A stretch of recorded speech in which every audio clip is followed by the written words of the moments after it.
Hello.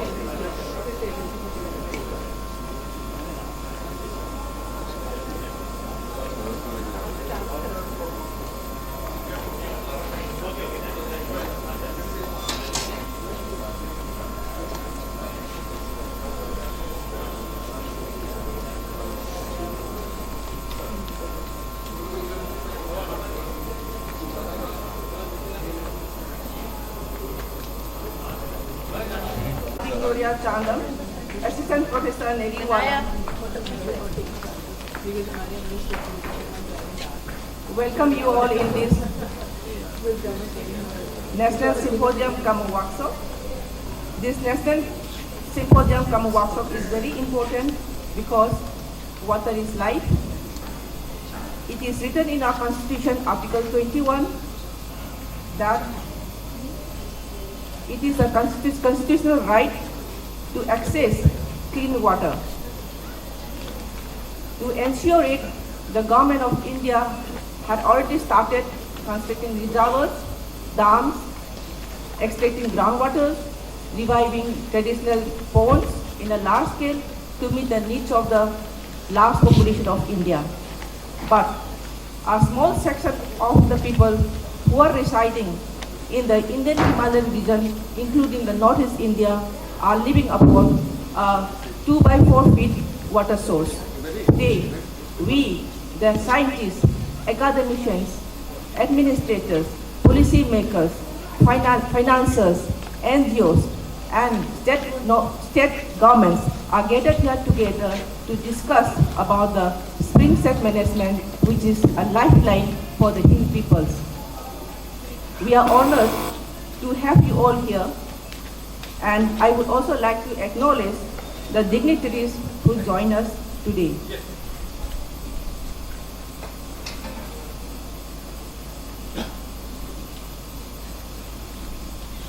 Our dignitaries will be joined physically as well as in virtual mode. May I call upon Dr. Alok Tikha to be on the dais, sir. Sir is IWMI representative India and principal researcher. Madam Archana Verma, IAS, Additional Secretary and Mission Director, National Water Mission, is already on the dais. Ma'am, we are honored to have you with us.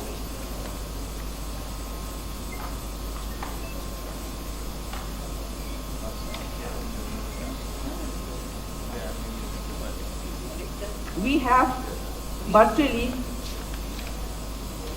Shri Sunil Kumar, Chairman Central Groundwater Board, as a special guest.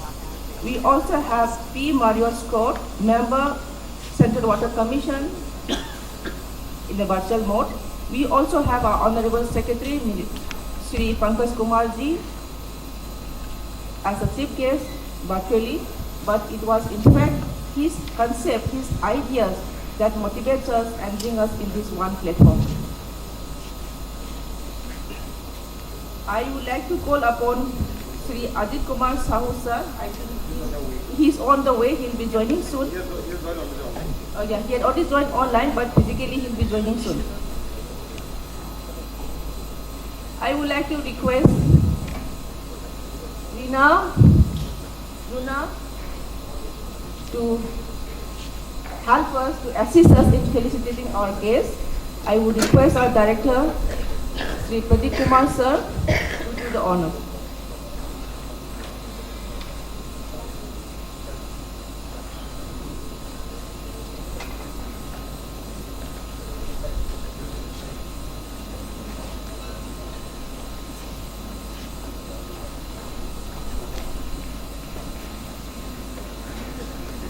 Madam Archana Barba, IAS, was a cadre from Assam Meghalaya Theatre. Madam has worked tremendously in the state of Assam.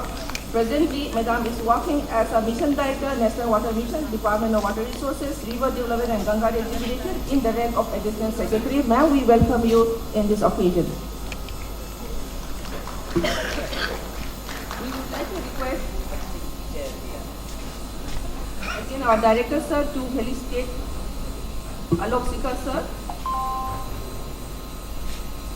Alok Sikar sir was served as Deputy Director General, Natural Resource Management at the Indian Council of Agricultural Research, India, and Technical Expert for Watershed Development in the rank of Additional Secretary to the Government of India, National Benefit Authority, Planning Commission, Government of India, New Delhi. He was Director of ICR Research Complex for Eastern Region, Patna, and Basin Coordinator for the Indo-Gangetic Basin under the CGLR Challenge Program on Water and Food from the year 2002 and 2007. Presently, he is a country representative of IWMI India. Sir, thank you, sir. Now I would like to call upon our respected director, Dr. Pradeep Kumar sir, to give the welcome address. Sir, please. To begin with a very prayer or for a peace of mind, I think we start with the lighting of flame, and I request our dignitaries, Honorable Sri Archana Ma'am, to do it along with other dignitaries. May I request the other dignitaries and participants be on stand-up mode so that we honor the God that we have in our hearts. Rina and Jaya can assist us for lighting of flame. Rina and Jaya can assist us for lighting of flame. In Ministry of Jal Shakti, अब कलश करते हैं। माटी पर।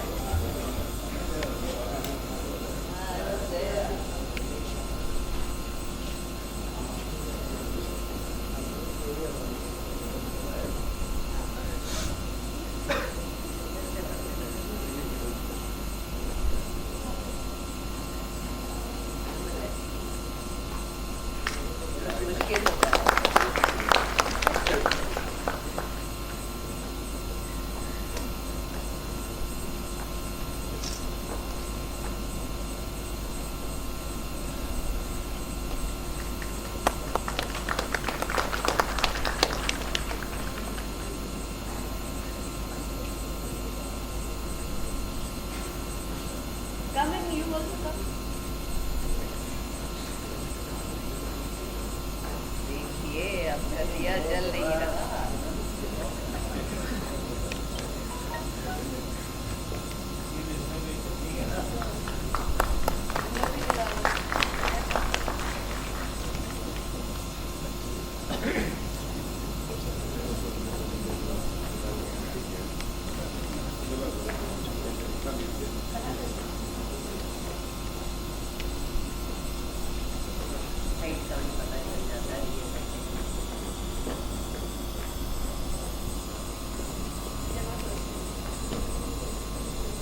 Thank you, ma'am. Thank you, sir. Now, please be seated. I would like to call upon our director to give the welcome address.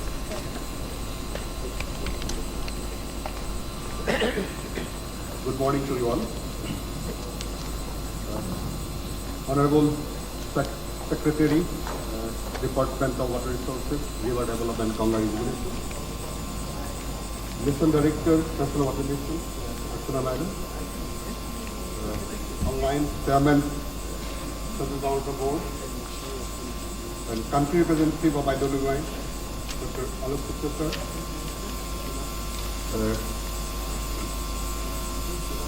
Invited speakers, all dignitaries of different state governments, NGOs, CSOs present here. I extend you warm welcome on behalf of Nerialam for this important symposium on springside management. The importance of springs in the life and livelihood of the hill people need not be retold. We all know that more than 200 million people of India are dependent on springs for every drop of water. At the same time, we also have observed now that springs are dry, or most of the springs have dried up. We all can understand that what is happening to those people who have earlier used water from those springs. States like Meghalaya, Uttarakhand, Sikkim, Nagaland, they are doing their work a bit. The other organizations like Aquadam, PSI, Tata Trust, SDCI, UNDP, NABARD, all are doing their work. But I feel that somewhere we are missing out something. Though everybody is doing their work for the water security of the people, perhaps we are working in still silos or in isolation. That is why we felt that if we can have some common platform to discuss, to deliver it, along with the state government, so that we can create a common agenda and objective to work together for the people of the hill who actually need our support most. Our guiding light is our Honorable Secretary, sir. Actually, sir, I can still remember the words that you have showered upon me, your words of wisdom. You talked about the water crisis of northeastern India when I met you for the first time after joining Nerialan. Sir, you have mentioned about spring sets that to be developed or that to be managed for sustainability in northeastern region. So this is your guidance and your ideas that we are trying to do a little bit so that the springs of the northeastern as well as the India can be rejuvenated and can be used for the people of the hill region. So, Mr. Director, ma'am, you are the driving force all along. The last 1 month, Madam has guided us continuously, and I can understand that being an Assam cadre officer, she understands the entire northeastern region very well, and this is her mission and vision for the region. That is why she wanted that this symposium should be a successful one, and all the parties who mean for this purpose should come together and work together. We are blessed with the presence of Dr. Alok Sikka, country representative of International Water Management Institute. He has devoted his entire life in water sector, including watershed management in his country. And also he was taking a leading role in formulation of the resource book of watershed management on behalf of IWMI. So, sir, we welcome you to this symposium. Leaders, scientists, researchers of organizations such as UNDP, SDCI, NABARD, Tata Trust, NISAC, GP Pons Institute of Himalayan Ecosystem, Indian Institute of Water Management, Bhubaneswar, Aquadam, PSI, Rainforest Research Institute, Nagaland University, Central Agriculture University, Assam Agriculture University, NERIS, are here for the deliberation, which truly is strengthening us for today's symposium. I welcome you all to this important symposium. I welcome our partners. They are not only participating, last 2 weeks they are also contributing with their suggestion and guidance. NIS team as well as NIS Roorkee, NIS Guwahati team as well as the Regional Director, Central Government of Guwahati, Regional Director, Rajiv Gandhi Institute, all are here. I welcome you all for this symposium. Independent researchers are also presenting their research work. I know the community is very small. Still, I think lot of works are not being done in spring-set management or spring-set researches. Well, slowly this is growing up. Since they are coming here with their research work. I'm really overwhelmed. I welcome you all to this symposium. We want to listen to you, we want to learn from you. I'm hopeful that together we can achieve the goal of water security through our concerted works. This is beginning, but we want to go a long way together. We want to continue the effort. And with these words, I welcome you all, those who are offline, online, to this symposium. And I hope that this symposium can help us to bring out some concrete recommendations so that the works for spring-fed development, for sustainable water management as well as water security can be achieved in coming days. Thank you all. Thank you once again.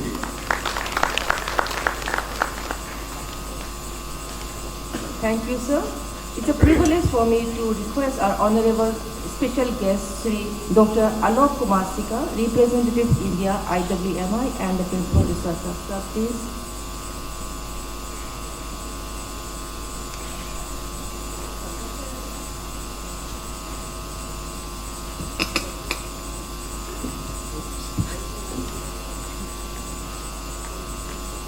So, very good morning to all of you.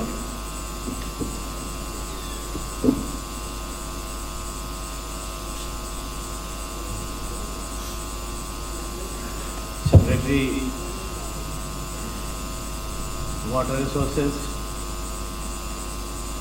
River Development and Ganga Rejuvenation, Ministry of Jal Shakti, Shri Pankaj Kumar, Additional Secretary and Mission Director, National Water Mission, Madam Archana Verma, Mr. Pradeep Gora, understand Mr. Sunil Kumar, Chairman, Central Groundwater Board, he is online. I also see in the audience many faces known to me, but I think if I'll start taking name of everybody and somebody is left, it won't look nice. But still I'll say, because Director, National Institute of Hydrology, Roorkee, my previous institute where I worked some time back, and I also see Dr. Ms.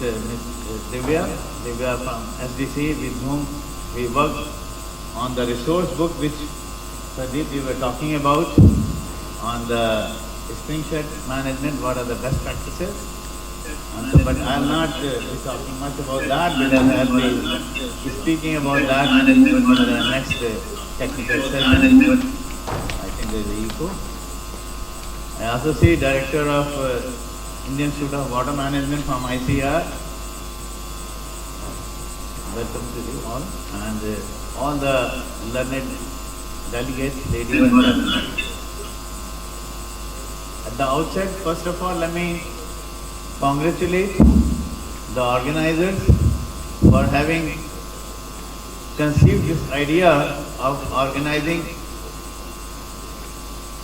a workshop on such a topic of interest, which is really need of the hour. And I think already the time is running out, and we really have to do something great about that. And so that is something I think the credit goes to the organizers, Pradeep and team, and the other organizers like NIH is there, and the Miriwal, and also the CGWB. I see the chairman is already there. As earlier Pradeep has mentioned, I mean, springs are pretty much ingrained in our civilization,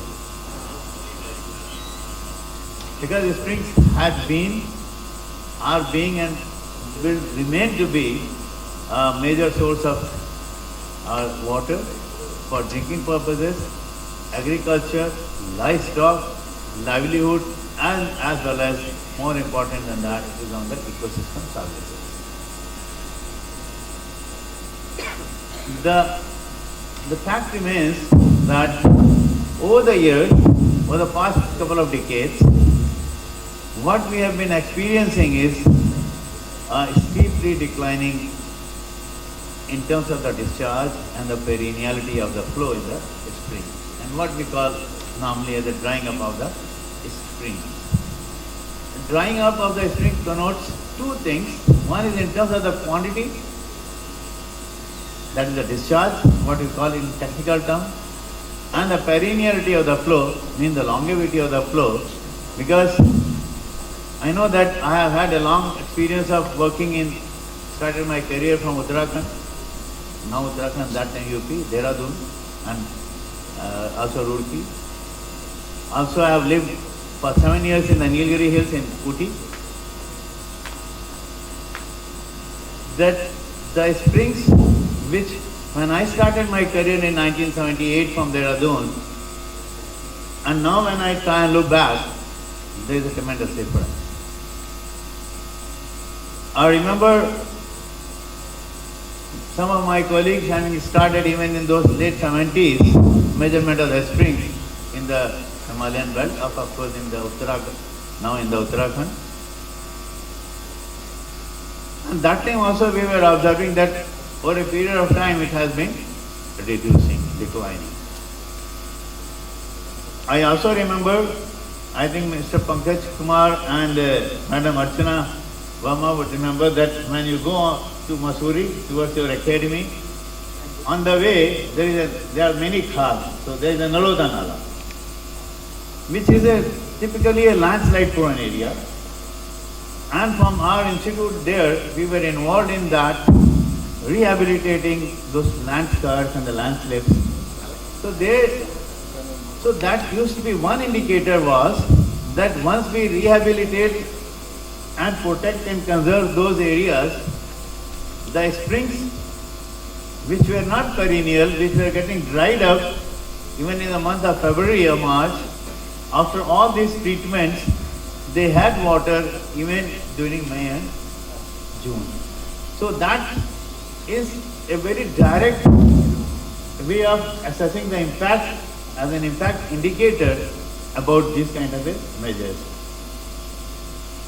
So there has been a long history, so to say, and as of now, about 15% of the Indian population depends on the springs for most of their requirements. And of course in the mountain areas, more than 90% or so is the drinking water needs, domestic needs come from, are met from there. And it is not that, but over the years, what has also been happening, that besides the quantity and the perenniality of late, it is also being observed that in terms of the water quality of the springs is also becoming an issue, because of many reasons. We also understand that there are a number of drivers which are leading to this kind of a situation where the springs have started drying out. Of course, there are many reasons. Few among those are the land use change, faulty management practices, faulty construction practices, population pressure. Besides all these things which are taking place, the another worrisome thing for us is the looming climate change which is taking place. So that is causing a lot of concerns that it's a need of the hour that we try and put our minds and souls together to address this issue of managing this springs and the areas which are the recharge areas, and how best we can protect them, revitalize them, and what we call springshed management. This also reminds me that, as Pradeep was mentioning, that when I was part of the Government of India and instrumental in integrated water management programs, and we came up with the guideline in 2008 and then operational part on 2011. those in this room are there from Nagaland or Sikkim and other places. When we started prospective planning of watershed management programs, I remember it was perhaps 2011 or 12, from Nagaland and perhaps also from Sikkim, I know pretty much, Dhara Vikas. And they were the proposals. And as a part of our technical committee, when I was sitting with the Secretary Dean and Secretary DOLR, then the discussion point came up that, well, this is the spring set, our guidelines are for the integrated watershed management project. Of course, then as a technical expert, I had to intervene and give my views. And I think everybody agreed to that. And that was the time, first time, even from the IWMP, the funds were kind of mobilized towards that kind of spring set. And now I am very happy to note that the government has already come up with the guidelines, which is a new generation guidelines of IWMP, which is now after PMKSY 2.0. And it has, in the title itself, also the guidelines for the spring set management. So that is quite reassuring that the government is very serious about it. And of course, government has always been serious, as I said, that even in 2011, they started giving that kind of funding support. So this is what is the kind of the importance that see, and now that over the years, as I said, that we have come where the government is so serious, and you can see with the presence of the Secretary, water resources, because the other day when I was talking to him also, he was mentioning that. So this is something that we have to see, that it is not just for meeting the local needs, but also ultimately this feeds into the river system. So this is what I think. I will not take much of your time because I have another keynote speech also to give. So I think I will leave over here, and thank you very much once again, and I look forward to having a closer collaboration with all of you. Thank you very much. Thank you, sir. The recently occupied activities of our Secretary, Honorable Secretary. Now we have to little bit go faster.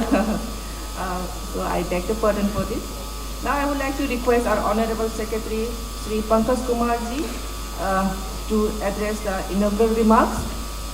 Actually, sir was the one who had given us the concept or have motivated us to bring the spring set management on priority list.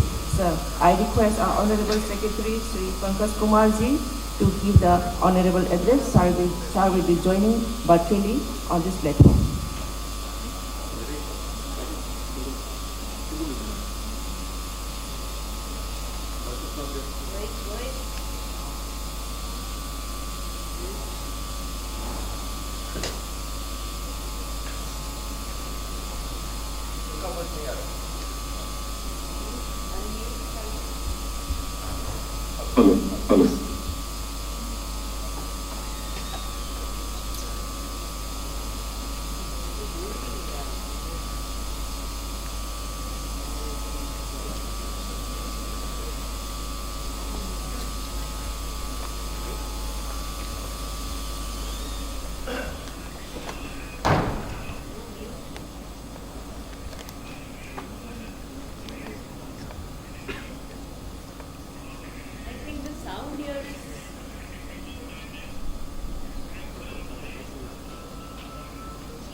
Hello.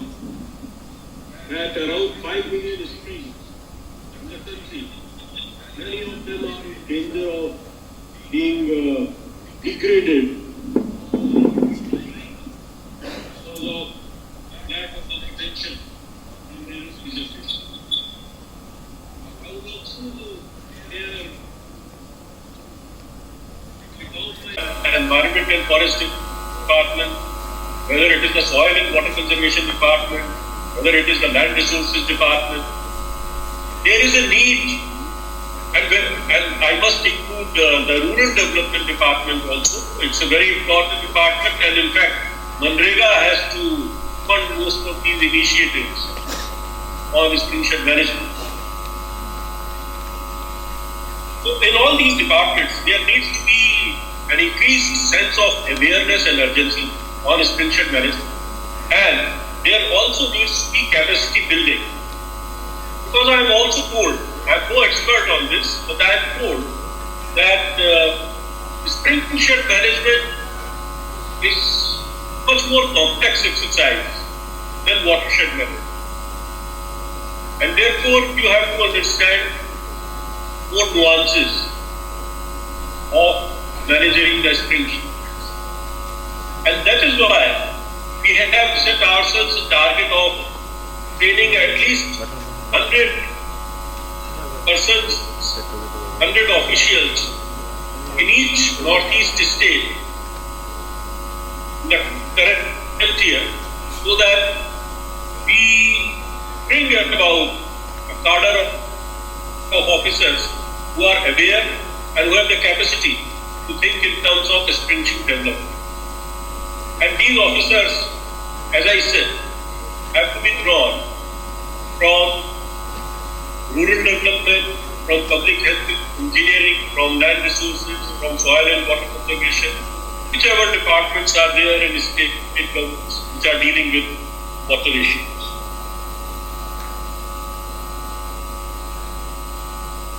There is also the first step of mapping.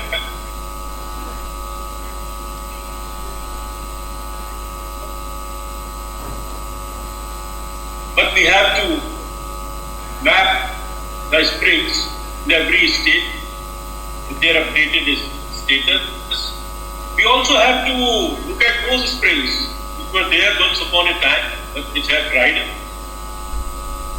And we have to improve them also, so that we take measures for their revival. Now, as you know, these streams, the first, second order, third order, they all combine for rivers or tributaries of rivers. And recently, while reviewing a matter of Indian River in Uttar Pradesh, we were told that the source, which again arises from springs, some recent decline has been seen. So we are carrying out a study there on, so to see how spring sheds have got affected there and what impact it is having on the flow in the river. So eventually, not only as the precious and valuable sources of water in the villages, but also as sources of water which contribute to the important river flows, spring sheds constitute the lifeline of our system. I am sure in this workshop, officers who are present from various states and departments, they will put their brains together and work out plan for generating awareness and for mapping and rejuvenation of our springs, so that we can provide water conveniently to our people in the hill regions of the country. Till now, we have left most of the things to the community, especially in the northeast. Most lands are managed by the community. They also look after and protect the forests in major areas and their forested lands. While they are very good at it, we have to equip them with these skills of spring shed management. We have to be in close contact with them. We have to develop a program with them, a line of action through which they can start taking care of their springs better. I am reminded of a social entrepreneur, very well recognized social entrepreneur in Nagaland, Mr. Chingmat Chan. And he brought this to my notice for the first time in that state when I was working there. And he said that in his village, he had carried out some works on the basis of expert advice to protect the springs. And in the very next year, the discharge from the spring increased very appreciably. So That was my first introduction, in fact, to the idea of spring shed management and its efficacy in managing the water problem. I do hope when you share your experiences, and there would be certainly plenty of good experiences in all the estates, all the hill estates to share.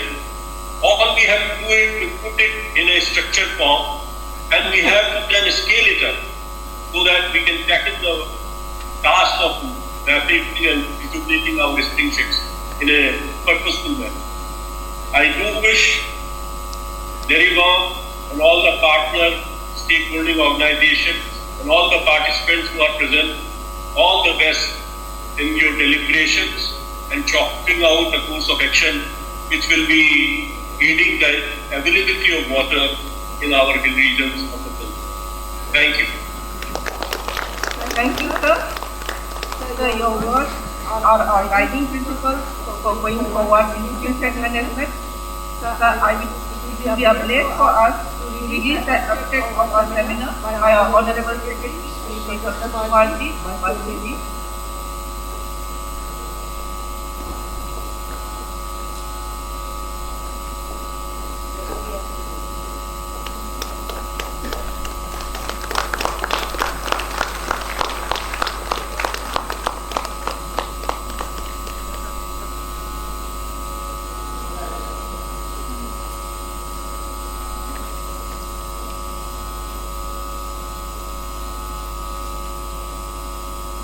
The aspect consisted of messages from the chief patron, that is our Honorable Secretary, and patrons from this symposium, that consists of Mr. Sir, Sunil Kumarji, and Madam Archana, as well as our directors. It also consisted about the collaborators institute, as well as the papers, especially the abstract written by our scientists as well as contributors. I hope the abstract will give you or enlighten you some of the aspects of the seminar.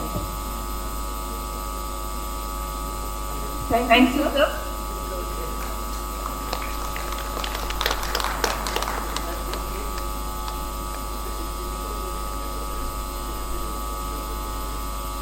Ajit Kumarji on the way. Will he be joining us virtually? Sunil Kumar, Ajit Kumar, sir. Will he breakfast or will he working?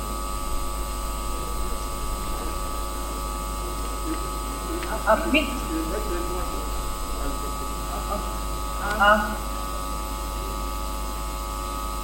We are the hybrid mode. We can have to come sometime. Now I would like to request our Honorable Special Guest, Shri Sunil Kumar, Chairman Central Groundwater Board, virtually to address the occasion. Sir.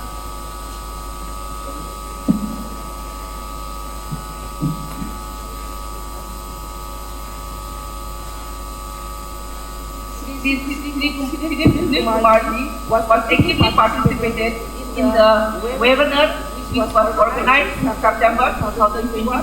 That was the first seminar on spring shed management which we did in online platform.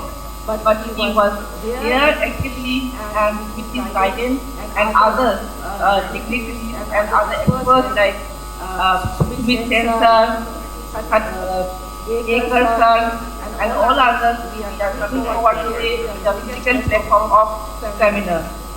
पता नहीं क्यों क्या eco हो रहा है sir आपको बोल रहे हैं आपको आवाज नहीं आ रही हाँ बोलना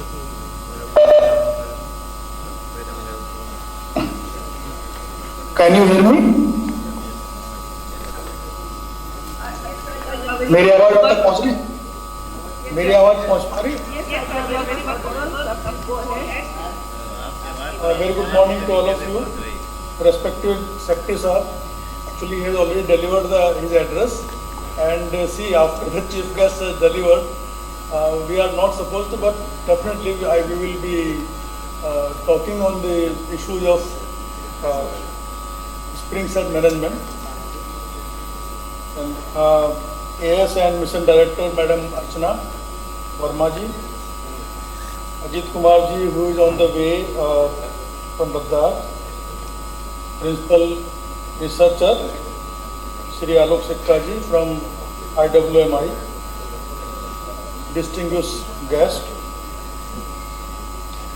media persons, officer from state and center, my colleague from Central Counter Board, ladies and gentlemen, very good morning to all of you and congratulations to Nerivalam for organizing this workshop and symposium on the spring set management.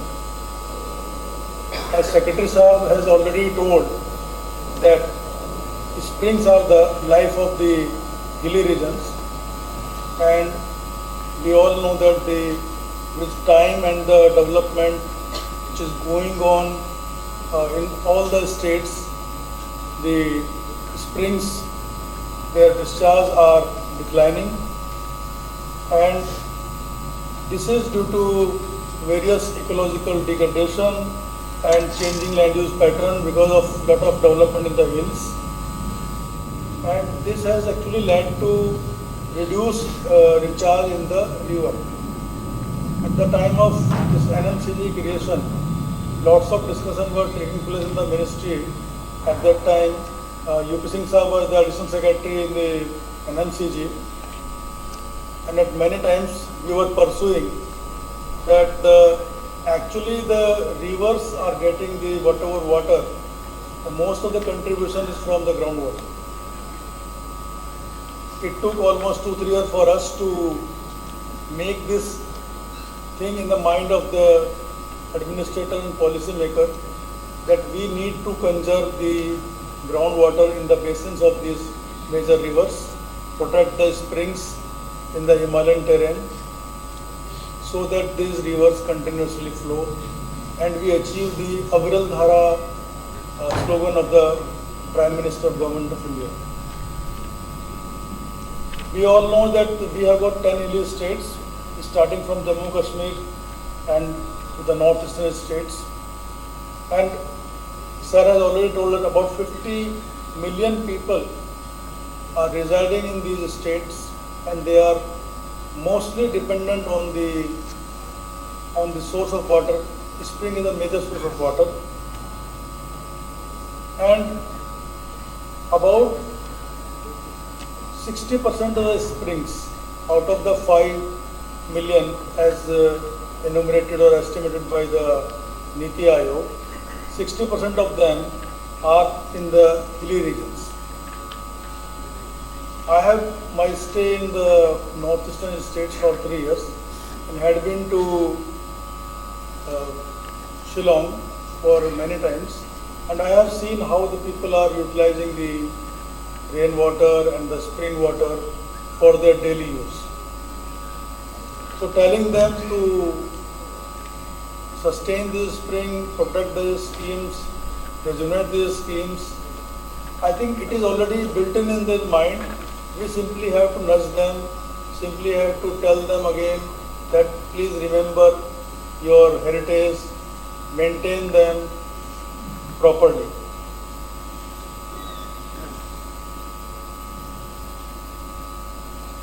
We are also working on rejuvenation of the spring and to help the state wherever possible in 2 ways.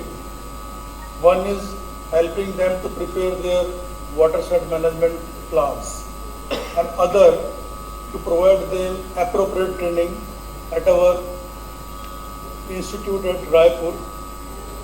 We have got a very good institute at Raipur where we have facility of hosting about 100 people at a time, and we have got 4 ultra-modern training rooms, superb facility of say gym and having a nice time there, excellent faculty, so we can provide the best of the both worlds in the institutes. We invite all the states to come there, sponsor the people, so that we can give them and share their experience with us, so that we can enrich our knowledge together. In this line also, we have created a directorate in Central Groundwater Board, which is specially dedicated to aquifer recharge, spring rejuvenation and climate change. And in every state where the relevant studies are to be taken up, like the recharge and the spring set management, mapping of the springs, rejuvenation, their monitoring, demarcating the recharge area, then making the security plans for those villages which are dependent on these schemes. And one more thing, the beautification of few of the springs, making them as the place for tourism. These activities are taken under this directorate, and we are pursuing with the state government to have a collaborative approach to develop and maintain these springs as a source of water as well as a place to visit by the people. I have gone through the technical session details which have been provided by Mr. Bora. Thank you, Bora ji. And I am just seeing from here that my colleague Sudhir Kumar is also there, Mr. Sharma ji is there, and Mr. Kapil is there, which are visible in the video.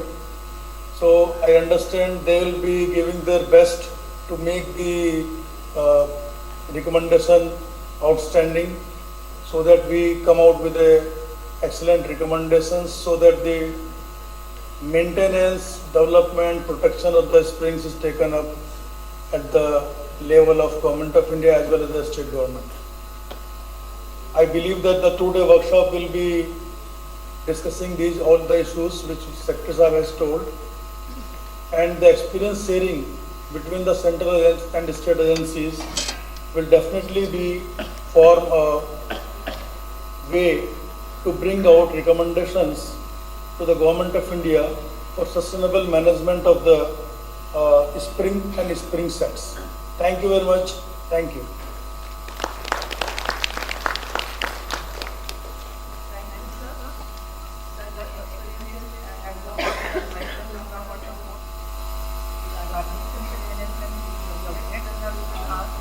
And other line departments. Now I feel really proud to introduce our very own PM Scott, member Central Water Commission. Sir PM Scott was working as a chief engineer in Central Water Commission, he and video Kilo. He was also a director of Neriwala for a short period.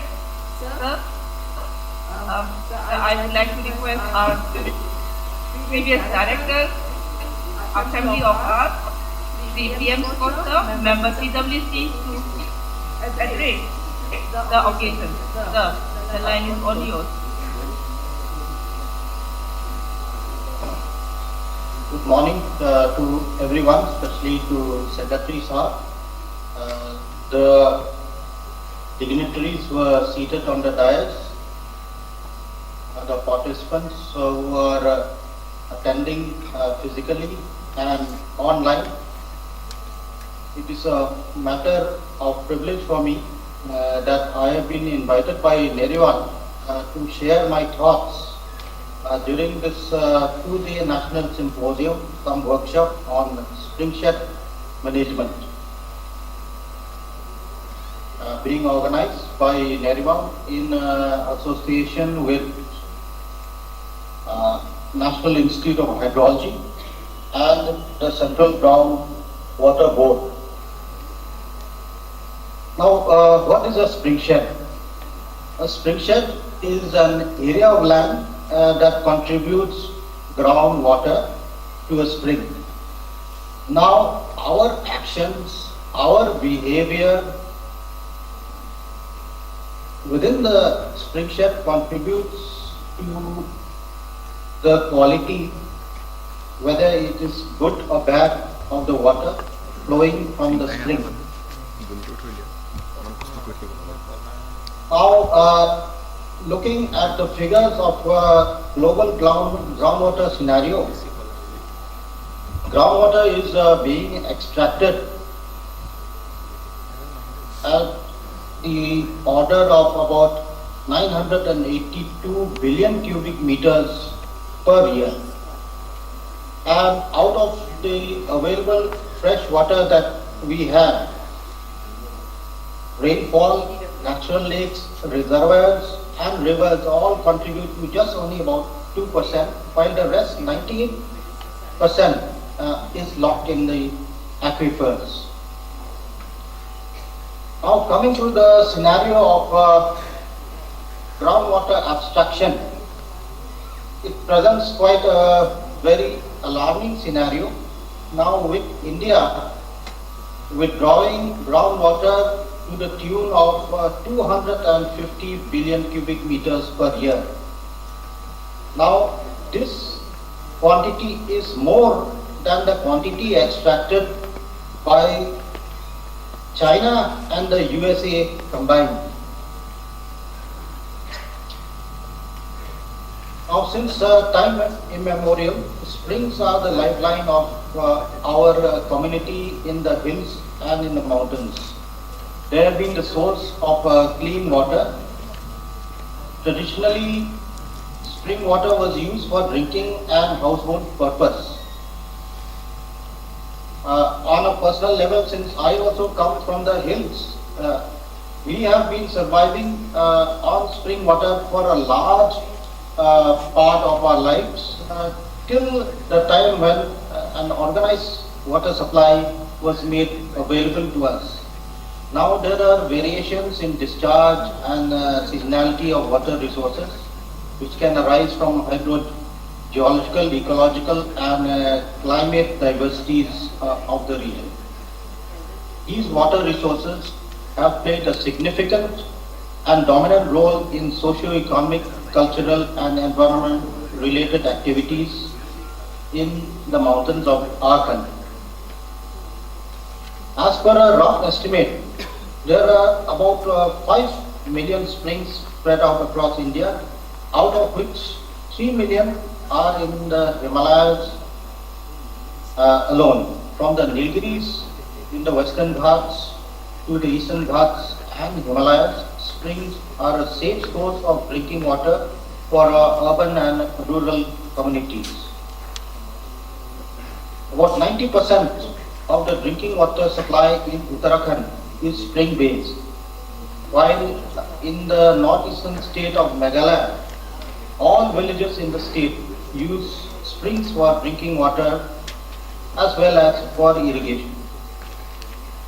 We usually consider that spring water is free from contaminants just like pathogens, chemicals, metals, and these are considered safe by our local communities. Now looking at springs from a biogeographical perspective, they often function as a permanent source of water. They are important for our ecosystem services as they improve the base flow in our river systems and also support biodiversity. Now our hills and mountains have had a glorious tradition of water harvesting. The local communities, they have developed their own spring-based hydrologic technology which is quite unique in its usefulness and spring revival.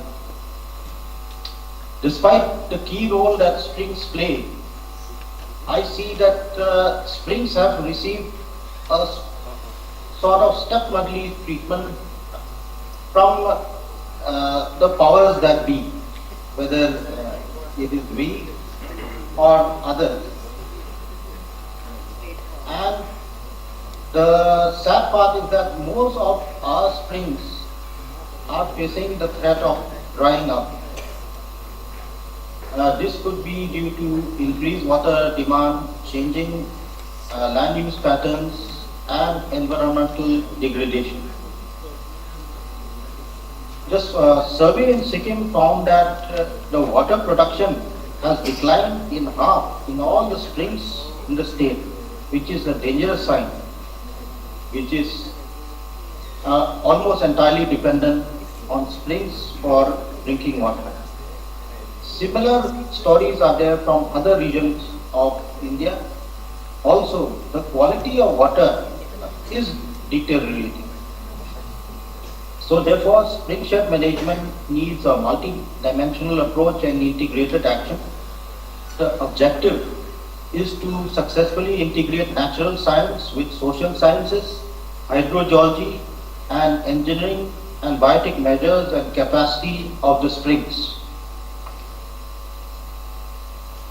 Spring shed management in the mountains holds the key to enable every rural household to have potable water in adequate quantity and of prescribed quality on long-term basis. So we in the government, the state governments, civil society organizations and non-government organizations have to actively contribute towards programs to promote awareness of the importance of springs and to build capacities to protect, develop and manage spring sheds across the country. Capacity building at the community level and spring shed management is essential to improve groundwater literacy and help in long-term management of springs and sustainability of interventions.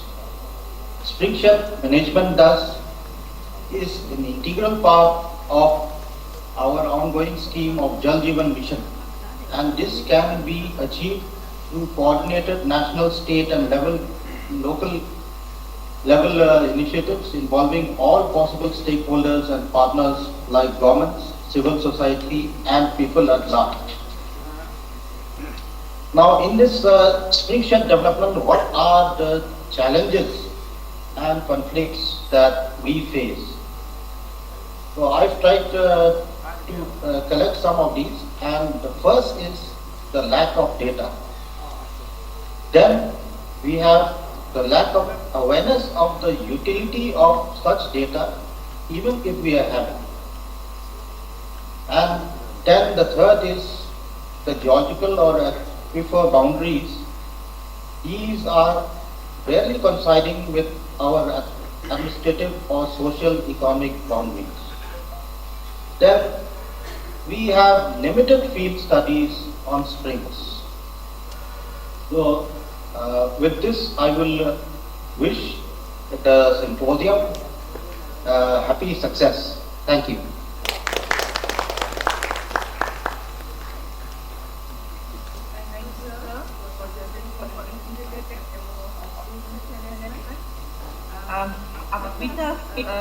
Now we are joined by Sri Ajit Kumar Sahu, IAS Commissioner, Ladakh. Sir, we would like to welcome you to Jaipur with a bouquet, gamasa and memento. Sri Ajit Kumar Sahu, sir, was the IAS batch of 2003 Jammu and Kashmir cadre. He is presently working as Commissioner Secretary, General Administration, Department of Ladakh. He is handling Department of School Education, Social and Tribal Welfare, Public Health Engineering, Irrigation and Flood Control, Housing and Urban Development, Public Works and General Administration of Ladakh. Sir has also served in various districts of Jammu and Kashmir as Deputy Commissioner. Sir, with you, we would like to hear in this occasion some words from you.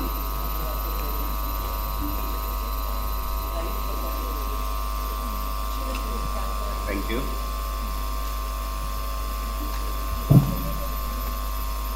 Respected Secretary Sir, Additional Secretary and Mission Director Ma'am, Alok Ji, Mr. Pradeep Bora, also honorable delegate, experts, participants. So, good morning to all of you. I am very sorry for being a bit late. I have joined here and come here mostly as a participant and learner because I am not an expert on this subject.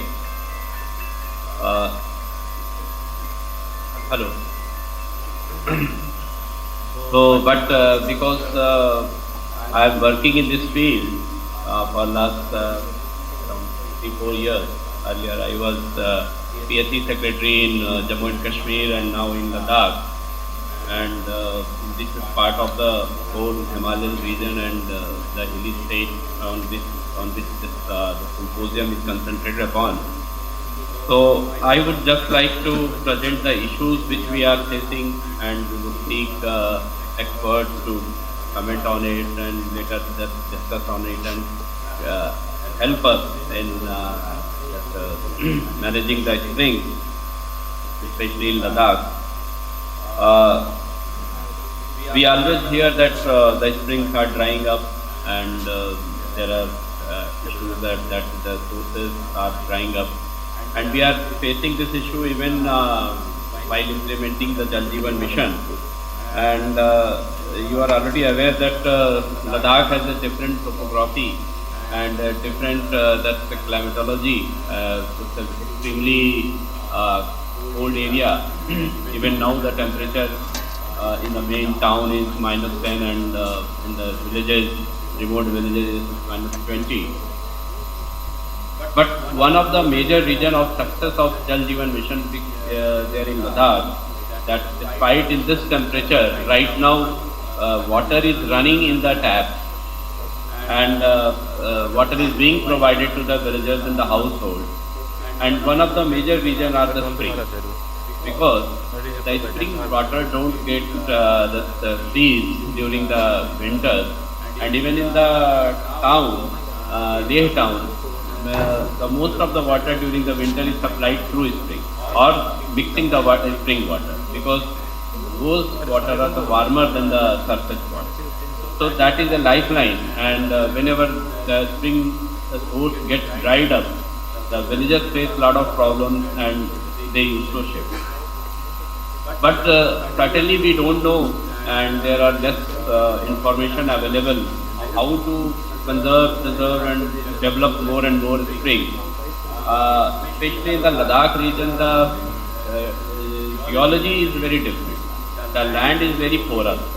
So we don't know even that if we make percolation tanks, if we do that watershed, whether that water will add to the springs or not.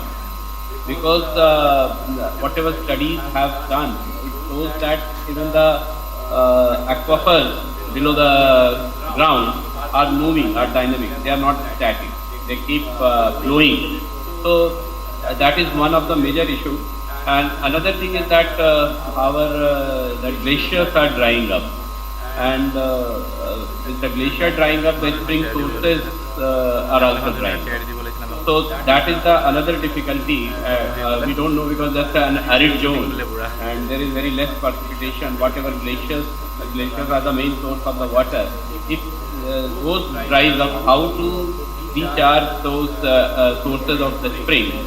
That is the another issue which needs to be looked into.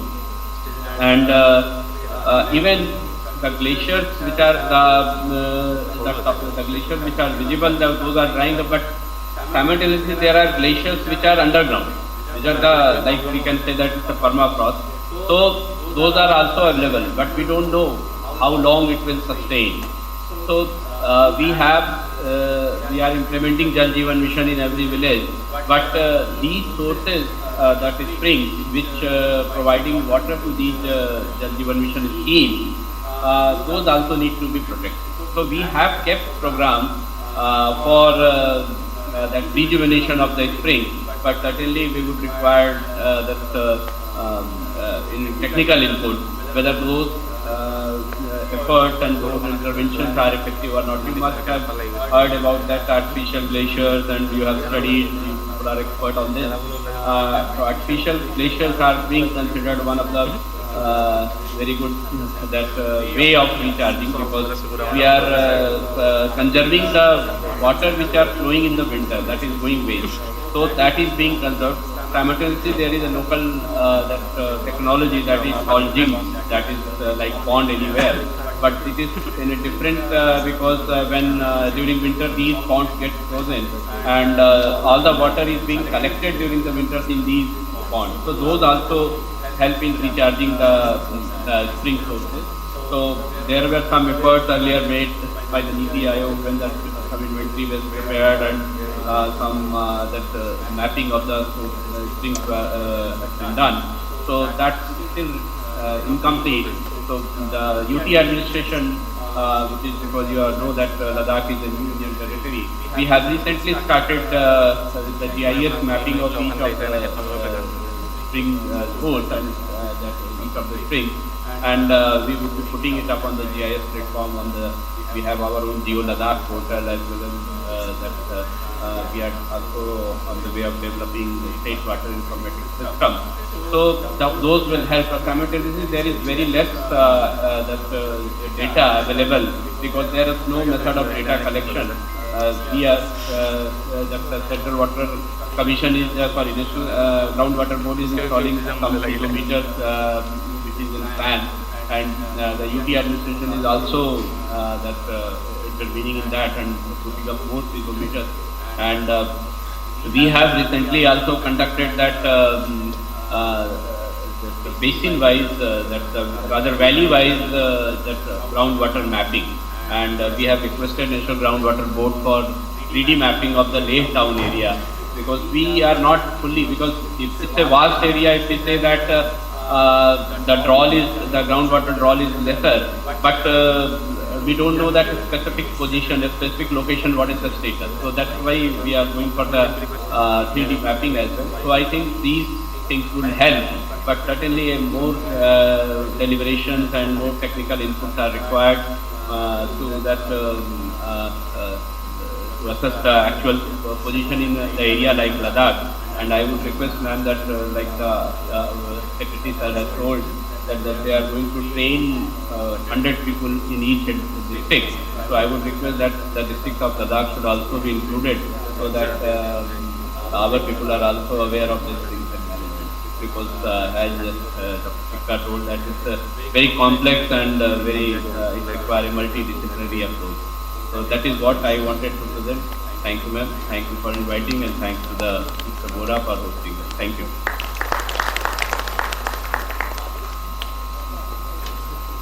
Thank you, sir, for sharing the experiences of Ladakh, and we will also share our experiences to you by our experts.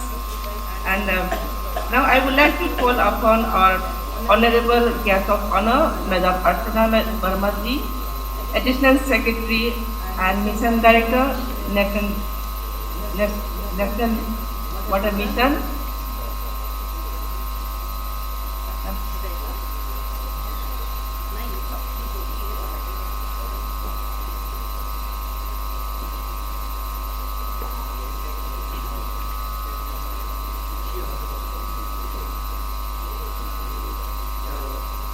At the outset, is my voice clear or is it echoing? Whatever is perfect. Like me. So, Dr. Pradeep Bora, Director Nerivalam, Dr. Alok Kumar Sikka, IWMI India Head, Sri Ajit Kumar Sahu, Commissioner and Secretary, CAD, Estate Hospitality and Protocol, Ladakh, Sri Sunil Kumar, Chairman, Central Groundwater Board, Sri P. Scott, Member River Management, and above all, the Pankaj Sir in absentia, so I'm sure he's not around. So at the outset, let me extend my gratitude to Dr. Pradeep Bora for organizing this fantastic conference. Like Ajit, I am very new to the sector, but one thing I know is that I am not new to water. I have had a very special relationship with water, and especially springs, because we grew up during our holiday times in our father's village, which is in the Terai region of Nepal. And it's a place called Khori, which is just like you can cross over to Nepal. And there, during our whole childhood, the only thing that we used to do was go to Amrit Dhara. It was called Amrit Dhara. And there, as children, we used to bathe and then collect water, and then all our man Fridays used to collect water and get into the house, drinking, for bathing, for washing. And it was a lovely connection with that Amrit Dhara. But after coming into the service and after my father's, he was a mining lessee there, after Project Tiger closed it, I went and looked for Amrit Dhara. But Amrit Dhara had dried up. And it is in the rapacious nature of man that we cannot, be content with what we have. We are mercenary by instinct. And nature does not like mercenaries. She sometimes shows her ways in forms of cyclones, earthquakes, and what have you. So spring, poetically also has been a part and parcel of so many poems. And there's this phrase that when you feel happy, you say, spring in my feet. And there's this famous saying by Alexander Pope that little learning is a dangerous thing. Drink deep or taste not the fragrant spring. So spring has defined civilization, springs define life, and springs define nature, especially for people in the hills. So for centuries, these 50 lakh springs, I read somewhere, have nourished communities, have saved communities from becoming extinct. However, we have not respected, we have not revered this source, and we human beings have been always very acquisitive, very human-centered. So I feel that, any solution to any problem in life, especially those that are natural, cannot just be technical. Like in this workshop also, I am noticing that most of you are domain experts with due apologies, but it is very, very technical. But you see, ultimately, any technical solution is for the community. And unless you include community in your technicality, unless, as I think the speaker before me earlier said, Sunil ji, that unless, their traditional knowledge, they are masterful in their knowledge, they have lived with that natural resource, they know more than us. We often go with a preconceived notion that this is the best for them. Like I keep repeating the story of Amrit Sarovar. When I went for a conference in Pune, there was this panchayat member who just got up and said that, Madam, गड्ढे खोद रहे हैं आप, बिना hydrology geology study किए आप गड्ढे खोद रहे हैं. मेरे गांव में बाढ़ का प्रॉब्लम है, वो लोअर फॉर्मेशन पे है. जब बाढ़ आएगा तो वो सरोवर बंद हो जाएगा, दिल भर जाएगा. तो even all the topics that we are discussing in a workshop makes a very poor apology to capacity building. I don't see people who actually live in the hills in the conference here. We should get more voices from really the grassroots, because they have the wisdom and they are the ones who can tell you what is best for them. We may have studied in wherever, LSR, Harvard, JNU, but that doesn't make us wise at all. It is people who've lived there. So our policy should be for the communities, our technology, our expertise should be for the communities. और वो रहने चाहिए, वो हमारे technology के भी part रहने चाहिए, because some of them are smart innovators. I remember जब हम अमृत धारा में जाते थे, तो we had these Man Fridays. The way they used to carry water and go about the spring so reverentially, and वो but they were great innovators. I always have this deepest respect for native minds. So that is one thing I want to say, that we should include those voices. उनको किसी भी conference में ये नहीं होना चाहिए कि ये टेक्निकल है, बिकॉज बिना लोगों के इसका कोई फायदा नहीं. So it has to be backed by harnessing the potential of the community. And the second thing is, maybe it's not very relevant to this conference, but you know, reverence for Mother Nature begins at home. And we follow by example. Like I follow my daughter. I used to be a huge water waster because I have grown in a place where there was no shortage of water.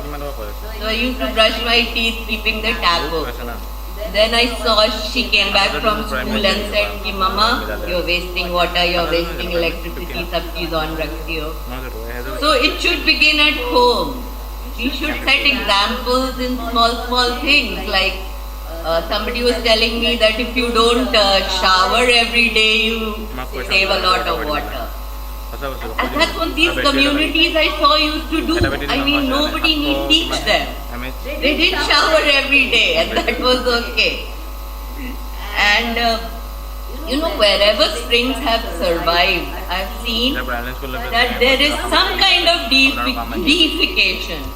Like in Sikkim, we have this concept of Devithan, where there is a whole, you know, there are whole deities and all around the spring. Even in West Champaran, where I come from, next to the spring we had a folklore of some Devi springing up from the spring. So we have to cultivate that reverence to nature, which may not be Ma or Baap or anything else.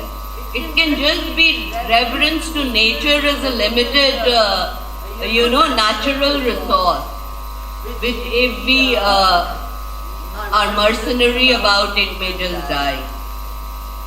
So, what else do I say, since I don't have much technical expertise, so I'm trying to hide it by just giving golas.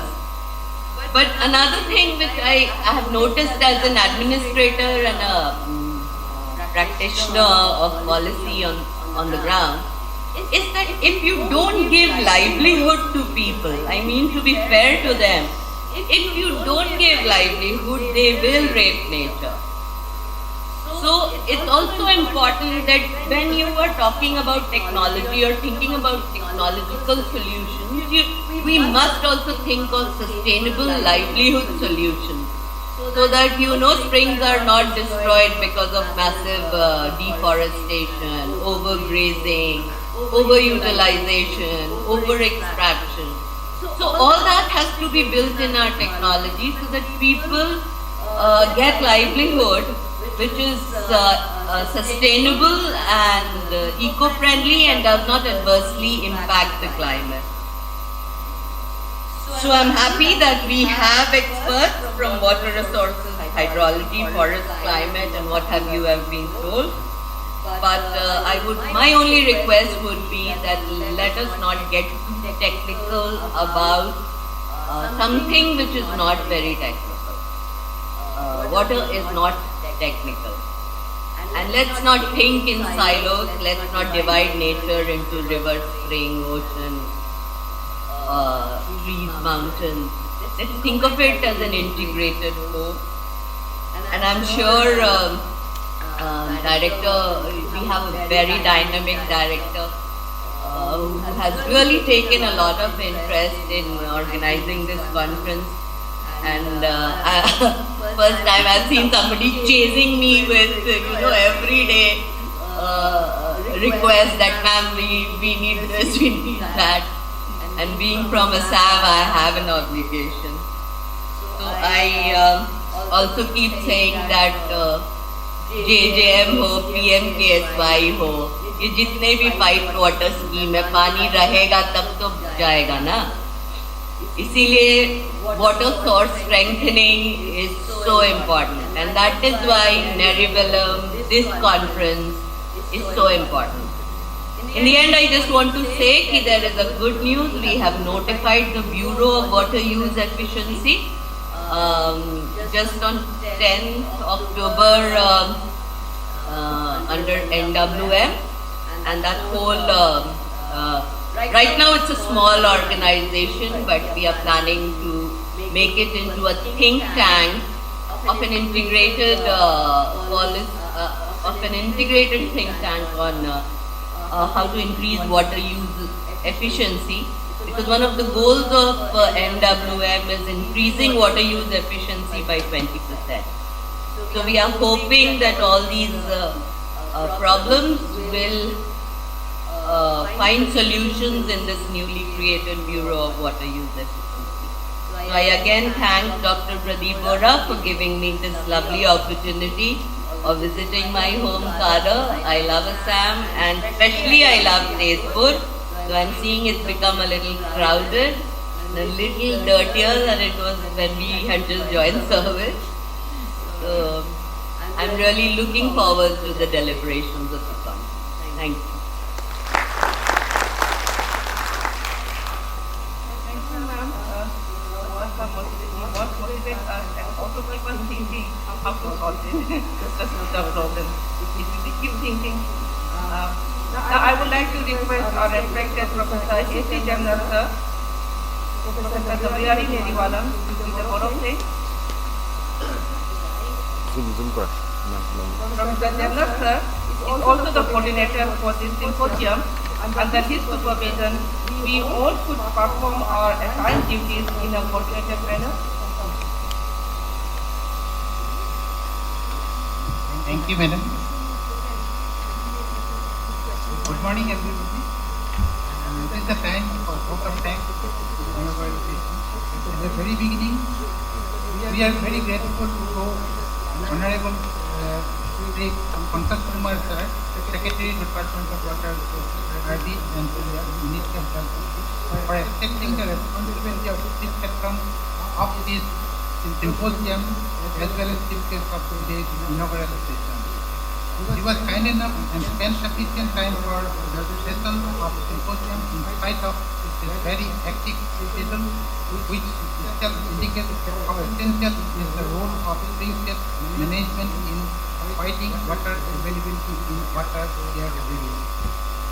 He understands by heart how the hilly state of the region is fighting water scarcity, even for drinking water purposes. Even if the region receives significantly high rainfall during monsoon, food security and increasing cropping intensity cannot be achieved without addressing water scarcity. I extend my sincere thanks on behalf of the organizers for this symposium of disaster management. Thank you, sir. My sincere thanks goes to the respected Madam Archana Verma, Additional Secretary and Mission Director, National Water Mission, Minister of Health. She recently took over the mantle of the National Water Mission, where Neriwalam is also actively associated in implementing its role. It was her constant inspiration and active participation due to which this symposium could be organized. Thank you very much, madam. Sincere thanks goes to respected Dr. Kumar Sikka, who is International Water Management from ISWMI, representative and India and principal director for hosting this symposium association. We are often working with experience at various capacities with various national institutions, ICAR, CCIR, etc. Thank you very much, sir. I also express my sincere thanks to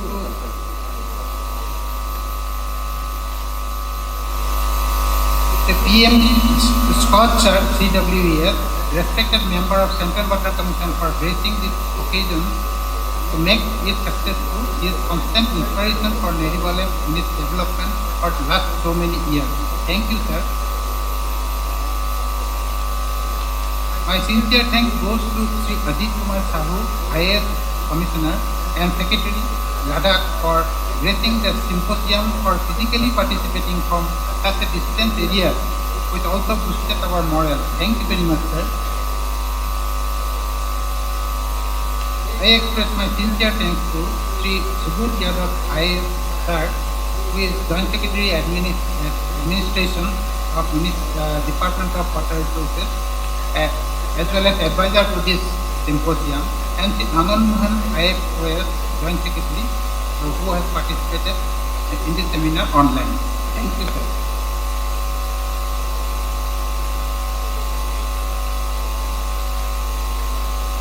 Thanks goes to Dr. A.K. Sitapati, former director,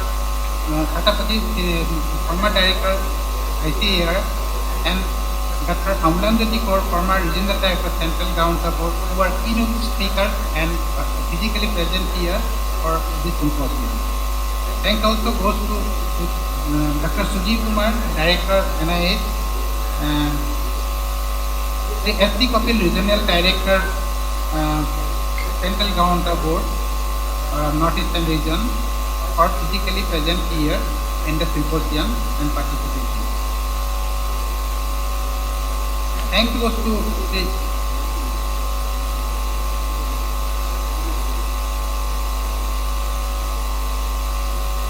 Reading Simre, Chief Engineer BOBO, CWC, and Sri P. Darji, Chief Engineer OMIO, Central Water Commission, for presenting physically here and online as well, and encouraging our symposium. Thanks goes to Dr. Pradeep Kumar, Prodha, respected Director, Nerivalan, who is a key inspiration and person, and always an inspiration in organizing this seminar. We also extend our heartiest thanks to the representatives and officials of Department of Water Resources, River Development and Ganga Rejuvenation, officers of National Water Mission, IIWM, Bhubaneswar, Regional Head, United, UNDP, Swiss Development Corporation of India, Department of Water Resources, Government of Meghalaya, Department of Soil Conservation, Government of Assam, Tata Trust, NABARD, Advanced Center for Water Resources Development and Management, People's Science Institute, College of Agriculture and Agriculture Engineering, Central Agriculture University, Gangtok, Northeastern Space Application Center, Nihari, Guwahati, Department of Agriculture Engineering, Nagaland University, Assam University, Department of Civil Engineering and Environmental Science, Tezpur University, Mahapurush Sammanta Sankardev Vishwavidyalaya, representative from GIS in Region India, etc. for participating in this symposium. Thanks goes to the Land Resources Department, who has also extended their support in organizing this seminar, and the officers from the Government of Nagaland and Government of Mizoram, who are online, participated in this symposium. Thanks also goes to the students who are physically and online attending this seminar. Thanks also goes to my colleagues who are working hard to make this occasion successful.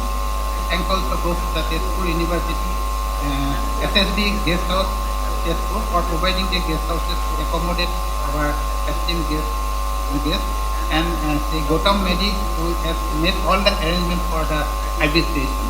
Thank you very much. Thank you all again. Namaskar.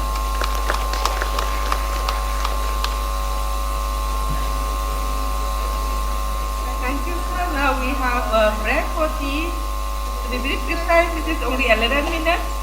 And after that, we will be back in the same room for the plenary session on lifeline for hill people. Please. What time? Tell me my time. I think 11 minutes. It's already 11:30. Time बोल दो ताकि We'll be back in this room after 10 minutes. The sign is up right in front of the gate.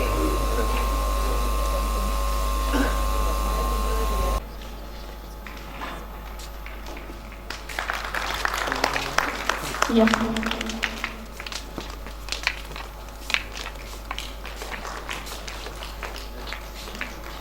Yeah, next is the Dr. Sudhir Kumar, Director, National Institute of Hydrology, Roorkee. Sir has very much experience in this field of hydrology. And yeah, the next is Nirish Verma, Regional Director and Head of the Department, Rajiv Gandhi, National Groundwater Training and Research Institute, Chhattisgarh. Then we have with us Dr. Brijesh Kumar, Professor and Head, Department of Hydrology, IIT Roorkee.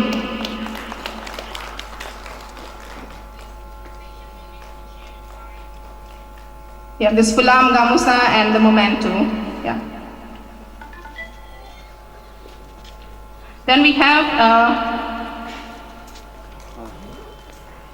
Mahendra S. Lodi ji, Scientist E, Head, Northeastern Regional Center, GB Pant, Institute of Himalayan Studies, Arunachal Pradesh. Then we have Dr. R. Ma'am Divya Sarma, Deputy Head of Corporation, Swiss Development Corporation of India. Welcome, ma'am. We have R. Ravi Babu, General Manager, FSDD NABARD, Mumbai.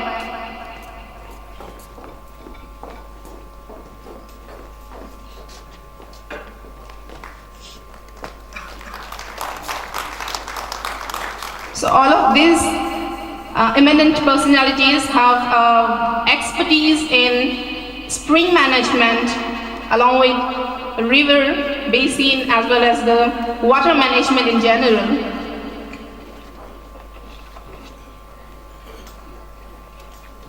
Until water disappears from our house, it remains invisible to us. We all know this. Till it is available, we do not care. When the wells are dry, then only we give words to water. So this session will be moderated by Dr. Pradeep Kumar Bora, Director, Nerivalam. Sir will be the moderator of this session. And this session will have a report here, Dr. Chadam Victoria Devi ma'am. So may I have Pradeep Bora sir.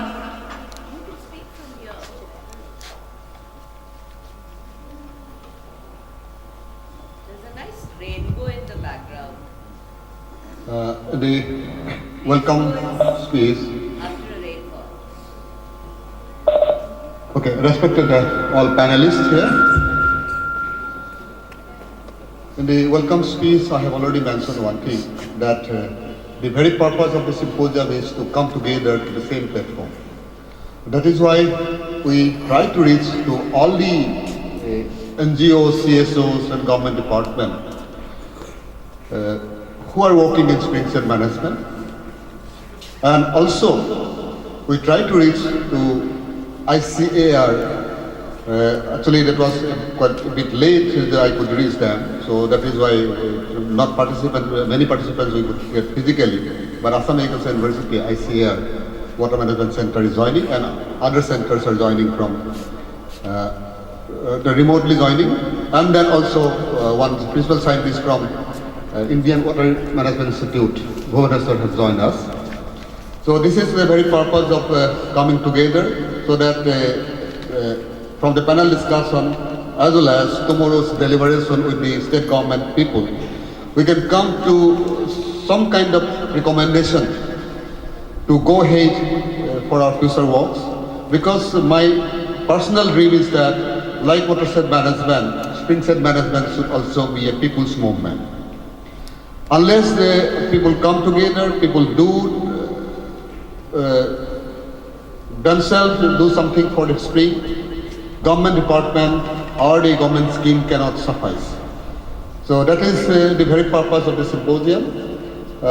We are really fortunate that experienced person like Alok Sikka sir is here, and Sudhir Kumar sir is here, and then all young professors and professionals who are also working now in Springside management, and already in audience also we have seen that many people who have already worked or are working in Springside management are here. So this session we planned a bit open session type.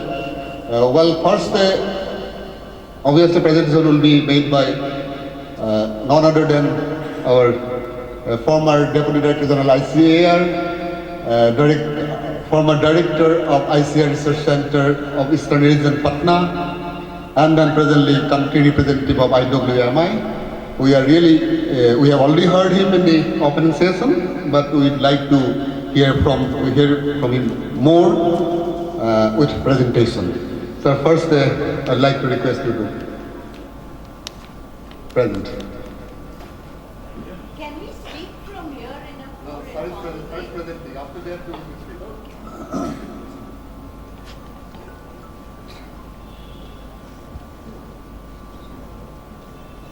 Okay, so thank you. I think, can you put my presentation on? And so the chair, co-chair, and the moderator, and the fellow panelist.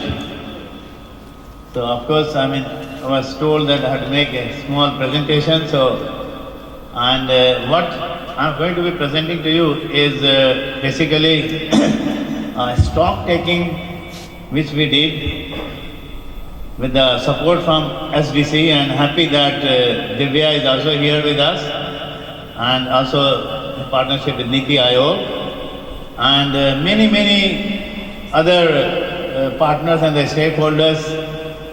One amongst them we interviewed is sitting here, learned person, my college mate, not mate, my junior, Sumit. Sumit was one of those and maybe there are many others. So if you can please put the presentation on. And this presentation is basically, we are trying to see to document the best practices in Springside management.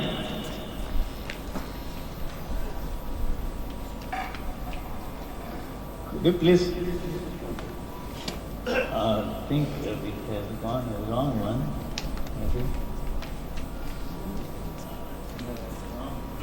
It's okay, I'll manage it. So please go ahead. You take the mic then. You have to walk. No mic then. So I think anyway this is a presentation which is different than that, but anyway it's okay. So it's basically that as we all know, and we have been talking since morning about this, the springs are dying, and there is revival is very much necessary, and also the fact that besides the technological options and the solutions, none of the things in the natural resource management sector works without active community involvement, that is for sure.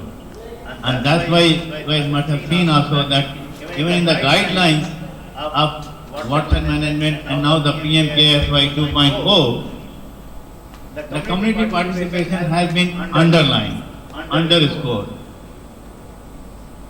And so that is there, that without which really we cannot really manage. So now let me come over here and then, I don't know, because so that I can see, because my eyesight is not that strong now. So here this gives you just a brief history of how the Springside started working. Late 90s or early 2000, that was the case. Started off with few of these NGOs, as listed over there, PSI in Dehradun and Chirag and many others. Just to name few. And then, of course, Aquadam came with certain things, because the way we try and look into this Springside and the watershed, as somebody was telling in the morning session, in watershed, it's the area which is draining to a common outlet point. It's basically the surface water. When we started up, of course, still it is there, that it will also, when the recharge and infiltration is taking place, it will also revive the springs, and which it does. But then subsequently it has also been seen that the springs are largely governed by the hydrogeology. And in case of hydrogeology and the aquifers, we as a hydrologists we know that for simplicity we assume the topographic boundary and the groundwater to be the same, but that doesn't happen always, and more so in the hilly terrain.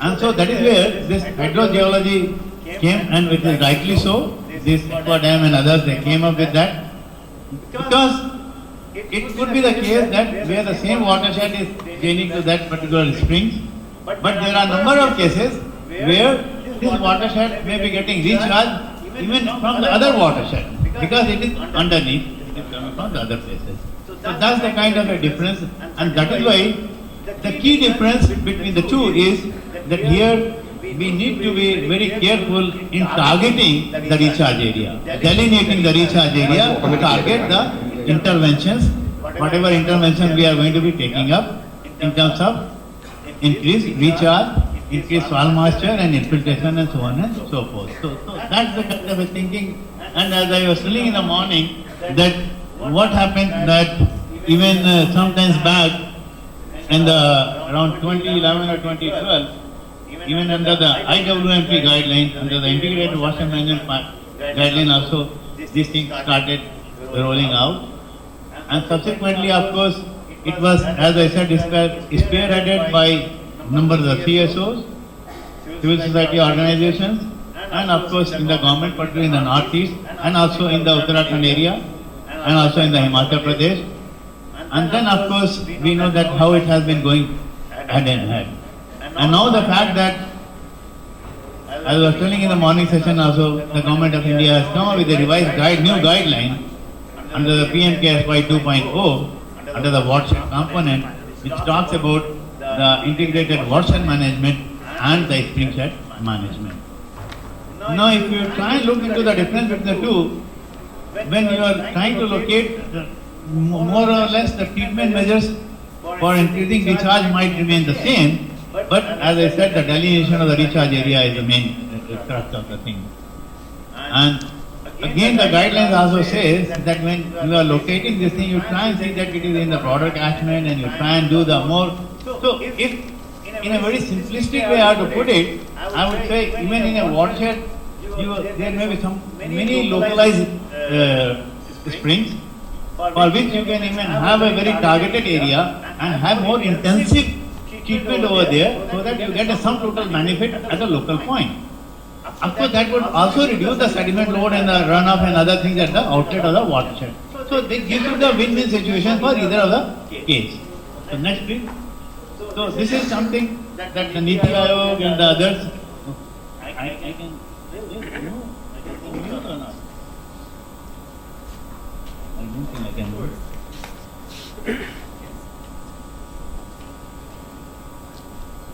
Yeah. So this one, as I was telling, that is basically based on the work which with SDC and the Niti Aayog we did with many partners. Most of them are also sitting over here to document what and do the stock taking in terms of what are the best practices and come up with a resource book, which I think most of you are aware of that. Next, please.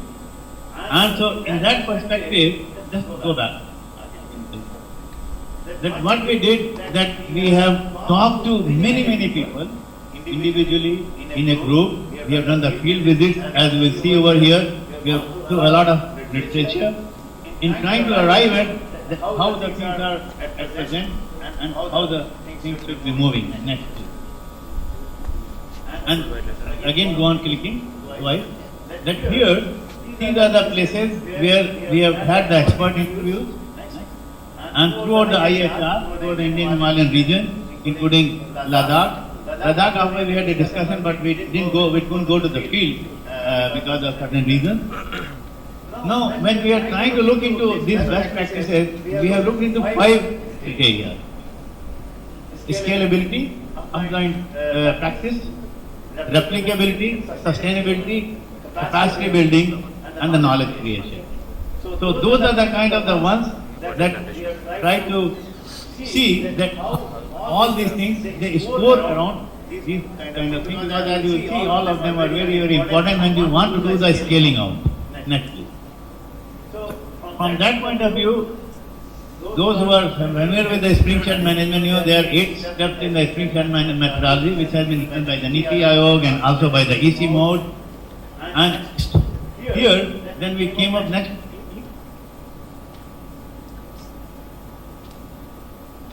That we wanted to look into all those things and reclassify them into 6 categories.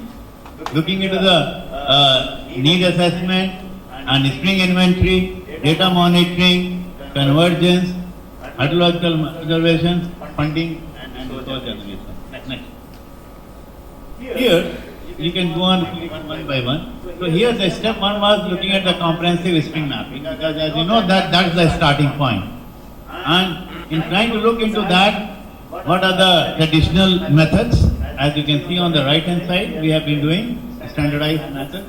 And then there are some remote sensing. And of course now recently people have started talking LiDAR technology. Next please. And so then making the best use of the local level institutions. And then trying to create and curate the publicly accessible data source. So that is something that is the best management practices. Next please.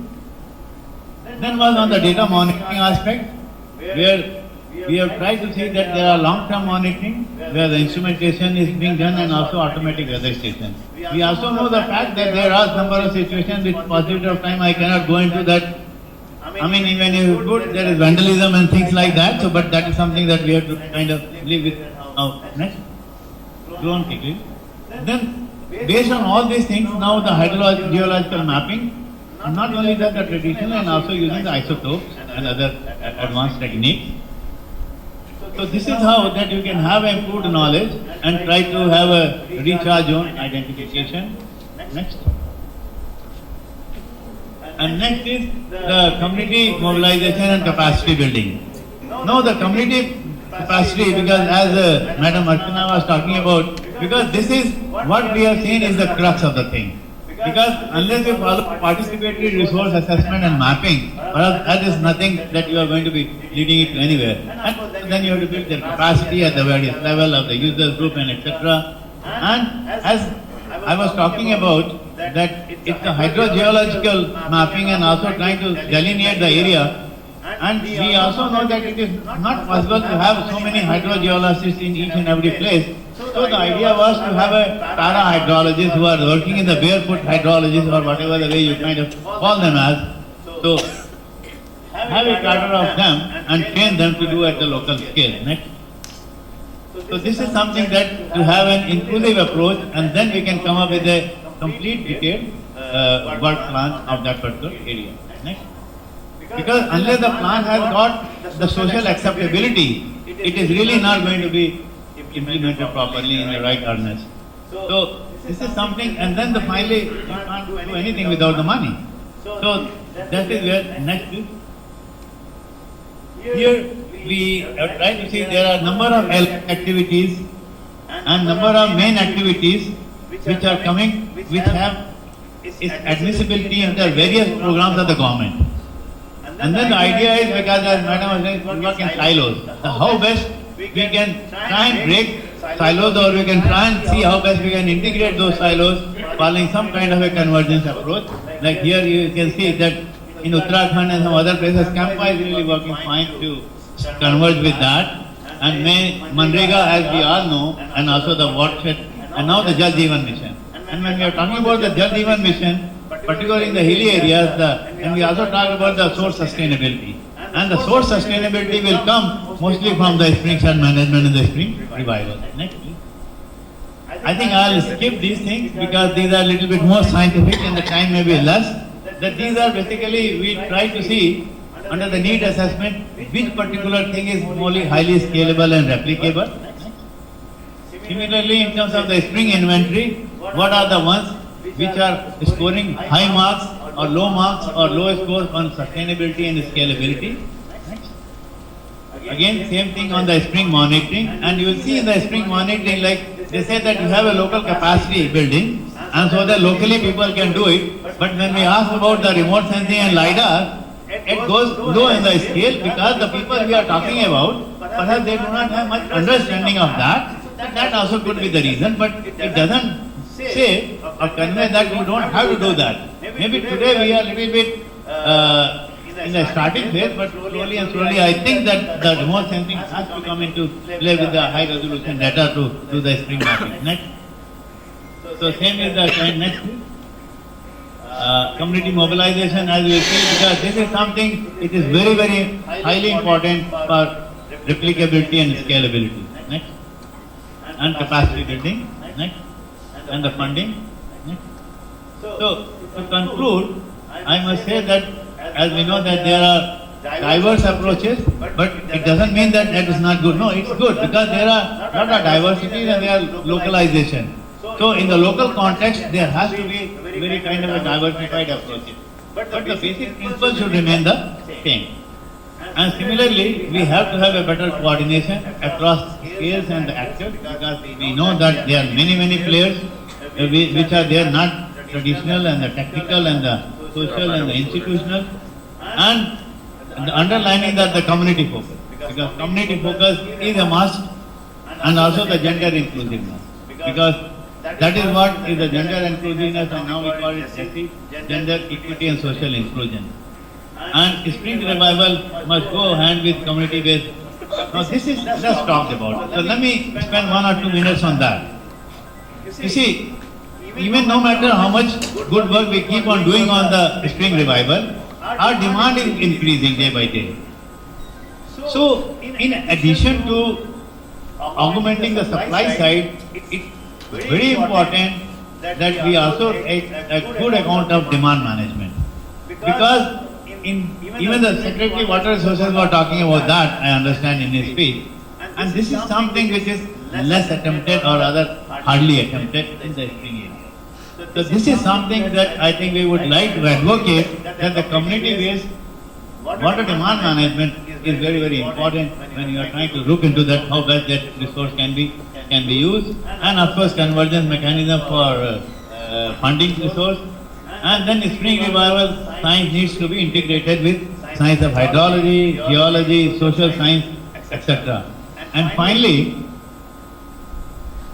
I think it's a time that we give lot of emphasis on monitoring and measurement of these springs.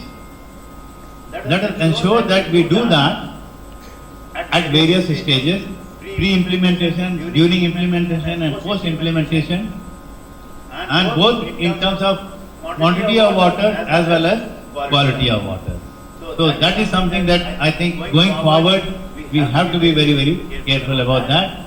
So next, so with this, finally the few recommendations which have emerged out of that, like the conclusions which are made, is if we can have a simple decision support system or a decision support tool in trying to aid all these things and use our technologies as I already mentioned, and how best we can mainstream the technological know-how through various simple, like resource book is one such attempt, but there may be a number of attempts, already there have been attempts, we don't say that there have never been the earlier attempts. And then the institutional, we also found that it will be good to have a state and national level spring mission headed by maybe the state level nodal agency. I think the guidelines of IWMP perhaps something is there, and just the approach I have already talked about, and creating a national spring mission. So madam, now you are with the National Water Mission, and now that there are guidelines on the spring flood management, it's a high time that we can perhaps think of having this thing as one of the policy recommendations to initiate the process for national spring mission, and of course with a strong directive on bringing the convergence into that fold, because not creating yet another department or any mechanism. So I think with these few words, I think I'll stop over here, and thank you very much.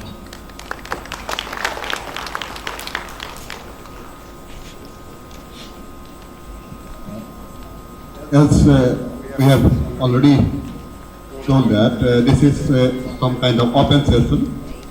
So firstly, I request the panelists, if they have any query on this presentation, whatever, because sir has given certain recommendation to go ahead. And already, I think sweeping recommendation has been given that to create a mission under perhaps the Jal Jeevan mission or so. So other panelists may ask some question if it's there. And then also the audience, because I know that a lot of people are working on spring set. So I think they have certain questions to be asked to Tikka sir, because sir has already prepared a resource book for entire nation. So I think it is a good opportunity to ask questions to sir. Yeah, Dr. Vijay. Already I think Sikta Saab has covered most of the things. It is very challenging to ask the question because meticulously he has summarized of the thing. So the question is that, is there any side impacts of recharging the water area in the spring sources, like in terms of the landslides and all, particularly in the high plains? Yeah, good question. I mean, I think that reminds me of my stay and work in Nilgiri. Landslides used to happen frequently, and my advice was there and it is now that more often than not we end up doing heavy water storage system on the steep slope, where if we build up so much of hydrostatic pressure and the geology weak, everything is going to come out and down, and that's what we have to be very careful when we are doing it here also, that on those slopes, either we have a vegetative measures or we do not have any kind of a bigger cat dam and things like that. So that's something that is there. I remember that when it used to happen, the DM would always call me that, let's go, say, so press and media will be always interested to know whether it's man-made or whatever it is, when you are not going to do this. So the bottom line is, we have to be careful in steep slope what kind of intervention we have to take for another. Thank you. It's not a question, it's just a remark. First of all, disclaimer, I'm not a scientist. I'm interested to learn from scientists, but I also feel it's very important to have solutions which are simple and look beyond pure science. Some of the things that you talk about are very valid, like isotopic studies, use of remote sensing. We actually got Swiss scientists to look at the application of remote sensing for mapping springs. I'm sure every one of you knows that springs are such tiny single points which emerge from the ground and then flow down. Actually, even with 0.5 meter resolution, you cannot map them. There is a limit to how far technology can take us, and it is becoming cheaper, but it's still very expensive. So we have to look for solutions where people can help us do these things. And many states have made efforts. I know Sikkim incentivized communities to map the springs. Nagaland made intensive efforts. Wherever there are habitations, people know where water sources are. Wherever habitations are not there, it is difficult to map them. Then let us incentivize trekkers, army people. Why don't, when they are in those areas, they will be able to map those resources. There is a scheme worldwide which is run. If you find a new star, you have the opportunity to name it. If you find a new spring, let us give people an opportunity to name it, and that should be incentive enough. We can honor our parents, our families, but it has to be a unique one. And that will help us create a geotagged resource at the national level if a person finds a unique spring. So instead of looking at very complicated and expensive techniques, let us harness our manpower, our people, their innovative thinking, and use that to build this resource map for us. That's all from my side. Thank you so much, Dr.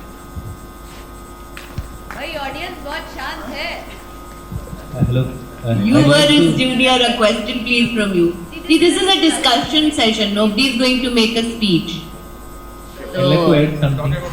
Yeah. Talking of you. That question actually. And if you have any नहीं तो सब सो रहे हैं। pointed to anybody or anybody can answer. और सोइए मत कोई, नहीं तो मैं उठा के पूछ लूँगी क्वेश्चन, क्योंकि मैंने कुछ पता है नहीं व्हाट इज पर। Please go ahead. हाँ प्लीज पूछिए। मुझे पूछना है? Yes, what's your question? No, basically I have been working in Springs a lot. So, तो होगा। huh? Observation to that. अच्छा okay. So we worked on that Niti Aayog report and it has been there for 3 to 4 years. What I would like to just second Dr. Ikshika's message is that it's a high time for to have a spring program or a mission. It's because we are really dealing with the water security issue, especially in the Himalayan region. And we really worked hard to develop that report. So that is a request to Arta ma'am, if you can take it forward. Thank you. Can I come in? Yes, Mr. Yeah, that is, I think, Can I come in? आपको mister Lodhi को बोल देना है। Wanted to add one. Yeah, can I come in? Good afternoon. No, let the panelists speak. Let me moderate. ले दीजिए। Hello, yes. I'm audible. Yes, I just wanted to add one thing regarding the impact of these recharge structures. I am working in Arunachal, and while working with the community, I was monitoring one of the projects which was done by Forest Department in Arunachal. The people were asking that if due to these recharge structures, particularly trenches, if my animal is falling into it and dying, then who will pay for it? So this was one question, and this is a very serious issue from the community perspective. So we suggested them that time that okay, do not make these ditches too deep that anyone can, die in these ditches. So only 2 feet height we recommended for them to create these recharge structures, pits or trenches, whatever they are constructing. So just wanted to add from my side that yes, apart from landslide, there are other impacts which these recharge structures can cause.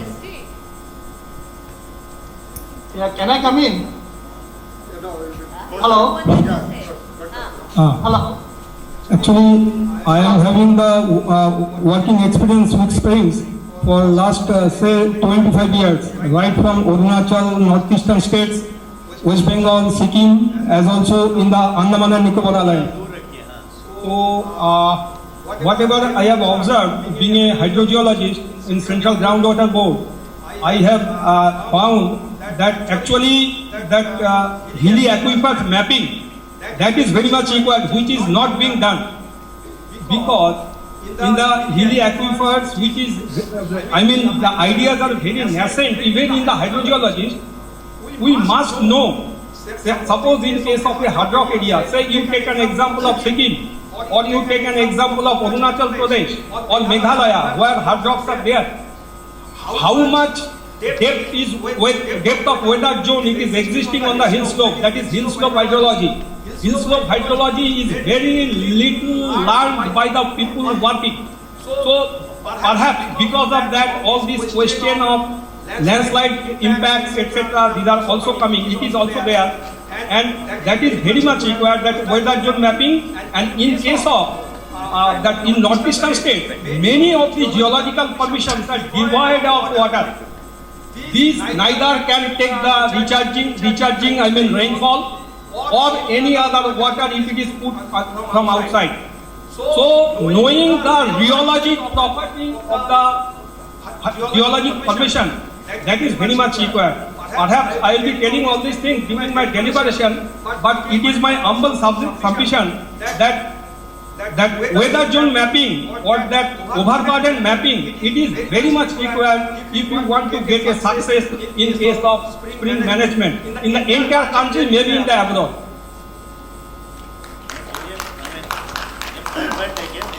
Of course, because if there is Can I come in? no zone, there will be no moisture to be hold. Namaskar, can I come in? You want to say? I'm audible. Someone wants to join online. Oh, Padma. Who wants? The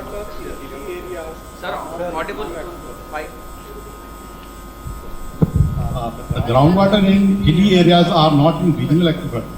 Springs have a very localized, you can say aquifer, and mapping of that aquifer is itself a challenge. Very detailed geological survey or identification of recharging is a difficult zone in that area.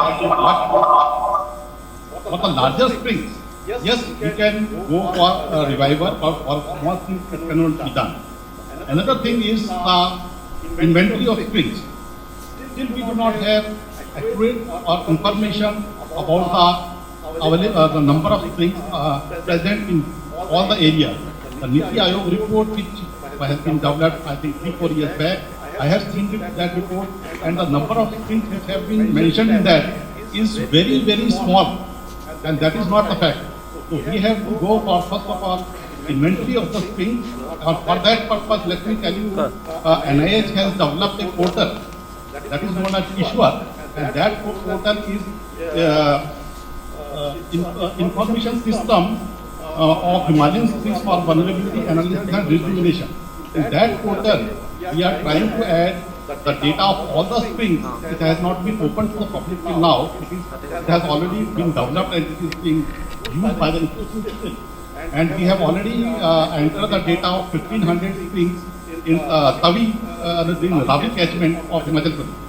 And it has 37 parameters which we are adding. So first we have developed a complete map of springs in the Himalayan areas. Only then we can think of rejuvenation and going further. So first we need to develop an atlas with all the details of the springs with unique name as you are mentioning. Anybody, and for that also we have developed an app. So we can train the local people for that, and with that app they can, if they have located the new springs, they can click the photo, they can give all the information from there, the one click, and that will come to us, and we can recognize that one, so that all the information from the area can be gathered at one point. Thank you very much. Just take the mic. Good morning, can I? This is a good application app which you have on it, and I think it has to be kind of propagated, and people should know about it, that how and what and how they should be doing, and also then loading and putting input should be very simplistic, where the ground level people can look into that. And let's not put many parameters. If we put many parameters, then people will desist from doing that. That's my suggestion. And again, when you were telling about this thing, you see, small or large, again for the mapping, even virtually when we are doing it, the scale, at what scale you want to do. There are maybe some very tiny also, and there are some bigger ones also. So those are the things. Dorji, you have a question? Yeah, ma'am. So Yes, ma'am, please thank go you. ahead. Thank you. Sahu Saab is sitting there, and Mr. Sika has given a very wonderful presentation. Thanks a lot. I got 2-3 points, particularly related to the cold desert zone like Ladakh and Kinnaur, where the snow, winter snow is the only source of water in summer for irrigation as well as drinking. Now, one gentleman has pointed out the inventory of the springs. Here in this area, if I am not mistaken, if you will talk to these public health people, they got all springs data. They are tapping those springs for drinking water irrigation. So it is with them. Only thing is how to bring this data out and find out the critical springs which are very important to be taken up first as a program to for the water security of that village. One. Secondly, I wanted to know from Mr. Sika, because he has mentioned he has not been able to visit the Ladakh. Have you any experience of this snow harvesting for spring rejuvenation? This is very important aspect again for Ladakh and this Himachal Pradesh, the area where there is no rainfall in summer. So this snow winter, if we can catch this, harvest this, and the slow melting of the snow will definitely rejuvenate the spring. So this is what I wanted to share at this time. Thank you. Bye. Yes, Mr. Dorji, because yes, to be very frank, I have no experience of snow harvesting in Ladakh. I mean, personally working, but after only I know the theoretical conceptual things. And as I was talking also with Mr. Sahu, that that is something that the snow harvesting and putting in a spread way and like a snow harvesting ponds. And so we have to have a series of those kind of things in order to see that. But as I said, I have no expertise on that. And that's what I was telling him, that we'll be happy because I have been doing rainwater harvesting, but snow harvesting I have never done. And that is one area I think we would be happy to look into in more depth. Right. Because that is something is required for Ladakh area.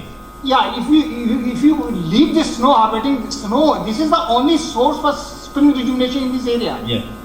That is a very critical point. And snow pattern nowadays is shifting. We are not getting snowfall during winter. So this is very important aspect and need to be flagged and need to be seen under Jal Jeevan Mission or some other program how we can go for it. Thank you. And also that the early snow melt is nowadays taking place. So we have to see that how best we make best use of that in putting through a series of ponds as well.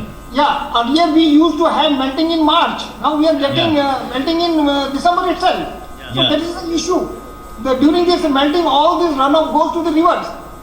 Instead of rejuvenating these springs, it goes to the rivers and the river goes to some reservoir or some other place. The hilly people remain there without water for a long time in summer. And that is why during the lean summer season, you don't get when you really need it. Yeah, exactly, sir. Thank you. Thank you, ma'am.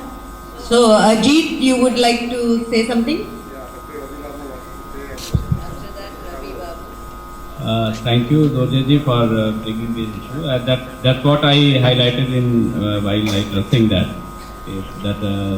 Snow is the only source there, and we are promoting a lot. And as you suggested, that PHE employees are already having the information of all the springs and be taking benefit that we are trying to map each and every spring in Ladakh.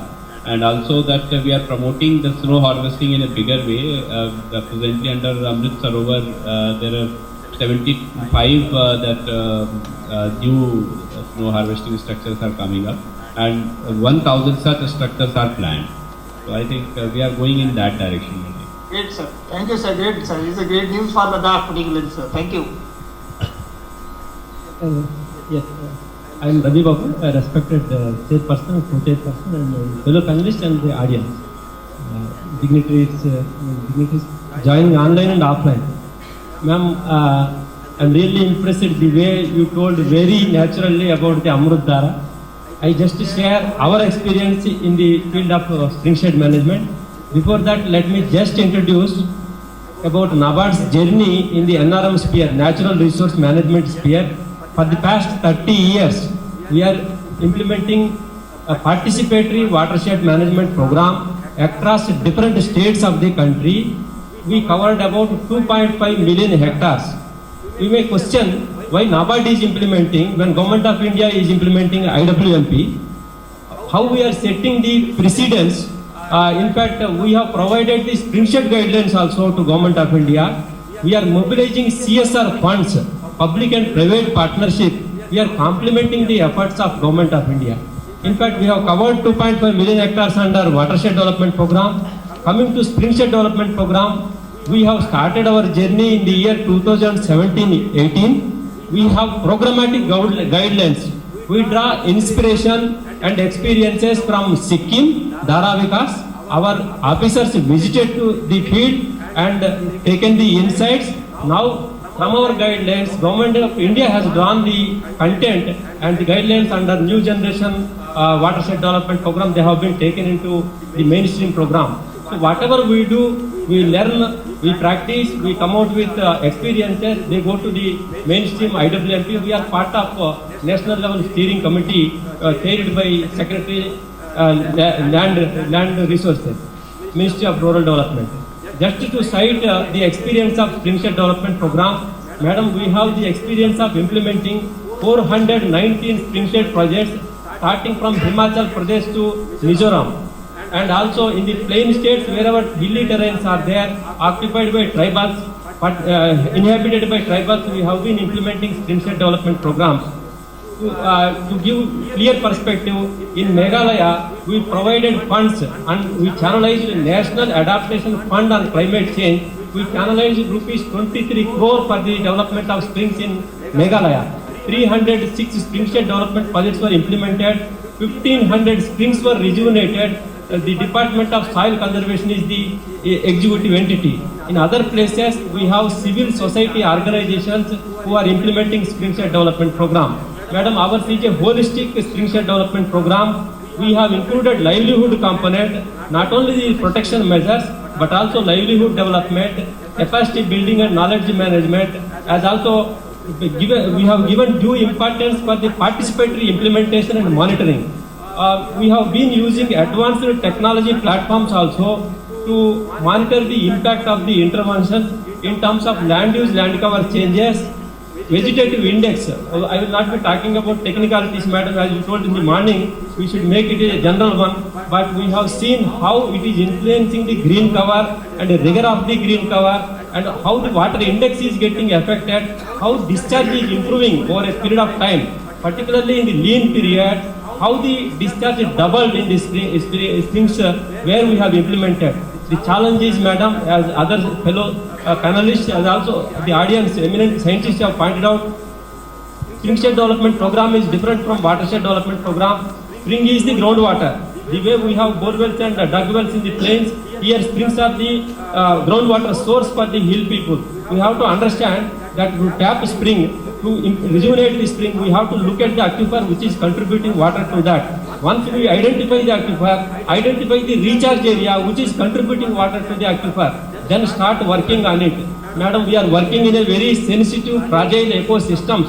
We should be very careful in taking up different interventions.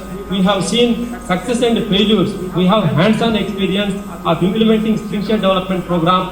Now we have village level committees representing the people who are implementing, taking forward our agenda of participatory implementation and monitoring. We invite the scientists as also the dignitaries on the dais to really visit our projects, not only in Meghalaya, Himachal Pradesh, Uttarakhand, even in Maharashtra tribal areas, eastern part. We have in different states. Madam, we have been providing the grant support for the NGOs as also the village level committees to revive the springs. The challenge, madam, not only the inventory and mapping, but prioritization is very important. When the spring is giving more than 5,000 liters per day, such type of springs, and we have to apply climate change vulnerability lens. Otherwise, prioritization is of no meaning. We need to talk to community, we have to prioritize the springs and go ahead with the protection measures with all other host of integrated development measures. Then only the springshed program will be taken up, and we are now coming out with a training program to train the para-hydrogeologists, to involve the local people to understand the behavior of underground movement of water, types of rocks, how the water moves below the ground. This is a very complex subject, but we have to take it to the people, how the underground water movement is taking place. This is the crux of entire springshed development program. We need to bring a military of people of youth, particularly to understand the geohydrology in the language known to them. So this is the requirement which we have seen, madam, and we will be taking help of Nedivalam also. We have this issue of lack of local organization who can anchor this program. If we bring Aquadam, PSI, lack of trust is there, trust deficit is there among the hill people. It is very difficult to convince people by bringing experts from outside. We want to develop local action, local people. For this, we will be looking forward for the guidance of Ministry of Water Resources, along Sikka Saab, the scientists, the eminent scientists, and the Nedivalam to help us. Thank you so much.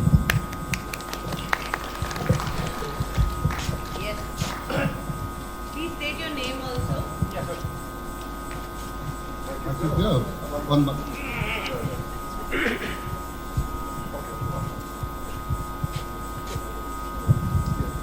Good afternoon, everyone. Hello. Hello. Hello. Just hold on, whoever is online. My name is Dr. Sunil Sharma. I am Hello. from Tata Trust. Dr. Sunil Sharma from Tata Trust. Yeah. So, as per the Mr. Babu, as per the last panelist, Mr. Babu expressed that the science of hydrogeology is the more near to the community. So, we are working with the community, and we are working in the 6 states. We are working in the 6 states, right from Ladakh, Himachal, and Uttarakhand, and in northeastern zone, especially in Arunachal Pradesh, Nagaland, and Mizoram. So we are working in more than 1,000 villages.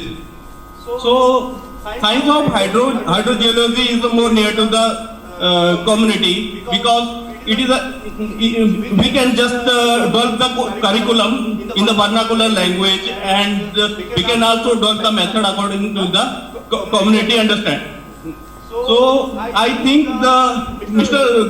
Sika has presented this isotopic method, and other is LIDAR and all these things. So once there is a confusion now, we are just go ahead with the traditional technology, which is the hydrogeology, or we are just prioritize this isotopic and the LIDAR study. Yeah, because we have to scale in the pan-Himalayan level. Yeah. So clarity from Mr. Sika.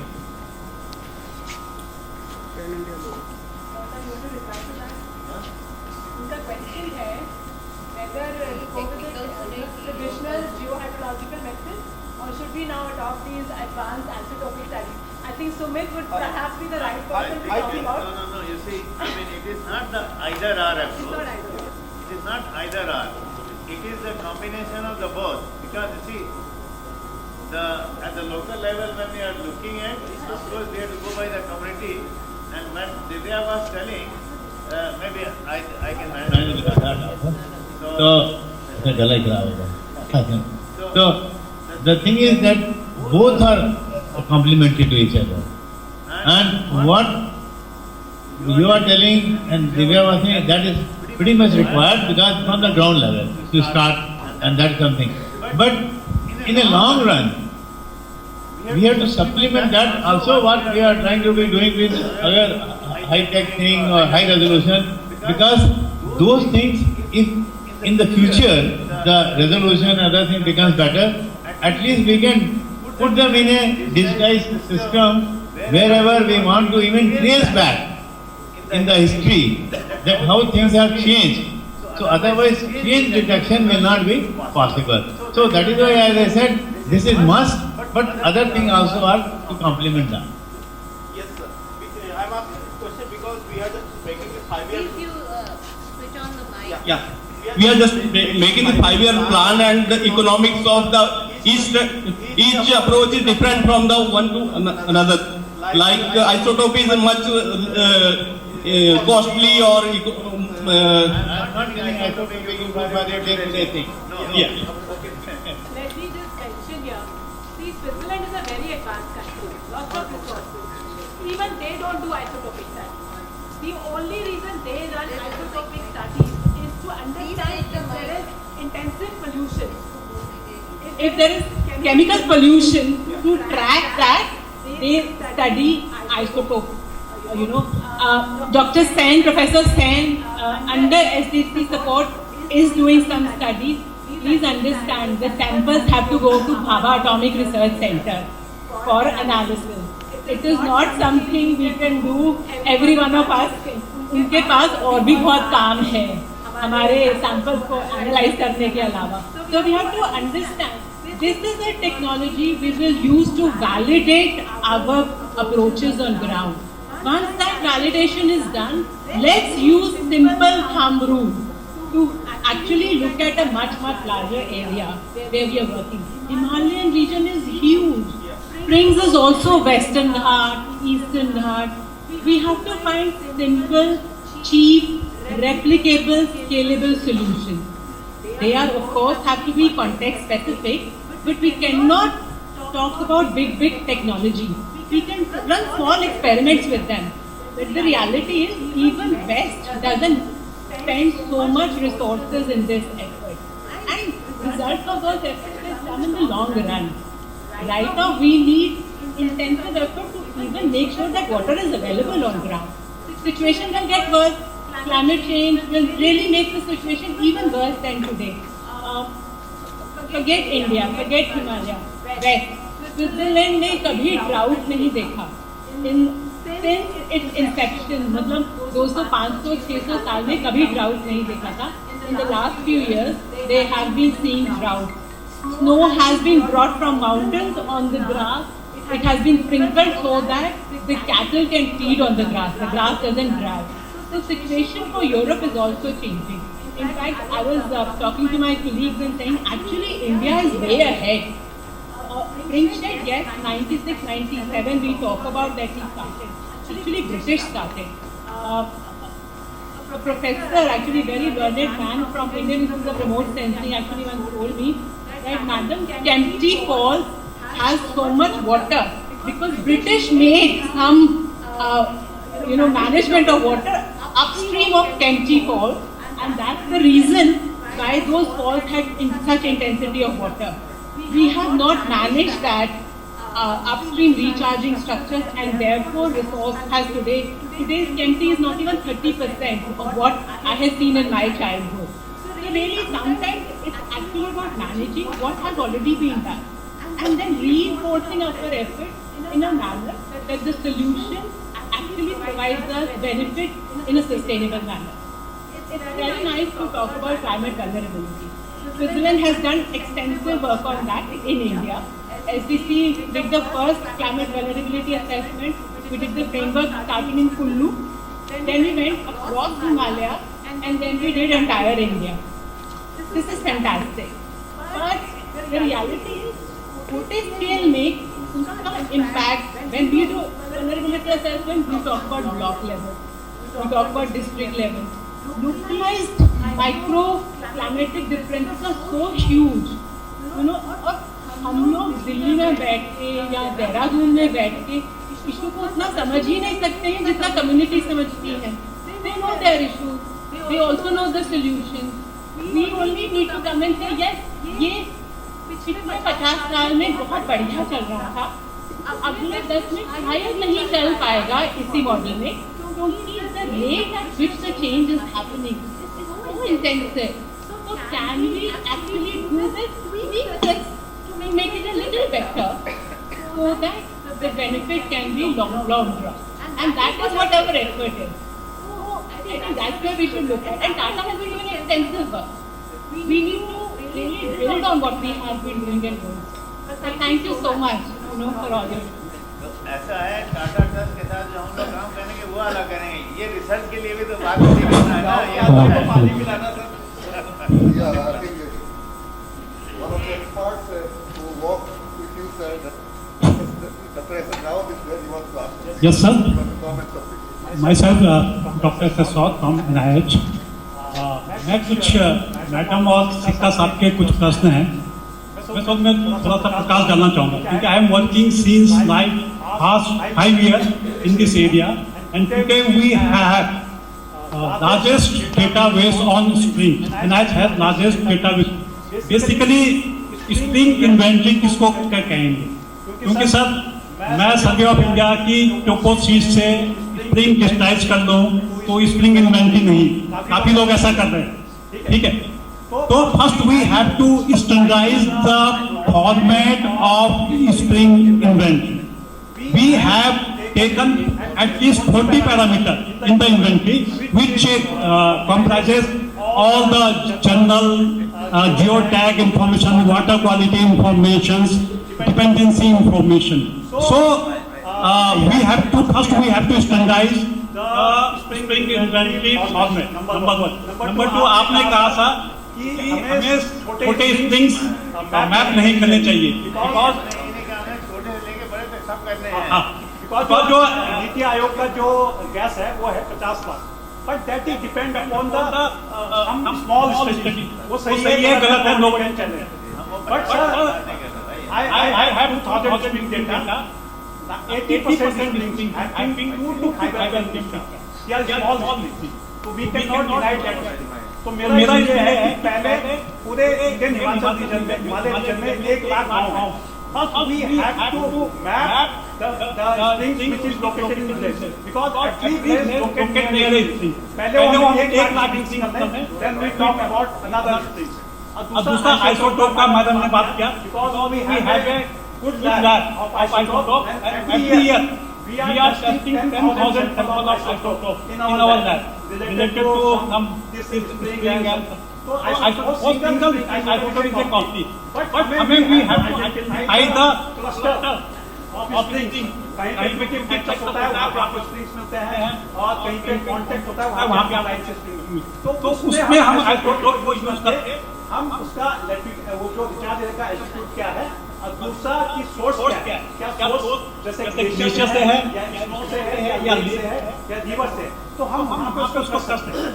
Thank you.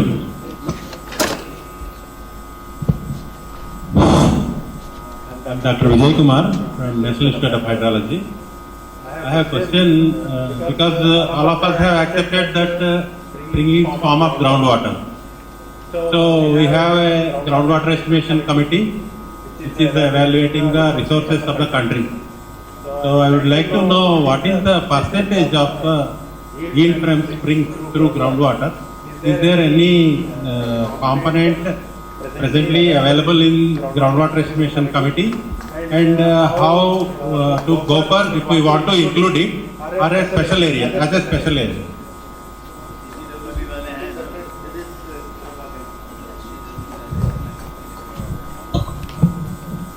Actually, spring is actually a groundwater. So we are not mapping at present this thing. We are doing national aquifer mapping, basically in the valley and not on Northly. So what Dr. Kar was telling that we think of doing the spring side development. But Neptune 2 is coming. Still in that area we are not focusing in spring. We are doing certain studies. We are measuring spring discharge vis-a-vis rainfall, how rainfall is affecting the spring. But at present we are not fully involved in that. Hello, sir. Our panel is somebody. Yeah. Working on somebody is online. No, it is me here, sir, in front of you. Okay, please. Good afternoon, everyone. I'm Imran from Macadam. I will not spend time on what we have done and what we will do. I'm very happy that Madam Archana was very, very honest, and she said that any water scheme will not do justice if there is no water in the taps or in the pipes. And she also used a very important word which is called as source strengthening, which is what we are going to talk about for 2 days, right? One of the sources is spring, or if it is hand pump or borewell in the place. Now my only observation was that many of our dignitaries and also from participants, they are saying we have a lot of spring data. Now this spring data is from springs which have been studied, not the springs which are not studied. And so I think there has to be efforts. Dr. Alokji has said, Diva Madam has said, and I think we need to really think about doing inventory of sources which are not studied. And my main observation is, what next? If we know from guesstimate that there are 5 million springs, and if from study we understand that there are 10 million springs, for example, my question is, what next? I think we have to also think about the decision support system. Like for example, in here in this state, we know this is the number of springs. What are the actions that we are going to do? How we are going to shortlist the number of areas where we need to do intervention? What are the schemes? Which are the number of people or organizations we are going to use to do these activities? That is all from me. Thank you. From sir? Yeah. Make it short. I'm a very strict moderator. Thank you so much. Actually, now that Imran has touched on this,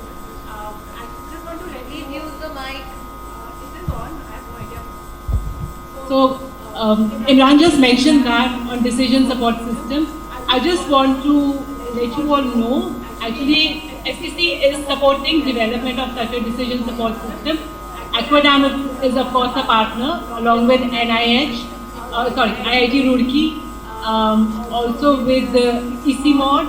PSI is also a partner on the ground. We are working in the 4 states, which is Himachal Pradesh, Uttarakhand, Manipur and Sikkim, to sort of draw our lessons. But I really request all of you that if you have learnings or lessons from your particular states or regions, please do share it with us, because the more information we have, more robust this DSS would be. Because in the end, the idea is that it should be a tool for us to use so that we can find context-appropriate solutions, for various parts of Himalayas, so that we do not, there is no adaptation or malaction which triggers other kinds of systems. So that's all for your information. We'll Madam, have the last words from I someone who would has like not to say something about Ladakh. Then later. I think we got to hear from PwC. Spoken. The money bags have not spoken. I have come here representing a community. That is the user community.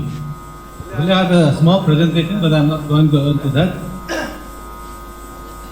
I want, as a community user, those who are going to, those who are doing research and those who are implementing it, I have this request. So for example, notice, we are talking about this lifeline, this springs. I just want to come with a figure that in Northeast, I'm talking only about Northeast, not the Himalayan region. The Northeast, Brahmaputra, Barak, all the entire water basin is about 650 BCM. Out of that, only 24 BCM is usable as per syllabus studies. The groundwater, in addition to that, groundwater usability is,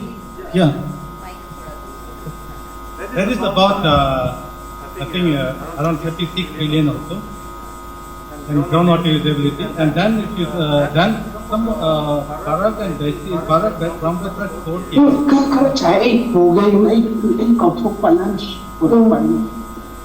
We have river flowing into Myanmar and Bangladesh, separately about 30 BCM. If you consider all this usability, 24 means around 5 to 4% water availability in Northeast. With about 34% of India's water resources in the Northeast, but usability is only 5%. Out of that, groundwater is used, groundwater, rechargeable, groundwater portion of Assam is around 80%. So the hilly region of Northeast covers about 20%, and that distributed all the 7 states. And see the water scarcity in all this abundance, that with the challenges I come here today. You want that hilly area people, for us, this spring is the lifeline. And I have a small, actually, data. I'm not going to that because of the time. We have usually in the spring, in some of the, like I'm from Manipur, from the spring like in our village, we have 2 springs. And normally, the curve is there in monsoon somewhere it will be around 40 liters per minute. And then in the lean season, it comes down to around 10 liters or 8 liters also. The village is about 60. I'm taking one example of the requirement is about, it's a 600 population. So 55 liters per capita. If you convert to that, the requirement is about 26 liters per minute required by the village. Whereas the availability is only around 10 or 8 liters in the winter season. As a community member of the village, I want that they should be augmented in winter. And I want that there should be proper planning from the state also, and that I want, like everybody else, I also want that there should be pipe water supply to all the households, which is not there because it is not there even for drinking purpose also.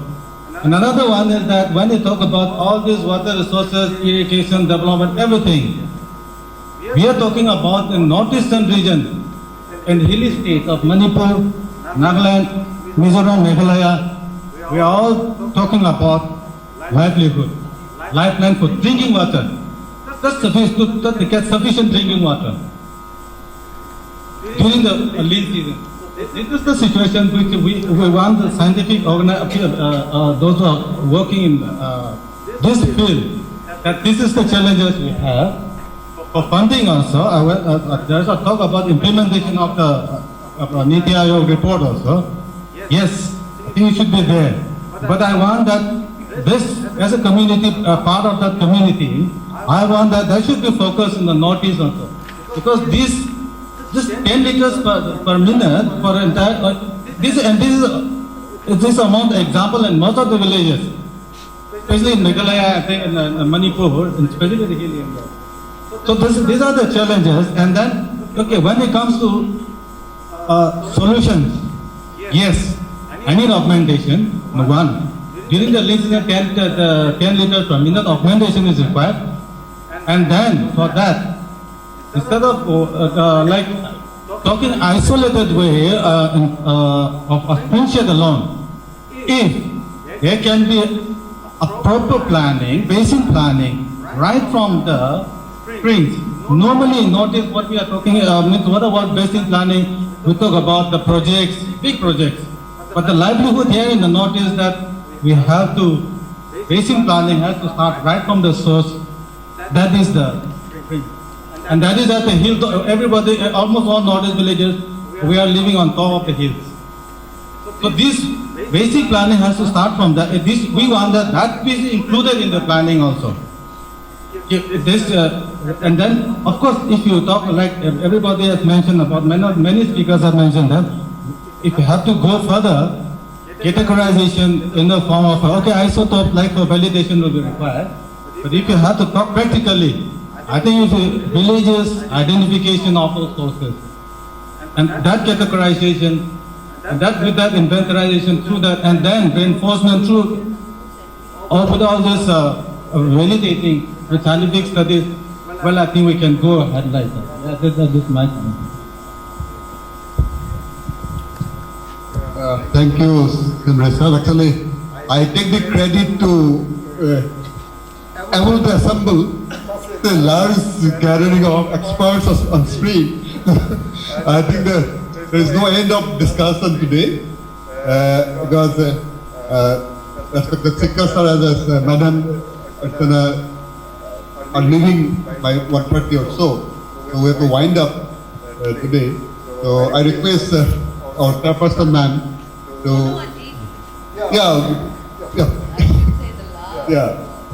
I just request our post chairperson Priyaudit Saudi to speak or wind up something before Madam. I will just say thank you. Thank you. I think we heard here that there was inclusion on this species management and the way forward which has been given by Dr. Pika. And two things which I am taking from here that I think as a policy maker is very important for me, and that is one is that mapping and the data collection, that seems is the most important thing which is coming out from here. And second is that community involvement and involving the community in whole management of the whole water thing there in the village level of the community level. I think these things I find it very important, and that is what what we are going for this making of the water policy. That is what we are trying to strengthening the Pani Samiti of the local village including in the maintaining the Jivan mission structure as well as the watershed and also the water conservation. I think that will certainly benefit, and certainly will in the next session we will be hearing more and learning more. Thank you. That is like a real obedient junior. Thank you, Ajit. So thank you all for this very, very lively participation. Under NWM, we already have a big focus on spring shed, so we don't need another vertical, another mission. And I agree, we don't need a one-size-fits-all. We need to learn from the communities. And I'm happy that most of the technical people here are aware about that. And I got to know some things which are so amazing that even animals can drown. So things have to be seen from the perspective of not only Mother Nature but animals too. So I'm not going to allow anybody else to speak now. You've had your time. And I agree with Divya that, while we can have isotopes and stuff like that, we need simple, cheap, replicable, scalable, and things on the ground. We may think big, but act small. Thank you. Thank you, ma'am, and thank you all the panelists and the participants. It was really lively discussion, and I know that madam has already noted down many things that I think. No, you can speak after the chairperson. But yes, okay, ma'am, sorry, ma'am, for that. I invite all the participants for the lunch. It is just in the training hostel. After the lunch, we will again assemble here for the technical session, and we are eager to hear from Dr. Kaur as well as Dr. Satpati, who have been working on spring. And yes, they work during their service period and also they are working now. We are really looking forward to hear them in the post-class session. So thank you, everyone.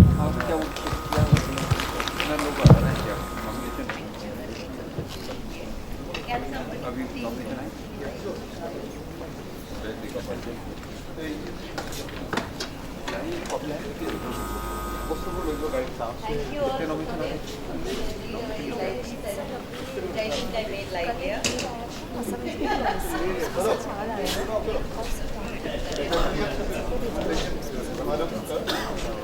नहीं तो वो क्या student थे नहीं वो water तो उसके student को नहीं लेना है आपको करिए Number of springs, and it helps the Indian people in the hills to get their water for their day-to-day life. So now, as already it is discussed in detail that how many, we can see that in the northeastern area about 2,62,000 square kilometer. It is about 9% of the India's total geographical area, which is actually encompassed in this tract. So the entire population in this area, they are living, barring the people who are living in the Assam plain. So they are living on this spring water. Next slide. Next slide. Actually, if we go for detailed study for spring, springs are basically of two kinds. One is gravitational spring, another is non-gravitational spring. Gravitational springs are those which are actually going as per the gravity. What we are generally, as we are working on the springs, those are generally gravitational springs. Otherwise, springs are also come against the gravity. Next one. So, Brian has classified the spring accordingly. Next one. So this is a non-gravitational spring. You can see in this well the water is coming up. So that auto flow, these are auto flowing well. Next one. So these are the gravity springs. Generally, many know all these things. Depressional springs, also called topographic spring, contact spring, fracture spring, tubular spring, and submarine spring. This is the spring I used to find in the ocean areas. I also having some experience to work in the coast. So in Andaman I have worked, so I used to find all this type of springs, and also have been dealt a lot by the USGS people on the Mexico, on the Florida and many other places. Mighty that submarine springs they have reported. Next one. So these are different types of springs. This one is generally topographic springs. Generally everywhere, most of these springs you come across. These are this type.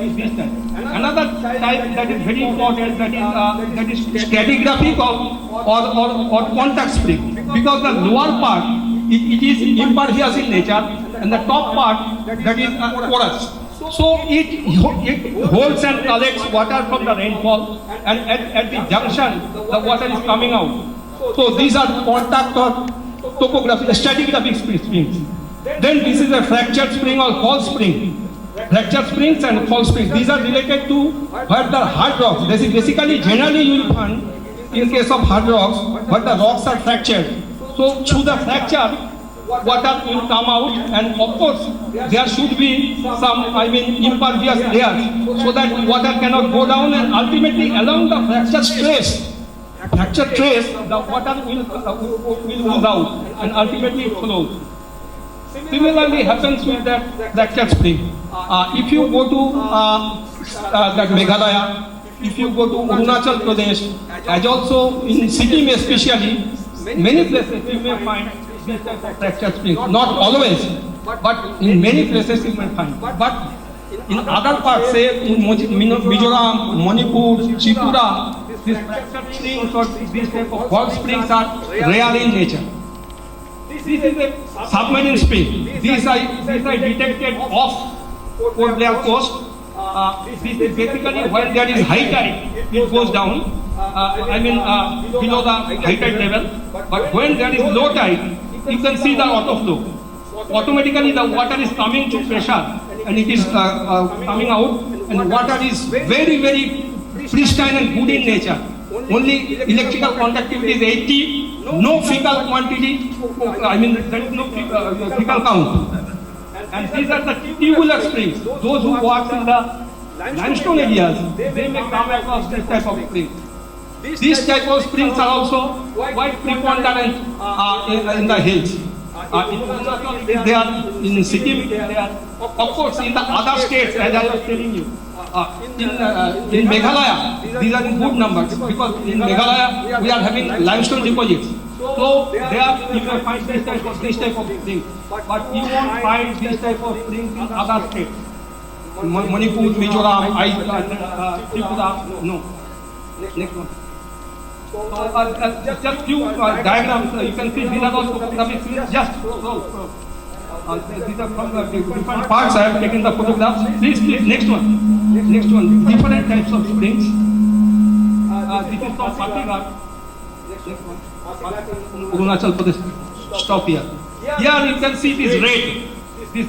This is Major's classification. Major's is classified depending upon the yield of the springs. It may be of various kinds. This above 3, these are enormous water yield. This enormous water yield you will not find everywhere. So these type of springs are very rare in nature. As I was telling you, in the ocean bottom you may find, and at places you may find. But these two are generally found in case of water supply springs. Water supply springs. These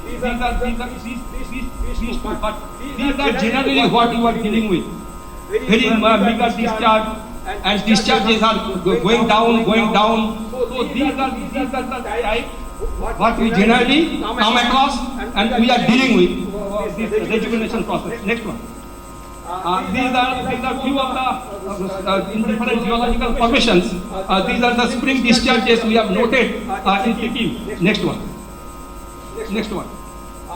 Just a small story about how mighty springs can be. It is a small tale about Port Blair city supply, city water supply. You can see it is good up to the evening that was in November of 2001. Just after there was actually two monsoon counts there. Normal monsoon, then also from November to January, there is a monsoon that what actually rains in Chennai coast. That also rains in Port Blair. So, but that was not there in that year. But that because of the lack of tactics, management tactics, they supplied water every day. If you go now also, you will find once in a week, sometimes twice in a week, they are supplying water. Water is so scarce in Port Blair, even today. So, in such a way, in 2002, 2007, 2020 and 2014, there was a huge water shortage. When there was huge drive in 2002, Lieutenant Governor himself was monitoring about this water scarcity, and he was about to tell the people, please go to the mainland for 3 months. When there will be rain, you come back. So in this way, I was called from Central Government because I was knowing a bit about the islands. So I was sent to an island. Previous slide. Oh, sorry. Next one. This is the island. This is called Radland Island. If you move any time to Port Blair, you will go up to this point. These are all tourist spots. So from there you can see this island. This island is having highly emanating spring. I studied next one. I studied 16 springs I have judged, but 12 were actually giving very high. So based upon that, next one. So this is the total discharge. It is 36.5 lakh gallons. 36.5 lakh gallons. On that, I gave recommendation to the Lieutenant Governor that from there, if this water is coming through submarine pipeline to Port Blair, so then Port Blair sustainability can be attained. But getting such a big scheme, it took a lot of time. In 2002 it started. Next one.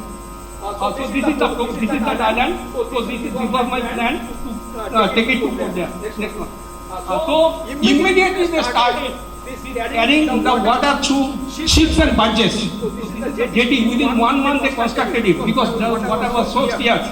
So immediately they started carrying water.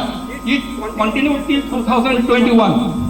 And in 2009, because of the advocacy of the Lieutenant Governor, Government of India approved it. It was 1,500 crore rupees. The first phase they gave 300 rupees. 300 crore rupees for connecting the few of these springs to undersea. So that work was completed. 8th of December. Now water is coming below sea. I did not take all those photographs also that undersea pipeline how to come in. Next one. So this is the story. Next one.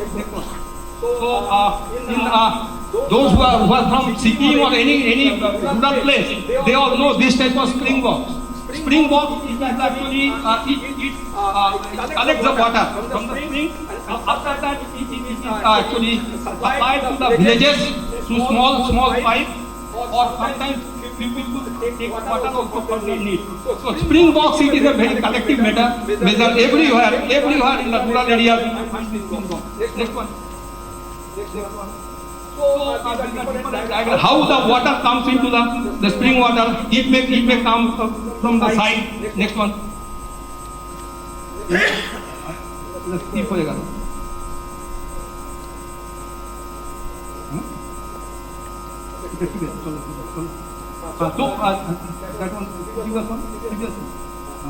this is also another program. Suppose there are big springs, or you can say it is a fall, waterfall.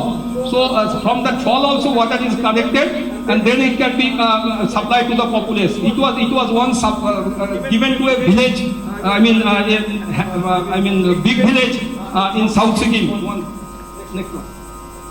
So now I am coming into the class on which I am called. I am invited by Neriwal to speak on this subject, that is role of geology and hydrology of spring in the northeastern states. I also express my indebtedness to Nedipalam Authority to inviting me in this important workshop, and I am also feel myself privileged to speak before you. Next one. So geology and hydrology, how it is actually influencing a spring hill. Because as I was telling in the morning, when you pass through any road section, many places you may find that springs are oozing out. And if you look at, you will find that in the hill slope, lot of roll boulders, etc. those are there. So this type of situation in many places you can find. That is those are the basically that stratigraphic or topographic or what is that called?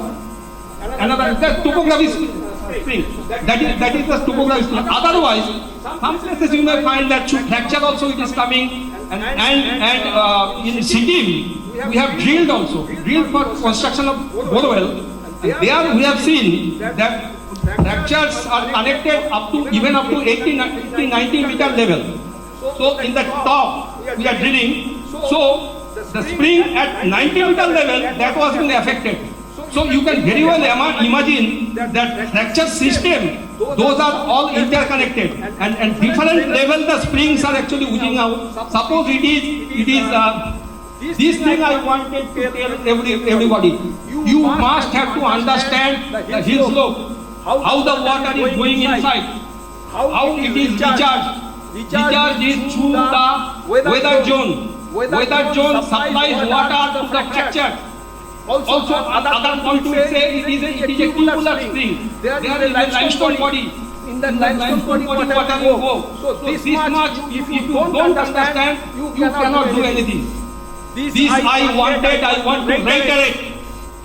So you must have to understand what is how the hill slope is behaving, what the materials are there, whether it is porous or non-porous. If it is non-porous, many of the states, some time back I was working for geological mission for government of Tripura. For few months I was there. There is a place called, I am having my colleagues from Tripura. There is a place called Jampui Hill. And also there are few districts. There is a Bhalai district and North district. There are huge crisis of water supply. In Jampui Hill, one lady takes 6 hours to get picture cleaned up and to come back. You just imagine how much mandate is lost. So this also I have collected. I have calculated how much mandate are going for collecting one picture of water. So because they are the material which is actually lying on the hilltop. Those are incapable. If you go for recharge of this, what you will do with this spring rejuvenation? You must, unless you are knowing what we are drinking water, where we are making data, all these fields what you are cutting, but you don't take anything, a drop of water will not go down. So you must know also my colleagues who are geologists here, I am telling you, try to see the geological map of that area and try to see what formation it is. Then formation wise you try to behave. Next one. So this is the importance. This is the importance of geology and hydrology. Try to understand. Keep a person with you with having some domain knowledge. Only para-hydrologists they cannot. If I know all the system, entire system, because I work many years in Sikkim also, and West Bengal government, they take my advice also if need be. So I have seen in this way, copy thing they can do, but they don't understand what is happening. What the reason all this even landslide business is also coming out. But if you know what is there, you can very well tackle anything if it is coming. So now here we can broadly divide the geological formations in Northeast into 3 groups. One is consolidated formations, which are basically hard rock. Hard rock may be sedimentary hard rock, metamorphic hard rocks, as also crystalline, that is igneous rock. This much I think everybody knows. igneous metamorphic area. It is the school date is there. We are ready. So in this way I am just telling you, no any geological, I mean, intricacy I am going inside. So that consolidated formation, semi-consolidated formation, there are Gondwana. You all heard of Gondwana. Gondwana we get coal.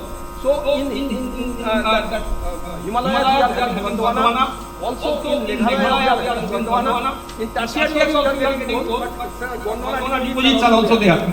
So those are called semi-consolidated formation and unconsolidated formation which is very new. Generally developed later. What I was telling you that in the hill slope, those boulders, etc., which are down, those are all newer deposits. Also in the rivers, as we find, those are all newer deposits. So many places we get newer alluvium, as also this consolidated and semi-consolidated formation. So these are the basic, I mean that framework of geological materials available in the northeast. Consolidated formation, semi-consolidated formation, unconsolidated formation. All these three you may find in two types of states. States are Arunachal Pradesh, states are Sikkim, states are Meghalaya. Over.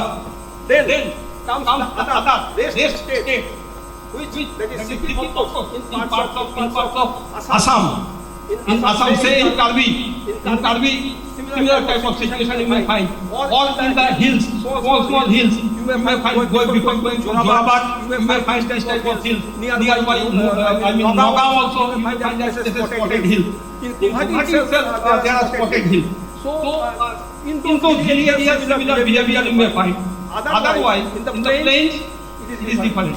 So, barring Assam, other places say that Nagaland, then parts of Arunachal also like this, parts of Pirap Changlang district. Similar type of formation you may find, that is Nagaland, Manipur, Mizoram, Tripura.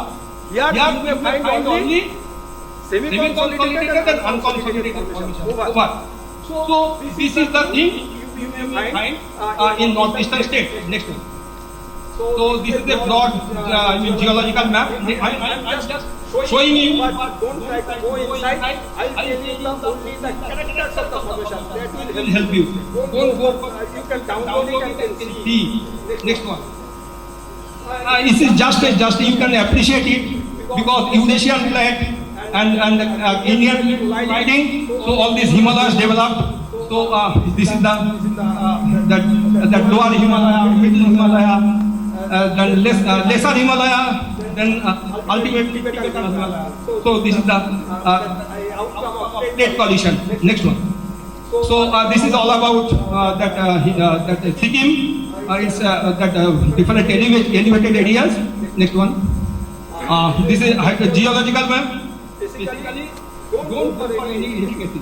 I mean, geology, those are different types of granitic rock. Then schistose rock.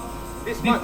Schistose rock having some different because they are having schistosity, and in case of this granitic rock, they are having big fracture. So these are actually water allowing pathway. So next one. This is about Meghalaya. These are all schistose rocks, and these are granitic bodies, and these are all sedimentary formation. Newer alluvium one is here. So next one. This is about Arunachal Pradesh. Here this is Pirap, Changlang, etc. And in the foothills also you may find that similar type of formation. That is topographic springs, etc. As I was showing you in Pasighat. So here in the entire area you may find this type of springs. Whereas in this area towards Tawang, if you go towards Tawang, you may find that similar fracture spring, this type of spring. And at places you may find that topographic spring also. So this is about that Arunachal Pradesh. Next one. This is a study I made with my colleagues are sitting here. I was working in Arunachal also. 4 years I was in Arunachal. This is Kameng River. If you go straight to Tawang Road, there is a place called Hadukong, about 30 kilometers from here. So this is a coming river. Here we have seen beautiful examples of spring lines. We have noticed springs in this way, dipping towards lower. Here actually the hills ends here. So after that you see the spring has come up to the river level. If you go further deep during summer month, you will find water deeper. So this is actually here it is directly adding to the base flow. Directly adding to the base flow. In the top, the springs are oozing out of the stream. Next one. This is a broad geological map of Arakan and Assam basin, which is you know petroleum deposits of our country. So this is the entire that alluvial plain. This is Meghalaya, and this area entirely from here. This is the extremely trusted area, and here the geological formations those are not conducive for groundwater recharge. Next one. Now this is important. You just try to keep this thing in mind. We are getting alluvium. If you drill from top to bottom, gradually you will get alluvium in some places. Formation, it is highly porous and it yields also groundwater and also petroleum as well. In Tripura, it is holding huge quantity of gas also in Bangladesh. And then is coming Surma. And if you go to Manipur, that Mizoram state is unfortunately it is totally covered by this formation. You won't get anything. Similar type of thing because Arakan range it is going to up to Indonesia. It is invading through Andaman and Nicobar. It goes below sea, then again it is coming to Andaman. So there also I found this similar type of formation. There is no water. There is no water. Only cold water. If you go for harvesting, it is possible. But you won't get any groundwater from this formation. This Surma formation is very, very bad. Next one. Then this one. It is also shell. Shell is a rock of clay type of material. So the Disang shell is also not good. But sometimes shells are also splintery shells you might find. So that splintery shells sometimes is water. Then these are we are having no interest.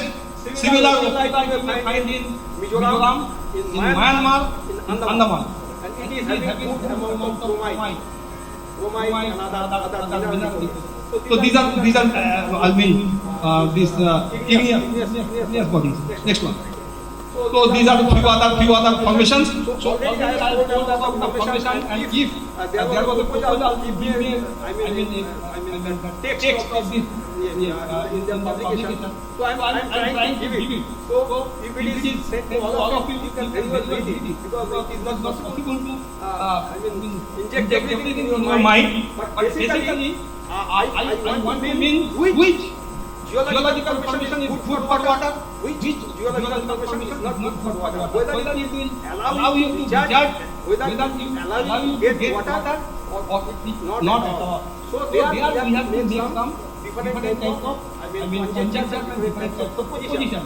In Tripura, but in Tripura PhD told me हम लोग यहाँ एक गांव में 5-7 tubewell बनाए एक सुरमा में 5-7 tubewell बनाया और फेलियर आपको आपका दिमाग से बोलना होगा कैसे हो you give some innovative solution. I took the challenge, but for some reason I left the job. But that was a good challenge like Andaman. So I some it is not the program I cannot tell how my solution. But thing is this, there is no water. So if you go for this Richard, say Jompu Hill. In the similar area we find Jompu Hill. In the spring there is no water. And the Jompu Hill those are basically Mizo people. They are dealing with huge water structure. But if you go for all these spring regulation, nothing will happen. You won't get anything. I am writing down. You go for any damn practice of spring rejuvenation, you will not get a drop of water. Because it won't allow water to inside. So this is I wanted to reiterate and to tell the organization. You must know in the hill slope where we are trying to venture. What is this quality? What is the geological quality? What is hydrological property? If you know, you will be successful. Your spring will be regulated. You can harvest water also. You will some various innovative techniques and many other things. But you must. So this is a glimpse of the Suma. Suma is an admixture of laminations of shells and sandstone.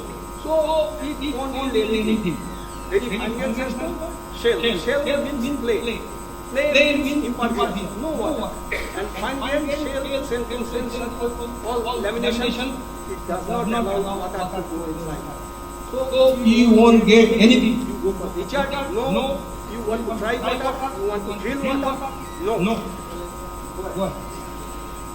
So few ideas you just see. Generally, run of generation is a topic of civil engineering. Nowadays I get some interest in this. I teach someone, so I read all these things. So generally in the hill slopes, the water pH is different level after going inside. Surface, that is surface flow, no, surface runoff, then pipe flow. After getting inside, then pipe flow occurs, then flow. What is generally happening below the river bed. These are the three modes of water flows out and ultimately it reaches the stream and we create the water in the river. You can see, after landslide I used to run in Arunachal and Nahalagun. You see these are the pipes. That's slided gas gone out. So this is open. You can see all these pipes. Through these pipes goes water. When huge quantity of water goes down and it takes that huge pressure and ultimately landslide happens. So this is the basic cause, that piping in the rock that causes landslide. You can see these are the pipe flow. This is pipe flow. Next one. This is another diagram. You can see these are the three ways how water joins the river. This is a general idea about how the water remains in the subsurface. This is generally unconfined aquifer. This is a fractured aquifer. Only in the fracture what is there. This is this aquifer. In the sand bodies, in the pore spaces. So just let you know those who are not the subject.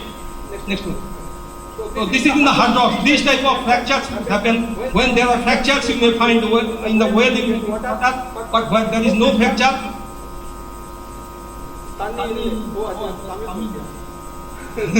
so there is one.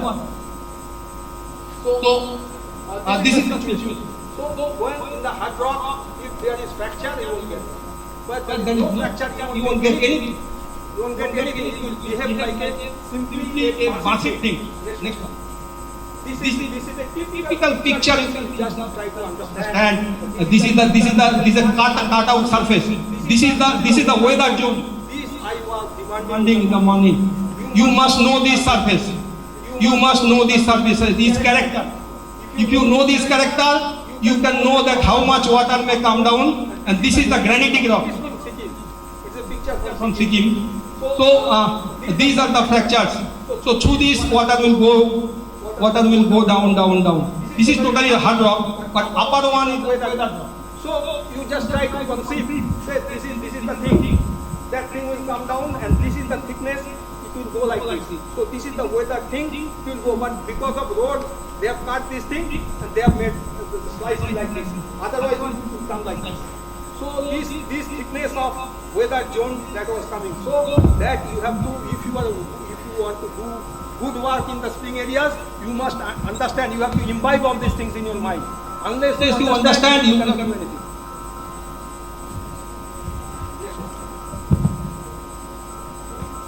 This one is also.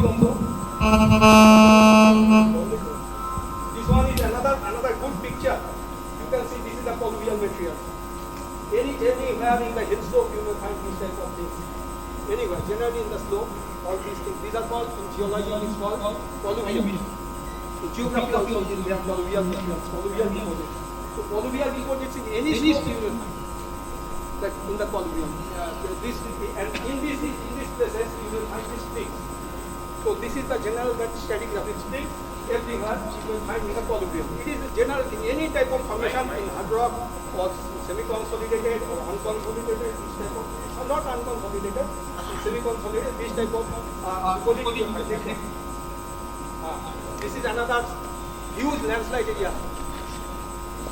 My Sikkim friends, you can see it is just, I think, close to that, what is that, 12 mile or what is that called, I don't know. They just go reaching Gangtok. Landslide has happened, and this is the genetic relation between the landslide and spring. You can see. Now it is open, everything gone out. So these are the springs which are out. So these actually created all these havoc. These springs actually created when there was an overburden, water was coming inside, and when there was huge rainfall, it exerted huge quantity of pressure. मैं सबसे यही मैं request करना चाहता हूँ जो spring में काम करना चाहते हैं वो आपको हिल स्लोप को समझिए. Hill slope hydrology is the basic thing. पढ़िए, देखिए, जानिए, यू कैन सॉल्व एनीथिंग. अभी मैं बहुत पूरा जाऊंगा. I will pass very fast. These are few about something about the glacial retreat. Next one. This is Gangotri retreat. Next one. This is some time back we found in Uttarkashi some huge washout.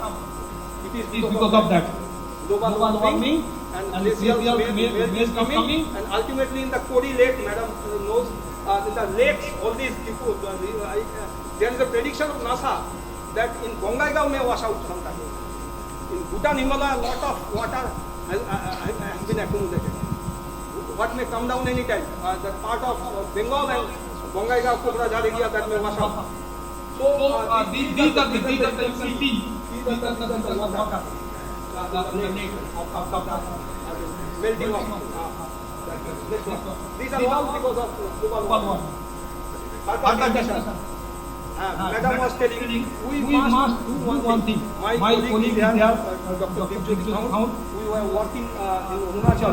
We also tried to find out the quality of spring.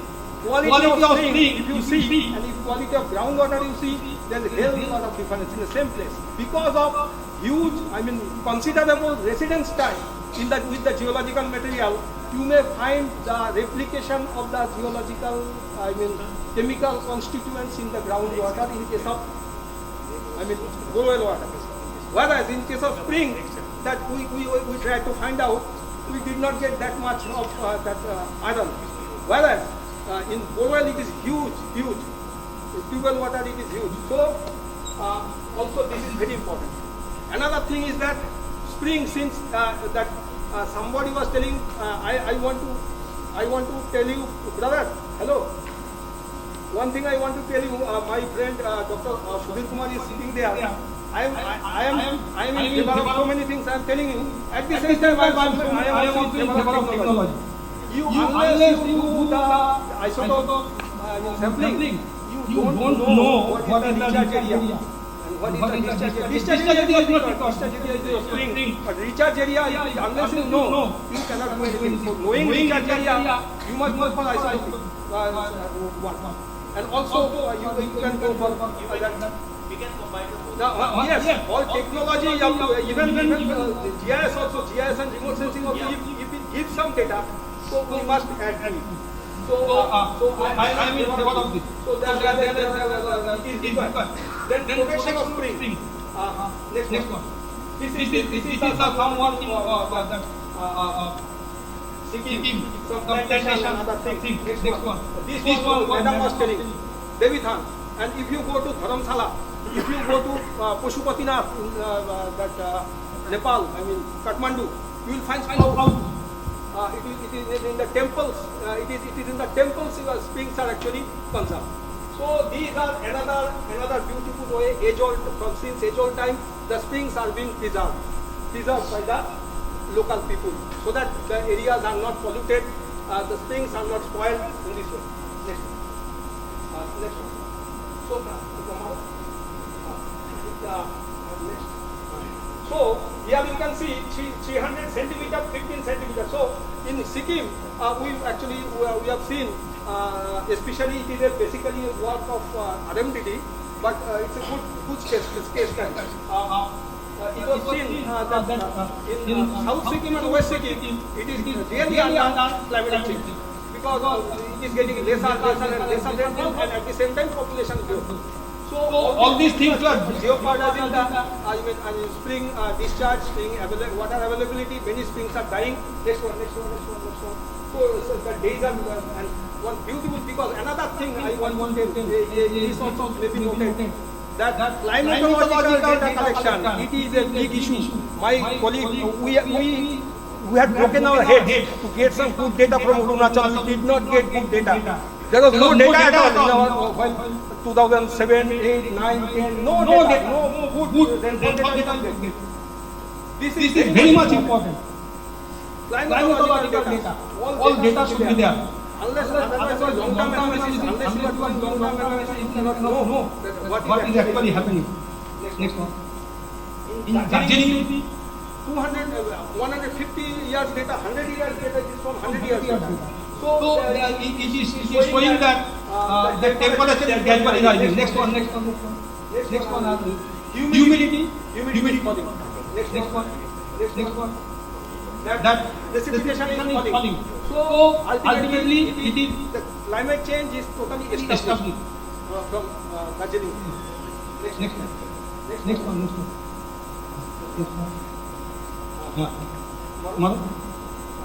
You can see this much number of springs.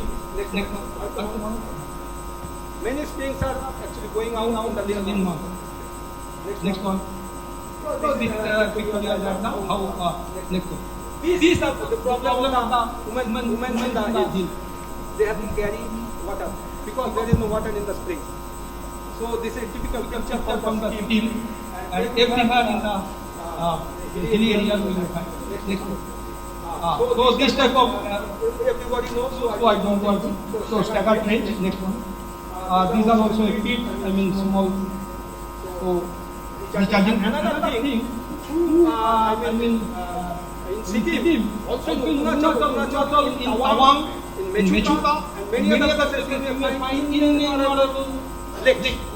Through lake also you can go recharge. And Hausa was asking about, I went to Ladakh, so I found go. So this is the first dike along the slope. It was in Uttarakhand. It was attempted by the park there to manage the flow along the slope. So they have reported that we are enhance the water supply. Next one. So this is of course I will remember this. Without participating groundwater management, you cannot go ahead in those areas. No government system, outsiders they cannot do what. So you have to take the help of the local people. So that Dara system is also good. What was advocated by my dear Dr. Kulkarni. But at the same time, knowledgeable domain experts also should be with them from time. Otherwise they cannot go ahead. Next one. It is also few other observation that in the role of forest actually plays a great role in groundwater recharge. Next one. So the leaders are actually falling on the earth. They act as a sponge. So if we cut down trees, that is also a time. One bad thing. What you actually do against the groundwater recharge. Next one. This is very much in district. That is zoom. For zooming, forest fire. Forest fire is not desirable. Next one. You see, this is the noon hill after forest fire. Before zoom preparation. So you can well imagine what is happening. So this is again all this recharge and other things only that soil erosion. Next one. You can see. Next one. So actually, while I was in North Mission, whenever I come, I try to find out all these things. Next one. This is one of my advocacies to my friends in groundwater board and also many others. Generally, it was of course it is the board or the committee is at the central level. So many from IIS, from NIT, from IIT Roorkee, many people in CGWB, CWC, many, there is big committee, there is very learned people are there. I don't know, but in the system it was kept for last 30-40 years that recharging slope, it is possible only up to 20% slope. No, I disagree to this. Because this is the work in Sikkim. I have seen up to 55% slope. Springs are there. I collected spring data. Then what, if we call spring is groundwater, unless it is recharged, how it comes out? So in the Sikkim, we have seen up to 50%, 55% slope. Springs are available. People are getting water from spring. So we, myself and one of my colleagues, she has left for England for research. We have calculated the recharge in Sikkim, only for Sikkim state. That is considering up to the 55% recharge area has been increased. And there it was not calculated also so far. Because slopes are more. So now the recharge in Sikkim was not being calculated. Darjeeling is not being calculated. But actually, this should be taken into consideration. These are some of the new concepts I want to share with you. You also please think, those who are working in this area, my colleagues from Central Groundwater Board, you all think, you all do what? You collect data and try to apply. Next one. These are few of the efforts of the valleys from city in nearby Pista. Next one. You can see these are the valley aquifers. Next one. These are the tubes constructed in the valleys. Next one. This is you can see Pathar side. This is we are constructing picture of our well construction in lake. And this is next one from Kargil, I think. Siachen. This is from Siachen. Next one. Another valley aquifer. Next one. Kerasing. Next one. It is from West East Siang district. West Siang district. Sorry. You can see how they conserve water in a steep slope. This is spring water, but they conserve with paddy cultivation in steep slope more than maybe 40 degrees, 50 degrees slope. Next one. Different types of water conservation in Zabo system in Manipur and Nagaland. Next one. This is work by Umayam. Umayam, they have conserved water in slope. Our ministry, there was award, Jal Sambardhan, they got it. Next one. This is that snow harvesting in lake. This I was advocating that there may be series of check dams. Water conservation in hilltops. In my report, I prepared for Central Hydrogeological framework in Arunachal Pradesh. There are all these here. This was zero valley. What function is this? For kiwi cultivation. Next one.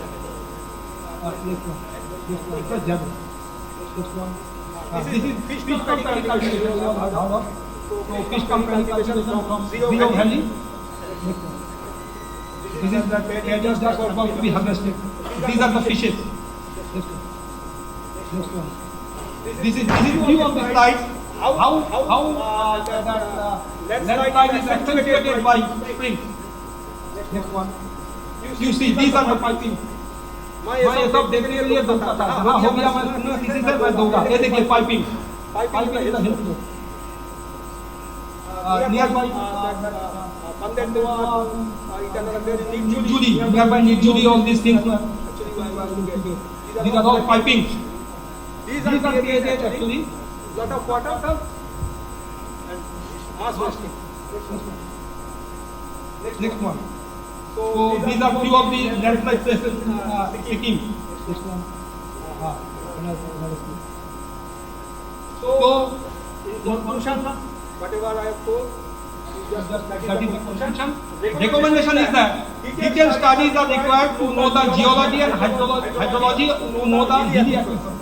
This I tried to tell you again and again. So this is my humble submission. Then studies with GGPS, very precise, because spring shelter is small. So if you want to know that where it ends and what is the entity, you must have to handheld GPS on the water. There you have to go for DGPS mapping. So DGPS mapping is my advocation.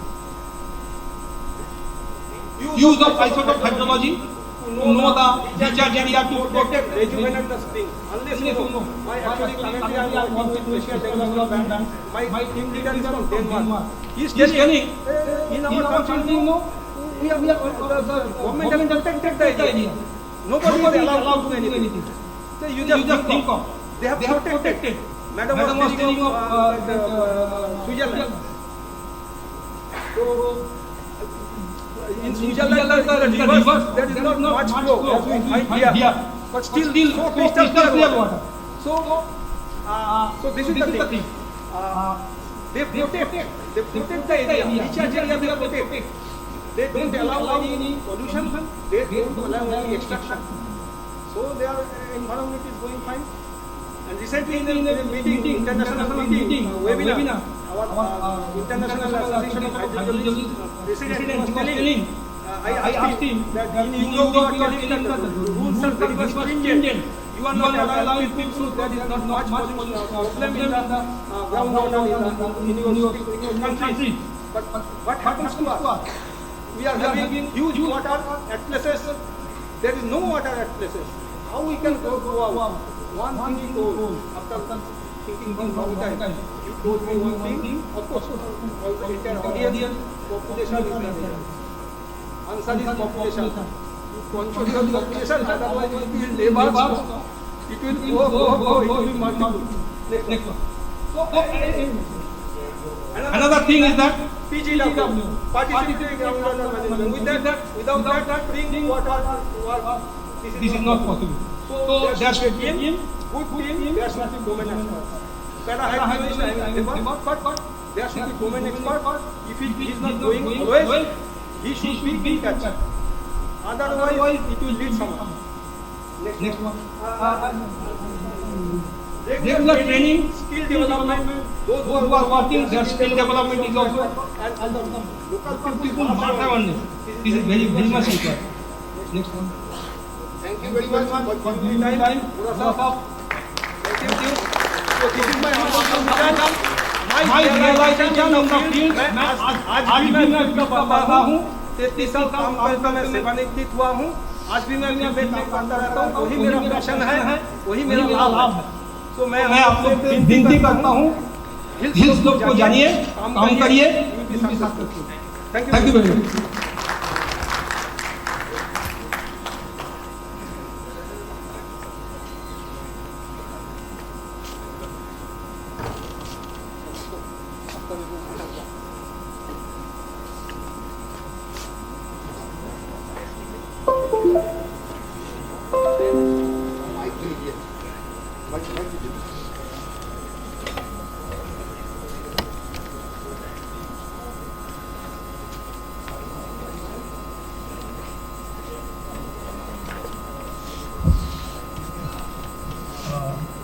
If there is any question, any query on this presentation, detailed presentation by Dr. Amala Jyotikar on the role of geology and hydrology on things. If nobody is asking any question, I have a small question. I have a small query from you. Is there any relationship between lithology and spring frequency in Himalaya? Spring frequency or spring distribution? Yes. It because, as I was telling you, that mythology. मैं पुकार के बोलता हूँ, मेरा आवाज बहुत ऊंची है.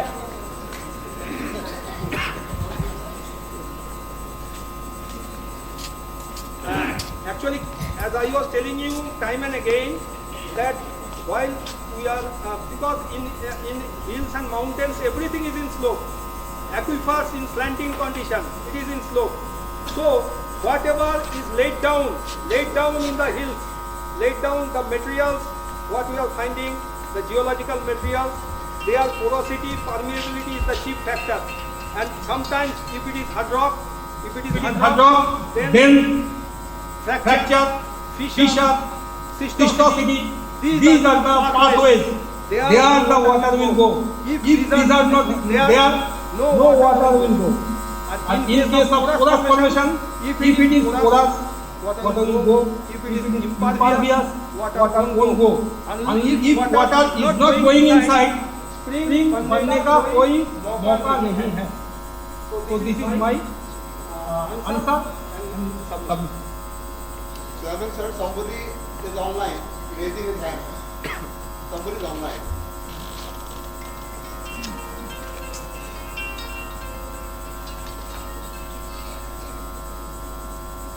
आप उनका नाम ले देना, उनको बोल दीजिए that they can ask their question. Sorry, the call is there.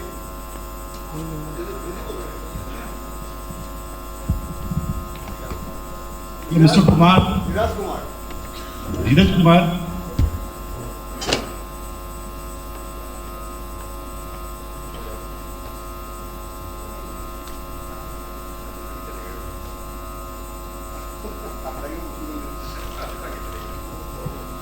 I think he's not available now.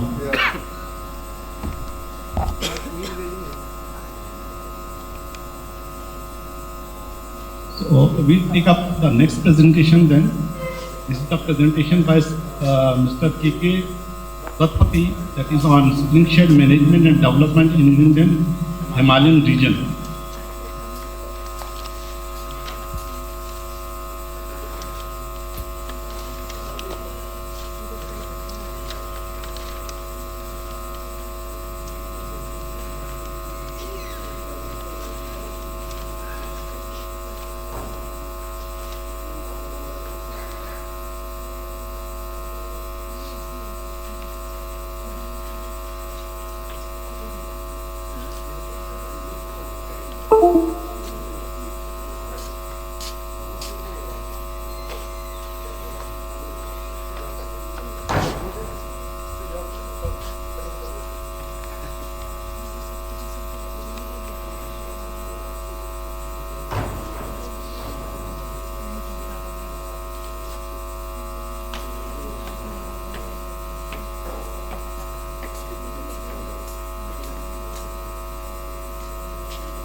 Good afternoon, everybody.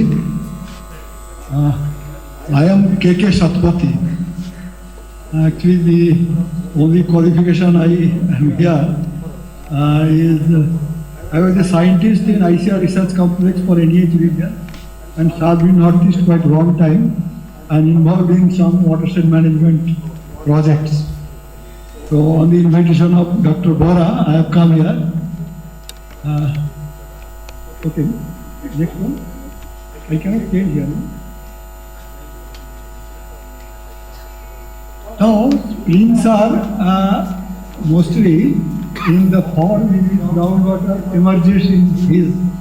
When a water bearing surface, it intersects with topography, hill slope. And this is a type of spring. It can be a very small spring with few liters from the tens of thousands cubic meters, giving rise to streams, rivulets. And this is the main source of water in the hill slope in many villages in hills. And lower reaches, many of the rivers, their origin is from this type of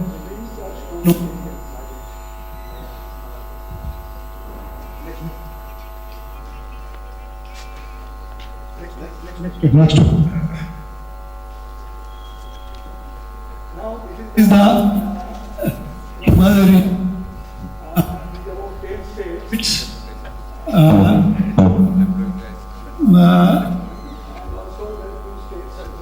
West Bengal in Gulbiguri and Karbi Angal Hasha, and these are about of area and 15% of population. It is estimated that out of 5 million springs, 3 million springs originate in this area.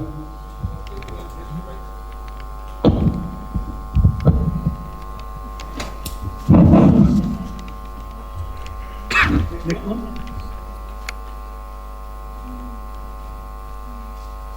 Now this is a from Niti Aayog table giving number of villages, number of springs, number of irrigation systems. It is obvious that in hill states, in hill areas, 60 to 65% of people depend on the hill spring for drinking water as well as irrigation. Next one. Next one. And this is for, of course, northeast. A very high number of population depend on spring water. Next one. Now we have mainly 5 types of springs. We call it depression streams, contact streams, fracture streams, fault streams, and karst stream.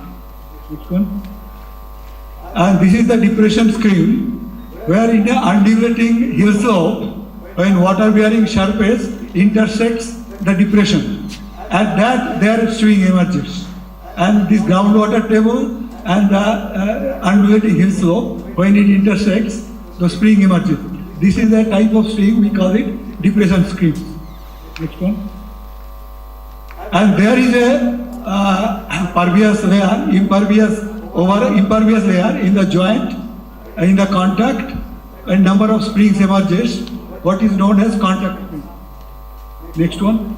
And in the impervious layer, there may be many fractures of pervious fractures, which emerges as a spring, so which is called fracture stream. Next one. And there is a fault scheme. It is under hydrostatic pressure to hydrostatic pressure between two impervious layers. We sometimes called confined aquifer. On the hydrostatic pressure, it emerges as a spring. Next.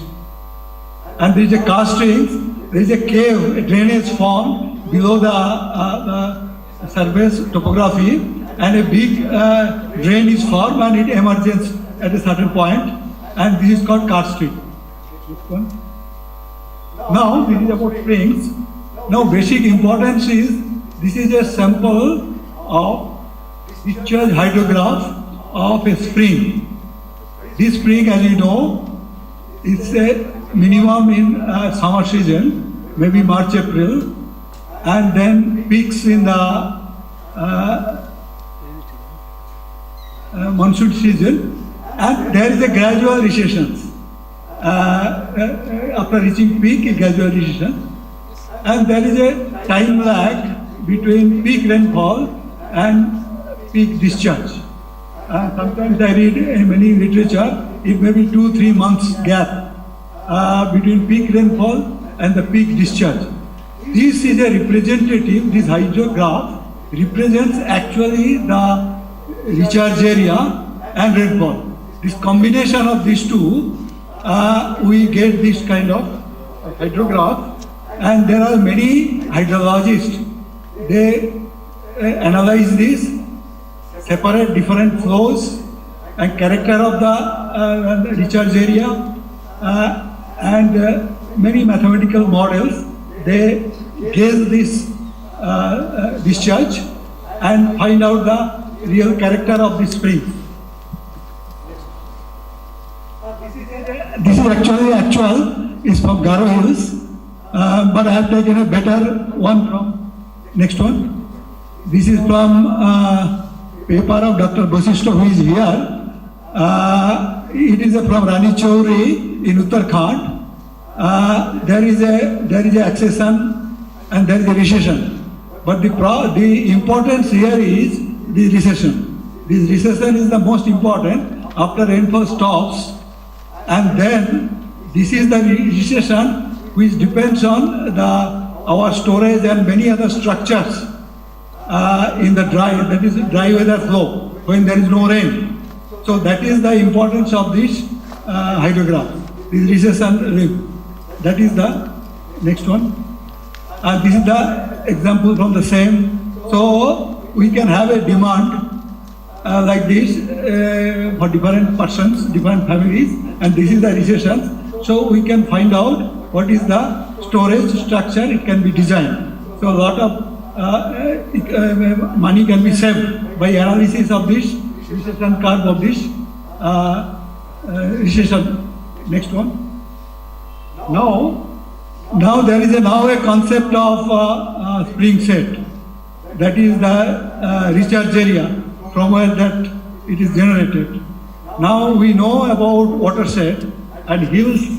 This watershed demarcation is very easy. We take an outlet and take the topography. It is very easy to demarcate, and there is a 7 watersheds in a hill slope. A set of watershed can be purely, then it can be bigger watershed also. It can be very easily demarcated. But spring set, it is an aquifer, from aquifer, so it is difficult. So this is the type of spring set. It can be a set of watershed. It can be a set of aquifers. It can be one watershed, one aquifer, one watershed, many aquifers, many watershed, many aquifers. So this is the most difficult task for hydrologists, geohydrologists to demarcate this spring set.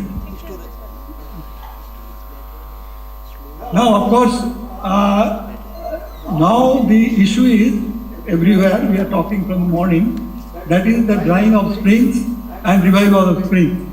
And we don't talk was there about climate. There was a lot of change in temperature as well as rainfall. Now, low duration, low intensity, high duration rainfall are changing. Now it is more than high intensity and low duration and very erratic. And that's why they get time to enter the soil. So this dry weather flow, this what we saw in the recession we saw earlier, the dry weather flow is getting much and much less.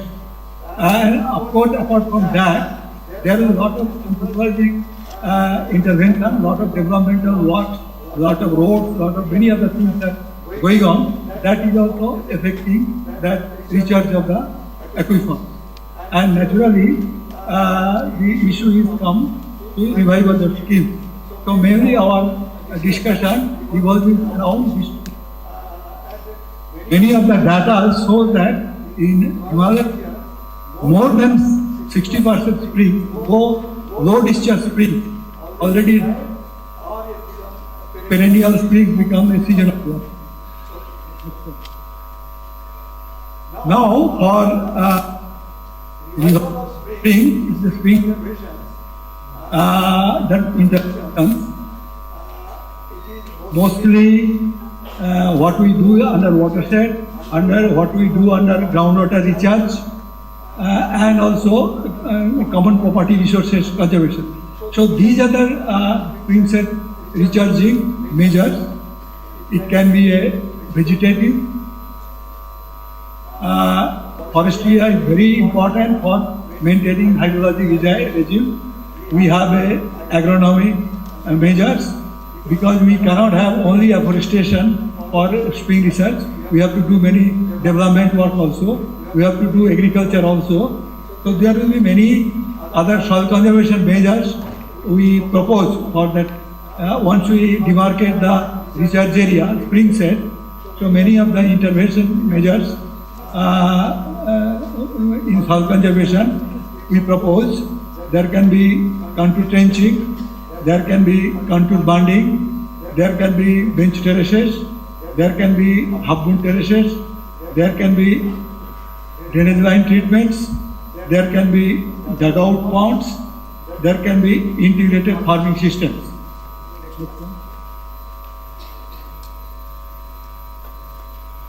No, in northeast, there is a special problem of septic cultivation, already it is told. So there is a huge forest area, it has been affected by this septic cultivation. The data shows how much percentage of forest area it is being impacted by septic cultivation. Next one. Now, as we showed, there is an experimental result in small watershed. The percentage of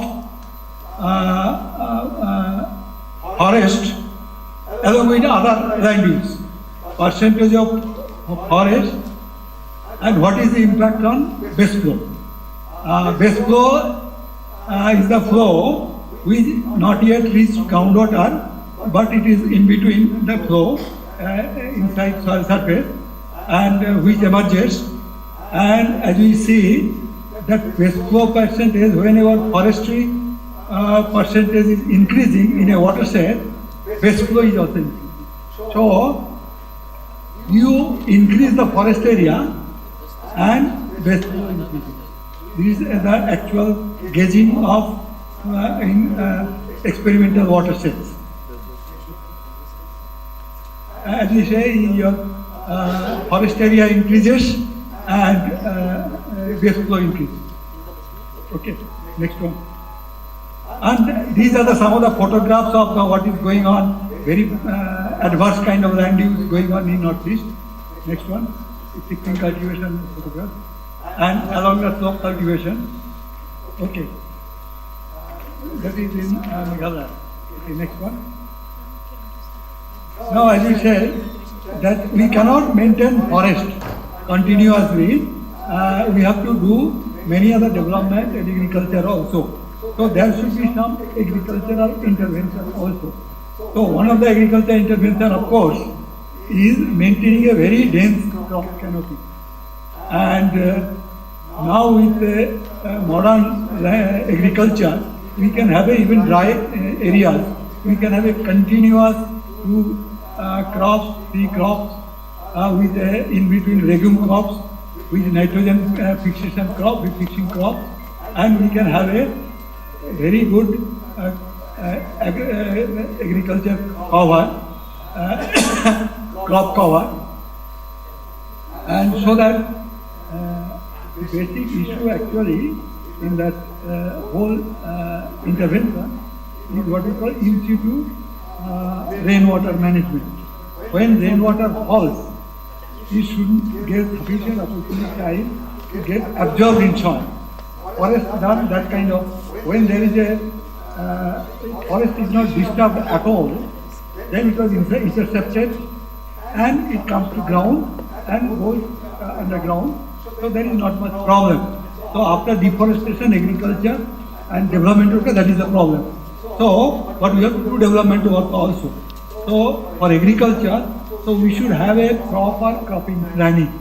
So there are many packages available, so that continuously you can have a many times increase of income also.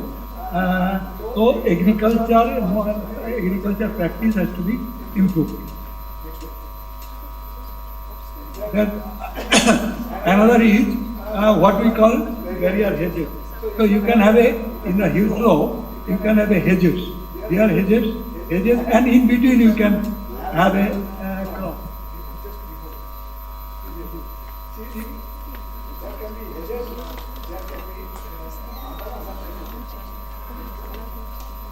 So in between you can have hedges, and then you can have a crop. So gradually the hill slopes become plain, some kind of plain, and rainfall is much more absorbed. Yeah. So you can have it's called area JD. So that is one type of crop system. It is conserving crop system. Then what we call this is the actual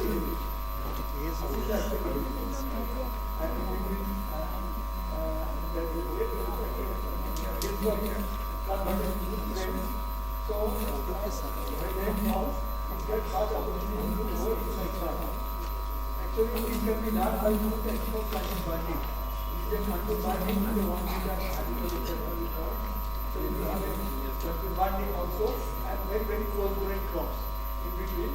Then also you can have a very less runoff from the hillside.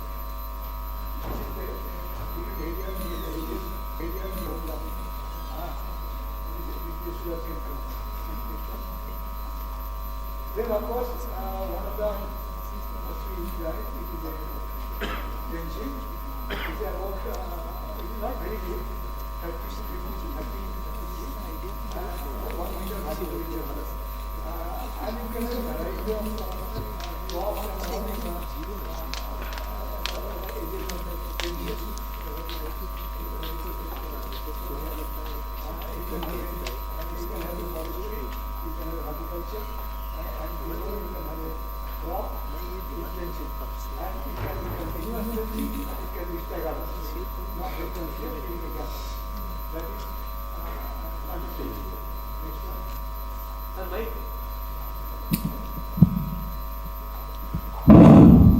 This is a staggered contour changing. Of course, this is the bench terracing. Sometimes we have a conservation ditch type of pit to just trap water. Next. This is of course bench terracing, and most because the problem of in Sikkim there is a bench terracing, but in Northeast bench terracing is not yet popular, except Nagaland, where there is a water, pani kheti they call it. So, but in dry terracing, it is not at all popular. But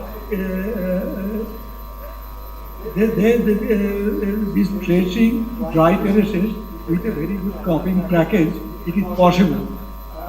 In Northeast, many cases, because with all this dredger and bulldozer and all coming and cutting and killing, immediately there is a less crop yield immediately, so people doesn't prefer here. But they prefer shifting cultivation or hill slope cultivation. So one of the things important is to introduce bench terracing. Bench terracing is also popular once the water is there. But even if water is there, they do only rice. But if in other crops, they will do slope cultivation. They will not do bench terracing. So bench terracing is one of the terracing under the individual problem. It is an important measure. Next one. And this is called half-bull terrace, which is for horticulture. So not continually you have a small half-bull type of terrace for horticulture crop. So that is another type of intervention. Next. There is a lot of gully formation, a lot of landslide. There are many other problems. We have variety kind of measures to tackle those things. In gullies, in landslide prone areas, so many other, so we call it drainage line treatment. So there are many kinds of treatment plans, check dams, this kind of thing. Okay, next. Rectangular wear, retaining walls, drop spillway, diversion wall, triangular wear at the outlet, and earthen embankments. So there are many types of structure available to tackle those issues. Next one. Gully plots, this is gully plots. Next one. Cemented nala band, diversion band. Next. Nala banding, check banding, percolation tanks. And in previous lecture there was some Jalkund or something. That is our technology in Northeast here. So there are a lot of type of pond can be developed in the hill slope itself to check that runoff using that flow. This will conserve soil and retain water. This is on bench place. No, there was talk of a lot of traditional systems. There are a lot of traditional systems in the northeast. It is documented, and many things. When we talk about innovative technologies, many traditional technologies also can be modified and look at it. This is in Nagaland called Jabu system. This is a forest. It is a water storage, and that is the cattle. And this cattle dung we create as a ceiling. It doesn't sip, water doesn't sip. And below there will be rice crop. There are many. This is one.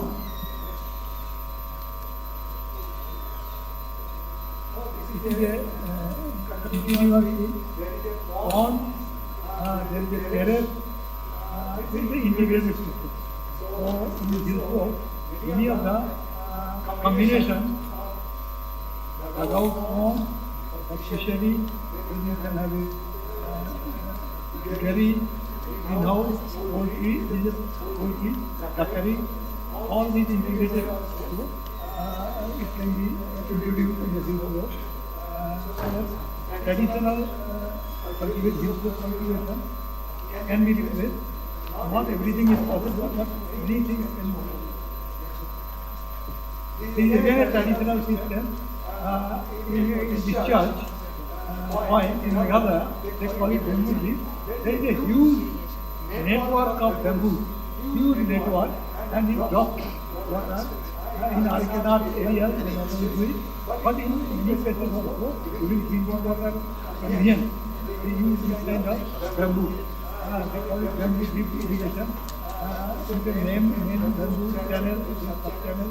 So many of these traditional things also implement in discharge point. They use it.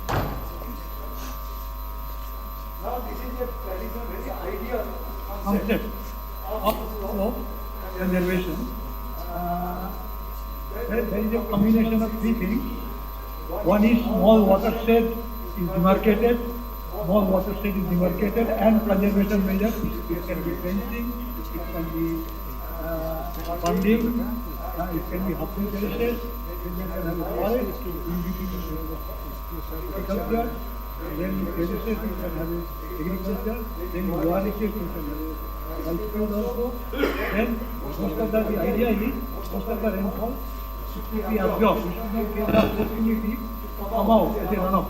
At least being wherever water to fall, it should be absorbed. It should stimulate what forest does, that it doesn't allow much rainfall, and whatever rainfall is coming, there should be a dugout from embankment from here. There should be an embankment, and this water here, it is not runoff water. It is a best flow water. It is all flow. There is almost no runoff here. Mostly surface runoff is not here. It is mostly best flow, and it remains for a few months. Best flow. In this kind of thing. It's a very ideal system, but many things and in spring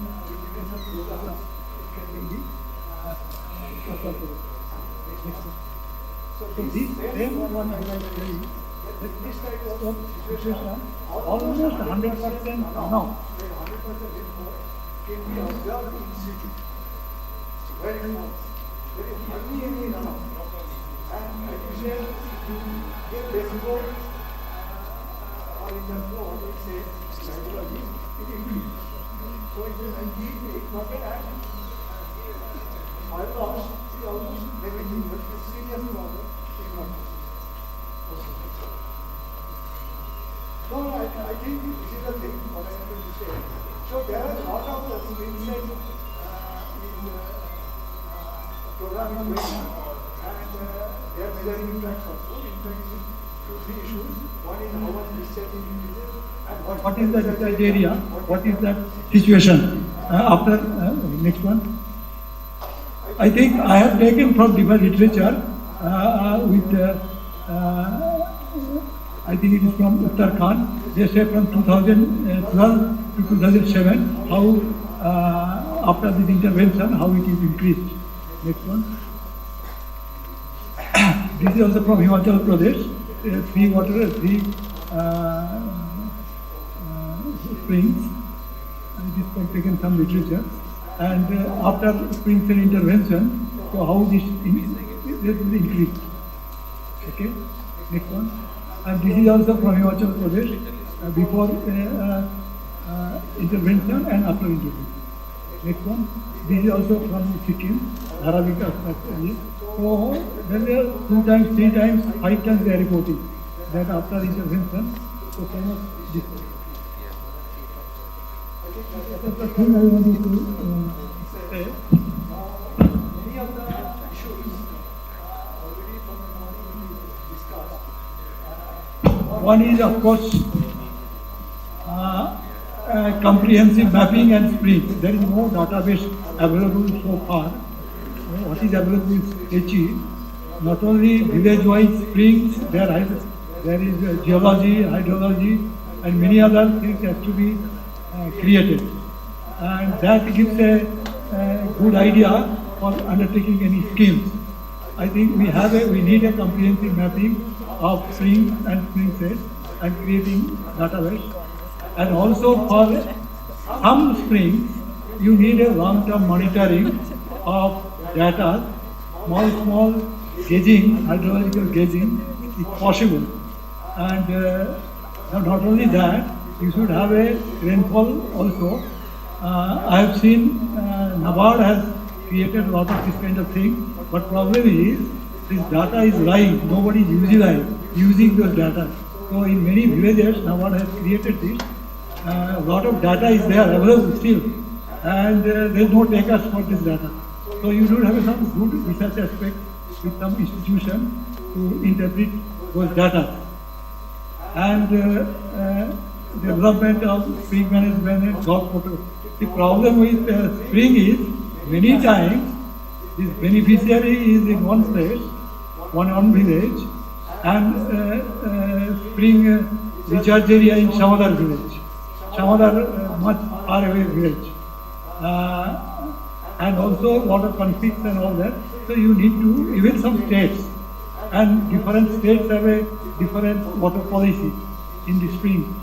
So you should have I think, some kind of government protocol you should develop. And then spring set management is a interdepartmental program. There are forestry, there are agriculture, there are soil conservation, there are water resource development, there is groundwater, so many departments. So I think convergence, there are many programs in relative isolation is working, and now NREG has come, a lot of money is available. I think CPM has probably utilized this convergence, utilizing this NREG money. And now, of course, from the morning, a lot of discussion, we need social mobilization, we need sustainable institutions to manage. So we should have an institution like spring water user groups, we should have some kind of written constitution, we have a fund. Fortunately, in Northeast, there are a lot of traditional institutions headed by headmen. And they have got very good command, and they are involved in natural resource protection. They do developmental work, they have got administrative authority, they have got a lot of funds also. So I think Northeast institution involving them, it is a very good idea. And also capacity building awareness. We are talking about using non-professional for measuring, for hydrological gauging, and also community awareness. So continuously that kind of para-hydrologist work which is said. Lot of success is there.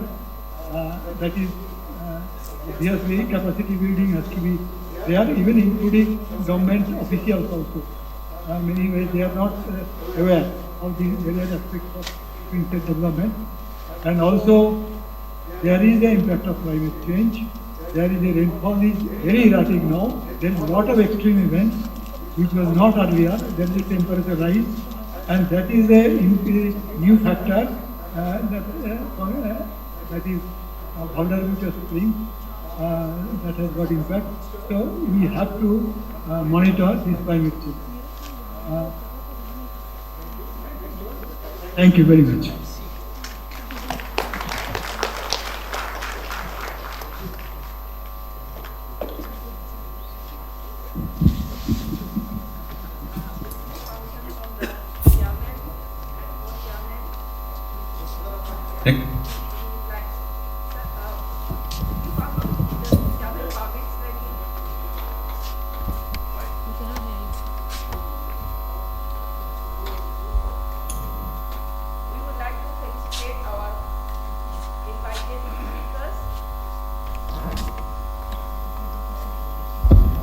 We would like to felicitate our invited speaker, Sri Dr. K.K. Satpathy. I request our director to do the honors. Or the chairman. Chairman, sir.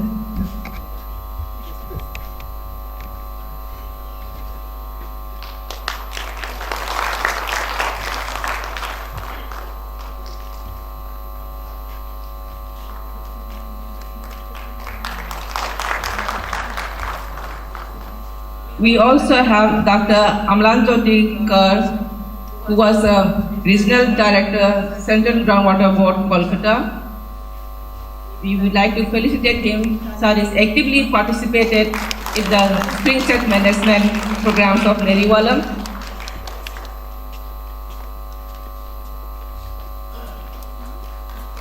Thank you, sir.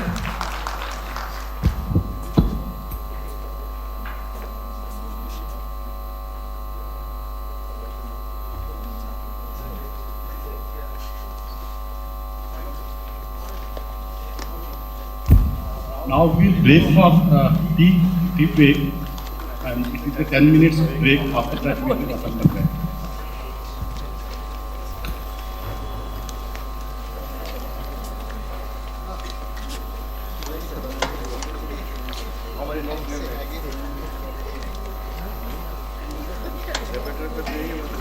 Banks, cooperative banks, and then regional rural banks. Our area of work is mainly agriculture and rural development. Then comes policy advocacy. Everywhere we are there at central level, state level, district level. So we are into planning and policy advocacy, and we are into developmental interventions as well. This is the broad framework of our work.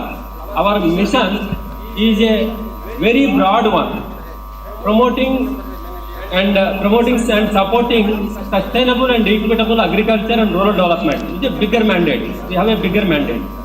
We originated from Reserve Bank of India. So this is the outline of our bank. Next, please. Now coming to NRM, we started our direct engagement in natural resource management with the implementation of Indo-German Watershed Development Program. That was the foundation on which we have built the NRM portfolio. So far we have covered 2.5 million hectares in the morning. This is the, you can see state-wise distribution of projects, 3,500 projects, and grant commitment is about 2,600 crores. So our projects are spread across all the states of the country. Now you can see, coming to springshed development, this is the our topic of today. So you can see the state-wise number of projects supported by us. I will not go into the definition and all the terminology. The earlier eminent speakers, Dr. Amlanjyoti Kar and Dr. Satpathy, they have given vital inputs and insights. I will not go into what is spring shed, how it is different from watershed, what exactly we are doing. So another thing is NABARD, with the implementation of natural resource management projects, we are having the stamp of direct access entity for Green Climate Fund, which is a global fund for taking up actions towards mitigation and adaptation to climate change.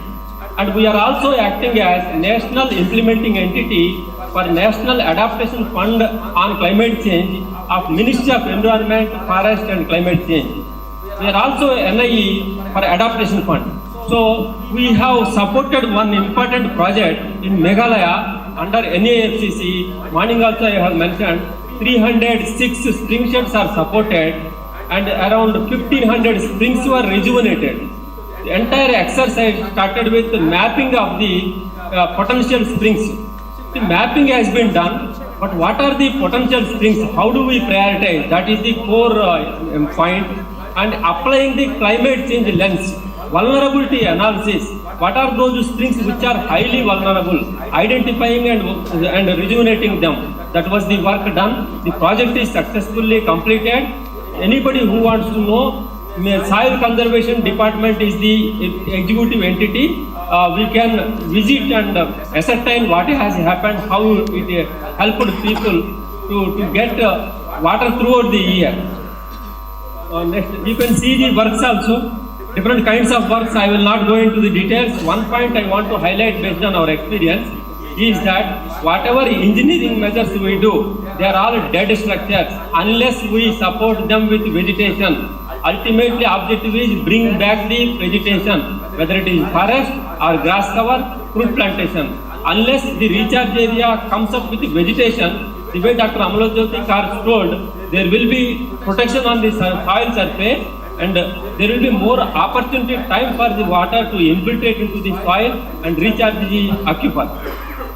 So I will not go into the detail, but one point I want to say, how spring shed is different from watershed. Spring shed, for a spring shed, for a spring, water can be coming from one watershed or it can come from two watersheds also. It is a very complicated one, very complex subject actually. It needs the expertise of hydrogeologists. Hydrology experts will not be enough. That is what our understanding is. I will not go into the detail because of paucity of time. Now, we are working in fragile ecosystem. If you don't want to help them, don't do maladaptation activities. This is the message we got. We have success, we have failures also. The message is very clear. We should not disturb fragile ecosystem unless we know the underground geological formation, whether it is suitable for recharge or not. Otherwise, we should not disturb the ecosystem. Very fragile area, this is. So there are guidelines which are available.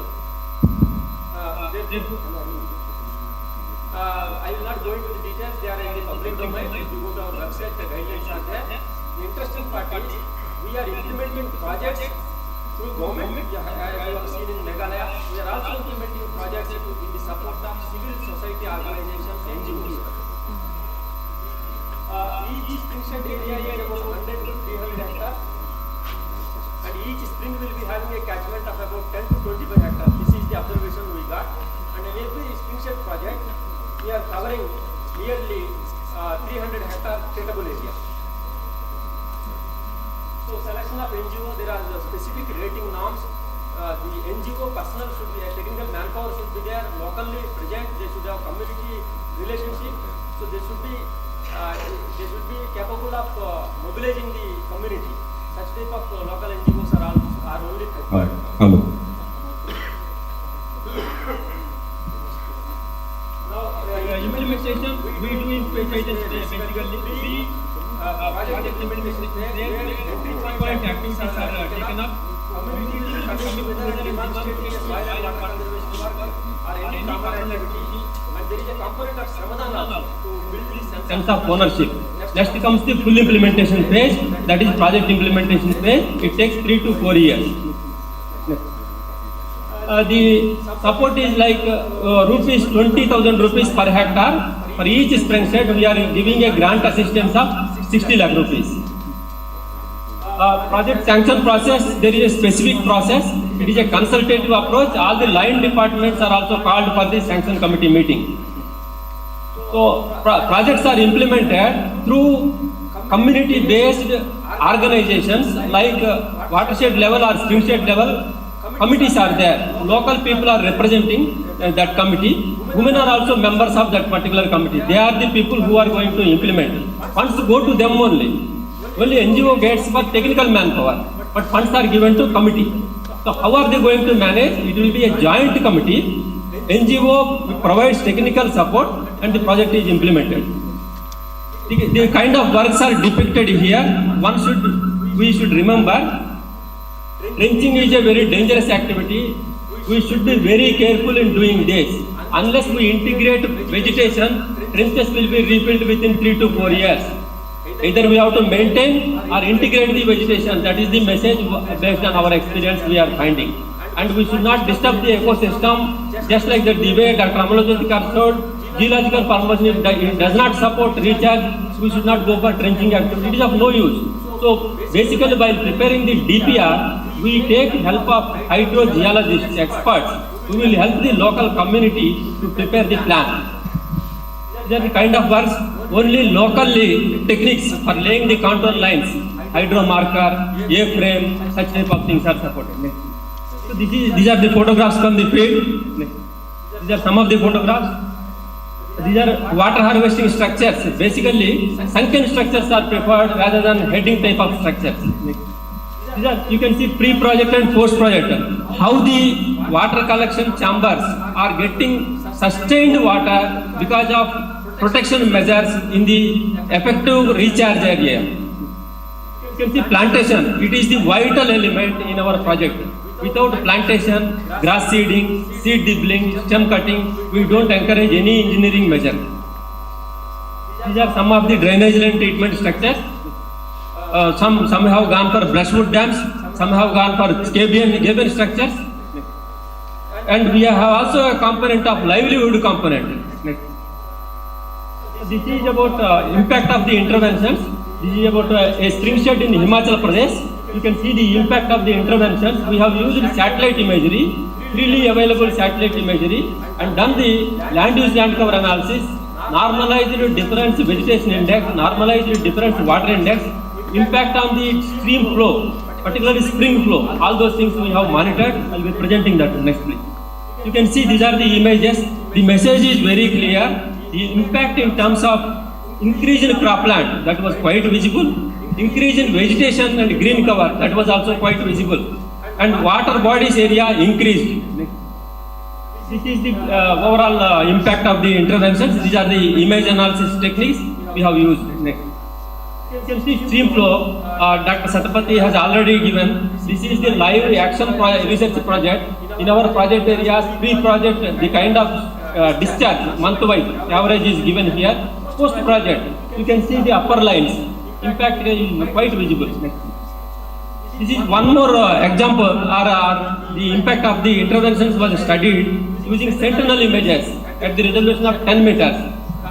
Those who are can give all the information. The results are showing that in the Nagaland, in Kohima district, Tizamar Springshed, the impact of the interventions when we analyze in terms of land use land cover, cropland increase, there was construction activity and road activity. As a result, barren land also increased. Other plantation area, water bodies, there is increase. So as a result, NDVI improved, water index improved, stream flow also improved. Yes. I'll be concluding. Next, please. Next. Yeah. You can see these are glimpses of activities in the project area. Next. Yeah, challenges and way forward. This is the last slide.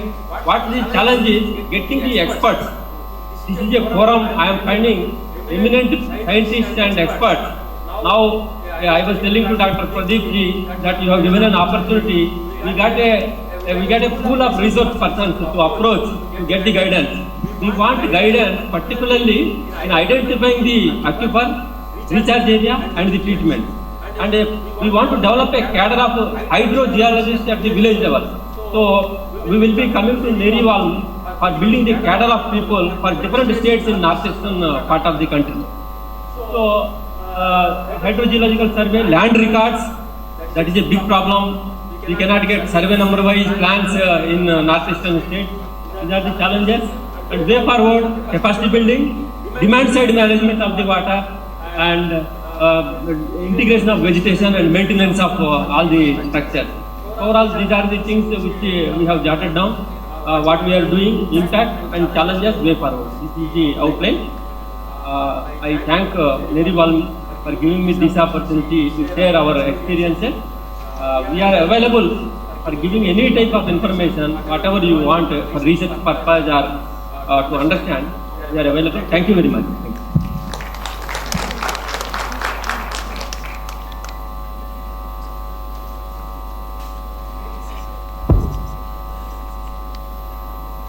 Any question or any verification? No. Then we move ahead with Dr. Rajesh Kumar, who will be presenting on unraveling aspects of cultivation on soil water quality in Mizoram.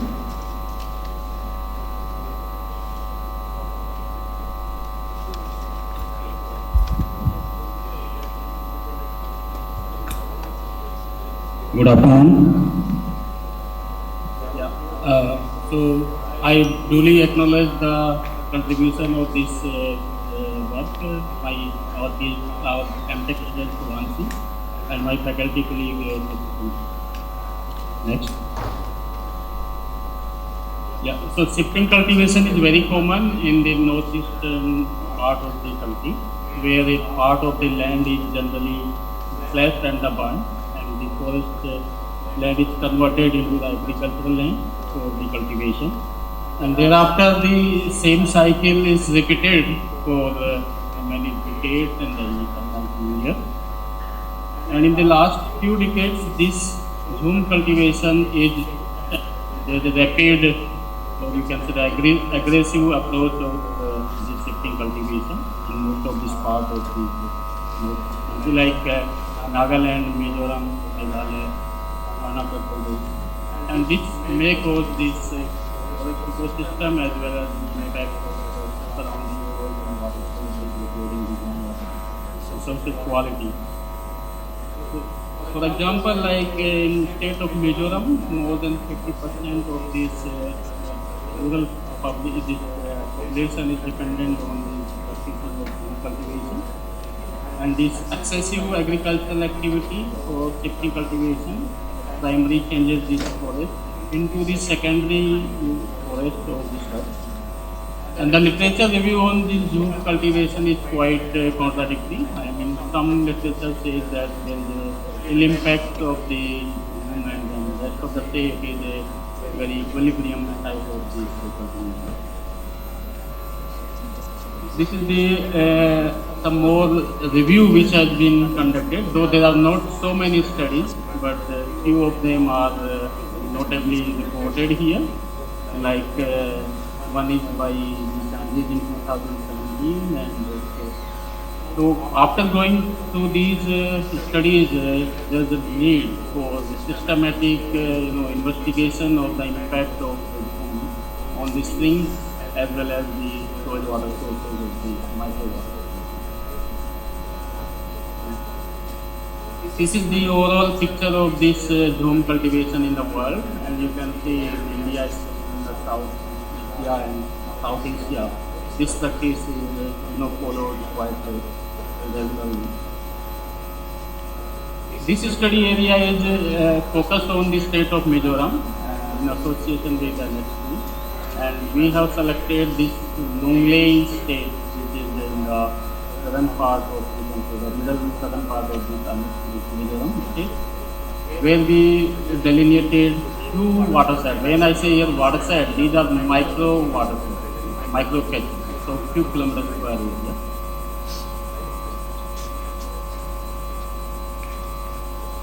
So this is the study area. What we have done, we have selected micro catchment few sites for measuring the direct runoff along with the sediments, because hypothesis was there because of bloom cultivation there may be change on the sediment transportation and the sediment yield on the surface runoff. Also, some sites were selected for the quality measurement of the spring water, and samples were collected regularly and discharge is being measured regularly at those springs. So in situ as well as the ex situ water quality parameters are measured from those sites. These are some glimpse of our measuring site. You can see some fumes here. So continuously measurement of the discharge is being, and manually the samples were collected for sediment quantification as well as for the water quality characterization of the water which is coming in these streams. And these streams are having either the completely like a forest cover, or some of them are having a passage of the zoom, so percentage of the zoom. And then zoom we have categorized in 3 parts, like newly burnt land, there are some cultivation land, and there is the old zoom land which has been left barren for the growing of this vegetation. So to see the impact of this zoom with progression of the time on the spring water quality as well as the sediment transportation of these micro segments investigated practically. So those are the spring sites where we collected the samples during the monsoon, pre and the post monsoon continuously. Discharge was measured continuously, and some findings of the water quality parameters are noted here, like in situ parameters are measured like pH, temperature, TDS, visual oxygen and oxidation versus ORP. So those results show that most of these parameters are of water quality are in very good state, except the few which I will be mentioning in the coming slide. So, yeah. So, and we have also characterized the Vedos zone. So Vedos zone is the, you can say, the top subsurface. So because of the burning and this zoom area, there may be impact on the topsoil as well as on the root zone of the microcatchment.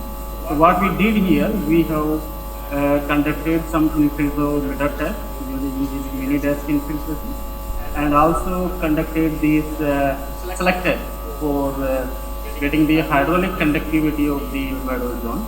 So our aim was to see that how the zoom is impacted the characteristics of the Vedos zone. Indeed, this soil water which is going to flow through this Vedos zone is going to contribute to the stream as well as to the springs originating from those areas.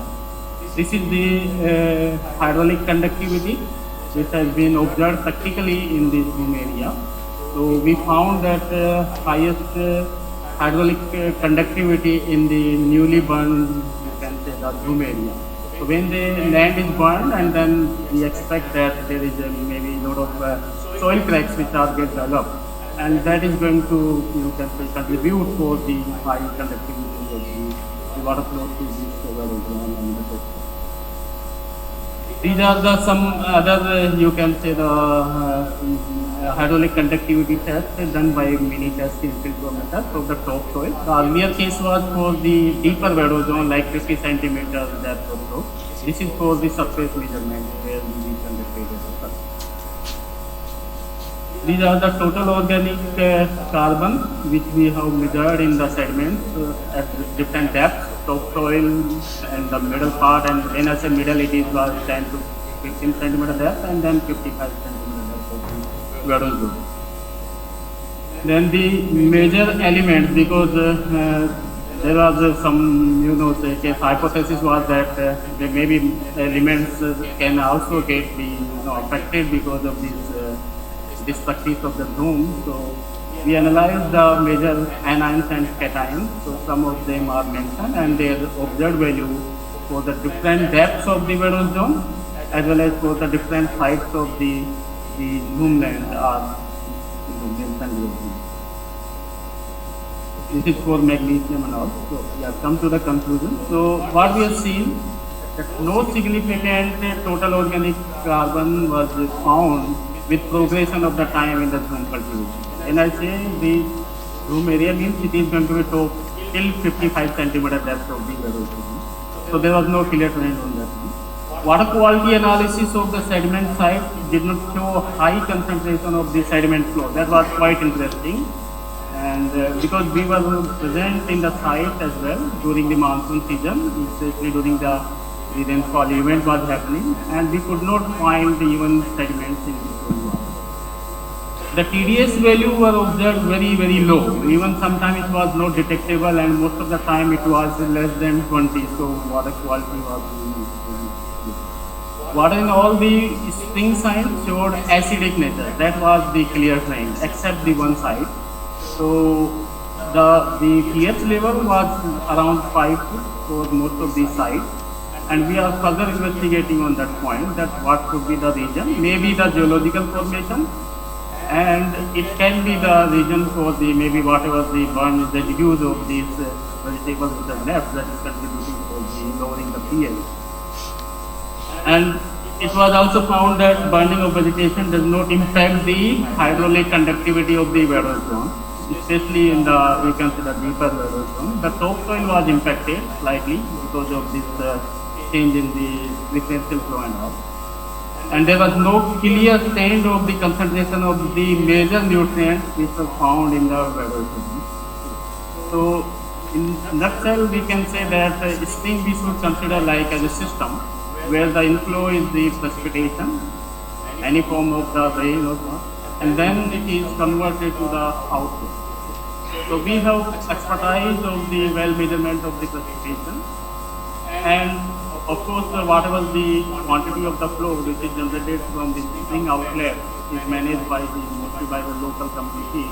The technocrats can always help them to better management by shifting the current agricultural practices, and also the recharge of the land from where this recharge takes place of these springs can also be, you can say, modified by changing the annuality of the recharge area.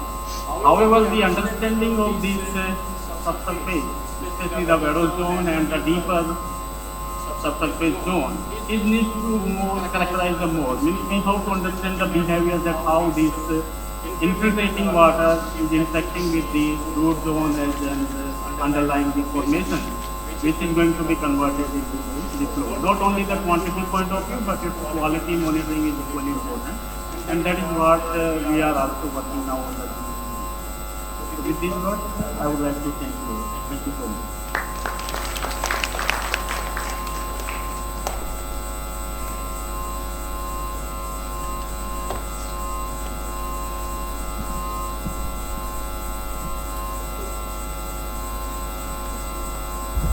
Doctor Vijesh, I am having a small question.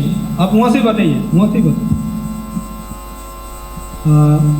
So far the physical properties of the Jhum land is concerned, since a major chunk of the land area in the northeastern states are under Jhum cultivation, how far it affects the physical properties? I mean, we are much concerned about the recharge and infiltration. Whether it jeopardizes the this type of characteristics, physical characteristics of the soils? Absolutely good question. So we have also worked on the physical like structure of the soil, the Vero zone. But the deeper subsurface was not impacted. That is what we see. But the shallow zone, like the top 10 to 15 centimeters, there was a significant change in the physical properties of that. I am not sure here because of the new. Actually, while I was working, I read somewhere that I mean, developed some hydrophilic character in the soil. Absolutely, yes, you are right. That is the reason that we are getting the significant difference on the infiltration from the topsoil. So hydrophilic properties of the topsoil is impacted. Thank you.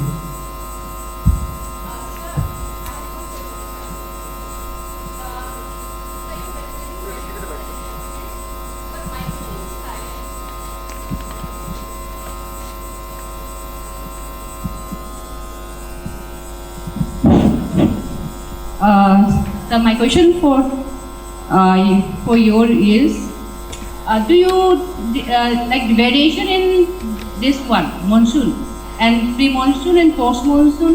You have undertaken this type of analysis for water quality? Yes. Because in your presentation, I could see there is some missings of cations, for example, sodium, which is very important for the infiltration of this water, groundwater into soil and this one. So these cations are missing, and other like carbonates, bicarbonates also missing. Yeah, we have analyzed all of them, and also we are now comparing with the non-zoom area. Actually, that conclusion has not been made, but yeah, that is a good question. That because mostly cation exchange capacity of the soil is going to govern the soil water quality, which is going to be infiltrating from the body. What's the variation? You have the variation of monsoon. We have checked it pre-monsoon and during the monsoon, and post-monsoon analysis is remaining for these major cations. And the finding? Sorry?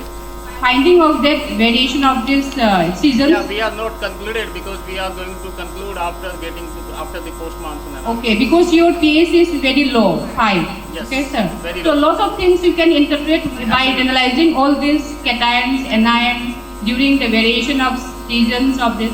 So, okay, sir. After conclusion, kindly let me know. Sure, sure. Okay, sir. Thank you, sir. Thank you, Dr. Next presentation is by Dr. Sir, sorry, just one question.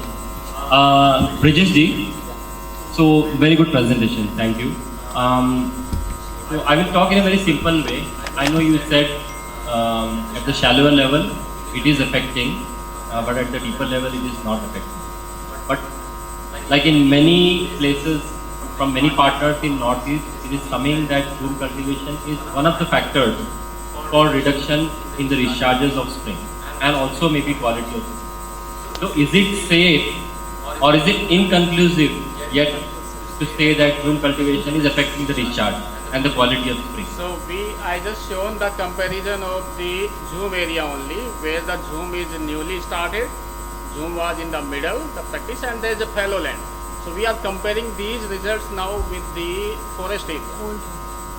So that conclusion has not been made. With progression of the time over the zoom land, most of the trend of the nutrients is not so clear.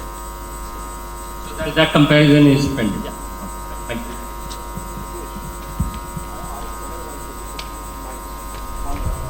Compare it after maybe 2-3 years, whether it has recovered or not.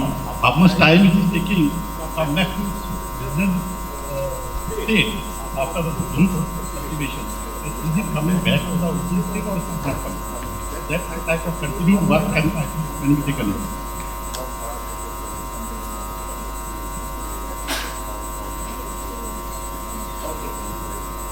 Yeah, now it is generating very fast because in couple of years of the barren land, 1 to 2 years. But that vegetation is different than whatever the original vegetation for the farm. I'm not talking about vegetation. I am talking about the soil property. Soil property. Yeah. The barrow zone is not infected. No. Except the newly burned land. Why? Because the Cultivation is done. by the farmers, and That is going to the top soil is because of some cultivation. It is chemical.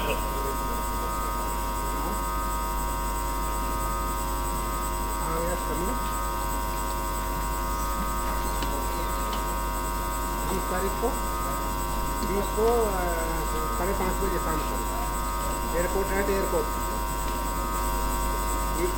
Hello. Evening 5:30 airport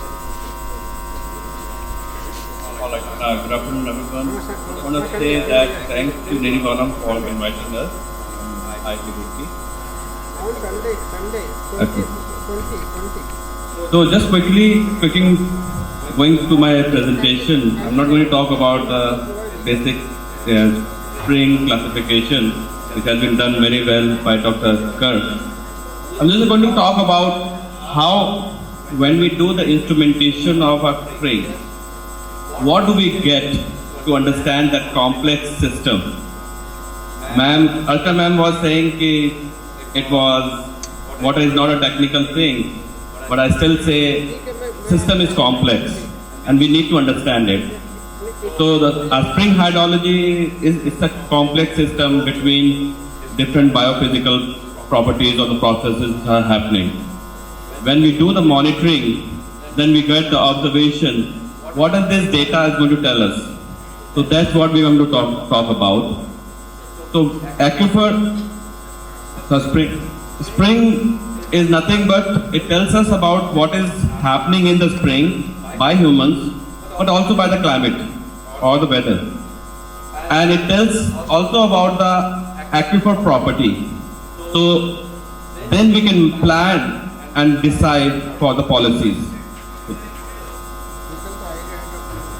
Next. So this is our group sites where we have been working in spring hydrology. So what you are seeing here is, this is a flume which we normally instrument in springs. And these are the different springs.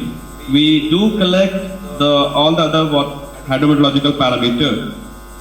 And what you are getting here is basically the discharge data, along with the rainfall and the hydrometeorological parameter. Understanding the hydrograph, how it is moving with the rainfall and the other parameter, then we understand how the system is behaving.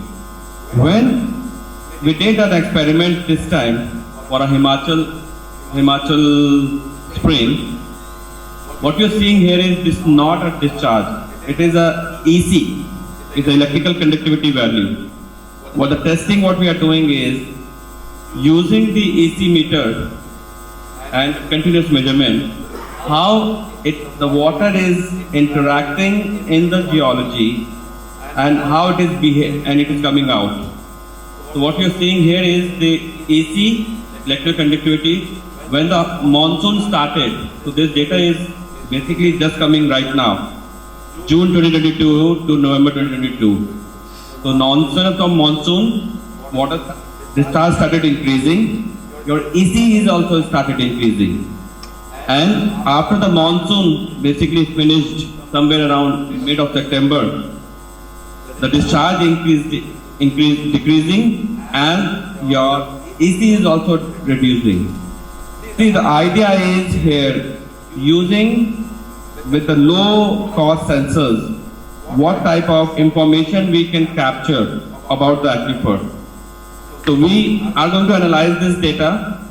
The EC data, this is here, it's basically installed here.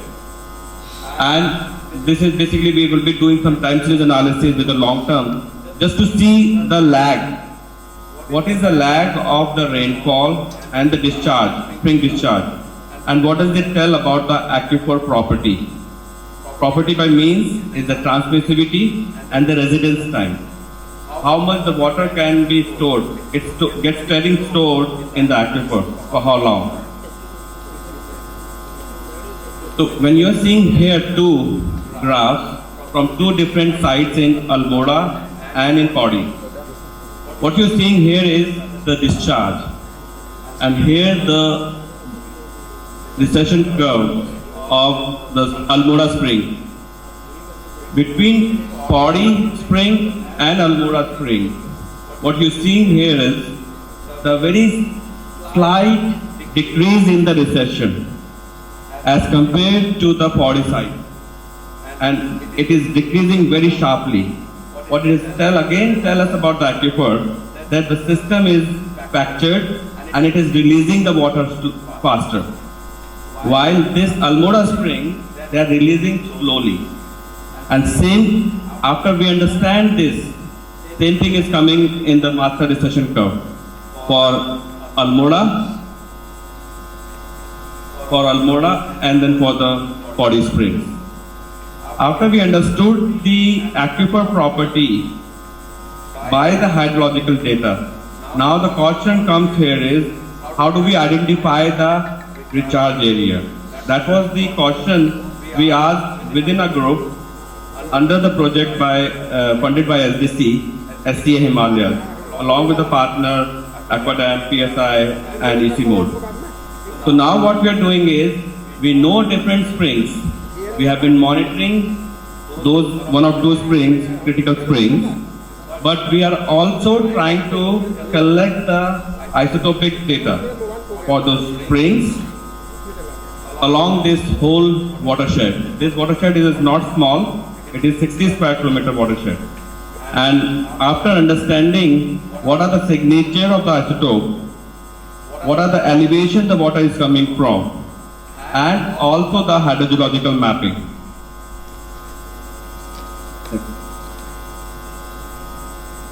So what you're seeing here is just a 2 sampling site. We do get the isotopic data, and this data has been analyzed at NIH Roorkee.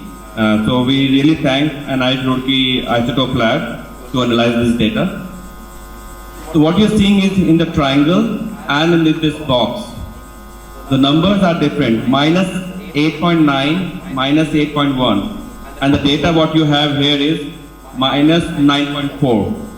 So the signature is changing. The minus 9.4 is on a higher altitude. Then the similar number is coming in the stream. So while knowing the signature of the isotope, we can say that from which elevation the water is coming from.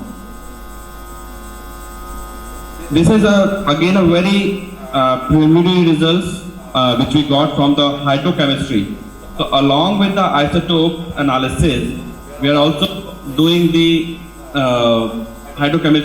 chemical analysis with the different parameters of pH, EC, and DO and temperature.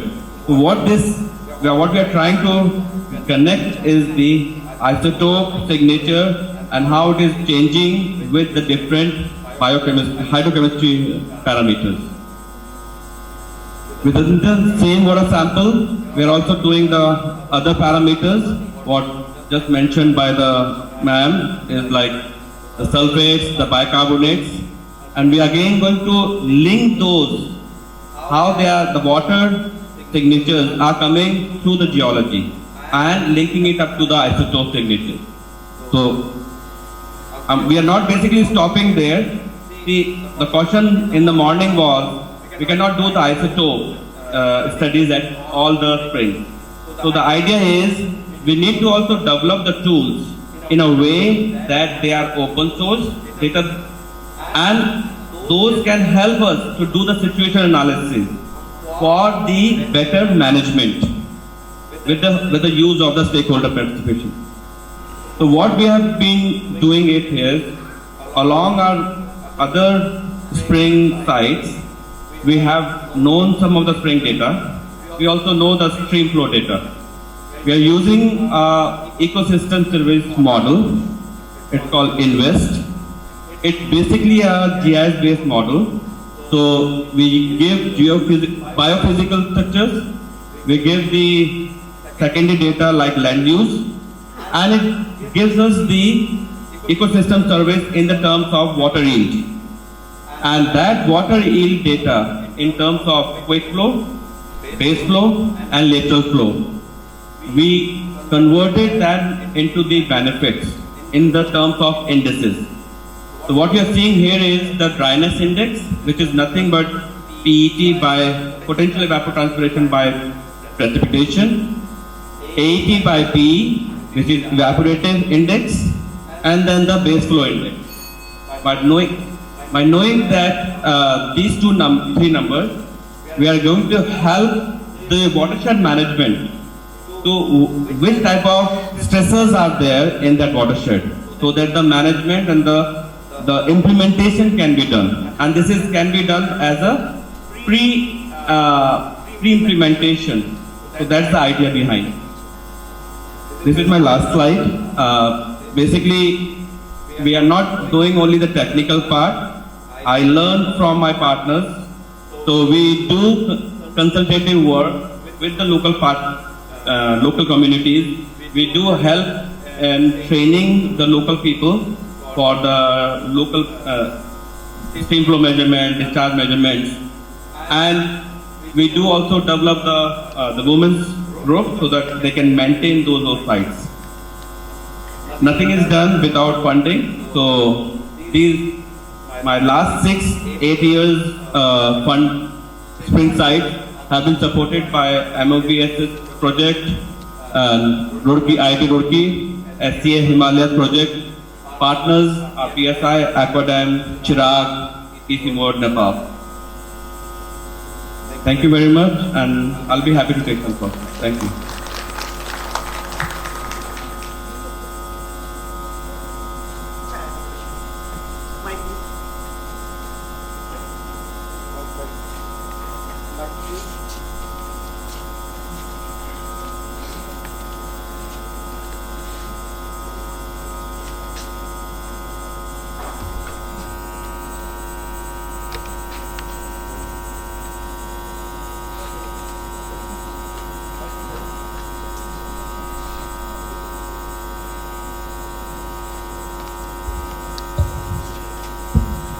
Hello, hello sir. I am Mr. Ranjit Das from Northeastern Space Applications and Chila. I have observed you made a comparison of rainfall to the discharge of the spring. And that you have considered the watershed. But as from this workshop only, it is clear that the spring shed is maybe beyond the watershed also. So how do you justify this? I didn't get the question.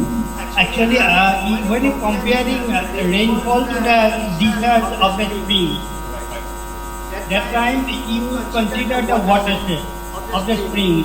It is catchment area must be. So, but catchment area of a spring may be beyond the watershed, so-called watershed. So, how do you justify the comparison? Very valid question. It basically, although my site, it has automatic weather station plus other rain gauges around the spring. So it is also, mainly we try to put on the ridge. The ridge normally covers the rainfall on the other side and other side. So you have the both sides covered. And we do also have the nearby. So it has been taken care of. The rain gauges are spread over. Rain gauges are spread over. Okay.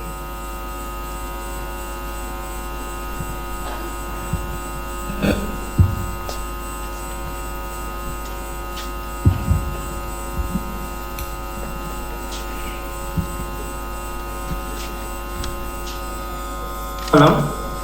Hello. Next speaker will be presented by Ms. Dimasu, who is on Friendship Development and Management in the Indian Himalayan region.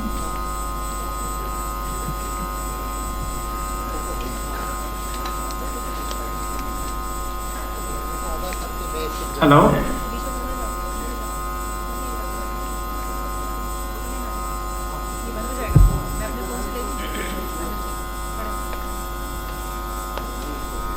Very good evening, all of you. My name is Riddhi Masood. I'm from the Space Agency for Development Cooperation.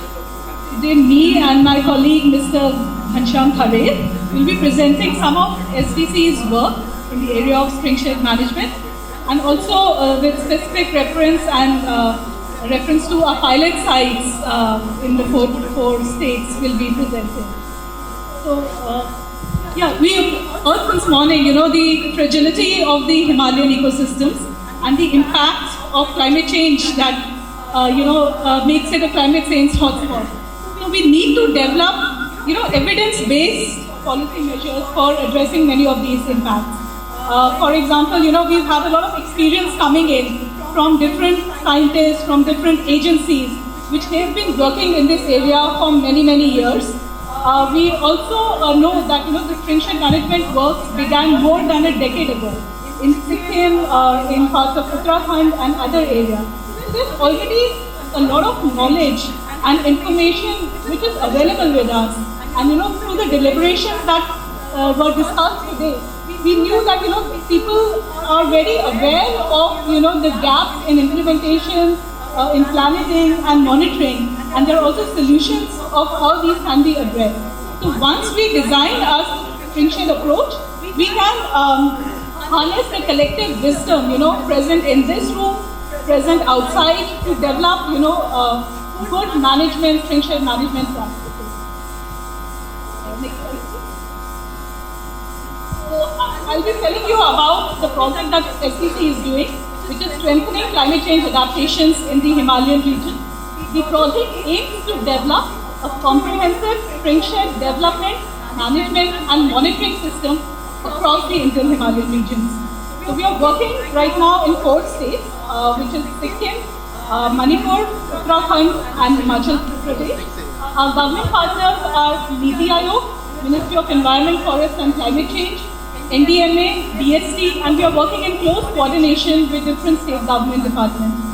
So the approach, how we are basically working in the states, we are working in very close collaboration with the state governments.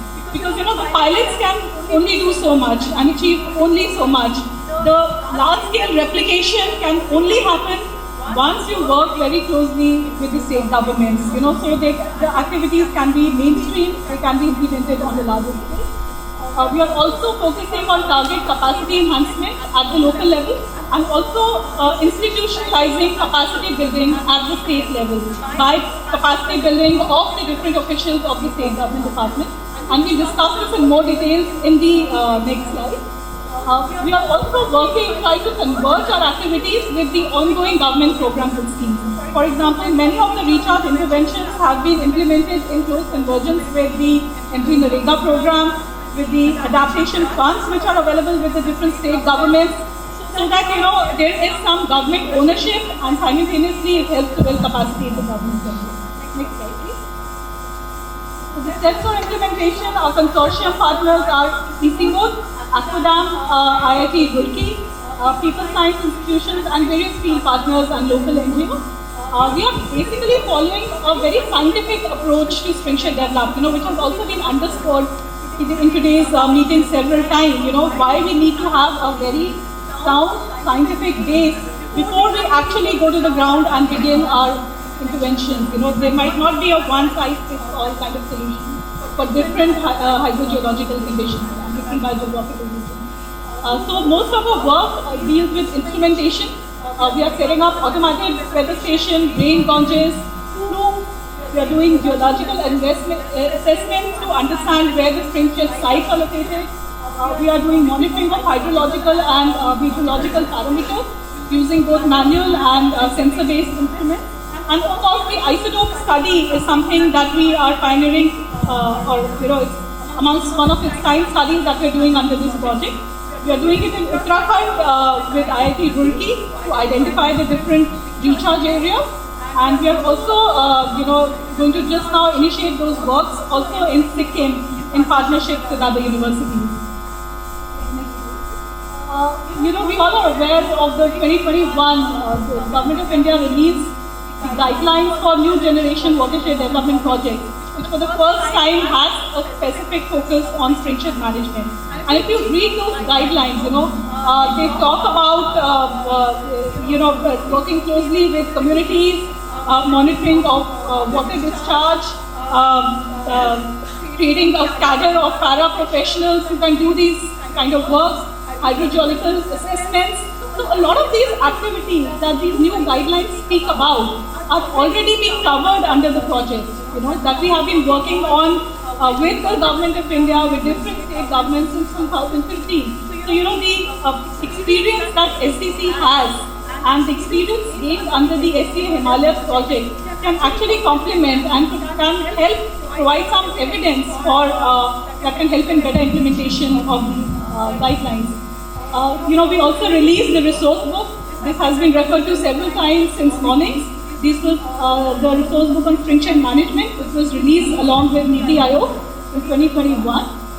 And we hope that our experience from our action research pilots will demonstrate the benefits of such a science-based spring-shed management approach and also promote the same in other Himalayan states. And also, we are looking at designing context-specific solutions. When my colleague will come to the different case study sites in different states, he will explain that, in every state, we are adopting a different approach depending upon the state-specific context. And these can serve as reference cases for the government agencies and other bilateral agencies which are working in this area.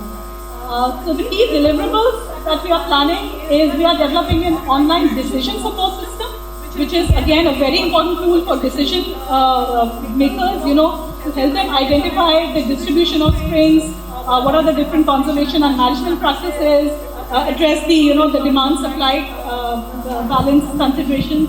So this is something which is being developed under the project. We have also developed village water security plans. This has been done in close collaboration with the communities, with community participation, to identify recharge interventions for a spring as well as a cluster of springs based on a water budget using participatory assessment. We are also training, local para-hydrologists, which are local community members who will be working in hydrological data collection and water sampling activities. We are also doing a cost-benefit analysis. We all, understand the importance of investing in scientific spring management techniques, etc. But this will form as a basis, just to underline that fact that why do we need to have these approaches. And of course, we'll be developing common springshed guidelines for policymakers and developmental practices, etc., which will be a reference document for different studies. So now I'll invite my colleague Ghanshyam to take you through the work and activities in the different case studies. Thank you, Vidimati. We have through SC Himalaya project, we have 4 sites, 2 in Eastern Himalaya and 2 in Western Himalaya. I will present here for the 3 case studies from 2 from Eastern Himalaya and 1 from Western Himalaya. This case study from Sikkim. We have a project site in Kundum Kamle, Gram Panchayat unit in Phuring district in Sikkim. Basically, here we are testing a landscape level springshed management. Landscape, we are focusing on our whole landscape for springshed management activities, where a cluster of springs are targeted for the recharge intervention. Mostly hydrogeological studies, isotopic studies are carried out for identifying the recharge area. Hydrogeological studies conducted by our partner Aquadem, and out of 120 hectares in the forest land, around 28 hectares was identified as a recharge zone. So what is the problem here? I would say this in a landscape like Kundum Kamle, the water scarcity is proportional to elevation. When you go from lower elevation to higher elevation, water crisis, storage capacity, hard-sea travel time, fetching time for water, duration of lean season, percentage of seasonal springs will increase. What is decreased? When you go up, is the number of water sources per capita consumption will decrease, number of cropping time, livestock population, opportunity of livelihood, perennial springs will decrease, soil fertility and productivity will decrease over the range. So, if we equate this problem with the water scarcity problem, then it's proportional to elevation. Water scarcity increase when the elevation increase. Second, we have targeting to do isotopic study to understand the origin of 20 springs. Currently 15 springs under manual monitoring, which is done by Aquadem. And the isotopic study, what we are trying to do is from discharge to recharge origin. That through isotopic analysis, IIT Roorkee and Pune University is engaged with this. Hydrogeological study is already been done. And here one learning from that is in the recharge area which is identified, some part of recharge area falls in the private land. We could not take up any intervention because there is a reservation from the private farmers, and the private recharge measures could not be taken up because private land was orange farm, and orange also have a negative impact when you make trenches or other recharge measures. it will have a negative impact when the water logs into the roots. So we could not take up, but most of the research intervention taken up in the forest land, there is no dispute, and forest department allowed us to do all sort of research measures like trenches, ponds, lakes, etc. Here we have pond tapping from MD Narega. This year, Government of India has some special package for pond for Amrit Sarovar, where we have also, like RDD also has implemented Amrit Sarovar in the research area for research intervention. The second case study is from Manipur. This site is very unique, and it can be similar to the situations can be similar to Mizoram and Nagaland also. Here the whole hillock is covered with the habitation, and most of the local springs research area is called into the habitation area. So this must be common situation for the other Mizoram and Nagaland also. Water scarcity in this area is very low as 16 LPCD for capita consumption is 16 LPCD, and for densely human habitat research area we have done some innovative ideas. In the densely habitat area, the rooftop rainwater harvesting structure was built, and inside the rooftop rainwater harvesting below the structure there is a recharge pit also. The excess water from the recharge rooftop rainwater goes for the recharge in the groundwater. The hydrogeological study was carried out here in the research area for science, right? Some vegetative measures was also taken up in the distance from where the PSCG water supply is tapped for the village. This can be replicable to the other northeastern eastern where the hillock is covered with the habitation and the stream is below the habitation. This site is from the Uttarakhand where participatory action research for improved livelihood was conducted. Mostly here, this is from the Jaunpur division block in Tehri Galwar district. Here the spring is mostly used for the agricultural purpose. They have a Jal Jeevan mission connected to every individual household, but in lean season, all the villages depend upon the spring. So, isotopic study was also conducted here, and the main target for this stream rejuvenation is to enhance the agriculture-based livelihood. Here the women self-help group and water user groups also actively participate for the planning process and implementation process. Unlike Sikkim, here the research area falls in the private land, but it is because of the participation of the local community, it is project is able to implement research measures in the private land.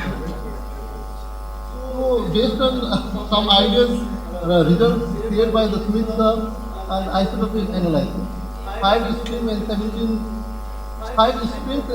streams was tested for isotopic analysis. And this interesting result I am sharing here is some streams have possible research in the river water. I think more detail I request Sumit sir to share in discussion. Evaporation also affects the reserve streams of water. Some streams and streams have contribution from the same source, maybe from the rainfall or from the other sources. Also, Sumit sir also able to identify based on the isotopic study the flow direction of the underground water, the spring water. So this is something tremendous findings for from the isotopic study. Here the convergence is from the watershed development component, Pradhan Mantri Krishi Sinchay Yojana 2.0 for implementation. So in all the sites we have a different fund typing from the different government programs. Our focus, as we discussed earlier, mostly on science-based, collaborative and participatory approach. Community sensitization, building local capacity, securing adequate financial resources through convergence with the different government programs, and policy briefing. Lesson 1 is to achieve a comprehensive stringent guidelines for the Indian Himalayan region for monitoring and management and development of stringent management. Result for cost-benefit analysis, which is going to be published next year, will be helpful for elaborating and implementation and contributing for validation of all the measures in the stringent management in the Indian Himalayan region. Thank you.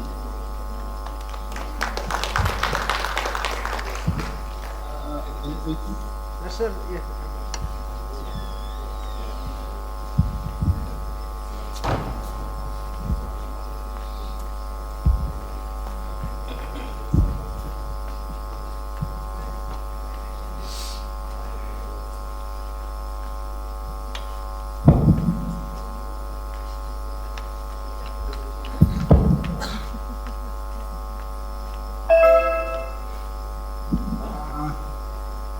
My question is, in your last slide, I have read some,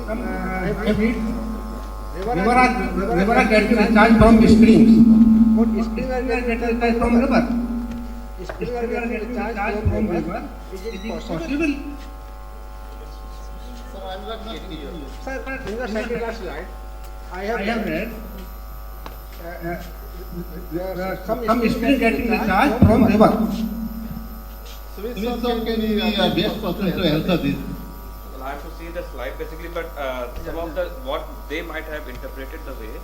See, some of the isotope data, the signatures were of the spring and the river water was very close.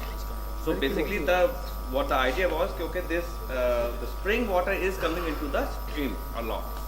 So that signature is coming up. So basically river get recharged from spring. Oh yeah. Right. So springs are on the hill slope, right? Hillside. And then you have a river here at the valley. So your isotope signature is coming up in your stream water. Right? So you have a water which is a significant amount of water which is coming from the spring coming into the stream. It's not the vice versa. It's not that okay, your river is going to recharge or the spring system. Thank you.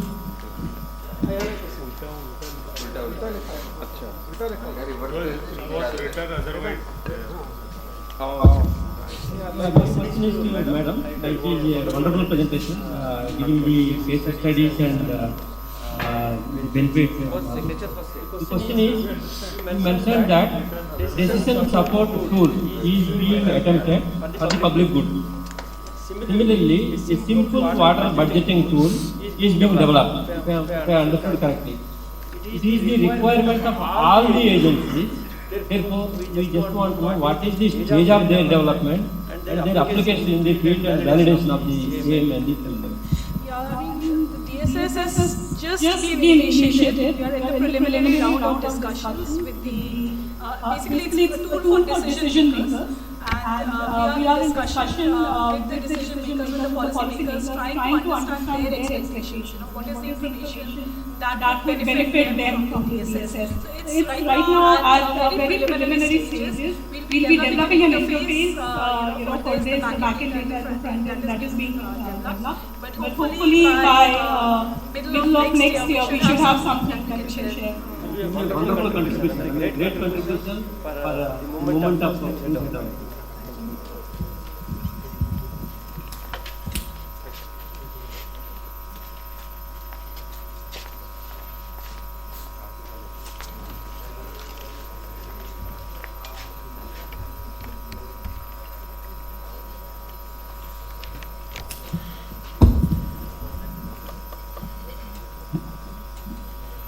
Today's last presentation will be by Dr. Prasamta Hajarika on a case study on effect of intervention, rejuvenation, Lahau village of Namsai district, Arunachal Pradesh.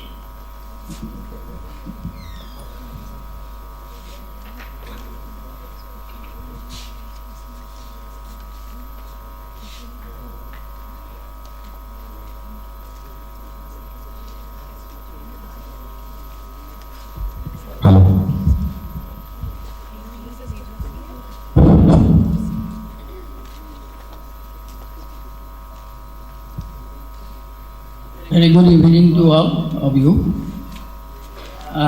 This is a piece of work actually has been done under the project of National Mission on Himalayan Studies. We got the privilege to be a partner of that particular nodal agency of Springside Management under the purview of Niti Aayog. We have already inventorized the springs of Namsai district in the first phase, and we have identified about 138 springs from the Namsai district, Arunachal Pradesh, and we have categorized the springs, and out of that we have selected a cluster of 5 springs in Lathau village, which are being selected for rejuvenation work or modeling a rejuvenation work which can be replicated to the other area of that particular state. So the rest of the activities will be presented by my student, Priyanku Bhuya, with due permission of the state. Thank you.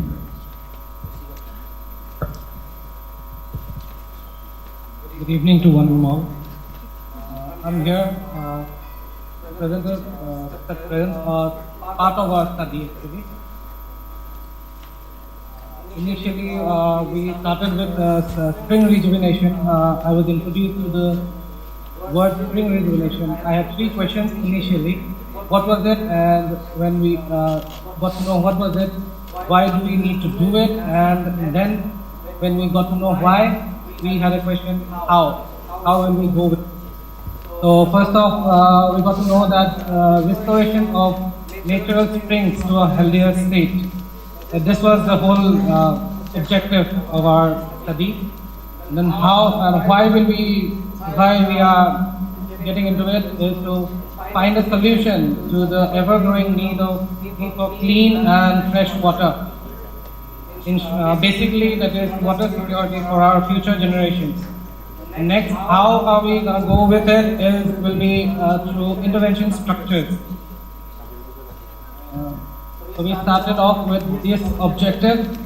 As I have mentioned already, that we were objected to find a model that was based with a strong database which supported our model for spring rejuvenation, and so that we can replicate this model to other areas. Along with it, in doing so, we also aimed at training the locals as para-hydrogeologists. We have just completed 2/3 of the project, and until now we have trained over 100, to be precise 107 para-hydrogeologists until now.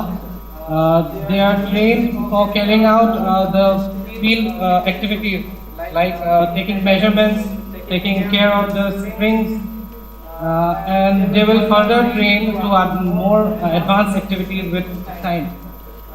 So we followed a methodology. First, we delineated the spring shed with the help of remote sensing GIS method, and after the delineation of the spring shed, we applied spring shed management techniques, and later on, currently we are observing the changes in the characteristics of the springs. So the study area was selected to be a village in the Namsai district of eastern Arunachal Pradesh.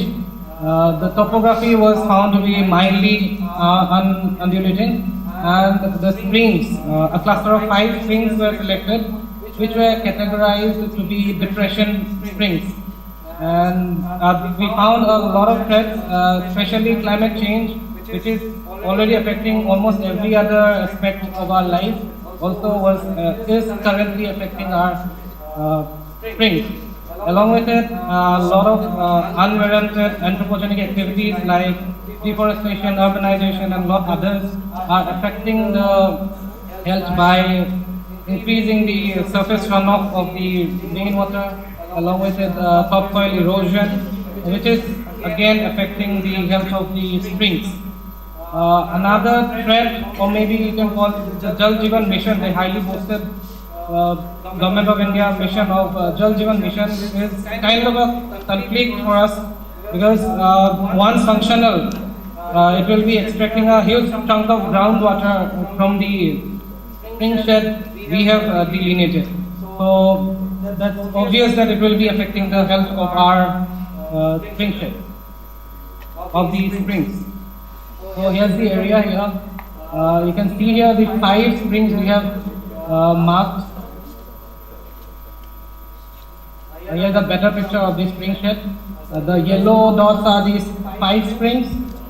The blue ones are the intervention structures which we have constructed in the area. And the red dots are 3 rain gauges we installed in the area.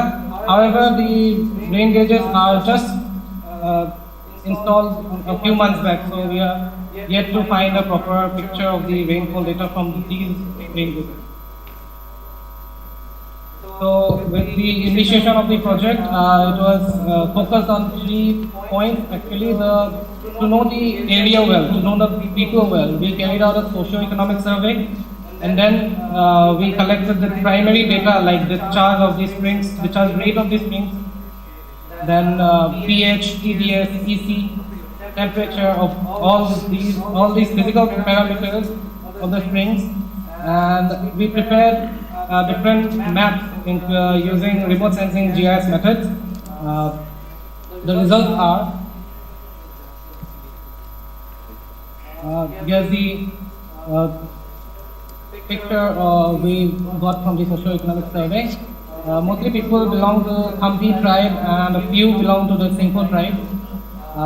And the economic status was also quite poor. Over 80% of the people lied below poverty line. And the educational status is also very poor.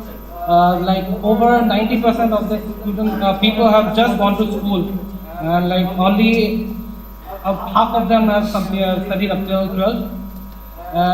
In terms of springs, mostly people are now leaving the spring as a source of water. As we conducted this survey, we got to know how up till a decade back, almost 100% of the population was dependent on these springs. However, at present, only 40% of them are dependent on these springs. And mostly in fetching water, women and children are responsible. From the primary data, we were really surprised to see how much water was actually being unutilized and was led to runoff. In case of spring 1, if you can see, it was releasing almost 0.749 liters per second. That accounts for around 64,000 liters every day. And we take into account all the 5 springs, it accounts for over 2 lakh liters of water that is being just left for runoff. So that is a like humongous wastage of water.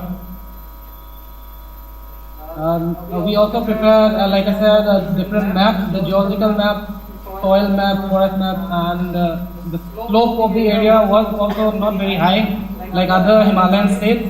In our area, it was just ranging between 1 to 10 degrees. Other such maps are also there. LULC maps were prepared, forest maps.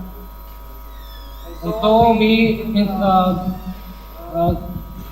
had to choose intervention structures. So we ended up choosing conical cones to be the suitable intervention structures for our area. And we did this considering various factors, especially availability of space was quite an issue for us. People weren't really agreeing with us. They were skeptical with the study we were carrying out, so they were not really allowing us to dig any such conical cones. However, we somehow managed to get 12 of them. Also, we took into account the average rainfall of the area. Since the rain gauges we have installed were just completed a few months back, we had to rely on the data available on the website of IMD. Also, the topography of the area is quite low, and we ended up selecting conical cones as the suitable conical intervention structures. It had a diameter of 10 meter and a depth of 1.5 meter. Also, we had a problem with the depth. They were asking for even deeper conical cones, so for which we had to fence with bamboo. We were relying on these parameters actually for our study. The physical parameters were mainly discharge rate, electric conductivity, pH, EC, temperature. Discharge rate was calculated with this container and stopwatch method, and others, EC, pH, and temperature were measured with the help of handheld meters. Chemical parameters also were analyzed for. 2 batches of samples were collected and were analyzed with this very institute. The results are there in the coming slide. Here you can see the methods we used. The rainfall data from the rain gauges are here, which are still not very reliable. Here are the results of our study actually. Discharge rate, we were really surprised to see this change. Of course, we can't really claim straight away that it is because of these intervention structures, but this positive change has really inspired us. So we can see how much this discharge rate has changed. February we have kept as a line before which we constructed this intervention structures, and you can see the changes in the discharge rate. How like some of those data have doubled, almost doubled. Next we have the electrical conductivity. Here we have to still correlate with the other parameters.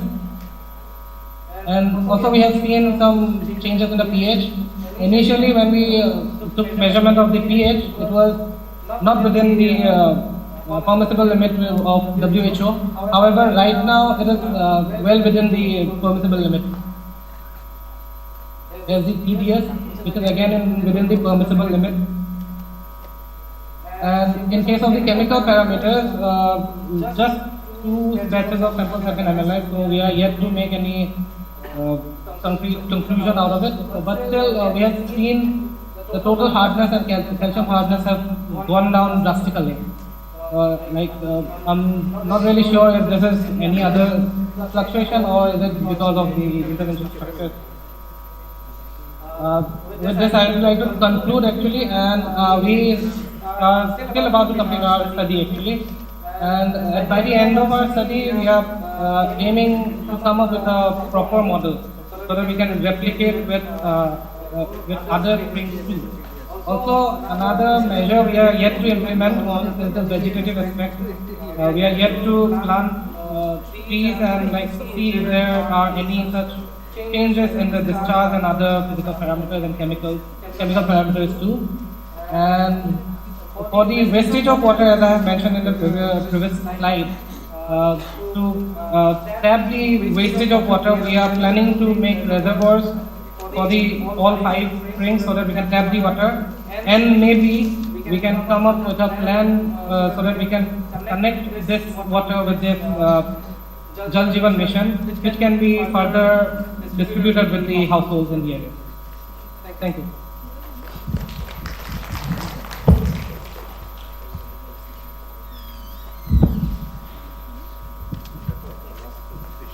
Any suggestions from this Agastpuri?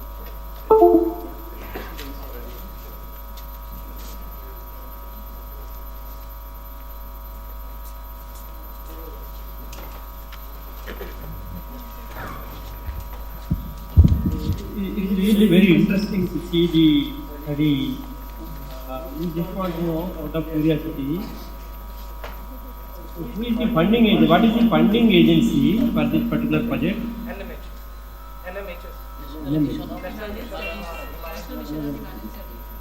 Is it a PhD research project? No, this is a project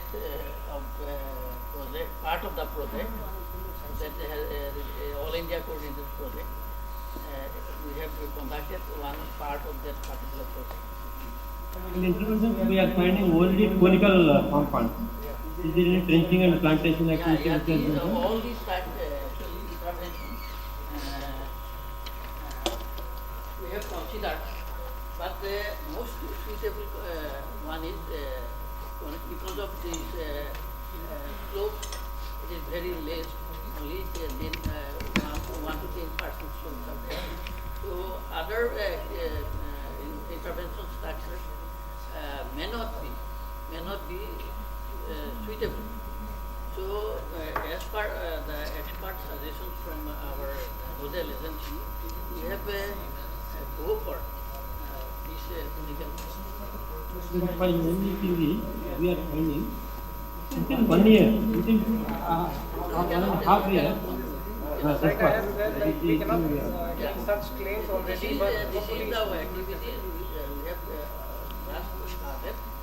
It takes another 2-3 years to give a complete picture of the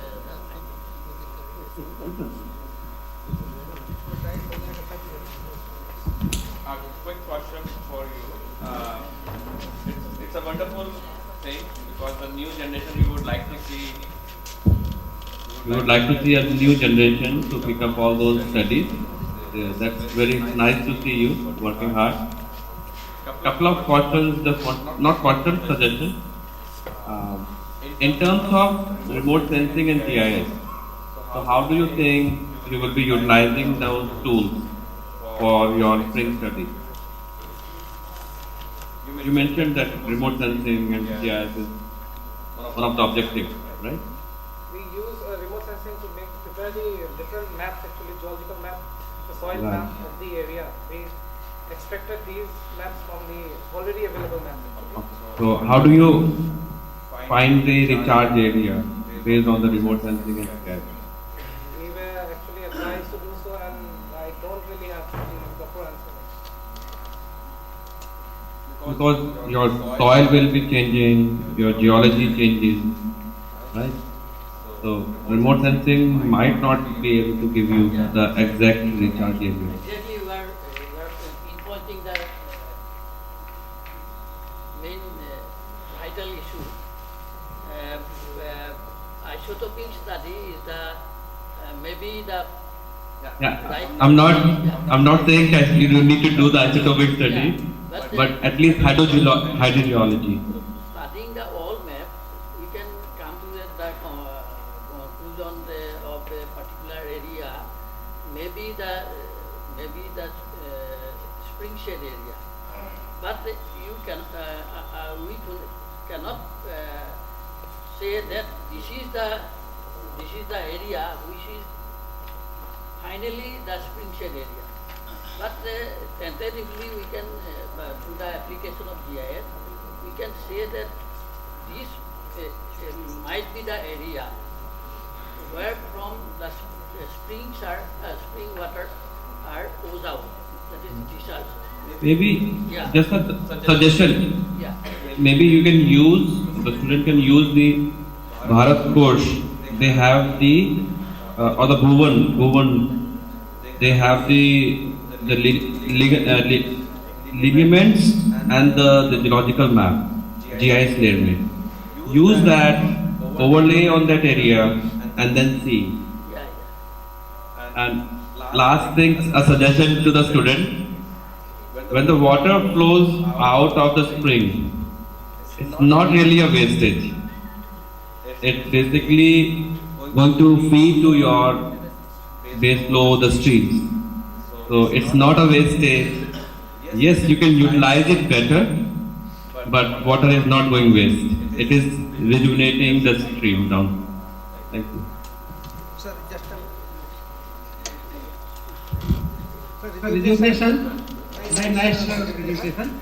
I So my question is illumination, 5 schools are illuminate. Do you have any plan illumination for drying with springs? It can be drying up. This is the initial part of our study actually.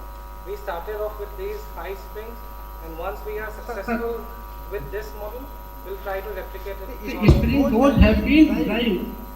Do you have any plan to revive them?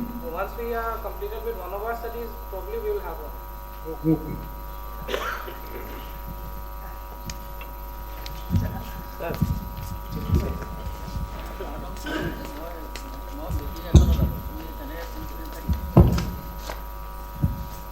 Actually, sir, for mapping or spring said or what is a geological map basically, basically you have suggested to use the Bhuvan. Bhuvan has 150,000 scale map. Whether that kind of sufficient for spring said area because it is not very large in size. I totally agree, but something is there other than nothing. That is it. But some elements are there. Yeah, you can see the main fracture systems at least. Major fractures in your area, if it is overlaid. Right. If it's overlaid, yes. Yeah, it may go just marginally beyond catchment area sometimes because of that. My suggestion was just nothing is like at least something overlaid so that you know the geology. Yeah, geology. Basically, geology we don't have 50,000, more than 50,000. Even 50,000 only it is available for Northeast region. It can be complemented with ERT imaging and But it may be a geologist only, then only it can be done. Geophysical survey. Thank you. Yeah. Because I was also interested how they have delineated, but it is not coming. Congratulations, good presentation and good initiative also. I will not comment on other elements of the PPT, but very good attempt. My only thing is the conical shape recharge pond is interesting for me, and I will request your team to please continue the monitoring at least and see what changes we see. But you have to have the rainfall data. Otherwise, discharge is of no use. Yeah, right. Now we have installed rain gauges too, but we just received a few months back and we had completed.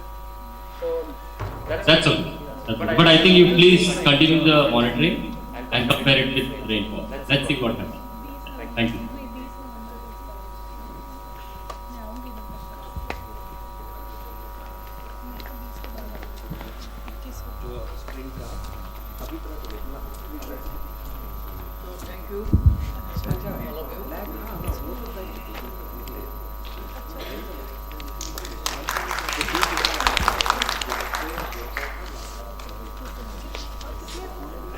This is a discussion time for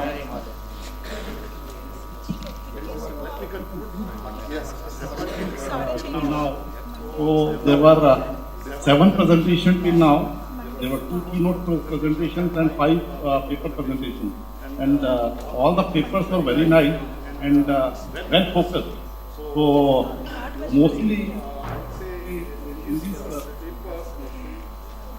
topics which have been covered or the issues which have been addressed through these papers are basically what are the type of things, then how the geology and control such things, how the things are formed, then intro of hydrology, then role of water quality and isotopes in protection of springs, climate change. That issue many people have touched, but we have not deliberated in detail.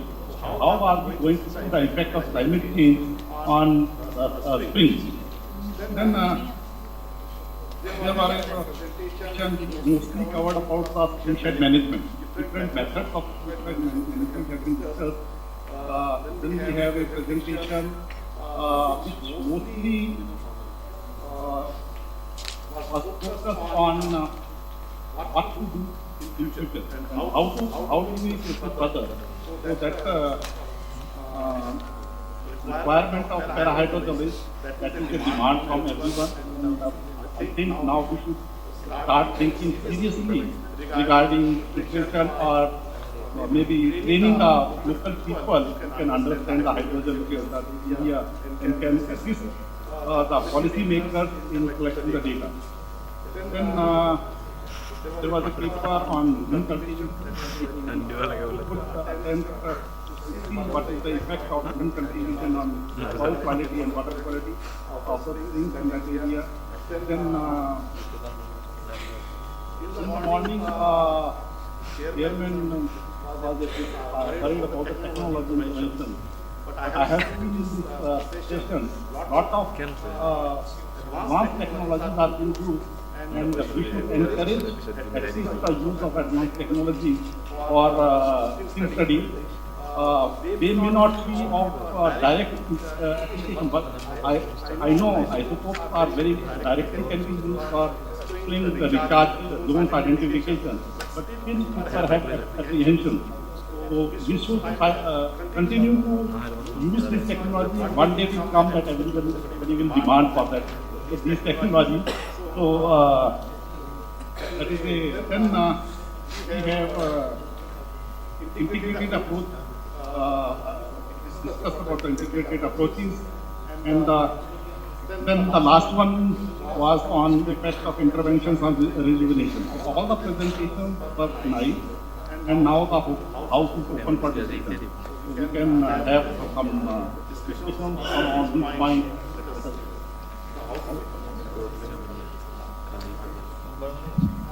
Being co-chair, I also should speak something. I am also a worker like you, so only I would like to convey my best wishes.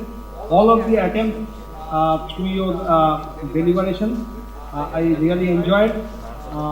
Actually, the June paper, I liked it because this type of works are very less, so it's a good attempt. And Sumit is always innovative, so he is doing innovation, showing. And all other works in the field, those are all challenging and very much encouraging. And being a worker, my all best wishes. And I hope that in no time, in Northeast, we will be doing some good work, as also in the Pan India. Thank you.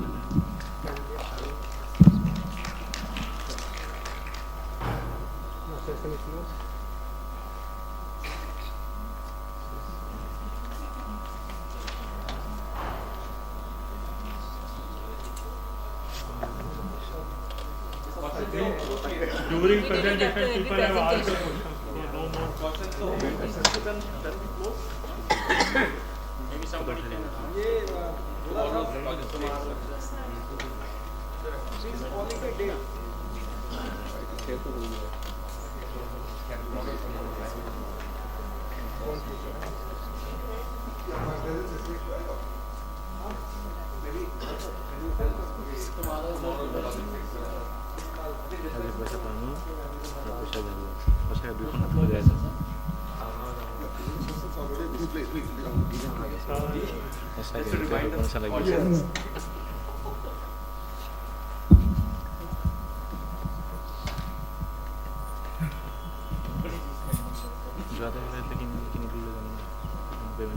So good evening, everybody.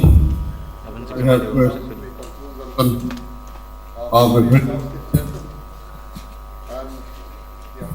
hello. I can see that serving done everywhere, and that is what actually we wanted to see. In fact, we are perhaps a bit of successful here. We are bringing out all the things. Tomorrow we have 2 more technical sessions. So we'll have around 12 papers tomorrow. So hopefully all will be attending. If anybody is, of course, hard pressed in their office or any other, I cannot say, but I hope that everybody will be attending also. Today, now after this session, we'll have a cup of tea outside, and then we'll come back to witness some cultural activities by our students and employees. And I hope that you all enjoy that small cultural event. So thank you very much. We'll meet again tomorrow at 10 o'clock. For tomorrow at 10 o'clock for technical session. But cultural program will be within after 15 minutes or so. I invite everybody to enjoy that.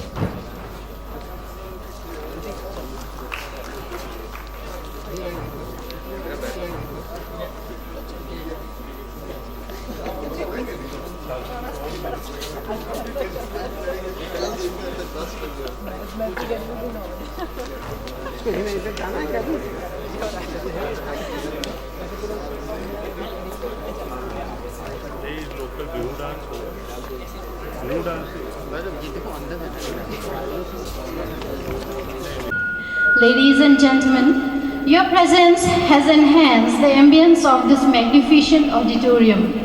It gives me immense pleasure to welcoming all the distinguished guests present here on this marvelous evening that brings together so many special people like you. And we are going to start this evening with a huge round of applause. Ladies and gentlemen, I request each one of you present here to give a huge round of applause for yourself. Thank you, ladies and gentlemen.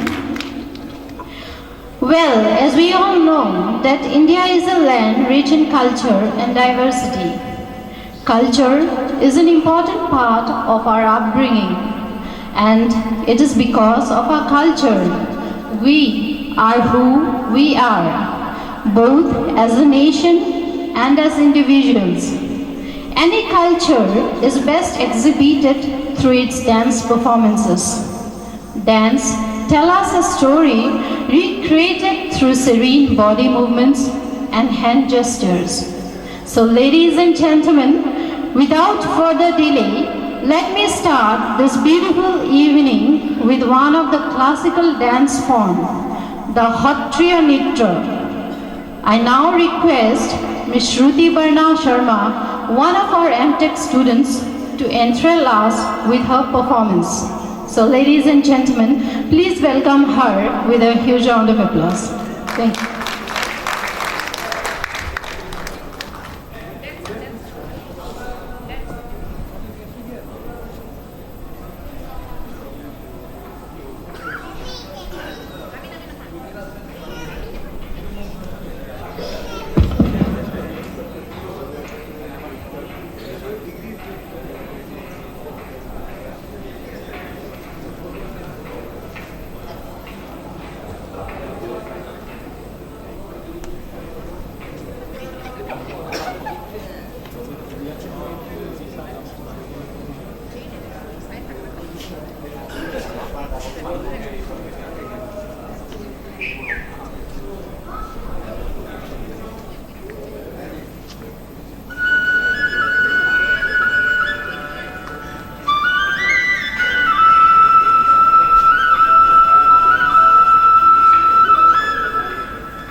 Thank you, Ms. Shruti, for your graceful performance. Dance is the joy of movement and the heart of life. So keep dancing. Ladies and gentlemen, the family of Nerivalam is also endowed with multiple talents. One of such is our very own Miss Agrata and Miss Agrima. They are the students of 10th grade. So please welcome the twin sisters with a huge round of applause. I now request Miss Agrata and Miss Agrima to enthrall the audience with their melodious voice.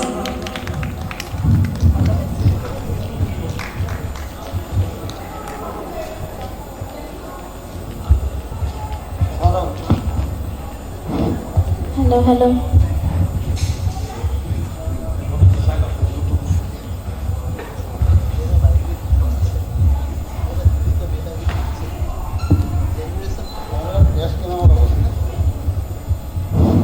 Hello, hello.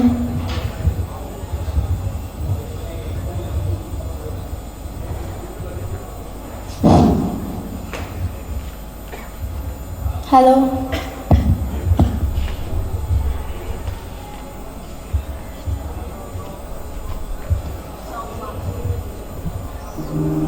रंगी परोड़ आवी खुशियों संग लावी हर खाए हयो हाय हाय रंगी परोड़ आवी खुशियों संग लावी हर खाए हयो हाय हाय आशानी किरणों बिखराए उमंगे भी झलकाए मन हर व्यक्ति गुनगुनाए हाय हाय हाय हाय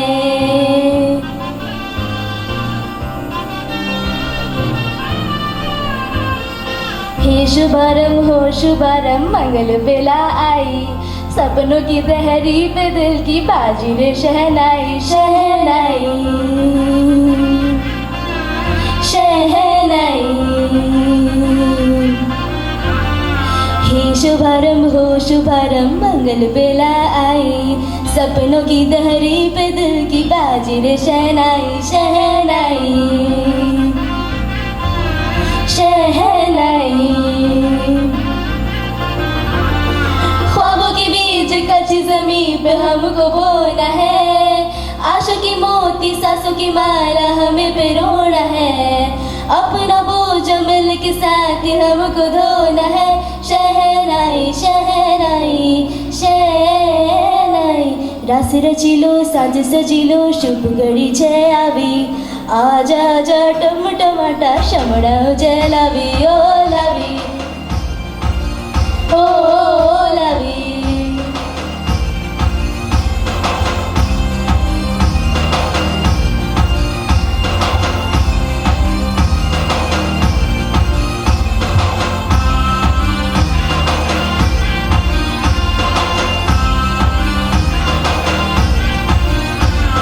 रंगी परोड़ आवी खुशियों संग लावी हर खाए हयो हाय हाय रंगी परोड़ आवी खुशियों संग लावी हर खाए हयो हाय मजा है जिंदगी, नशा है जिंदगी, धीरे धीरे चढ़ेगी हो। दुआ दे जिंदगी, बता दे जिंदगी, बात अपनी बनेगी हो। ख्वाबों के बीच कच्ची ज़मीं पे हमको बोना है, आशा के मोती सांसों की माला हमें पिरोना है। अपना बोझ मिल के साथ ही हमको धोना है। शहनाई शहनाई शहनाई।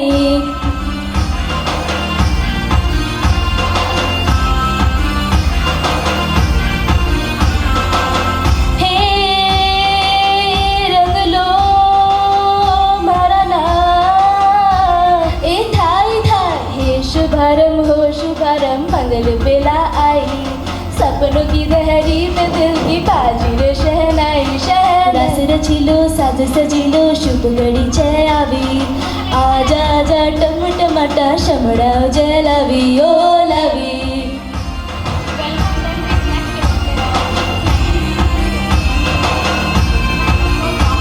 ए भारा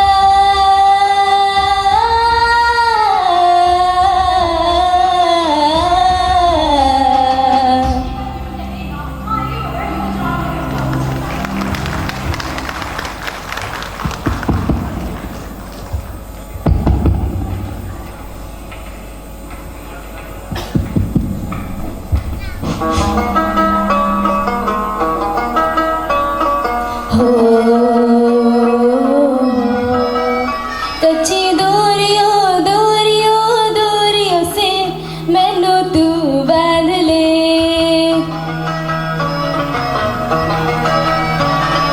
माझ्या कादान बघताना कुदकन हसताना चुकलेल्या जीवनाच्या चालीची जाली जाता तू। देखा एक ख्वाब तो ये सिलसिले हुए, दूर तक निगाहों में है गुल खिले हुए, धड़कनों में तेरे गीत है मिले हुए।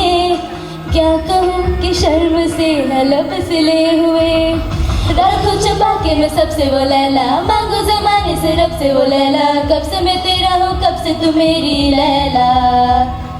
तेरी तलब की है तेरी तलब है, तू ही तो सबकी है तू ही तो सब है, कब से मैं तेरा हूँ कब से तू मेरी लैला ओ मेरी लैला लैला। ख्वाब तू है पहला, कब से तू मेरा हो कब से तू मेरी लैला ओ मेरी लैला लैला। ख्वाब तू है पहला, कब से तू मेरा हो कब से तू मेरी लैला।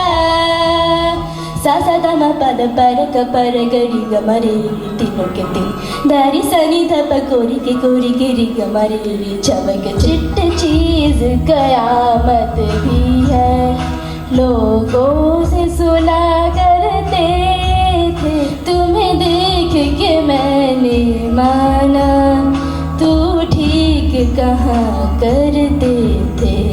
सवार उम्र का ये ताना सवार लूं, समझ न पाए सवार लूं, सवार लूं, न मान न नाए रे, न देखे न भाए न जाए न गाए रे, दिशा हर प्यार का मुंडा रे। तेरी झलक शर्फी श्रीवल्ली नैना मदक बर्फी, तेरी झलक शर्फी श्रीवल्ली बात करे जो है। That's what makes you beautiful, you saw it, you saw what I can see, you understand why I want you so desperately, and I'm looking at you and I can't believe you don't know, oh oh, you don't know beautiful. I'm in the fields of dandelions, wishing on everyone that you'll be mine, mine. You wanna smile at the ground, it's hard to tell. मेरे दिल, oh oh, you give me beautiful. कहे धड़कने तुझसे क्या मितवा, मैं इन आँखों में जो रहूं, wishing on endless all of the time, praying to God happiness all of the time. Wishing on dandelions all of the time, all of the time. देखा एक ख्वाब तो ये सिलसिले हुए, दूर तक निगाह में है गुल खिले हुए. Thank you. Thank you. Thank you, Miss Agrata and Agrima, for your amazing singing with that beautiful moves. Well, ladies and gentlemen, the popular folk dance associated with the state of Assam. Any guess, please? Yes, it's Bihu. Bihu dance expresses the joy of spring and the vigor of being young. This dance is accompanied by songs of traditional sentiments. Along with the beating of the dhol, the strains of the pepa, as well as all the other instruments. Bihu is celebrated with prompt and gaiety. So now I request the talented young girls of Nerivalam family, Miss Mayuri Bora, Miss Tina Das, Miss Kumkum Bora, to enthrall the audience with their alluring performance. Ladies and gentlemen, please welcome them with a huge round of applause. Thank you.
Hello.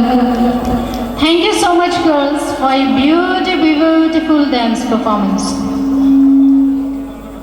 Ladies and gentlemen, I would take the privilege to say that Nerivalam started its MTech course in Water Resource Management in the year 2019. The course is affiliated to Assam Science and Technology University, approved by AICTE.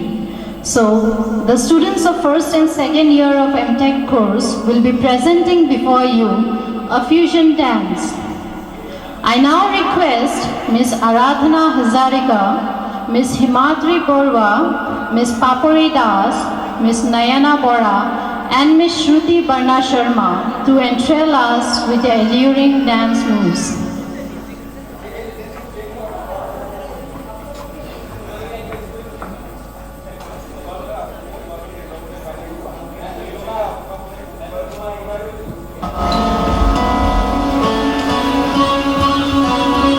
Ladies and gentlemen, please encourage them with a huge round of applause.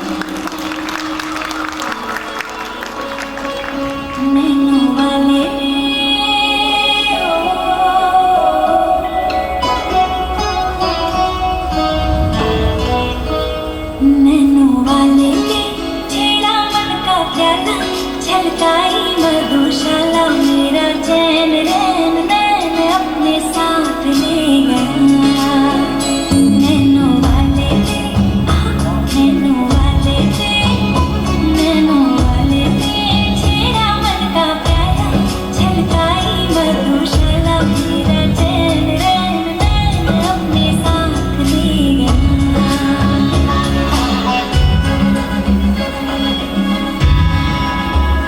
पग पग Dolo रे हो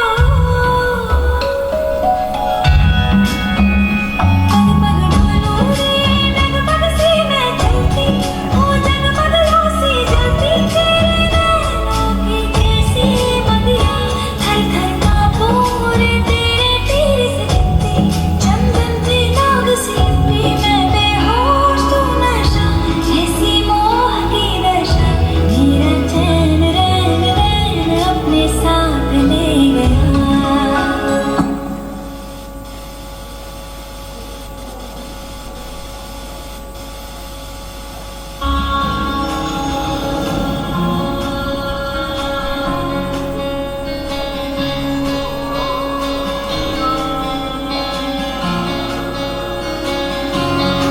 ये भी न जाने वो भी न जाने नैनों के रंग ले न जाने मिला जो संग तेरा उड़ा पतंग मेरा हवा में होके मलंग जग की कोई रीत न जाने मैं तो बस तेरी हुई दीवानी मिला जो संग तेरा उड़ा पतंग मेरा हवा में होके मलंग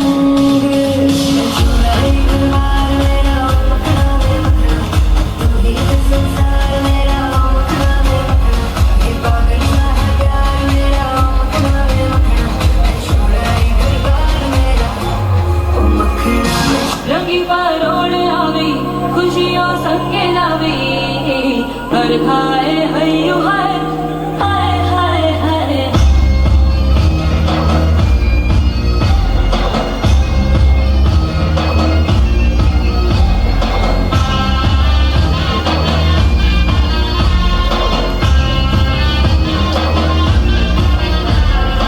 रंगी परोड़ आवे खुशियों संगे लावे हर खाए हयू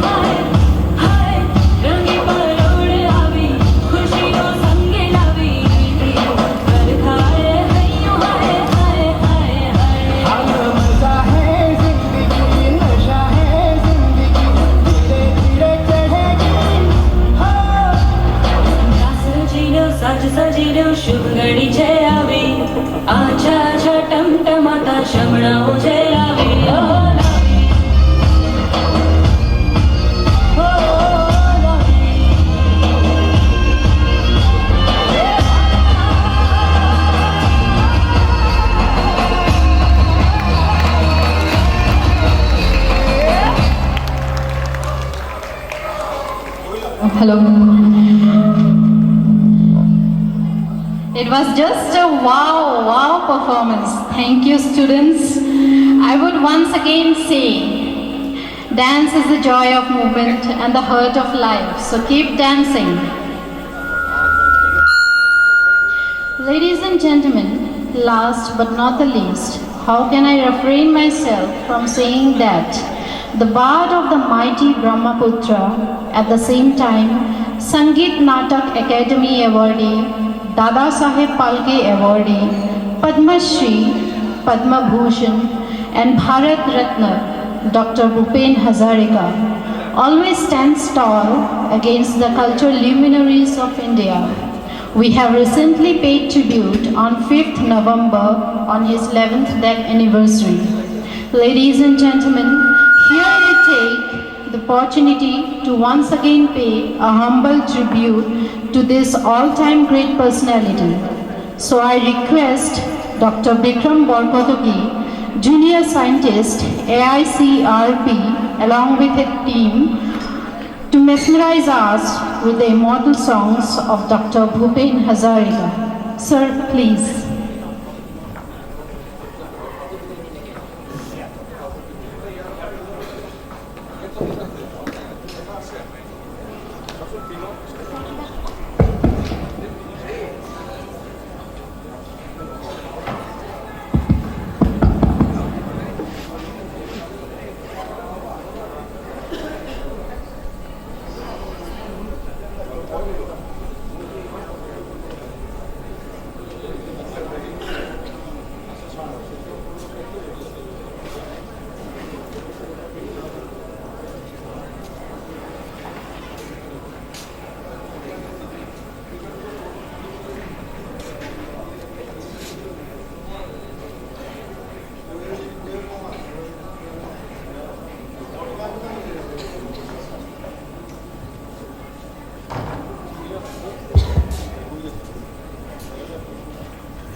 Hello.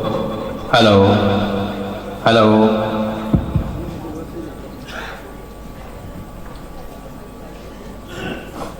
Hello. Hello.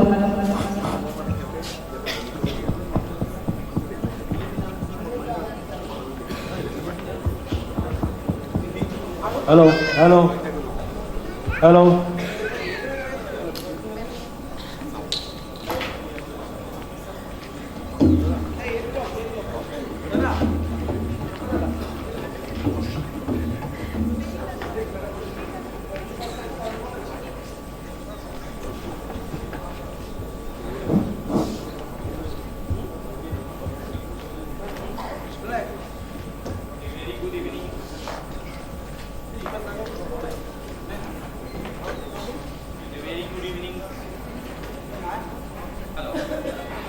Hello. A very good evening.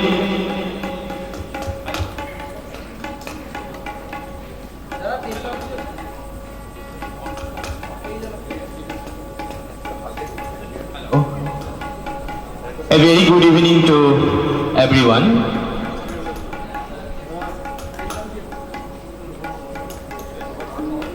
First of all, I would like to thank the Nehru family for inviting.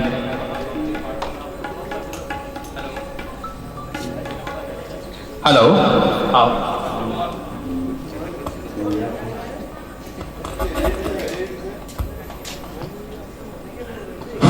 First of all, I would like to thank Nehru family for giving me the opportunity to. Hello, hello, hello, hello, hello, hello, hello, hello, hello. Hello. Hello, hello. Hello. Hello, hello, Hello.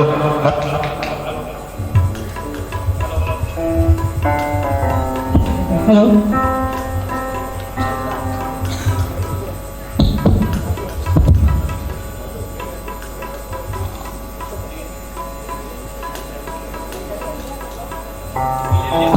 ডিলেটো গুচাব লাগিব আপুনি ষ্টেজত monitor নাই যে নহ'লে গান গাব অসুবিধা হ'ব please remove the delay Hello.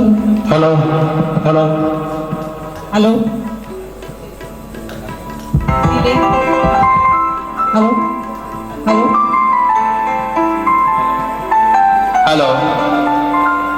hello Hello. Hello. Delay. Hello. Hello. ডিলেটো গুচাই দিয়ক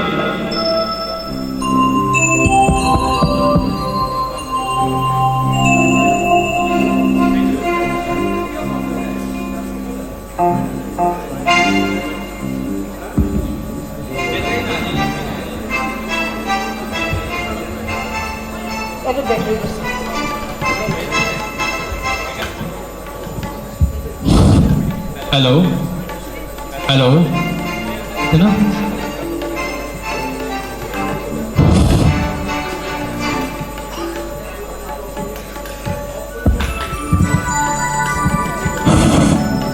ডিলেটো বন্ধ কৰক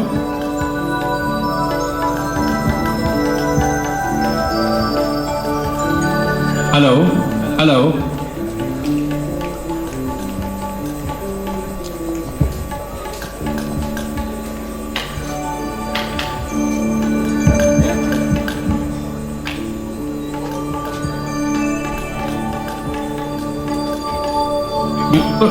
starting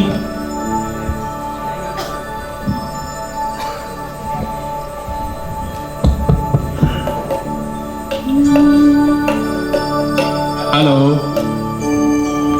hello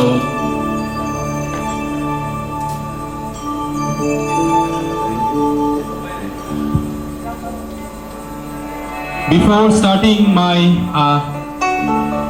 program I would like to introduce my musicians Devojati Nath on tabla, Pankaj Nath on keyboard, Sanjeev Gogoi on lead guitar, and Ranju Bora on bass guitar. And my wife is there, is Porismita. She'll be singing with me. But pardon me, there's a problem. We do not have a monitor on the stage. Delay to follow. What? There can hear the voice too. So I will try. Hello, hello. 1, 2, 3, hello, hello. Hello, hello. Hello. Hello. 1, 2, 3, hello. Hello, my testing. Hello, hello.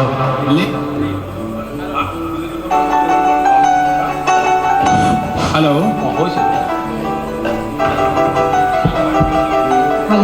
Hello. Hello. Hello. Hello.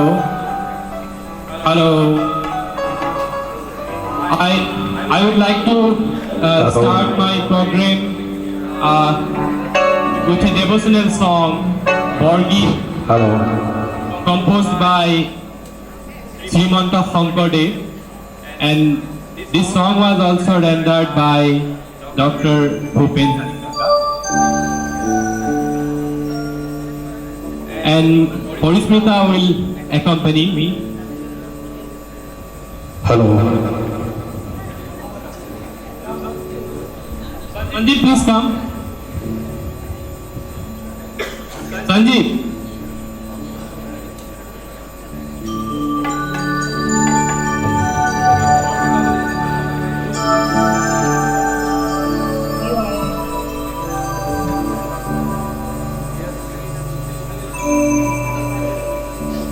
Sandeep. What's the latest editor?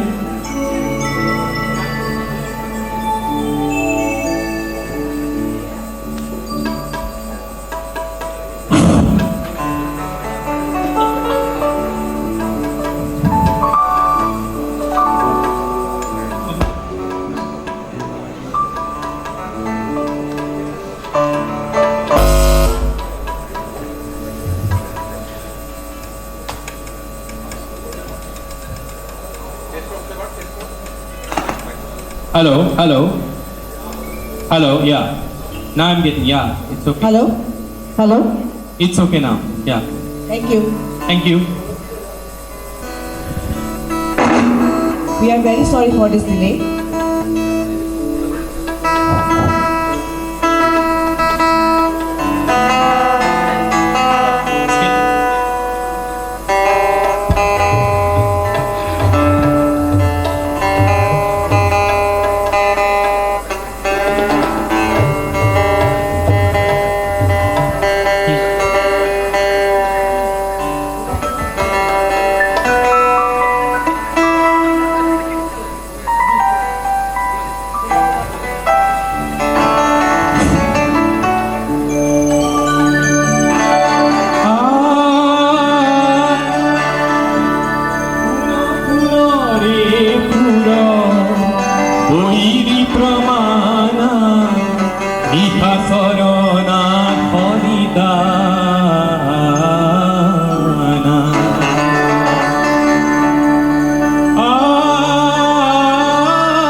Now I am going to sing a famous number of Dr. Bhupen Hazarika, Ganga Behti Hogi.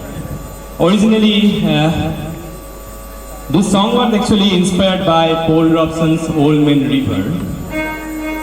When Dr. Bhupen Hazarika was studying in Columbia University, he got influenced to this song and transcreated this song to Assamese. It was not a direct translation. The Assamese version is a transcreation. And later on, this song was also translated to Hindi and Bengali language. So I am going to sing the Hindi version of this song with few Assamese and Bengali language.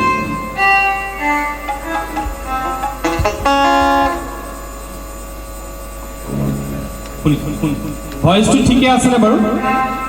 ভয়েসটো মিলি আছে? তবলাটো অকণমান লাগিব, তবলাটো অকণমান বঢ়াই দিব লাগিব।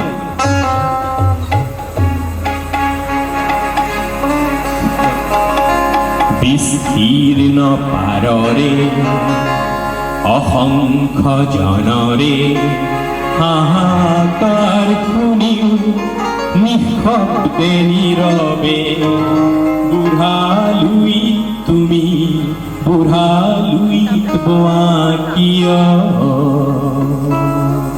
विस्तार है अपार प्रजा दोनों पार करे हाहाकार निशब्द सदा ओ गंगा तुम ओ गंगा बहती हो क्यों विस्तार है अपार प्रजा दोनों पार करे हाहाकार निशब्द सदा ओ गंगा तुम ओ गंगा बहती हो क्यों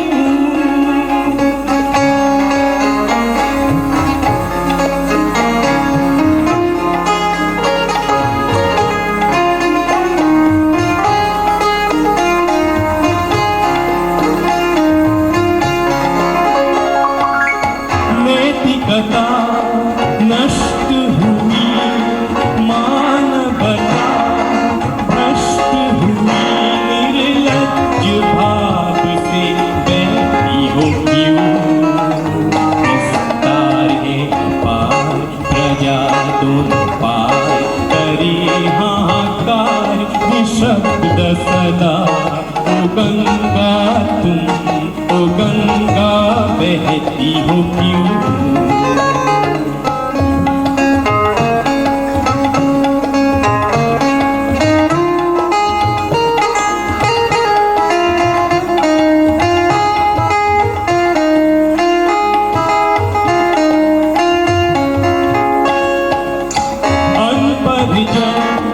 अक्षरहीन अनगिंजन खाद्यविहीन नेत्रविहीन दिख मौन हो क्यों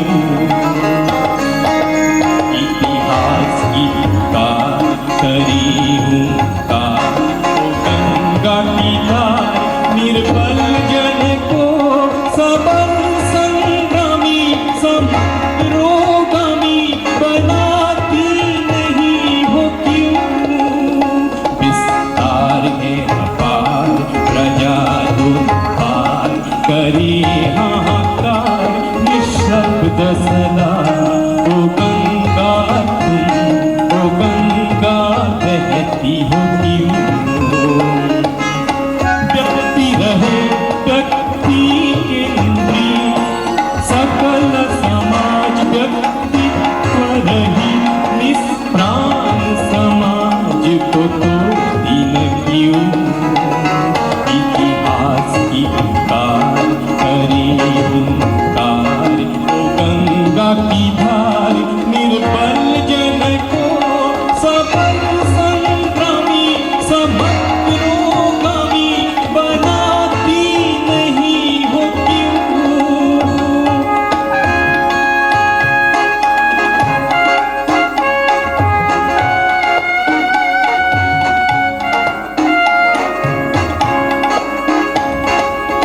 श्रुतस्विनी क्यों न रही तुम निश्चय चेतन नहीं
one Assamese song, if you permit.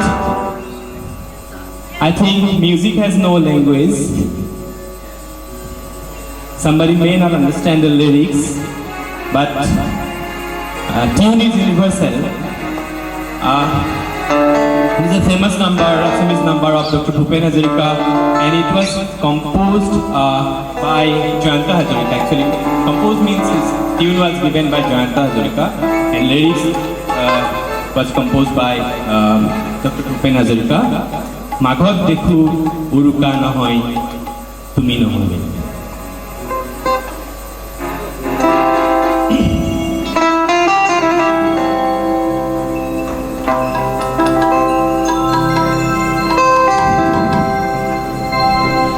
Maghot dekhu uruka nohoy, tumi nohole. Bohag bihut bihut hole. Tumi nohole, tumi nohole.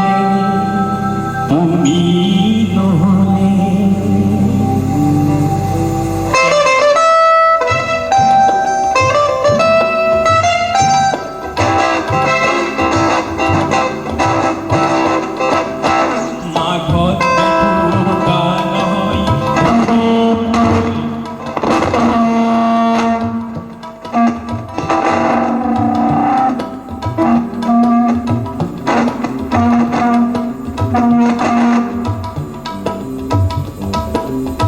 Sorry for the disturbance.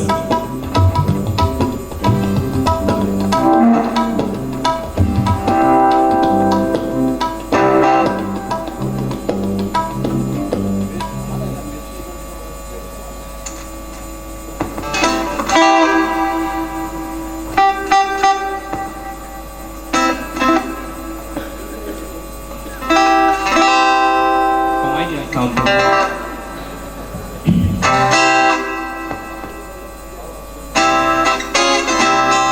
It's okay. Okay. Sorry. Maghot dekhu uruka nohoy, tumi nohole. Bohag bihut bihut holne baje, tumi nohole, tumi nohole, tumi nohole.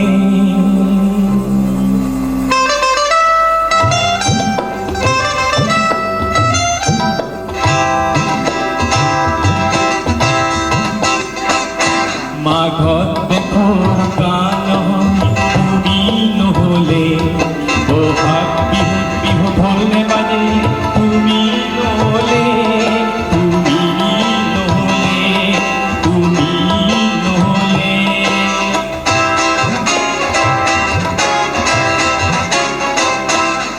Harudi bua kohua nukhule, tumi nohole. Andhar pojat saki nojole, tumi nohole.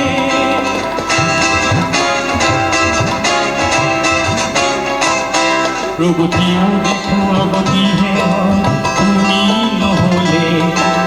Geet dekho puriya nohoy, tumi nohole, tumi nohole, tumi nohole.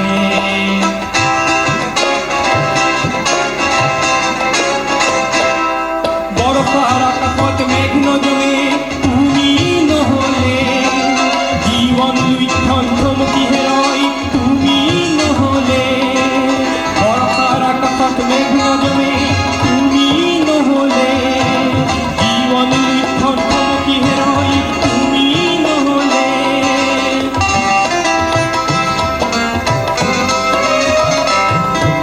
জ্ঞান বিজ্ঞানৰ অৰ্থ বুঝো, তুমি নহলে।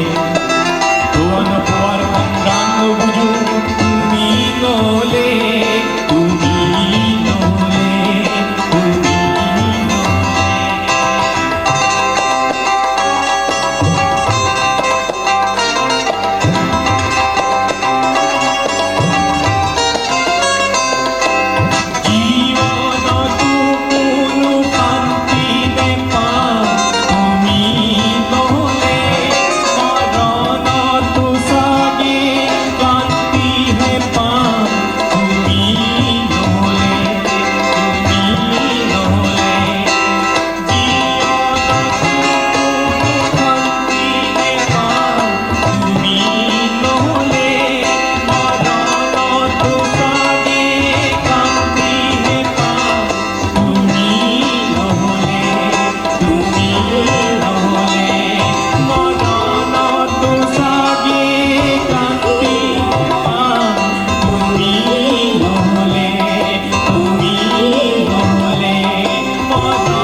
Now, I request Boris Mita to sing a song for you. Good evening, everyone, and thank you, Nirwan, for this opportunity. Actually, I am not a very good singer. It is called that when you are with company, you just drag along with them. And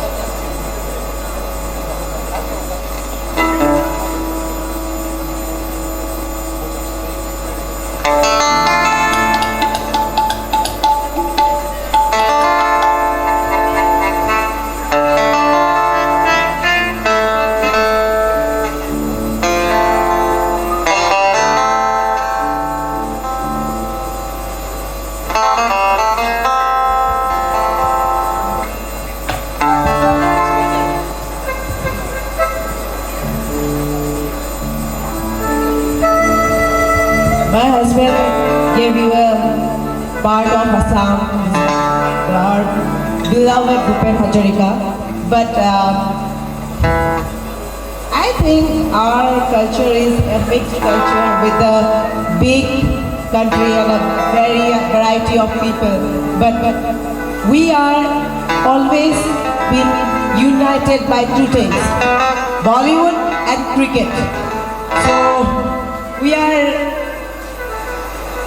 somehow related to Bollywood in a way that it's a part and parcel of our life. So here I'm trying to sing a Hindi song for you.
Bhupendra's Dil Hum Hum Kare is a very famous song. In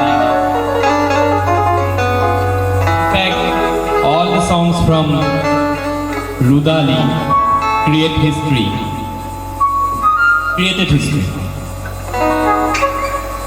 So I am to try now Dil Hum Hum Kare for you.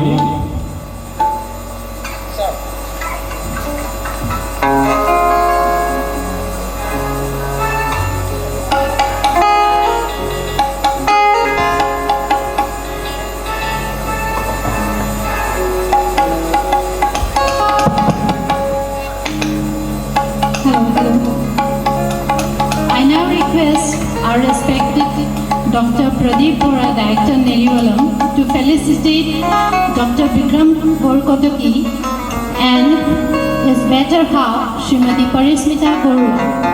Please sit.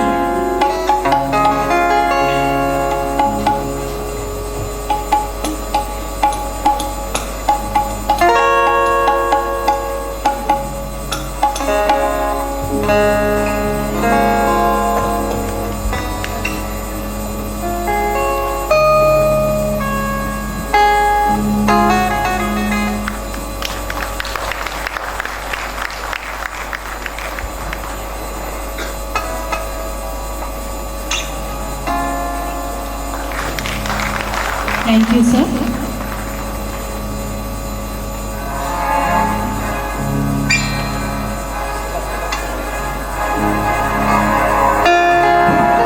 I now request Ms. Nirmali Hazarika to felicitate the hands came along with Dr. Bora. Please, Ms. Nirmali.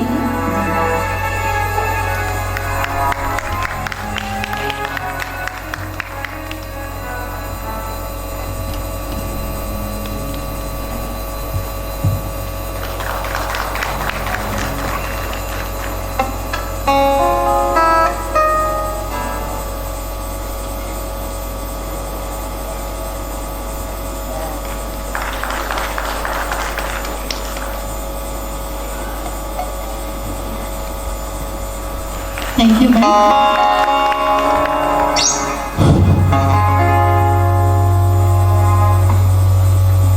Dil Hum Hum Kare.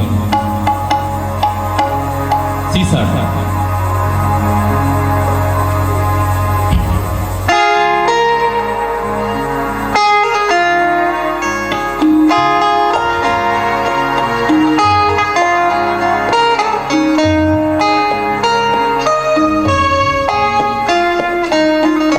Dil hum hum kare khabra dhan dham dham kare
Now, may I request Sanjeev Gogoi to sing a song for us.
Good evening, ladies and gentlemen.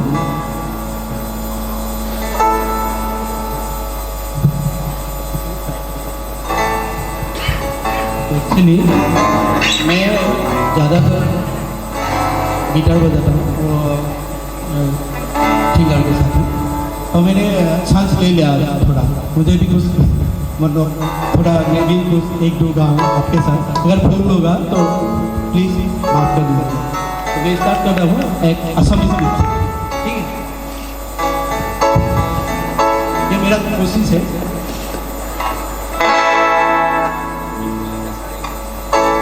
एक जोइंटन का गीत करता हूँ।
কাবেরী পার পারে গঙ্গার তীরে জীবনের পথে পথে বর্ষা হারকালে যাত্রা বাসনারে তোমাকে বিছানারে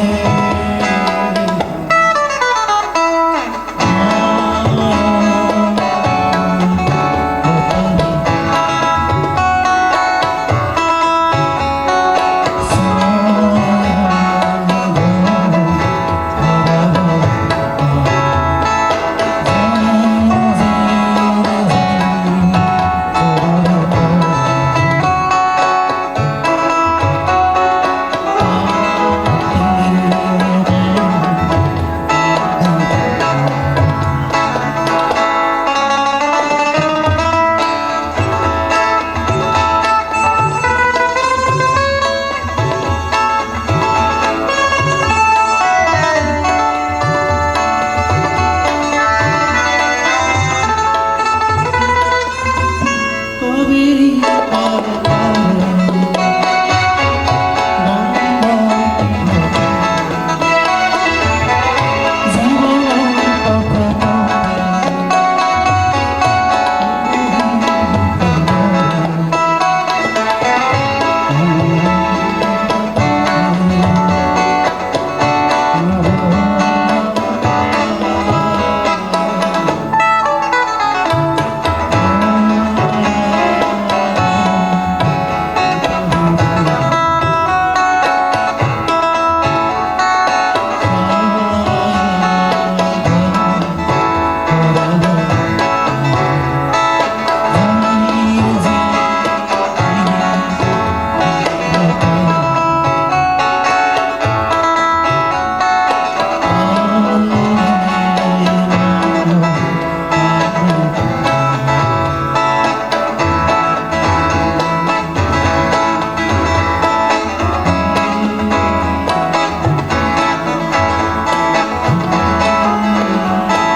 Thank you.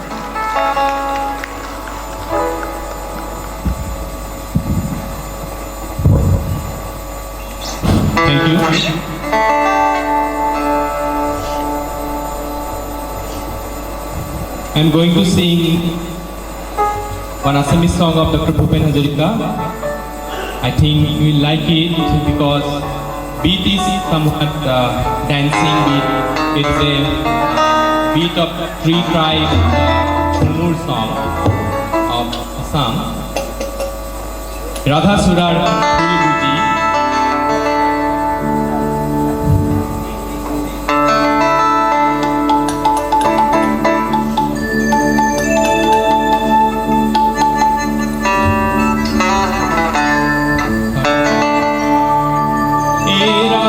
সুরা ফুল বুঝি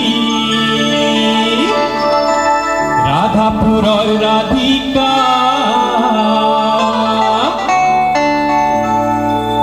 সব বাগিচা ঝুমর নাচি যুগনু যাতে ফটিকা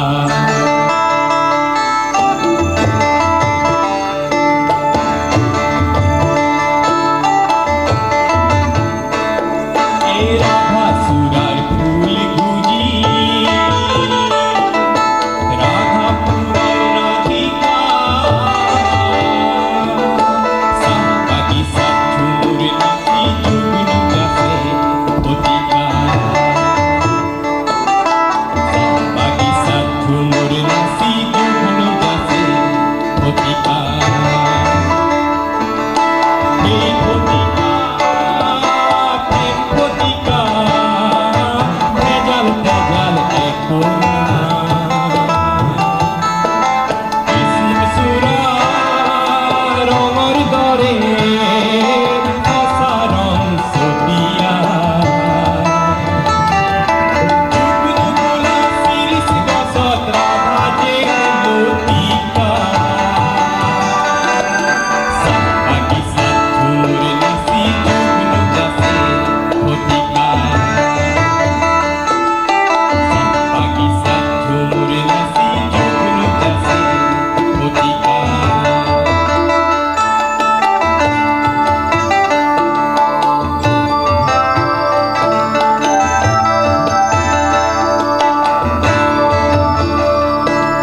Thank you.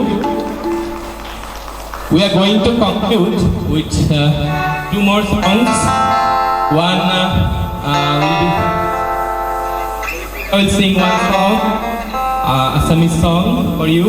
Then I will conclude with one English number. Thank you.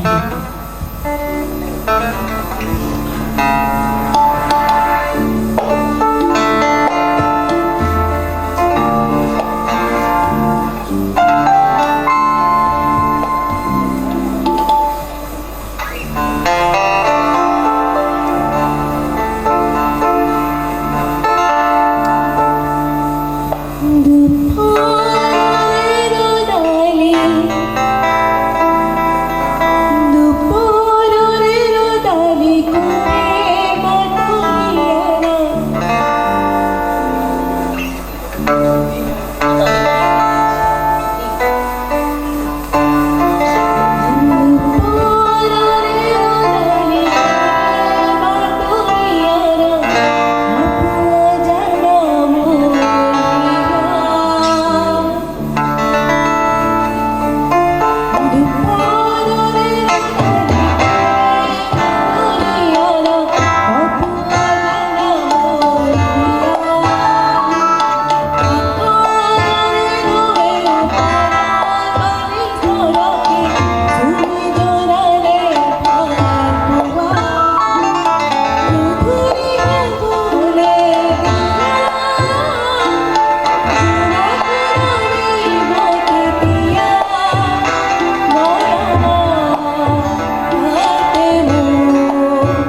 with these songs, actually we want to conclude our performance because already it's too late and dinner time. Dr. Bipul Deka sir will perform now. Actually, we have requested one of our participants to present the song. So I request Dr. Bipul Deka sir to please come over the stage. Thank you, sir.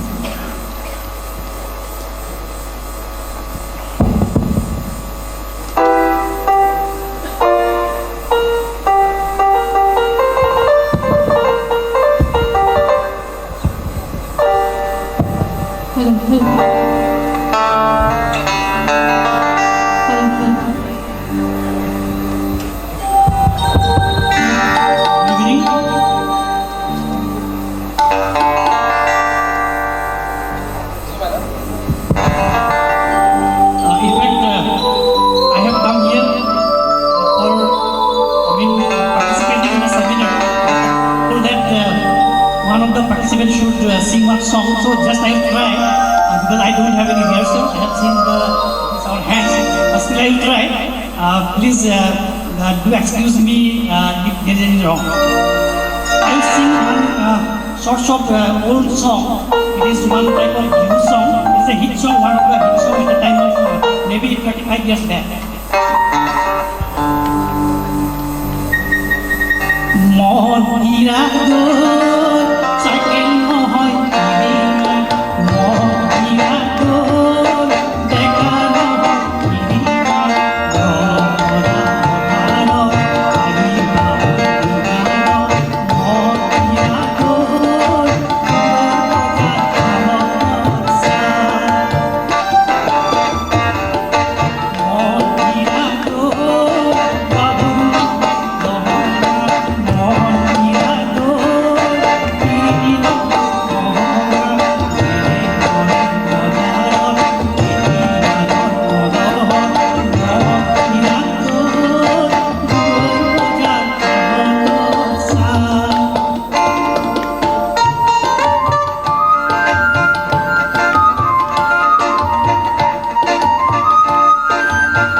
have a talented person like you among us in this beautiful evening.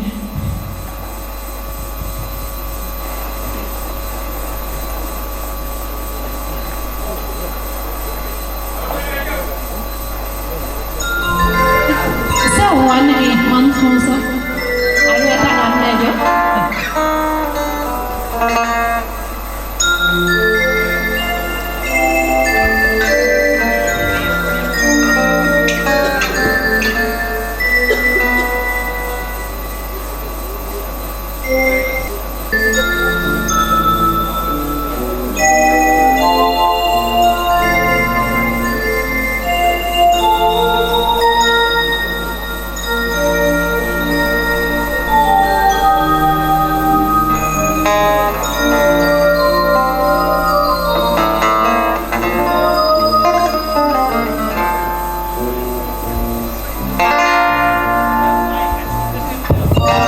Requested me to sing one short song. मैं audience से निवेदन करती हूँ कि वो तालियों से sir का मनोबल बढ़ाए. Thank you.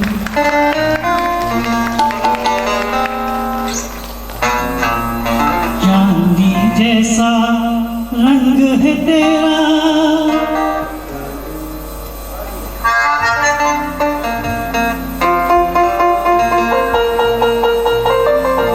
चांदी जैसा रंग है तेरा, सोने जैसे बाबा, एक तू ही भगवान है गोरी, बाकी सब गंगा, एक तू ही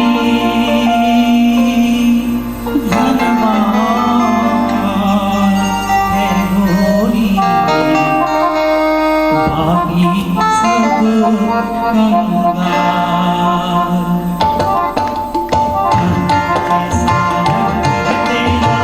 सोने जैसे सब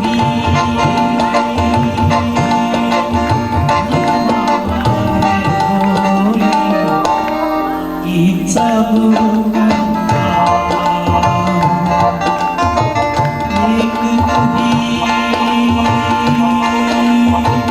धनवान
Thank you very much. Thank you so much, sir. Anyone from the audience, please? Okay, I must say, all is well that ends well. So before I wind up today's cultural evening, I would like to extend my gratitude to the audience present here for being so patient. To everyone for spending your valuable time. Thank you. Namaskar.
Good morning, everybody.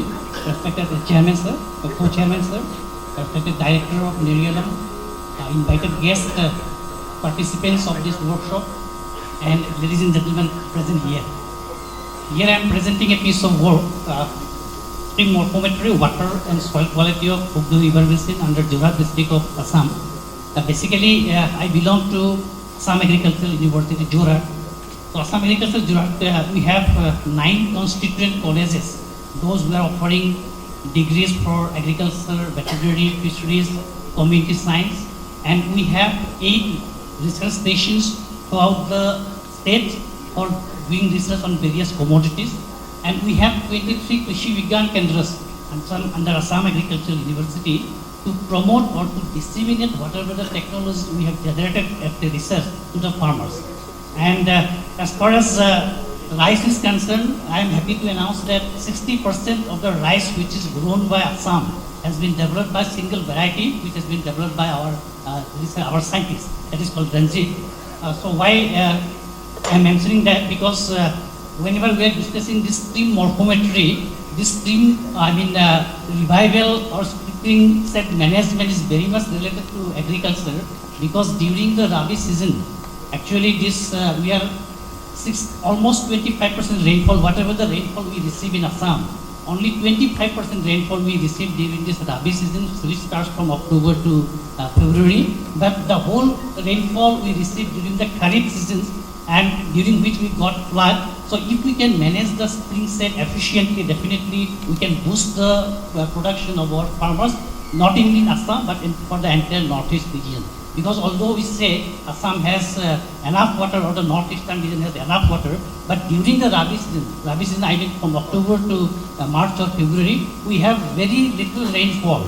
So unless we can manage those springs, our farmers, they cannot grow those Rabi crops for boosting our agricultural production.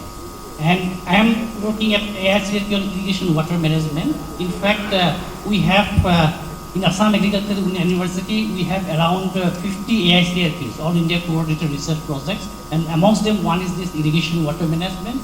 And this, our head office is Indian Institute of Water Management. Our project coordinator has also come for this workshop. Mohanty sir has also arrived for this workshop. And we have 26 water management throughout the country under AICRP irrigation water management. And last year also there was one discussion that whether we can formulate one project for spring rejuvenation. So one project is under process comprising different states to rejuvenate those streams which are especially in the hilly region. So with this background, I am presenting one piece of work that we did under AICP on irrigation water management, but this work was done by one of my MSc students, and I am happy to announce that this work has received the best MSc thesis award last month from Soil Conservation Society of India, which was given at Gujarat Navashri Agricultural University. So I am just only presenting, just highlighting little words, not just entire words.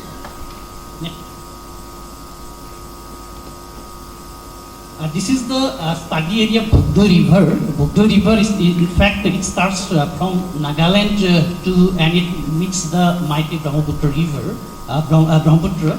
But it has been said that this Bogdo River is one of the most polluted river in Assam because of the different reasons which is getting pesticides from those nearby tea gardens and because of some dumping grounds. So with that, we try to find out whether the water quality, we try to find out during different, throughout the course of these rivers, from upstream to downstream, and also we try to find out the stream morphometry. Next. So this is the study area. This is, as I have shown, this is the Jorhat district where we have deleted this Bogdo River basin, and then we have this climatic data. All these things we have presented here, and also we determine the quality index. Next, please. And based on the survey of India topography and Indian remote sensing data, we have generated various maps, thematic maps, land use maps, then satellite maps, then topographic maps. Next, please. Then also slope maps, and we have divided this entire region, so entire Bogdo River basin into three categories: one is upstream, middle stream, and downstream, which comprises of 46, 76, and 21 square kilometers. Next. And coming to water and soil analysis, we have taken, this is the river flowing from Nagaland. In fact, it originates from Nagaland, but the work that we have done, it is within the periphery of Assam, because starting from Nagaland and ending to the Brahmaputra River, that part we have taken. So we have collected, water samples from different parts where these different streams are coming, and we have collected water samples from this stream. And in the meantime, we have collected some groundwater samples also. And this is in side by side, we have collected some soil samples. Actually, we try to find out the quality of water, whether it is affected by the soil which is being deposited in these streams, and we try to find out this soil erosion also. So we have collected around 30 soil samples from the entire Bogdo River basin, starting from Nagaland, mount, and then at the end. Next, please. And we have coming to the research and discussion, actually we have detailed, we have done the morphometry, but I am just showing only a few important parameters. So we have done linear aspects, then aerial aspects, then relief aspects, but I am showing just only 2 or 3 parameters, because yesterday also it was discussed that whether these remote sensing images can be used for spring set management. I have filled out whether we can use, because as yesterday it was also discussed that groundwater, when we talk spring set, it is associated with groundwater. But as far as water set or drainage lines are concerned, we can do these things where entire streams we have mapped. In fact, this is also we have done through GIS or remote sensing images only. So this is the different streams. Then we have found that there is this Bogdo River is 4 order streams, and we have delineated this first order, second order, third order, and we have delineated stream land, then mean stream land, and other parameters also we have determined. Just I am showing this linear aspect. Next. Then coming to water quality, as we have said that we have taken samples from upstreams and downstreams. So first 5 streams mostly it is comprising of upstreams, and then next last was from 6 to 13 they were downstreams, and we have determined the various parameters like pH, EC, dissolved oxygen, chemical oxygen, demand, TDS, TSS, then turbidity, calcium, next please. Then carbonate, bicarbonate, calcium, magnesium, then residual sodium, carbonate, total hardness, arsenic, and fluoride also. And we have determined in both pre-monsoon and post-monsoon. Actually, we have collected soil, water samples during pre-monsoon period and also post-monsoon period. And these are different data that we have shown here, post-monsoon. Next, please. This is again for post-monsoon. Earlier it was pre-monsoon. This is for post-monsoon. Next please. And then we have seen that normally this pre-monsoon period, whatever the quality parameters that I have mentioned here, during pre-monsoon, these values were higher as compared to post-monsoon, which might be due to some effects like your dilution effect during post-monsoon. Next please. Then also, as I have said, we have determined the water quality index. This water quality index, we try to find out based on one principle that has been given by Chaudhary et al. Next please. And we have calculated sub-index. These are all different, procedure based on which we have calculated sub-index. Finally, next please. And yeah, in the meantime, we have taken some groundwater samples, as I have said, and all those groundwater samples have also been analyzed for all those parameters that we have did for surface water also. These are some results. Next please. And what we have found that this is the pre-monsoon water quality index, this is the post-monsoon water quality index, and this is the groundwater quality index. And based on this data, we have found that water quality index was higher in case of groundwater, followed by pre-monsoon and then post-monsoon. And when the water quality index is more, it indicates that water quality is poor. Higher the water quality index, poorer is the water quality. And what we have noticed that water quality index was relatively poor in groundwater because of higher values of arsenic and fluoride and some other quality. Basically, the idea of this entire project was to formulate some rainwater harvesting structure in those areas, because we have in our earlier findings we have found higher amount of arsenic in some sites in that Bhagda river basin. So with that objective, we did this piece of work. Next please. Yeah. Meanwhile, as I have said, we have collected soil samples from the entire basins, and we try to find out whatever the soil erosion is going, eroded material which are being deposited in the river, and we have analyzed those soil samples for various parameters like sand, silt, which have been represented through those GIS-based map. Next please. Then we have determined hydraulic conductivity, water holding capacity, all these parameters we have determined. Next please. And this is what through blocks plot we have shown this water holding capacity, porosity, then other hydraulic parameters. Next please.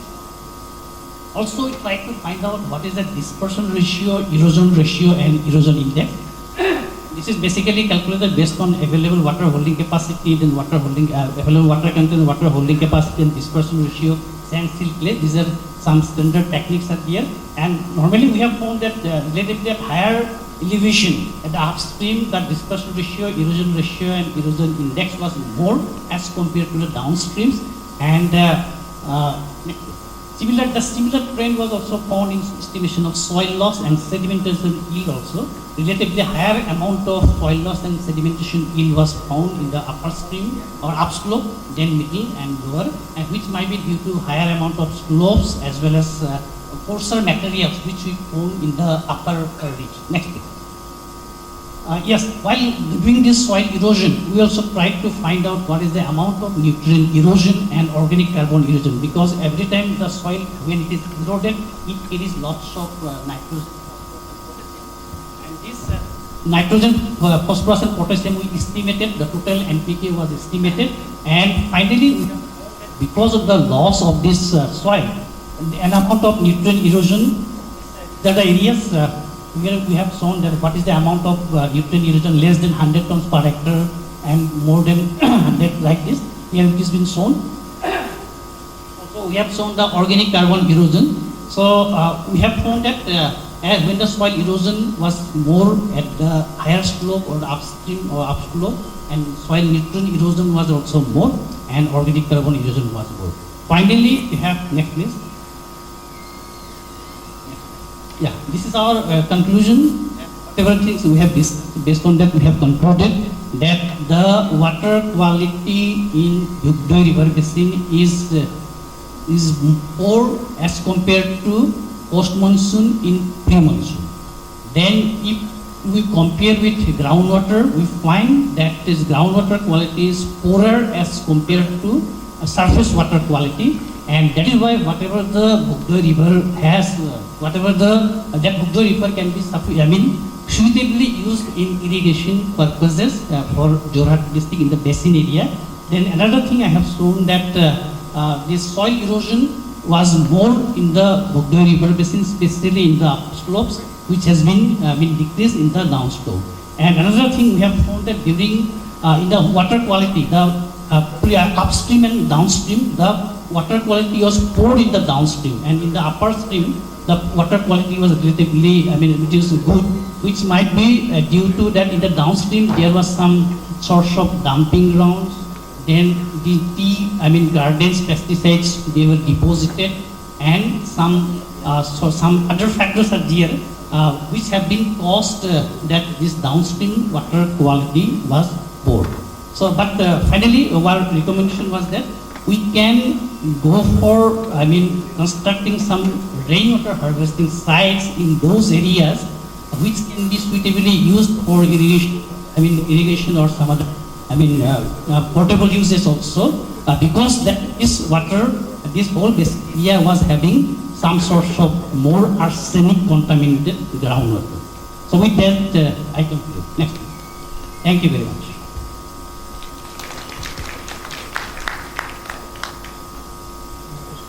Any question? Dr. Deka, yes, I am having a question. Yes, sir.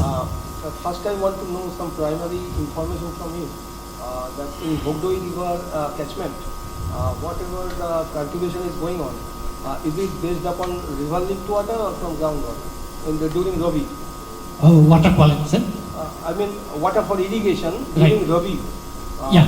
Whether you utilize surface water from river linked or from groundwater wells? No, actually, sir, and I have said that actually this river water we can sufficiently use for irrigation water because groundwater we have tested and we have found that there are some arsenic content was relatively higher in those some areas.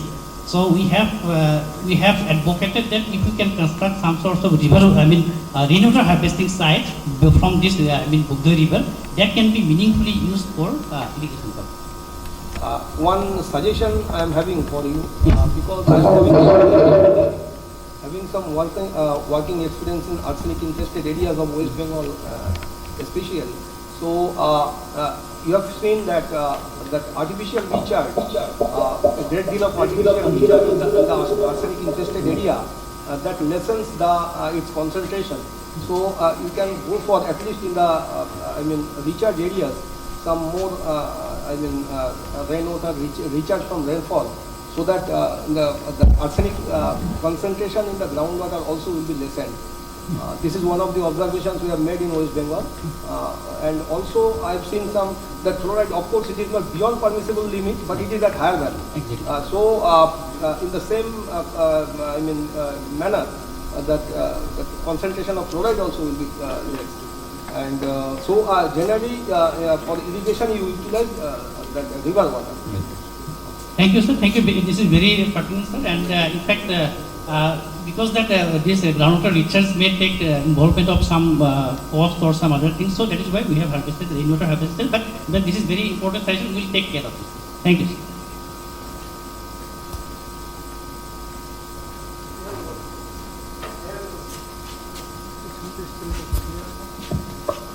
Indeed, a very insightful presentation. Perhaps I missed the first part of the presentation. Two questions are coming to my mind. The first question is that in case of surface water, you have taken pre-monsoon and post-monsoon samples and analyzed. What is the status of groundwater? Pre-monsoon and post-monsoon. Is there any comparison of groundwater quality? Groundwater quality. Yes, sir. We have shown that here. We have shown pre-monsoon, post-monsoon, and selected groundwater also. And we have seen that groundwater quality is poor because we have found some sort of arsenic in higher amount as beyond permissible limit. So we have our recommendation is that as compared to groundwater, pre-monsoon water is better, but as compared to pre-monsoon water, post-monsoon water was better, and this is one of the advantage because whatever the irrigation we have to do with the monsoon irrigation water. What I am saying is that Ramalajyotikar just now mentioned that if you go for artificial recharge, right, it will be helpful to improve the quality of groundwater. Right. So my question is, when you have compared pre-monsoon and post-monsoon groundwater samples, have you found any significant difference? Yeah, groundwater, sir. Actually, yeah. Yes, very actually, sir. The thing is that this work was done during the period 2020 to 21, and that time there was, because of COVID, groundwater we could not take in different seasons. So that part was lacking. Yeah, I fully agree. Like that, even in stream water also, we wanted to take the water during monsoon also. But because during 2021 we could not move, so we have to, because as I have said, this is a part of our MSc research, so which was done by one of our students. So he could not take this pre-monsoon groundwater or post-monsoon groundwater. We took the groundwater only during the October month. This is the part of lacking, but we'll try to manage it because now this situation has been normalized. Thank you. Dr. Deka, I am having another suggestion for you. Yes, sir. It is also for the audience. Actually, in the entire pan-India study, we have found that three things, so many things. One is selenium, uranium. This is in the states of Punjab especially, as also in part of Rajasthan, part of Gujarat, and in Haryana. And a high level of arsenic infestation in West Bengal, UP, Bihar, as also in your state. This has been found. And these are actually accentuated because of heavy withdrawal of groundwater. So as you are advocating also to utilize the surface water, that will be the best proposition if your rivers are perennial in nature and you get sustainable flow both in the post-monsoon and pre-monsoon, both times. So it will be rather advisable to utilize surface water, not groundwater. As low you can and you advocate, that will be better for that infestation, because people utilize groundwater for drinking. Exactly. So that will be highly minimized. Right. Yes, thank you. Thank you. Thank you. I think we should move to the next one.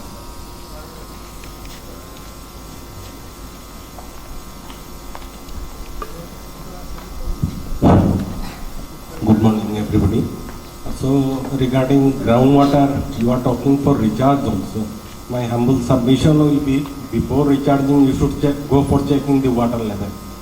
As per Central Groundwater Board record, that area water level is within 5 to 7 meters. So whenever in any area, if you think to improve the quality of groundwater through artificial recharge process, first you go for study whether it will accept or not, whether you can go for recharging only or not. Yes, and my another request will be, in which locations you are getting arsenic high, please share with us, because we are implementing PMKSY HKKP groundwater scheme for the whole northeastern region. So we must be cautious while deploying or proposing our request to the State Department. Definitely. Yes, sir. And in this regard, I want to mention here that under Assam Agricultural University, under ASAP Irrigation Water Management, we are testing the groundwater for different districts also. For the Golaghat district, then Dibrugarh district, we are doing, and where somewhere we have found in some other district also higher level of arsenic concentration in some, because we have been tied up with Department of Irrigation. They send all the samples. Whatever this groundwater samples, we have to test it and we have to give the report. And because although I have not shown here, but for some district we are doing, even Nerialam also doing for some districts. Thank you. It is my request to share your data with us, whoever is working with us, and already in the form of groundwater yearbook, every year we are publishing. There also you can find in different areas of the northeastern region the quality aspects also. So that will be helpful for the other state departments, and if you can share, that will be helpful for us. Thank you, sir. Definitely. Thank you. Thank you, Dr. Deka. Next presentation. Yes. Understanding springs and its management. Study in context of. May I know the depth of arsenic affected area, at which depth arsenic affecting in the area? Depth of arsenic affected area. Which was, sir? Depth. Yes, sir. Yeah, depth is 3 to 5 meters. 3 to 5 meters. 3 to 5 meters. because our groundwater is almost we fine. Have you identified any pockets or any points of Points, sir. We have taken some this well. How many percentage of samples have you got tested for arsenic? Yes, sir. We have taken actually that. Samples. Right here I have shown only few samples, but we have some previous work, sir. We have some previous work. We have done arsenic samples. Even we are doing for this Gulaghar district, one compared district, we are taking almost 250 samples we have taken, but I have not shown here. Percentage of sample with arsenic? Yeah, I mean 30% maybe. 30%? 20 to 30%. So can you identify the pockets of area? Yes. Can you show on the map which area arsenic affected area? Can you show on the map? No, so actually, sir, here I have shown only few samples of the one Bugdo river basin, but what I am talking that only 2 to 3, I mean, the samples where we have found arsenic. But I am talking about that we have taken for another district where we have tested around 250 to 300 samples, and we have found around 20 to 30%. That is for irrigation, I mean, not for drinking water. That is for irrigation water, sir. So we have found that more than this permissible. So can you say your information? Yes, sir.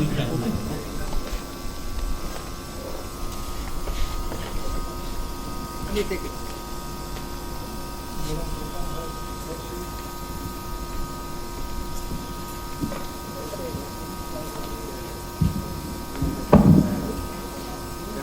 Next speaker. Next speaker, Dr. Lisa Kiba.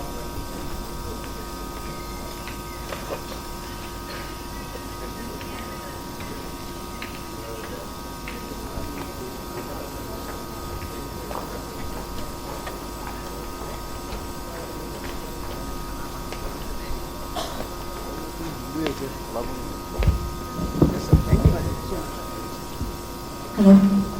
Good morning, respected Chairman, Co-Chairman, and Director, and all the delegates.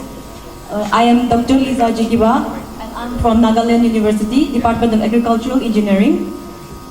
And today I'm here to present on the topic Understanding Springs and its Management. And before I start my presentation, I would like to say that this is not the field of expertise, but since I am from Nagaland and since most of the villagers are dependent on springs, I would like to know more. And my main aim of attending this symposium is to get the idea of what people are doing, what have been done, and what can be done in future. Okay, so since yesterday we have been talking about spring and then spring sheds, so I will not be explaining to you about this one anymore. So for the hilly region, spring becomes the most common expression of surface water. And then these springs, it results from aquifer. So if aquifer, it gets disturbed or it gets fractured, then it hampers the discharge of spring. And then now why springs are drying? So this figure that we see here, this is extracted from a study taken from Dakal et al. In 2020. This was a study carried out in Sikkim, and here they have found that the main cause of drying of spring is due to road and infrastructure. So we can say that the springs are drying due to socioeconomic and demographic changes, and then climate change, as well as change in land use and land cover. Now coming to Nagaland, so Nagaland, unlike the other Indian Himalayan region, it is not dependent on snow. So the main resources of water in Nagaland is surface water, groundwater, and then we have rainwater. So for surface water, there are 5 main rivers, that is Doyan, Dhansiri, Jiku, Chinwi, and then Kizu River Basin, and then we have groundwater and rainwater.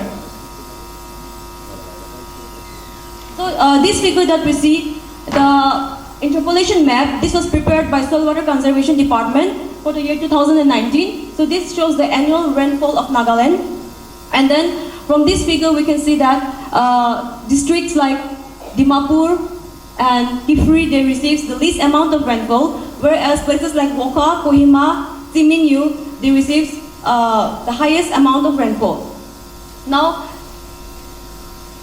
the peak rainfall season, it starts from the month of June to September, whereas period from November to February, they receives the least amount of rainfall.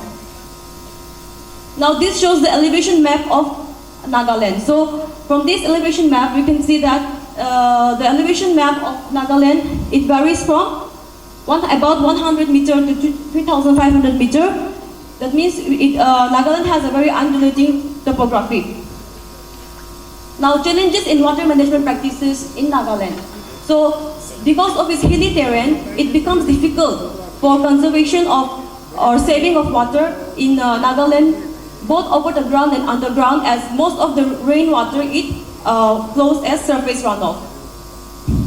Now, due to anthropogenic activities as well as climate change, the springs are drying, and then so there is a need of adopting some scientific measures to conserve the water. Now, this figure taken from Shrestha et al., they have shown that 44.7% of villages in Nagaland, they are dependent on spring. And this is the reason why rejuvenation and protection of springs in Nagaland is important. Now, approach for spring shed management. So, these are the steps that have been recommended by NITI Aayog, and there the steps are mapping of springs, implementing revival of springs, capacity building, and policy. Now, since yesterday, so many delegates, they have been talking about the spring shed management taken up in Nagaland. So this is just one of those. So this is spring shed management taken up by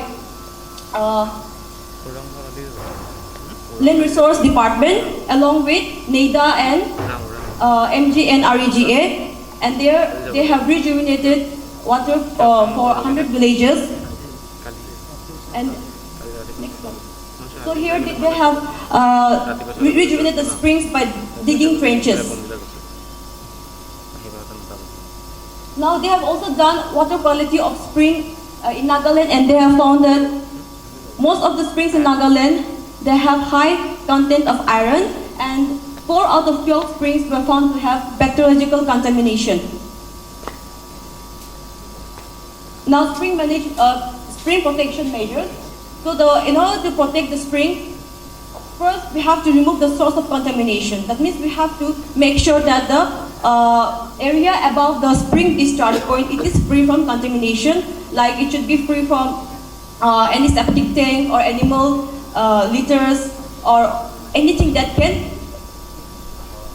contaminate the water source. Then we should, once we are sure that the spring water is free from contamination, we should go for water quality testing and disinfection, and then we should develop spring shed protection structures like spring box or check dams, trenches, etc. And then finally, the community participation. So we should educate them on how to protect the spring shed. Now for spring shed protection, we can protect the area around the spring by constructing some fences to make sure that animal does not go and contaminate the water, as well as human being also. And then we can construct spring box to capture the water. So this spring box will not only help to capture the water, but it will also help to filter the water as well. Then we should also make sure that these spring boxes and pipes, they are regularly cleaned. Now, from local communities, what are the measures that they can take to protect the springs or the groundwater?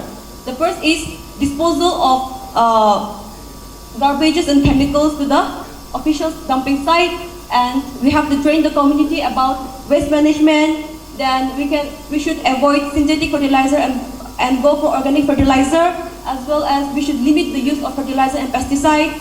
Then we should use sealed septic tanks and empty them regularly, and then we should educate the children, the community about how to protect the water source.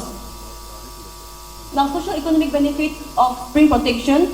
So it will lead to water availability throughout the season. It will lead to improved health, improved household income, reduce time and burden, environmental protection, and then women empowerment. Finally, the future scope. So we can develop a database for springs in Nagaland, develop a spring atlas, and then we can also come up with some conservative measures.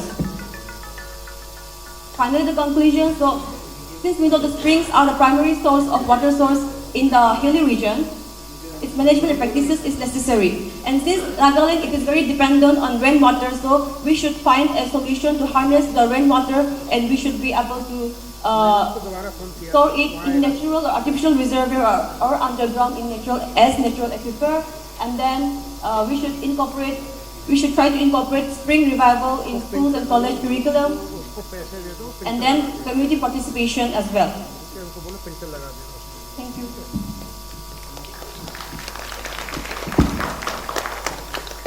Thank you, Lisa. Any questions?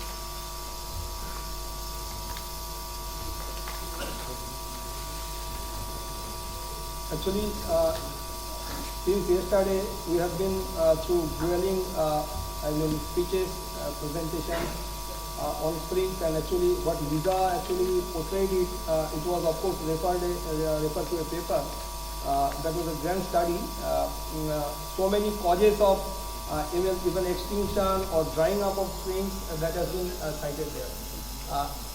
From one of my observations I want to make, because we are all talking of spring development, etc., but we should also be scared of that spring sometimes may totally extinct and it may change its place of origin to other, that is to earthquake. I have personally worked with two major earthquakes, one in Sikkim in 2011 and colossal earthquake in Andaman and Nicobar Islands in 2004. I have seen how the springs, so many water-related structures were extinct and new things origin. So these things also we should keep in our mind that these are also tremor affected regions, so this may happen. Anyway, this is only an idea and only an information only, nothing else. But we should go ahead with our motto and our mission. That's all. Thank you. Thank you very much. With this, we come to the end of this session. And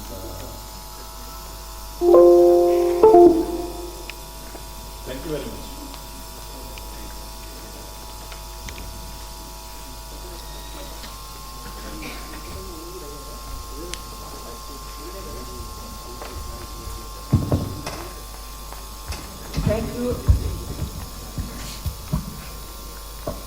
Thank you, Dr. Sujit Kumar ji, Sri Edgar ji, for presiding the session. And we really had a very lively and interactive session. We also had some recommendations from this interaction, and we will be writing down that in our proceedings. We promise for that.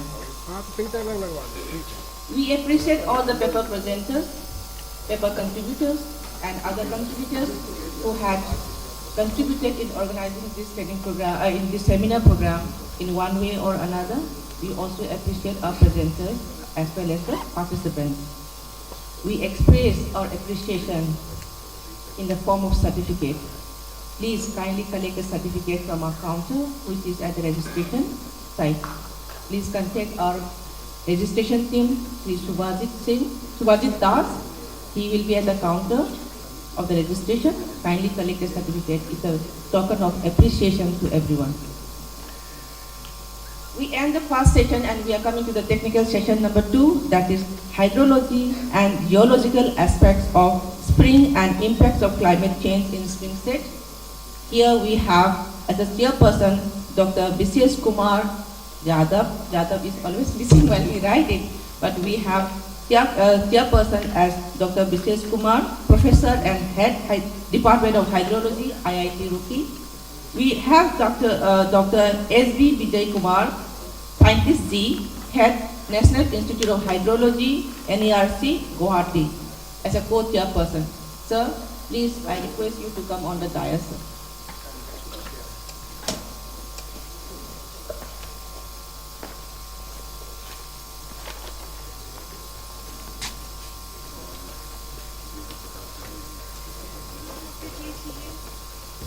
Yeah, the reporter for this second session is Dr. Thanayenbi Kodam, Assistant Professor, Water Resource Department, Neriwalam.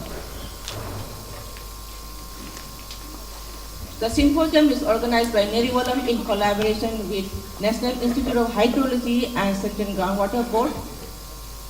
we would like to appreciate the efforts given by our head NRC region, NIS Guwahati. Sir, I would like to request our Professor S.C. Demna sir to felicitate Dr. S.B. Vijay Kumar, Scientist Z, Head NIS Guwahati.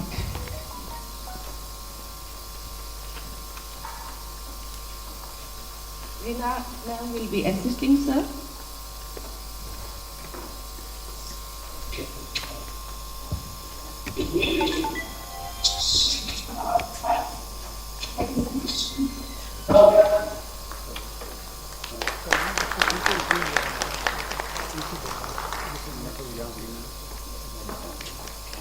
Thank you, Rina.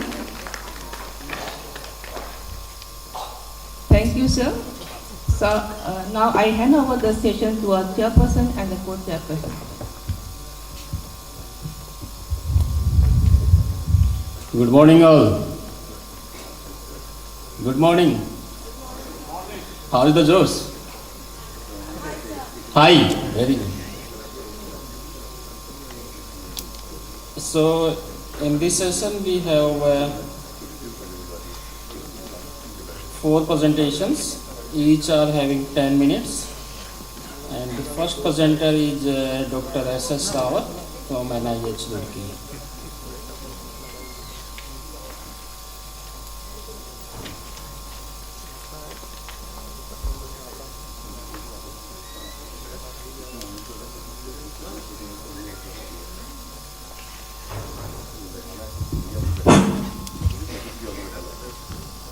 Thank you very much, sir.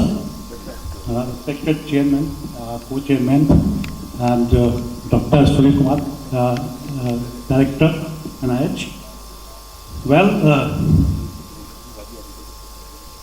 in these presentations, basically there are a lot of presentations have been already presented on this spring. So I would like to change the trend. I will give a brief presentation. After that, I will show a movie that we have developed in one of our projects, that is National Hydrology Project. And this project is based upon the recommendation of Niti Aayog. The report was released in 2018. But before that, we have started this project, and I worked in that Niti Aayog working group with Dr. Sumit Sen sir.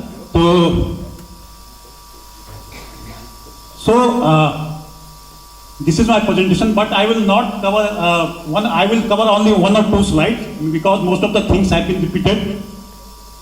But one thing is very important at here. 2 or 3 months back, we got a parliamentary question from Rajya Sabha. I think it was from Mr. Presentation, I think it is different presentation. This is English presentation for Oh, sorry.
So my request is that last month we got a parliamentary question from Rajya Sabha that and the question are how many springs mapped in northeast area and how many springs head development program has been implemented in northeast area. So I called a lot of people from northeast, but I did not get any data. So based upon the published literature, I have answered the question. So my request is documentation is very, very important. We have lot of data, we have doing lot of program in especially in Northeast area. But if you see that after 70 years, our this spring, which is very important, which is called lifeline of Himalayan people, that could not become the part of our policy. The reason is only, if you will read Niti Aayog report, the reason is single that lack of basic database, due to which this critical water resources could not become the part of our policy. So the same mistake we are repeating. So we have to share our database. We have to keep our database in open domain. And second is impact assessment is very, very important. Without impact assessment, we cannot say that our project is going in right directions. Yesterday, some people have talked about the impact assessment, but discharge is the best parameter which shows the impact of your spring development program, because the system is very, very complex. It is neither surface water, nor it is groundwater. So this system is complex. So all the parameters which affect all the process which affect the spring, that will reflected in the discharge. So discharge is very important, especially there is a depletion time. Depletion time means that after once the spring discharge, that how many months, how much time it can last. That is very, very important, because this depletion time should be greater than most dry spell of that particular region. If it is less than most dry spell of that particular region, then we can say that springs will not sustain the local water supply. So this dry spell is different for different region. If you look in Ladakh, the average rainfall is only 100 mm. If you look in Cherrapunji, the average rainfall is 4,000 mm. So same thing is dry spell is different for different region. So if a springs that sustain in Nagaland, but that could not be sustained in Uttarakhand or JNK, because in Western Himalaya the dry spell is 180 days, but in Northeast it is 80 days. So we have assessed this Dhara Vikas program. I forget that presentation. So now we will start our movie that we have developed under a World Bank project, and it is the crisp of our project, where we have start from a zero to and cover all the component of spring site development and management. Please.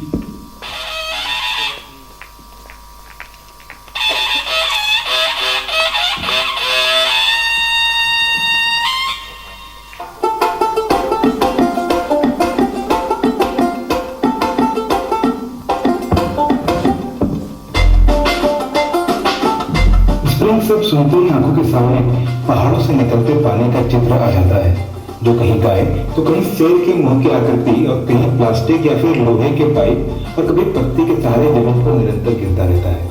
मानो ये बता रहा हो कि पहाड़ जैसी कठिनाइयों से परेशान ना होना, बस मेरे जैसे बहते रहना। इन्हीं स्प्रिंग्स का पानी मिलकर छोटे गाढ़ गधेरे बनाते हैं और फिर बड़ी नदियाँ। इनका पानी इतना साफ और शीतल है कि मानो कवि गोपाल सिंह नेपाली ने अपनी कविता यह लघु सरिता का बहता जल कितना शीतल कितना निर्मल की रचना इन्हीं को देखकर की हो। पर्वतीय अंचल के लोग अपनी सभी आवश्यकताओं के लिए इन्हीं स्प्रिंग्स पर पूर्ण रूप से निर्भर हैं। घाटी में बहने वाली नदी के जल को चोटियों पर बसे गांवों तक पहुंचाना आर्थिक रूप से संभव नहीं है, इसलिए गांवों के पास निकलने वाले स्प्रिंग्स ही गांवों की जलापूर्ति के मुख्य स्रोत हैं, या यूं कहें कि पर्वतीय क्षेत्रों में गांव इन स्प्रिंग्स के पास ही बसाए गए हैं। पुराने समय में सामाजिक व्यवस्था कुछ इस प्रकार थी जिसमें स्थानीय लोग इनके संरक्षण के लिए इन्हें भगवान का घर मानते थे और इनके पास एक मंदिर या किसी देवता की प्रतिमा लगा दी जाती थी ताकि कोई भी इन स्थानों पर किसी भी प्रकार का अतिक्रमण या गंदगी करने से डरे। घरों में पाइप सप्लाई आने के बाद स्थानीय लोगों की इन जल स्रोतों के प्रति उदासीनता से इनके संरक्षण की लोक परंपरा खत्म होती चली गई और ये सूखते चले गए। हालांकि हम ये भूल गए कि पाइप और नदियों में आने वाला पानी का स्रोत भी तो ये स्प्रिंग्स हैं। धीरे धीरे पानी की किल्लत शुरू हुई तो लोगों को दोबारा किया गई। नीति आयोग की एक ताजा रिपोर्ट के अनुसार भारतीय हिमालय क्षेत्र की लगभग 5 करोड़ और संपूर्ण देश की 20 करोड़ जनसंख्या की जल सुरक्षा इन स्प्रिंग्स के बिना संभव नहीं। नीति आयोग की रिपोर्ट में चौंकाने वाले ये तथ्य भी सामने आते हैं कि स्प्रिंग्स की संख्या पर उपलब्ध तमाम आंकड़े इनकी संभावित संख्या से काफी कम है। रिपोर्ट के अनुसार उत्तराखंड और हिमाचल प्रदेश राज्यों के क्रमशः केवल 3% और 12% गांवों में ही स्प्रिंग्स हैं, जबकि इसके विपरीत वास्तव में इन राज्यों के प्रत्येक गांव में कम से कम एक स्प्रिंग्स तो मिल ही जाता है। इसलिए नीति आयोग द्वारा भारतीय हिमालय क्षेत्र के सभी स्प्रिंग्स की वेब आधारित इन्वेंटरी पर जोर दिया, ताकि स्प्रिंग्स पर एक आधारभूत डेटाबेस उपलब्ध कराकर इनके पुनर्जीवीकरण के लिए एक ठोस पहल की जा सके। इसको ध्यान में रखते हुए राष्ट्रीय जल विज्ञान संस्थान रुड़की, जो कि जल शक्ति मंत्रालय भारत सरकार के अधीन एक शोध एवं विकास समिति है, के वैज्ञानिकों द्वारा स्प्रिंग के विभिन्न पहलुओं को वैज्ञानिक दृष्टिकोण से राष्ट्रीय जल विज्ञान परियोजना के अंतर्गत समझने का निर्णय लिया गया है। राष्ट्रीय जल विज्ञान परियोजना जल शक्ति मंत्रालय के अधीन वर्ल्ड बैंक एडेड एक परियोजना है, जिसके अंतर्गत state, central, river basin organisation और यूनियन टेरिटरी मिलाकर के 48 एजेंसी शामिल हैं।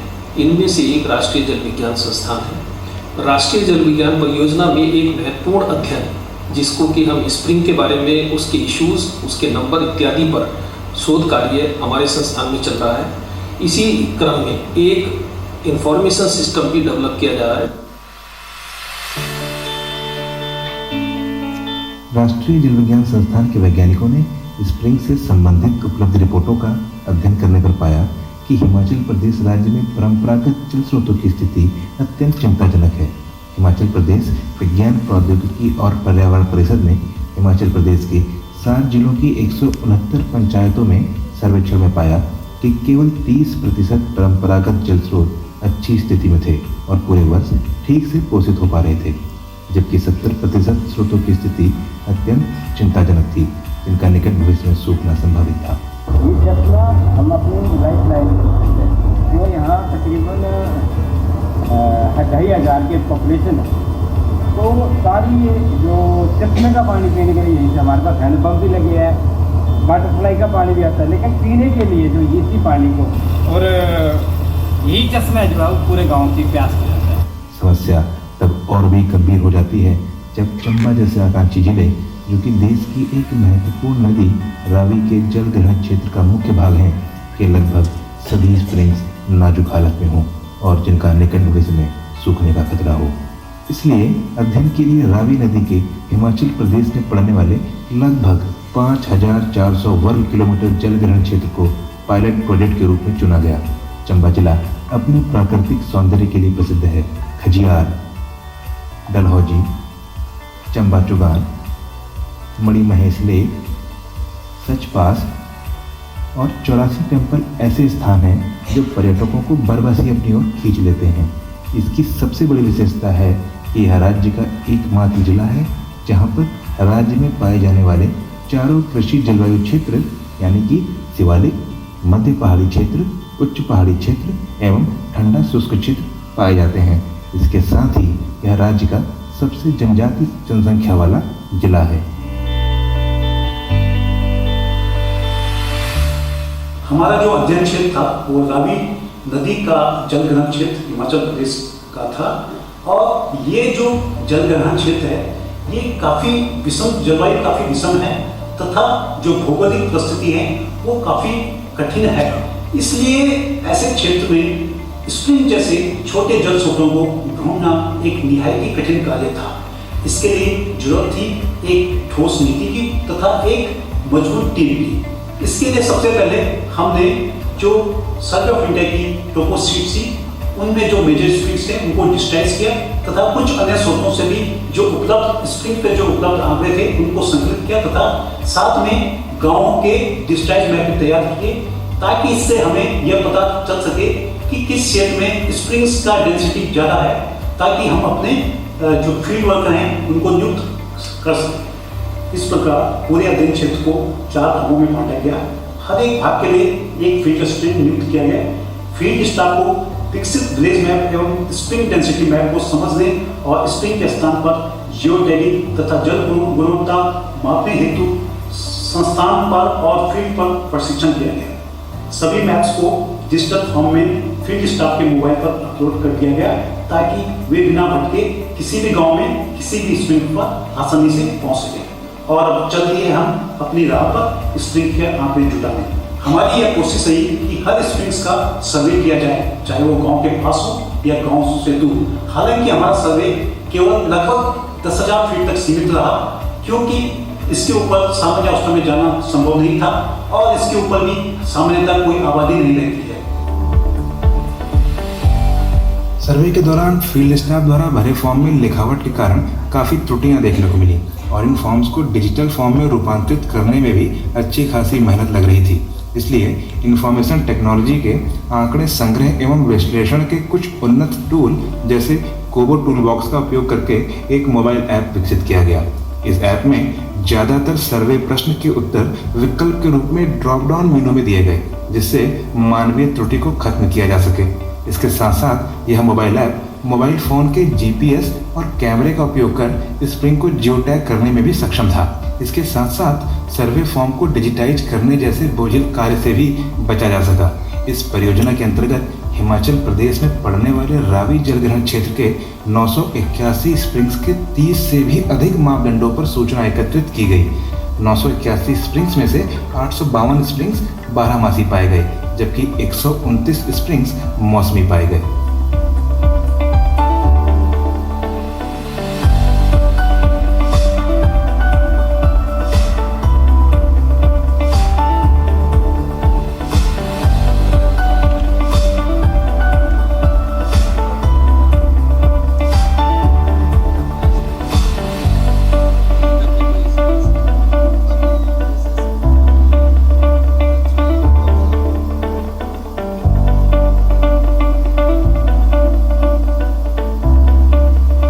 के दौरान यह देखा गया कि रावी नदी के जलग्रहण क्षेत्र के 1000 से 2000 मीटर के भूभाग में सबसे ज़्यादा स्प्रिंग्स पाए गए, जिससे स्पष्ट है कि इस विशेष ऊंचाई पर स्थानीय भौगोलिक और भूगर्भीय परिस्थितियां स्प्रिंग्स उत्पत्ति के लिए अनुकूल हैं। लगभग सभी स्प्रिंग्स उनके जल प्रवाह के आधार पर मेंजर वर्गीकरण की 6ठी तथा 7वीं श्रेणी में आते हैं। केवल 3% स्प्रिंग्स ऐसे हैं जिनका उच्च जल प्रवाह है और 5वीं श्रेणी में आते हैं। 760 स्प्रिंग्स ऐसे पाए गए जिन पर एक गांव निर्भर है, जबकि 207 स्प्रिंग्स ऐसे जिन पर एक से अधिक गांव निर्भर है। अगर निर्भरता स्तर की बात करें तो 308 स्प्रिंग्स ऐसे हैं जो उस गांव की जीवन रेखा हैं, जबकि 650 स्प्रिंग्स ऐसे हैं जहां पर गांव वालों के पास इसके अलावा पानी के कुछ और भी विकल्प उपलब्ध हैं। अधिकतर स्प्रिंग्स पर 200 से 300 लोग प्रति स्प्रिंग्स निर्भर पाए गए। 85% स्प्रिंग्स या तो सरकारी या ग्राम पंचायत के स्वामित्व की जमीन पर पाए गए। हालांकि इनके ऊपर के जलग्रहण क्षेत्र में अधिकांशतः या तो कृषि भूमि है या जंगल है। इसके साथ ही स्प्रिंग्स के जल के भौतिक मापदंड जैसे स्वाद, गंध, रंग, पीएच, ईसी, टीडीएस, एल्कलिनिटी का ऑन साइट पर तथा जल में पाए जाने वाले मुख्य धनायनों तथा ऋणायनों का परीक्षण करने हेतु राष्ट्रीय जल विज्ञान संस्थान के जम्मू क्षेत्रीय कार्यालय पर एक बुनियादी जल गुणवत्ता प्रयोगशाला विकसित की गई। सर्वे के दौरान एकत्रित किए गए आंकड़े स्प्रिंग के पुनर्जीवीकरण संबंधी योजना बनाने में अहम है और इससे न केवल जो स्प्रिंग है उनकी महत्ता के बारे में जानकारी मिलती है, बल्कि जो महत्वपूर्ण स्प्रिंग है और जो नाजुक हालात हैं उनका भी चिन्हीकरण हो जाता है। परंतु हम यहीं पर नहीं रुके, हमने जो ऐसे स्प्रिंग्स हैं जिनको तुरंत उपचार की आवश्यकता है, जो संवेदनशील है, हमने उनके बारे में भी आंकड़े जुटाए। संवेदनशील स्प्रिंग्स की पहचान के लिए मानक तय करना और उन मानकों के वेटेज तय करना एक मुश्किल एवं व्यक्तिपरक कार्य है। हम कहीं पूर्वाग्रही और पक्षपाती न हो जाएं, इसके लिए हमने स्प्रिंग्स पर काम करने वाले लोगों को स्प्रिंग्स को प्रभावित करने वाले कारकों पर उनकी राय गूगल फॉर्म से मांगी। राय के आधार पर स्प्रिंग्स को संवेदनशील बनाने वाले कारक जैसे स्प्रिंग्स जल प्रवाह परिमाण, वर्ष भर स्प्रिंग जल की उपलब्धता, स्प्रिंग्स पर कुल आश्रित जनसंख्या, निर्भरता का स्तर, पानी के वैकल्पिक स्रोत की उपलब्धता, स्प्रिंग्स जल प्रवाह की परिवर्तनशीलता, स्प्रिंग्स के पानी की हाइड्रोजन क्षमता अर्थात पीएच और पूर्णतः खुले हुए ठोस पदार्थ अर्थात टीडीएस के वेटेज तय किए गए और प्रत्येक स्प्रिंग का कुल संवेदनशीलता सूचकांक की गणना की गई। कुल संवेदनशीलता सूचकांक के आधार पर सभी स्प्रिंग्स को 3 वर्गों उच्च संवेदनशील, मध्यम संवेदनशील और निम्न संवेदनशील में बांटा गया। इसमें यह चौंकाने वाला तथ्य सामने आया कि पूरे रावी जलग्रहण क्षेत्र के किसी भी स्प्रिंग की संवेदनशीलता निम्न नहीं पाई गई। 981 कुल सर्वे स्प्रिंग्स में 231 स्प्रिंग्स अत्यधिक संवेदनशील पाए गए जिन्हें तत्काल उपचार की आवश्यकता है, जबकि 749 स्प्रिंग्स मध्यम संवेदनशील है जिन्हें समय समय पर निगरानी करने की जरूरत है ताकि इन्हें भविष्य में सूखने से बचाया जा सके। सर्वे के दौरान एक बात गौर की गई कि स्प्रिंग्स के रिनोवेशन के प्रयास तो काफ़ी हुए हैं, मसलन स्प्रिंग्स आउटलेट को पक्का करना और उसका सौंदर्यीकरण करना, लेकिन रिजुविनेशन कहीं दिखाई नहीं दिया। अब इस स्प्रिंग का ही हाल देख लीजिए। यह वर्ष 2021 में कुछ ऐसा दिखता था, जबकि 2022 में इसे पक्का करके कुछ इस प्रकार कर दिया गया। परियोजना के अंतर्गत एकत्रित किए गए सभी आंकड़ों को एक जगह संग्रहित करना तथा उनसे जानकारी निकालकर आम जनता के लिए उपलब्ध कराना निसंदेह एक काफ़ी बड़ी चुनौती थी, जिसके लिए हमने एक इंफॉर्मेशन सिस्टम डेवलप किया। ये आप देख सकते हैं कि ये हमारा इंफॉर्मेशन सिस्टम ऑफ हमारे स्पेस और वल्नरेबिलिटी असेसमेंट एंड रिजुविनेशन यानी कि ईश्वर। इसमें योजना के सारी इंफॉर्मेशन जैसे award project team, infographic, gallery आदि सभी दी गई हैं और ये नावी रिवर कैचमेंट की बाउंड्री है और इसमें जो रेड सर्कल दिए गए हैं वो सारे स्प्रिंग्स हैं जो इस योजना के अंतर्गत जियो टैग और सर्वे किए गए हैं। अगर किसी स्प्रिंग्स के बारे में अगर आपको डिटेल जानकारी लेनी हो तो आप इसमें गेट इन्फॉर्मेशन टूल में जाकर इसको जूम करके और यहाँ पे डबल क्लिक करके आप देख सकते हैं कि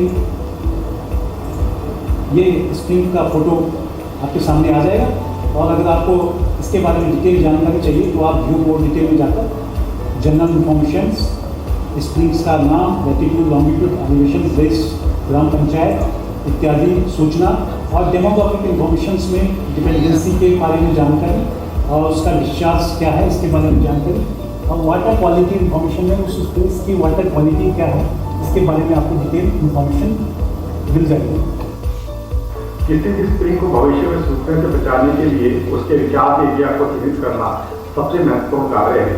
हालांकि यह एक कठिन कार्य है, लेकिन स्थानीय भूवैज्ञानिक मानचित्रों, भू रासायनिक विश्लेषणों, आइसोटोपिक एनालिसिस तथा हाइड्रोलॉजी इन्वेस्टिगेशन की मदद से स्प्रिंग के संभावित रिचार्ज एरिया को चिन्हित किया जा सकता है। स्प्रिंग का रिचार्ज एरिया पता चल जाने पर जल संरक्षण के उपाय स्थानीय टोपोग्राफी के अनुरूप नियोजित किए जा सकते हैं।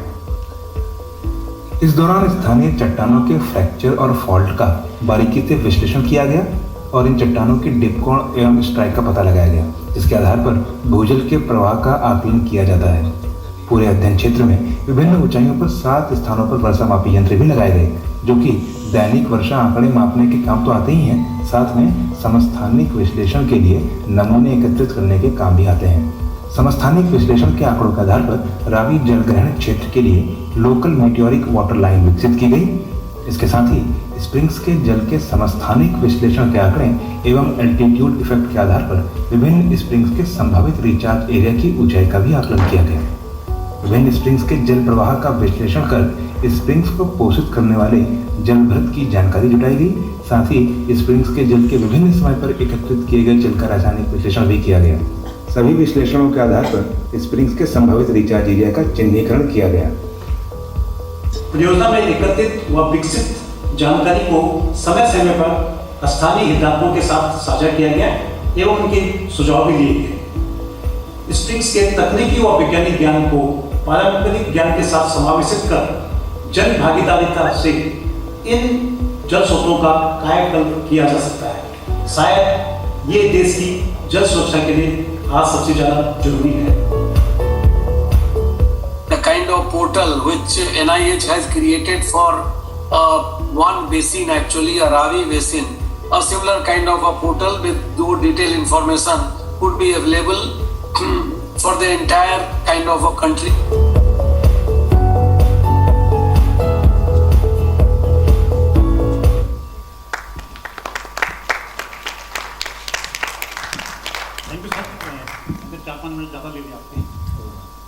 I think many thanks for the change of the autonomy of the presentation with the kind of the movie, and because time has taken so much, so maybe 1 or 2 burning questions, 3 questions. most of the things were very clear in video. Yes, please.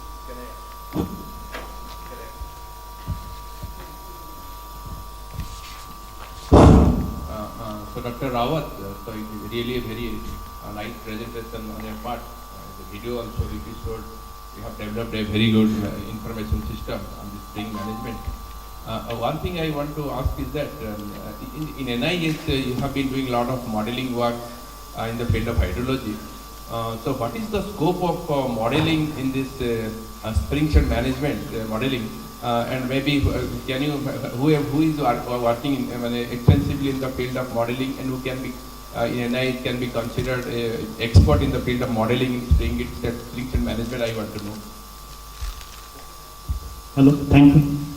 Yes, there is a scope, but system is very complex and geology is very, very important. And geology in the hilly area is very, very heterogeneous. It is very localized. So for that you have to go for a very fine scale geology. And you have to install instrument. Even if you talk about the rainfall, so rainfall variability is quite high in hilly area. Even the rainfall in one side, that is windward direction, and another side is quite, there is quite difference.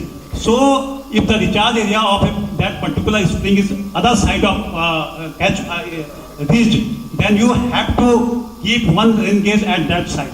So yes, we can go modeling, but we need very high level of instrumentation and very fine scale geological modeling. So suppose if you want to go for modeling, is this models like ModFlow or MyC, these things can be used or any other? ModFlow cannot be used in hilly area. In the hard rocks we cannot use that. Because rocks is very, very... that is ModFlow is mostly alluvial, very difficult to model. Good, but in rock areas there is lot of fractures, you cannot use ModFlow. So even if you use modeling, which software you suggest? Now we are, as far as concerned to modeling, we are doing only recession curve analysis. Yeah, one can use the COMSOL and all these where the gravitational dominated flow is there in the hard rock. So those, the Archean based approach is not applicable for the hard rock, especially when the flow is gravity dominated. Yeah, I think, thank you. Maybe. I have. Yeah, please quickly. We are running out. Actually, sir, as you said that Northeast and basically Arunachal Pradesh and all hilly states, we do not have enough data and regarding springs, and we have this problem of inavailability of geological information as well, and we have so much of vegetation and different types of problems are there. So what are your suggestions that can be adopted in our area for to do such extensive study as you have done? So.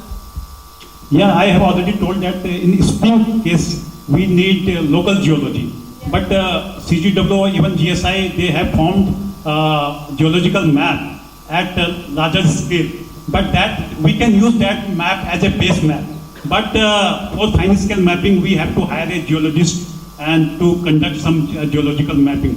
But हमें कहीं से तो start करना पड़ेगा ना. We cannot say that there is no data, so we have to start to collect the data. Yeah, thank you, sir. So one question. So there is a lot of data available for Northeast, but it is in isolation. Like there is a lot of work that has happened by many organizations. But the only challenge that keeps coming in many workshops is who is going to take the ownership of compiling the data and what the copyrights if it arises in future. Okay, so that is something that needs discussion. My question was, very good work, sir, I really appreciate.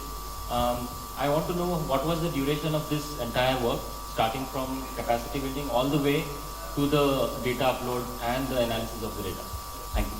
We had started this work in 2017 and it was 4-year project. Now this project is almost completed and there are 4 or 5 objectives. One is to create the spring inventory, and then we have to identify some vulnerable springs, and we have to identify the spring site of that particular vulnerable spring so that we can give recommendation and we can give some detailed project report to the state government department, because it was actually purpose-driven study. It is not a normal project. It is a purpose-driven study. Whatever the output will be generated from the project, that will be implemented by the state government agency. So the project was 4 years, and you are right that we have data, but it is in isolated mode.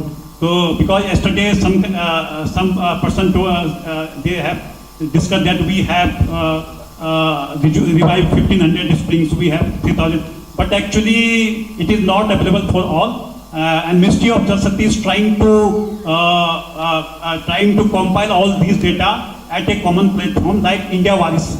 So recently they have formed a Springside committee. Even Dr. Sain is also member of that committee. Dr. Himanshu Kulkarni, our joint secretary, Sir Subodhya Devi is also chairman of that committee. So we will hope that in future we will provide that platform where all the people can geotag their springs, and every agency will give due care, due analysis in that platform. Thank you. Sir, I just want to... Yeah, thank you. I think we can have discussion during the tea time, and I request Dr. Vijay to conclude. Thank you, Dr. Rawat, and you had a good response also from the audience. And Dr. Rawat. I would like to tell one thing regarding the modeling question that has been raised. Rawat. Actually, the groundwater flow modeling is nothing but a cell-wise water budgeting. First, you conduct the spring shed, delineate the spring shed. 1 minute, sir. Please wait. 1 minute. You delineate the spring shed catchment area, conduct the monthly-wise water budgeting, and first check the seasonal water budgeting, and then you can, if the complexity, if you cannot understand it, then you can go for the cell level modeling. Actually, we go for modeling when the complexities are more. Being a spring shed, it is not having that much variations, except for the groundwater flow. I suggest that there is a need that every spring shed, we have to first of all conduct a water budget by considering the important components that are predominant in the spring shed. Please, in the experimental stage, we instrument the spring shed in such a way that we can develop at a pilot area at least some water budget for the spring shed area. Delineation of the spring shed is the most complex part. That is the important assignment which hydrogeologically we have to classify whether it is covering only one watershed or it is going into the neighboring watershed. So these aspects have to be addressed, and undertaking budget is a very basic necessity before going for the modeling. Thank you very much. Next question. So for rejuvenating this session also, I have been informed that there is a tea break, and we will continue for this technical session after the tea. So thank you, Dr. Rahul. Thank you. Thank you.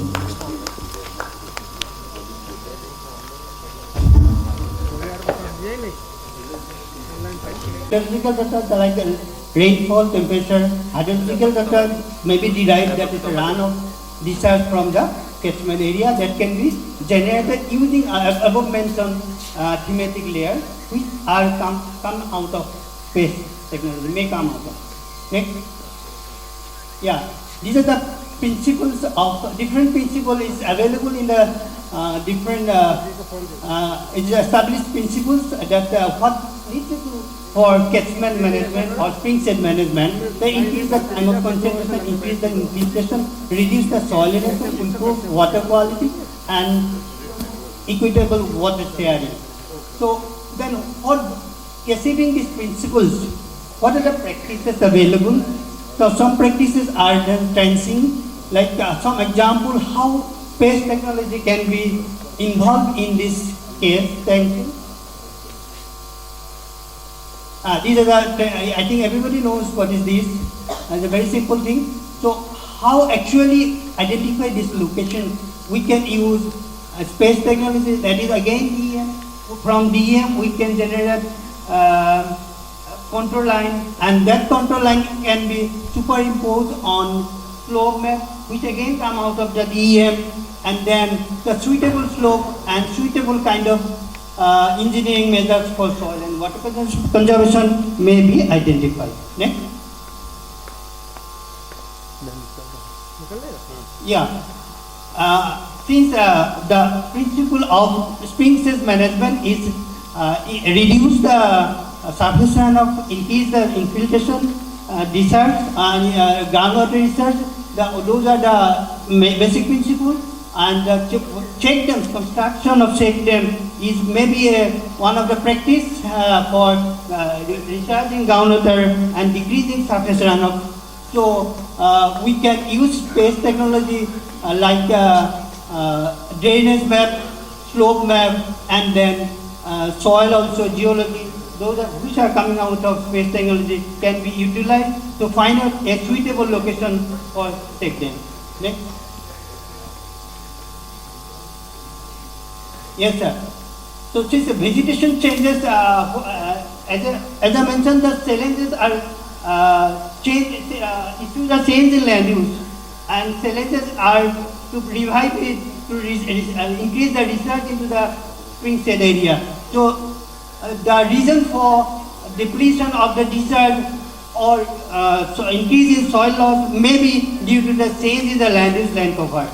So we have to, we can understand what is the trend of land use land cover in the spring sedge area by using temporal satellite data, and then accordingly we can plan for a better alternate land use plan using different thematic layers like soil, slope, rainfall, etc. So there are different criteria for alternate land use planning. It is there. Basically, they are dependent on present land use land cover slope. Parallelly, we can consider the soil also for different kind of alternate land use planning, which will increase the infiltration rate or the groundwater discharging, reducing soil loss and reducing the runoff velocity and total runoff also. Next. Yeah, as I mentioned, how we can use, since a catchment area, watershed is maybe always a part of any certain spring sedge, so we can use digital elevation models, which is specified come out of satellite images, can be used very effectively and very automatic way we can use it, and we can generate catchment area for a certain spring. So these are the methods. There are so many softwares available, free or paid softwares.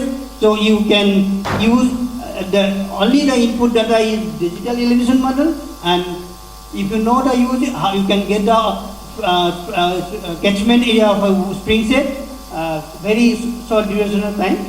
So that is next. Yeah, how these are some interim results of the watershed. How watershed can be generated, or different input can be generated using DEM. This is a DEM.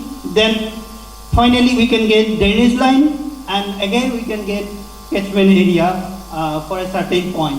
These are the slope map, how we can generate from same DEM only. This way we can utilize space technology for as an input for land resource planning. Next. Yeah, another important work done by using space technology is Rajiv Gandhi National Drinking Water Mission project. Here, there are enormous space technology being used here for mapping groundwater prospect areas using 17 numbers of thematic layers like drainage, spring, existing walls and their yields, rock type, landform, geological structure, etc. So total 17 thematic layers are incorporated in GIS to find out the potential site for groundwater research or groundwater prospect map for the network. Actually, the map, the places which are groundwater prospect, where there are prospect of groundwater, those are actually alternatively is a good for groundwater researching also. Next. These are the different results, details of the prospect map, which are used in the next process. Next. Okay, this is next.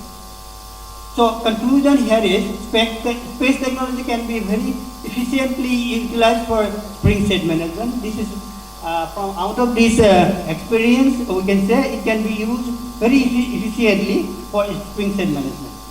Thank you. Any questions? Thank you. Two quick questions or any suggestion?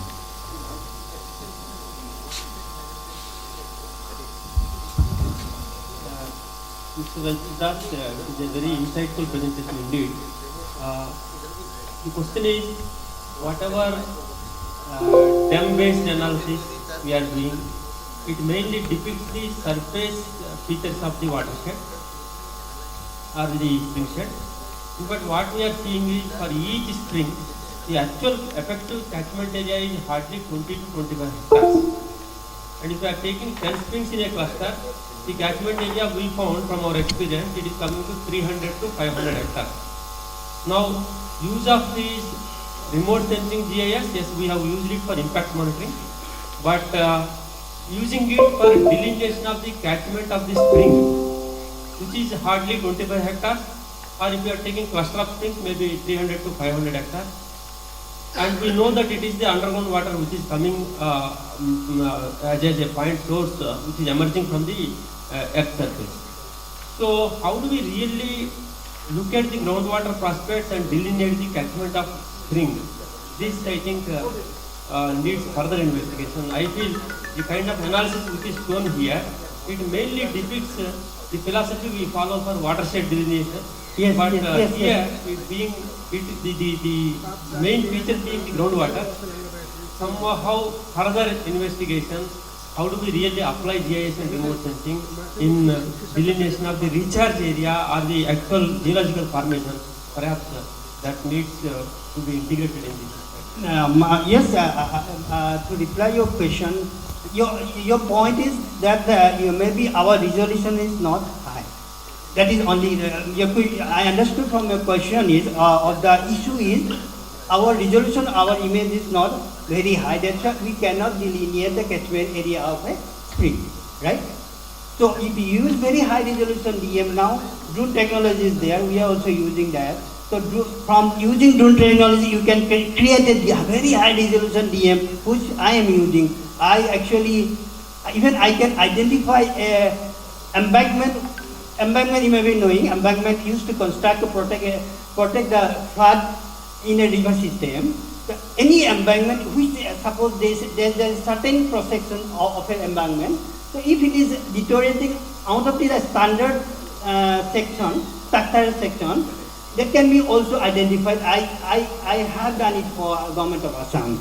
So we are doing even. So if you use drone to create the DM, high resolution DM for a specific area, then that DM can be very efficiently used for delineation of catchment area. Yesterday I have been seeing, yes, people are showing maps, they have points of springs and that the catchment is just like a circle. I understood it is just like it is done. So it is because they don't have high resolution DM, that's why they are not able to do it. Even high resolution DM, you can only covering the topography. Yes, yes. That will give you water set bonding, not dispute set bonding. That is sure. Not counting the groundwater flow. That groundwater flow also depends upon the dipping of the rock. I agree. 100% I agree. But you need the catchment area also correctly, no? Surface catchment area also you need correctly.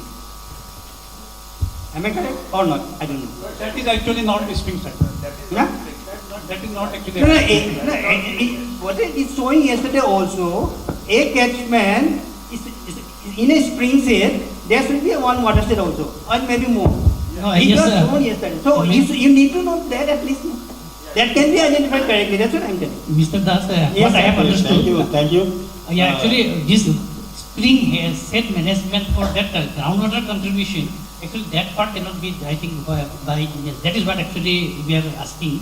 Above part, this drainage part, that can be done. Yeah. But the contribution of groundwater, because we are talking about spring set management, from Yes. contribution from groundwater, Yeah. that cannot be done by satellite. That is what actually. No. Management, what is the issue? Springs are depleting, drying. Why? Why? How you know?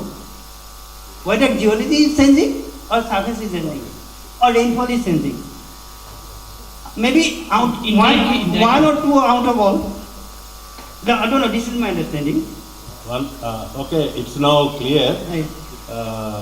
This spring shed catchment area, This watershed catchment is part of it only. Yeah, part of it. But yes. it is not full. Yes, we I have know. to ascertain that hydrogeological connections and all those things. Yes. And the maps prepared under Rajiv Gandhi mission for potential recharge zones. And such maps for the neighboring watersheds also can be a useful thing, but they are on a 50,000 scale. Yes. We have to go for a much more field study and establish the Definitely, facts by definitely. a little bit field work for the spring sheds. Yes. Thank you very much. Thank you. We will go for the next paper. Thank you, sir. Next paper is by Dr. A.K. Vasisht, Professor, CAE, PhD, Sikkim. It is on climate change impact on the discharging behavior of springs and their rejuvenation measures. Dr. Vasisht, please take 10 minutes. Okay, sir, I will not take too much time. So, good morning to all of you and respected chair, Professor Bora, Dr. Loni, my dear friend Rawat, Ajit Sahuji, Dr. Sudhir. So, you know, I'm just going to present this climate change. Why? I have changed this presentation like in the morning. I wake up at 4 and ultimately completely change. Based on that, Dr. Sudhir, in the last statement yesterday has given that we are this, you can say, arranging this conference, but there is no climate change. What is actually climate change impact on the spring's behavior? And why this bad behavior is here? So that's why I have oriented that my presentation accordingly. That's the one thing. Second thing, I come to know that majority of the listeners are basically from this, you can say, geology background or soil conservation background. And basically, I am an agriculture engineer and expert in hydraulics. So that's why I have changed this. And most importantly, because those are basically from the groundwater field, this presentation is little bit oriented towards, as here presented by this Dr. Kerr yesterday. But his this side was considered to be the geology point of view, but mine is from the hydraulics point of view. Okay? So let's proceed further. First of all, in the previous slide, that professor is my designation. But that is whether that is my recognition. No. What is your recognition? Recognition is that in which field and for which area you are working for. So that is from 96 onwards when I taken admission in MTech and working in the field of groundwater. I am not a geologist, but I am a groundwater hydraulics expert. Simply my name is there, A.K. Vasisht, and give any keyword in your Google Scholar, you will get all my publications and all my related literature in which I am working. Straightforward, I have given this answer. So basically, I have started my work from the groundwater recharging in this, you can say, in this Punjab area, specifically in the brackish aquifer management zone. That was the previous step in 96 to 99. I have worked that, in that direction. Okay, sir. Now coming back to our own work that is related to the springs. Please, next slide. So now the climate change. What image has been created in our mind? I said, क्या दिमाग में हमें पढ़ाया गया? I always ask this first question while I'm taking my class in groundwater and drainage engineering. That what you are thinking? And all the students invariably, है ना? मेरे बैठे हुए students अभी भी यहाँ पर सारे के सारे MTech वाले भी. So they are, sir, rainfall is reducing. So that's why we सब जगह springs, all the springs are getting dried up, and ultimately that is the such type of answers they are giving. But see, this is the concept. That is normal rainfall, and after that, I'm talking about 50, 60 years or even century back, but this is the situation, and ultimately we are thinking that now we are going towards the drought-like condition, and the reverse is also true. That's why I have given one example that in Rajasthan, probably you have noticed that there are frequent floods. Why that this situation is coming? If that is there. So, reverse is true, okay? Please, next slide. So, what do you think? What is the annual average rainfall of India? You all are related to springs and all are related to the groundwater, and this should be on your ticks. No one is telling. 120 centimeters. 120 centimeters. Yeah, that's there. Being soil water engineers, give me really quick. 120 centimeters. Then what is basically what is the average annual rainfall from the past century? Any change? Next slide, please. There is no change. 120 centimeters. And where rainfall is reducing. rainfall तो reduce नहीं हो रही ना. In that case, the same quantity of water we are getting, no doubt, little bit variations are there. Let's see, I have just tried to make a chart, this the monsoon season and the depth. In the first, you can say case one, I have taken that it's a longer duration with smaller depth rainfall. And this is for the monsoon period. In the second one, I have just reversed it, considering that the same volume of water we are getting. In which case you are getting the, you can handle the discharge. If it is a little bit difficult to understand, please go for the next slide. I think this is layman's point of view slide. Very simple. The previous one that we can say, it's very small rainfall, it's okay, एक छाते से काम चल जाएगा. But even then, this next one, huge rainfall. But that is only lasts for 1 to 2 hours, not more than that. But that spell was 5 to 6 days, continuously. And during my childhood, I witnessed that. ये मेरे को याद है. क्यों? Because मेरे को जरा पतंग उड़ाने का बड़ा शौक था, and for 5-6 दिन तक if you are unable to, that there is no clearance in the मौसम, है ना, सीधी सी बात है, and you are unable to fly a kite. So that's why I have just making the kite with the plastic so that it can fly. So I still remember. So now the situation is quite different. So yesterday's deliberations, what we are talking about, is straightforward. No person, no researcher has pointed out that problem is not your recharging, what to do, that is basically we are talking about in the next step. But previously, what is actually important, that is a second point. This is a situation. The huge quantity of water that you are getting within a short span of time. Next slide. Probably you remember all this now. Probably you remember that now. Kedarnath. And the next year, that is the Greater Kashmir, and then basically in Kerala, and ultimately the Maharashtra. The sequence of events those are happening. Why? It is only because of this. And remember that just after these floods, subsequent droughts. Because your earth is not capable to handle the discharge, handle the infiltration capacity of that. Okay, please go. This we are talking about. From the yesterday's celebration. Oh, apne spring सूख गए, everything हमारा सब कुछ. This is my own spring, not own spring, we can say. I am residing in Sikkim from 2010, and the first house where we have resided for 6 years, ultimately that is this life. I am getting from this spring. And that is because this spring was under my study, because I have handled one DST project, and that is the situation. And during the lean season, that I have handled. Okay? Now next. Now, what is left with us? Now we have to think about that. Remember that previously what I have shown you that how to handle the water that you are getting within a very short span of time. But now, this is what is that is with you. The first point. What you can do in this situation, construction or the installation of water storage structures.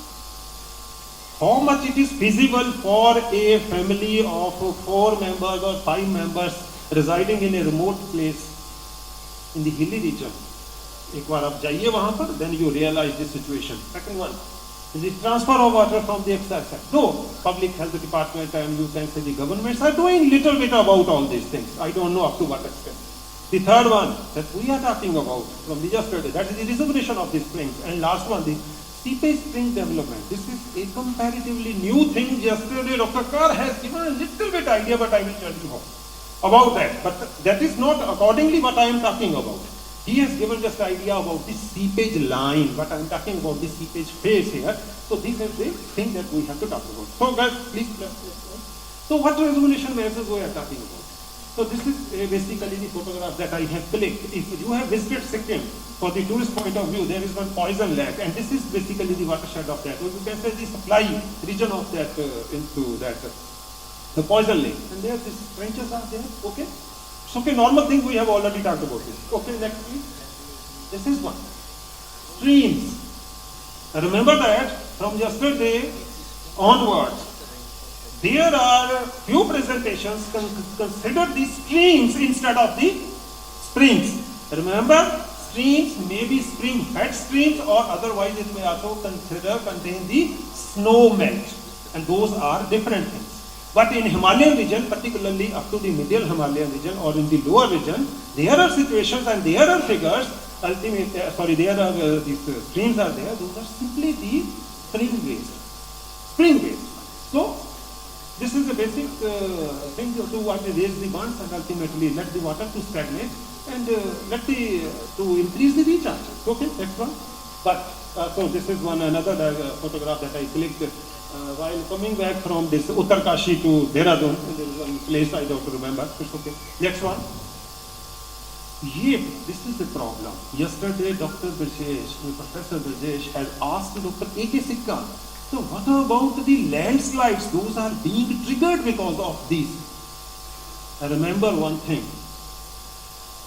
Landslides are only triggered if you are going to interfere with the basic geology, or you can say the basic soil structures. This one, you are digging the trenches. Please, next slide.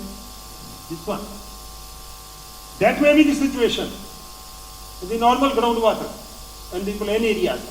Okay, forward the vertically groundwater, the surface water will recharge to the surface and mix to the groundwater. But here the situation is different. In the hilly area, what will happen?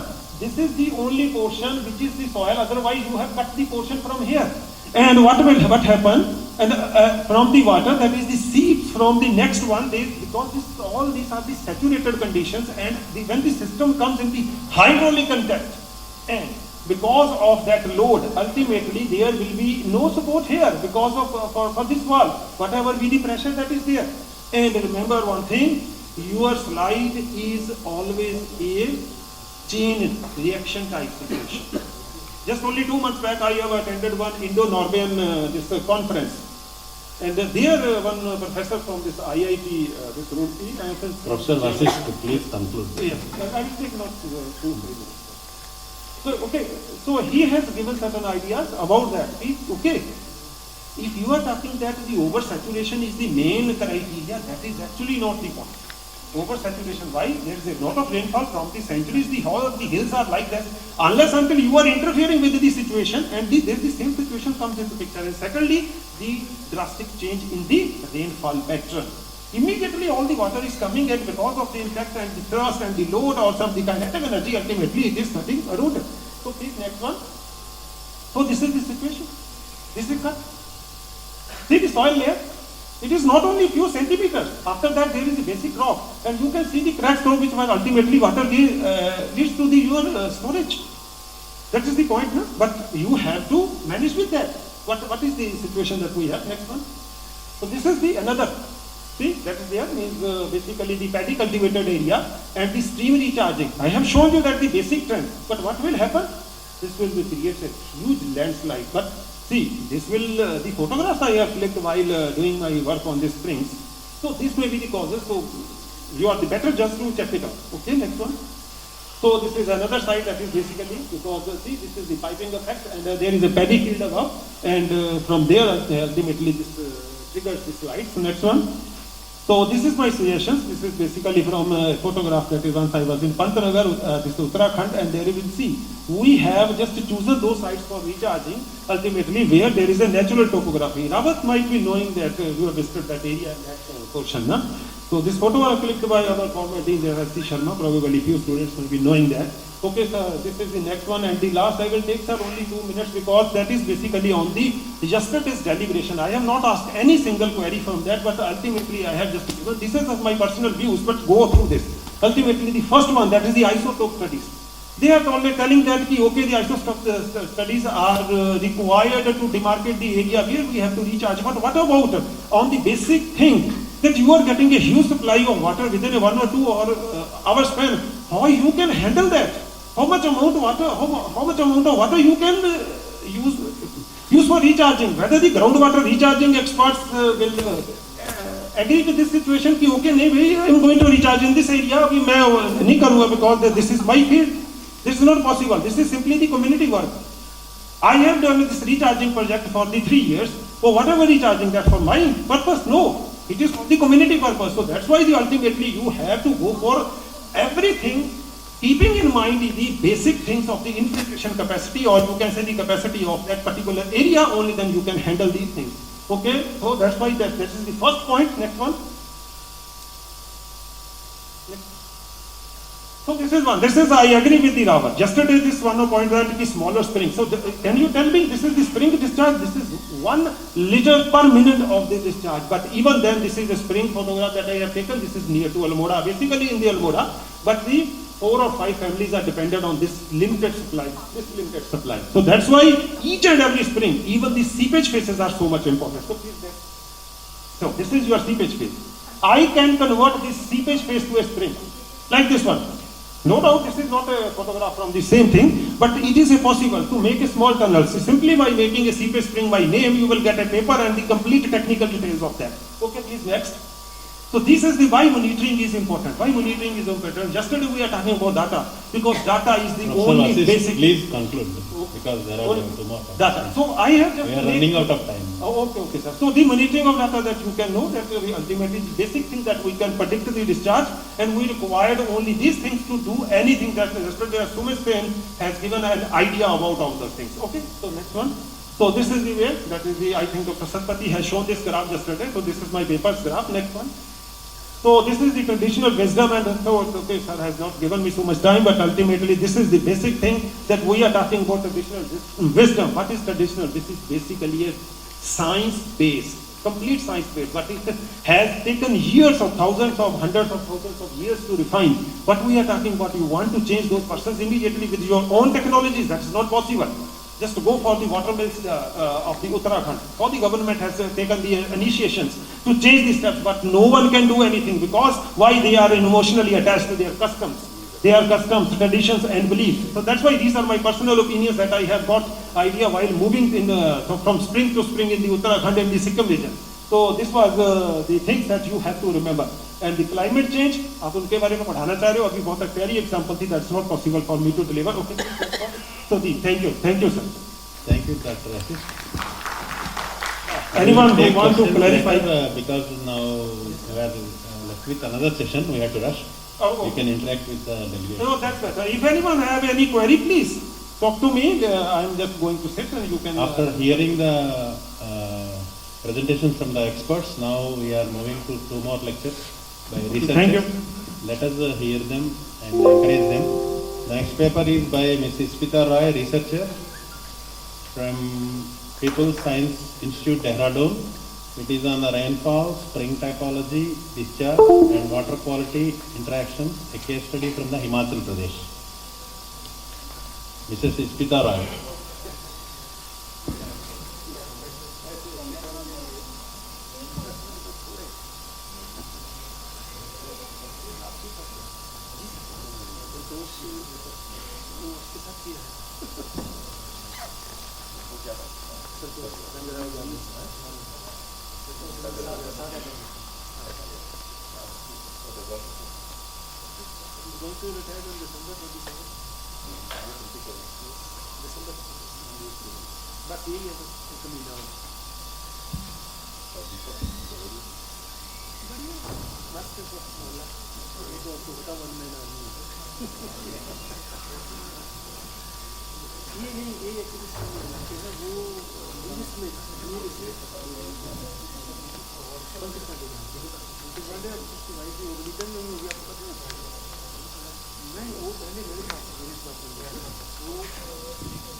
Can we go for the next presenter if it is getting delayed?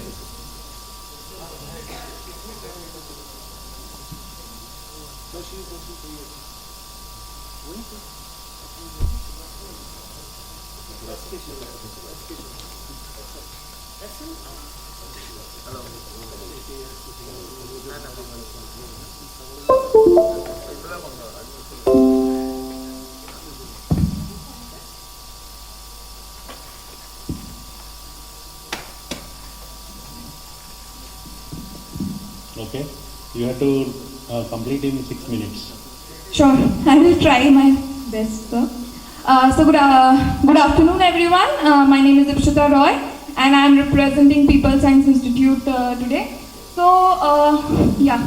So basically, what I'm going to share with you is a small analysis that we did to understand the behavior of springs. Just next slide. So it's the basic outline. I think we can go to the next slide. So this was just a basically intro slide. I don't think we need to know the definition of spring.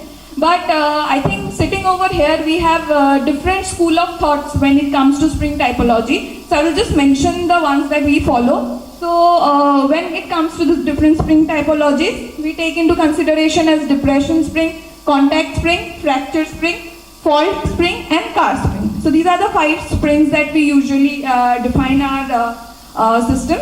Next slide. So the simple objective of this study is to establish a relationship between the rainfall, spring typology, discharge and water quality. So basically whenever we talk about springs, we often talk about the discharge and the rainfall. So in this study we have just made an attempt to understand, to bring spring typology into the picture and see if there is some kind of relation that can be established. So basically this is my study area. This was a pilot study that was done under Wheel Global Foundation in 4 districts of Himachal Pradesh, that is Kangra, Mandi, Bilaspur and Solan. So all we have in total monitored and inventorized 45 springs, and the implementation in these springs have been done through various government agencies in Himachal Pradesh. So next slide. So the basic geology of the area, so I think I will not go into details, but in Kangra, Bilaspur, Solan, in these 3 districts, broadly we find Sivalik. And also in the recharge area of the springs, we have found more on the sandstone kind of rocks. We have found sandstones and also glacial fluvial deposits. So these were the geology, and also in Solan we have found alluvium deposits. So these are the basic geology of the rocks that dominated the area.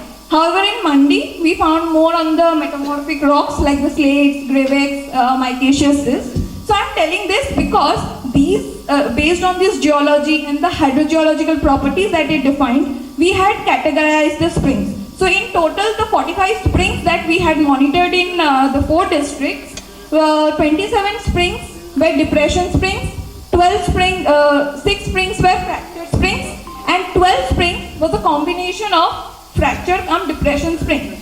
Based on this entire data, we have the rainfall and discharge data of all these 45 springs, and we have made an analysis based on the typology. I am going to share just the main important kind of 2 or 3 springs that we had seen under each typology.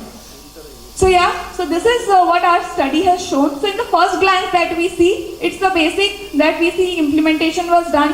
There is an increase in the discharge comparatively. Same in this.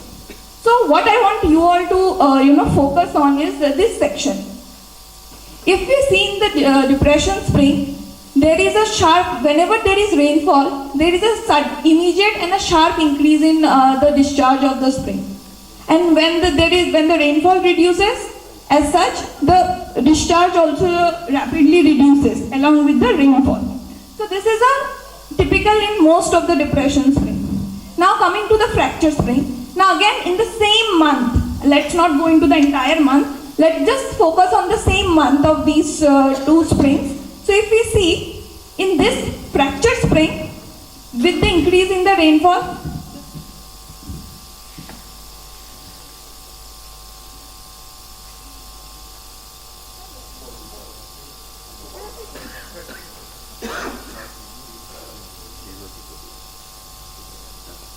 Anyway, you can carry on.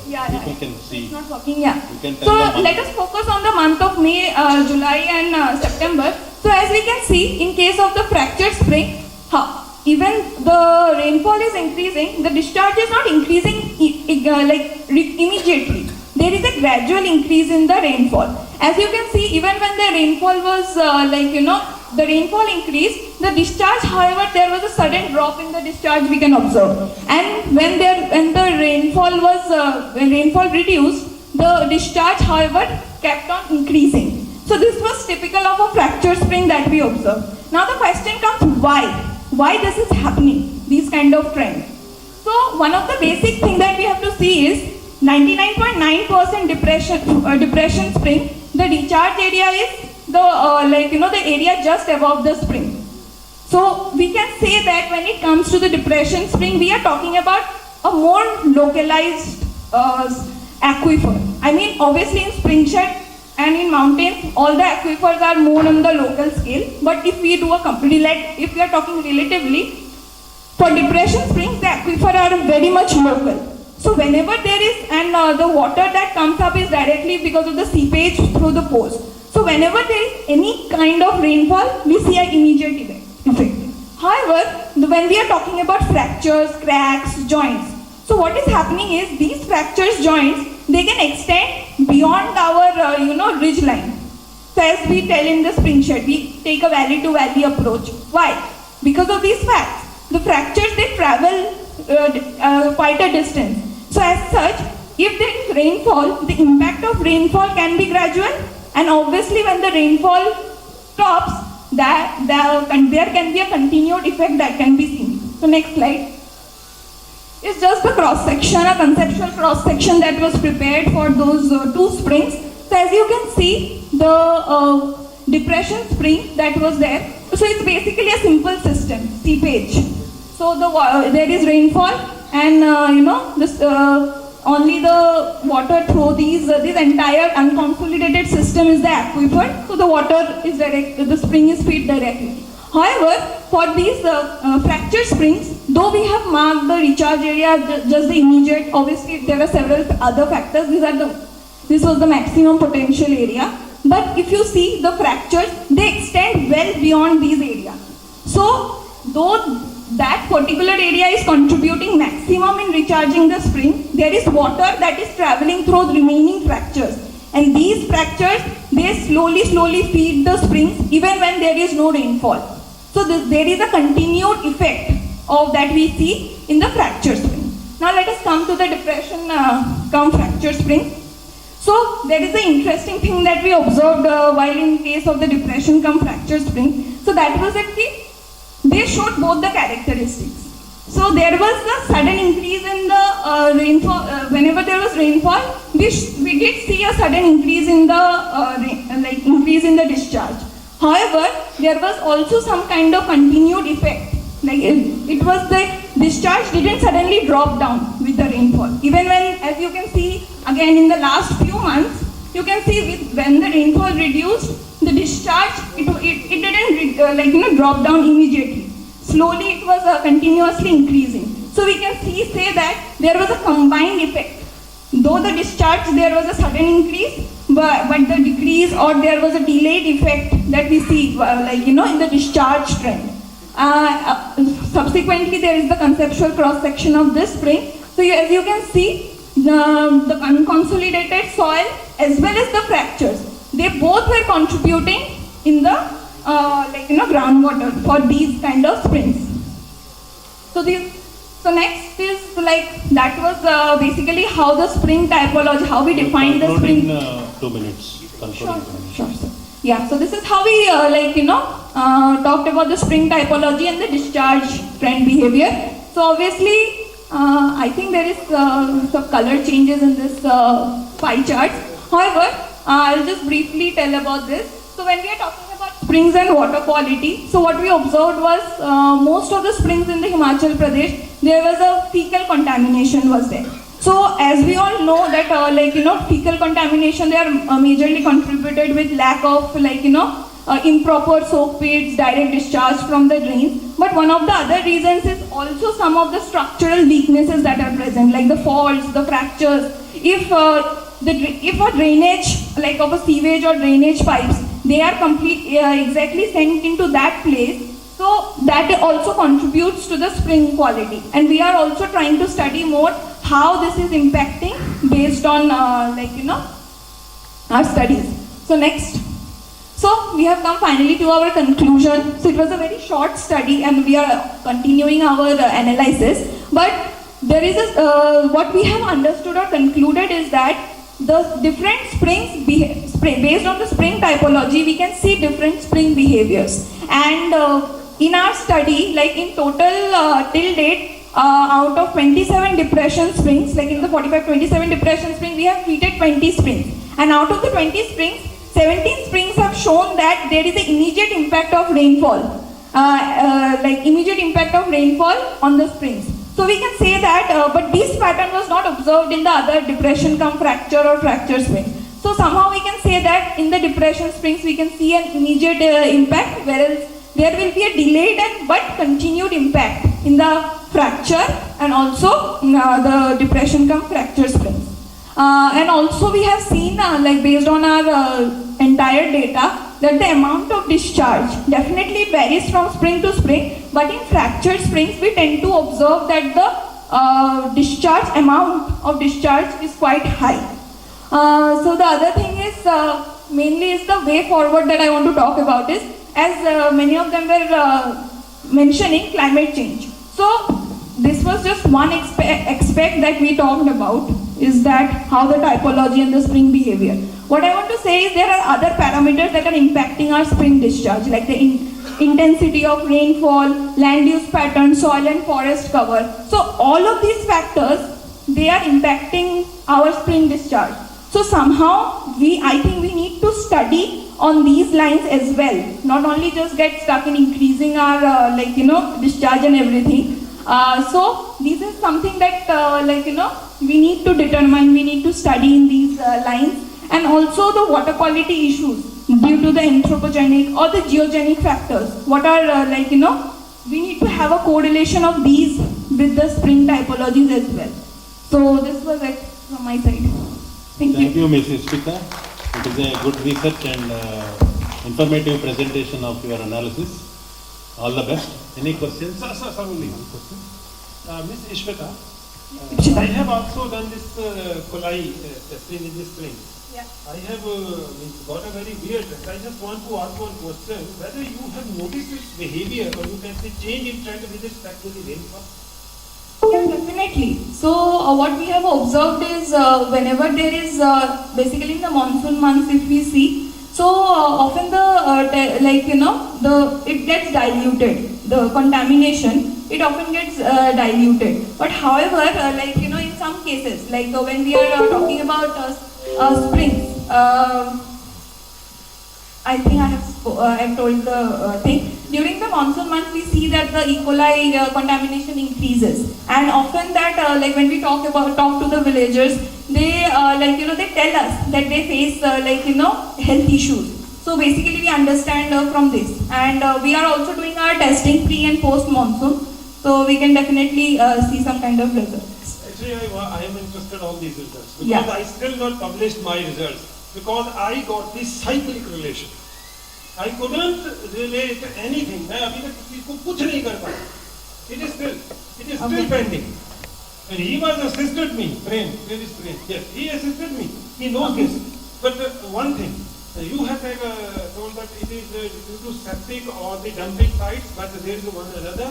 Those who are soil scientists, it is a soil origin bacteria also. Don't forget to mention this particular point while writing your paper. Okay? Sure. But if it is possible, then please share this result because I am still my studies on the same line. Sure, definitely. I think we have not in this area, but we have done some studies in other areas where post and pre-monsoon fecal contamination data has been analyzed. So we can share with you. Yeah, hope I have no questions. I have one suggestion. When you present these flow and rainfall histograms, the trend lines, to depict the trend lines, that was okay. To see the spring flow, you should plot them on the same scale. Then we can know that depression type springs are yielding very fast compared to the other comparison which you have made. They are yielding very low, very less. So you have to be careful. From the part of the trend line, it's okay. You have your aim was that. But to depict the discharge, the flow also, you should compare them on the same y-axis scale. Yeah. Okay, thank you very much. Thank you. Yeah.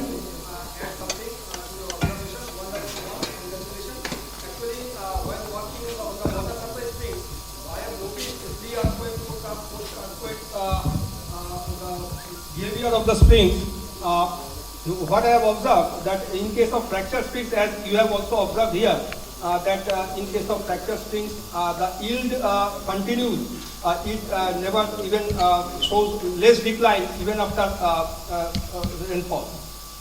It is because I think you are working in the area having what jet, I think.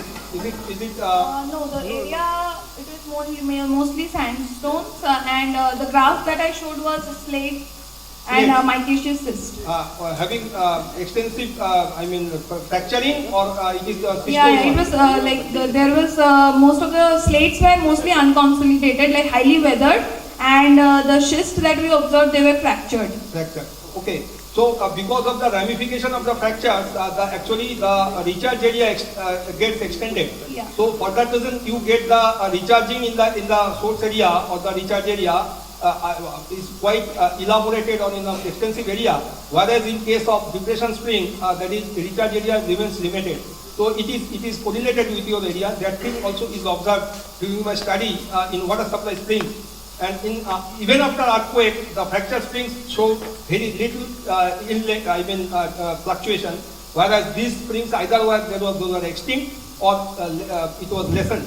So this was my observation, having some resemblance with your work. Thank you so much, sir. Thank you, Dr. Sir, for encouraging us. And next presentation is one more question, last question. Regional Director, CGWB Northeast Region. Ma'am, may I know why the discharge is going to be high in the month of January? Because in there we get the snowfall and the winter rains as well. Winter rain is bad. Yeah, snowfall actually in those altitudes, like I'm talking about Mandi district, that to Siraj block. So there the snowfall is a big contributor for recharging the spring. More than rainfall, snowfall are the main contributor. When the rainfall occurred, because I worked with 6 years in Dharamsala, yeah. I know the Mandi area, all the about nearby Mandi area, all the things. We have worked there, all district of Himachal Pradesh. Yeah. So suddenly right in the start in month of January, that is alarming. So kindly think about that. Yeah, I think we often because suddenly snowfall, will be the gradually rise suddenly and fall the gradually. But it is suddenly rise and fall. Yeah, that's what we tried to analyze it. Okay. Thank you for suggestion, sir. Next presentation is by Mr. Prem Ranjan Mehta, research scholar, Neris, Arunachal Pradesh.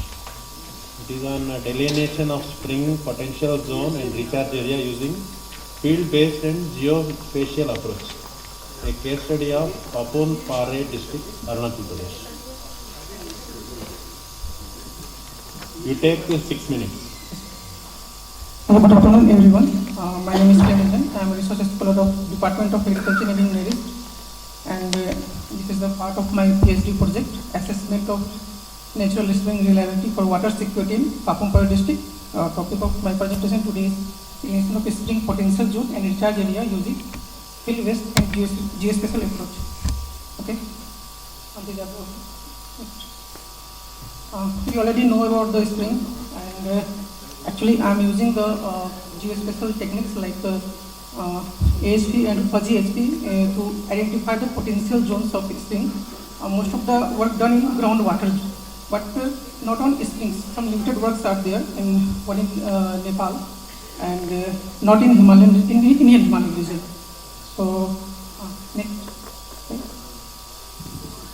We already know about the ASP, analytical hierarchy process, and multi-criteria decision-making analysis. So my objective was the combining the RSGIS method with ASP and fuzzy ASP based on the MCDM approach to identify the potential areas where groundwater springs can occur, and the result will show the suitable areas to locate the groundwater spring and the development of spring set, which will be helpful for the policymakers to implement the groundwater spring development project for sustainable development.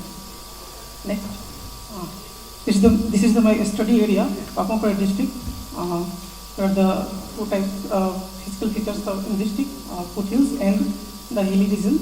And monsoon season begins in May and lasts until September or October. Maybe some post pre-monsoon also available during the April. Next. This is the total flow chart of my study. I have collected primary data and secondary data to conduct my analysis, in which I have collected the spring locations in primary data to validate my result, and spring discharge to analysis, and in secondary data I have collected the digital elevation model to generate the slope and drainage density, and lineamate I have downloaded from the Google site in 1:50,000 scale, and rainfall groundwater table from level data from the CGW yearbook 2019, and land use, soil texture, geomorphology, lithology from Bukos, and the next was the process. I have used the ArcGIS software to raster calculation, and that again reclassification of the my thematic layer, and that and also I have used the AHP and fuzzy HP, two methods for pairwise comparison matrix generation, and in which we have defined the CR, consistency ratio, which will, if it will be less than 0.1, then we can continue the study. If it is greater than 0.1, we can again modify the pairwise matrix to attend the study.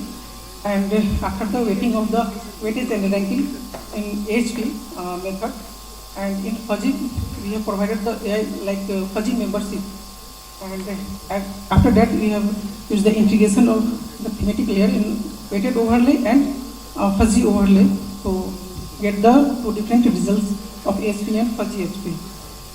And next,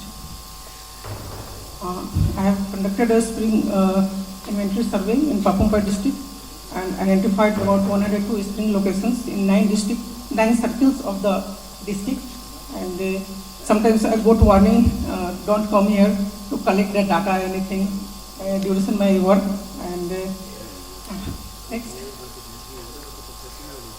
these are the thematic layers which I have prepared for the study, and classified in 5 or more than up to 9.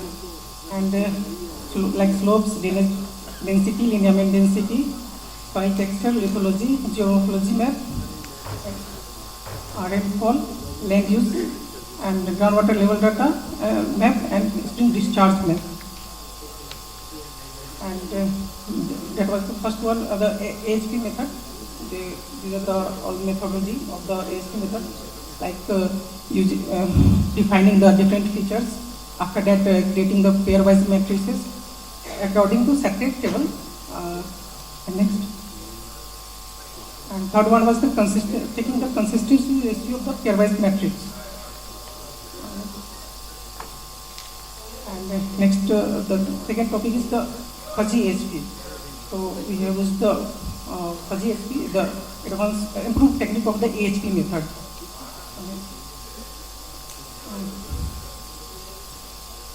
These are 2 steps in HP and fuzzy HP. The difference is we are using the fuzzy membership function to put the ranking of the thematic layer by fuzzy membership function. And these are the technical data. Like in AHP, we have used one statement, like one only, but in fuzzy HP we have used 3, like least potential value, potential intermediate value, and highest potential value. For geometric mean and weighted weight calculation, we have used these formulas. And for groundwater potential zonation, the normally general equation is like this. We have modified as per our thematic layers. Next, and our my result of consistency ratio was 0.093, which is lesser than 1 for 10 thematic layers. Okay. Next, these are the some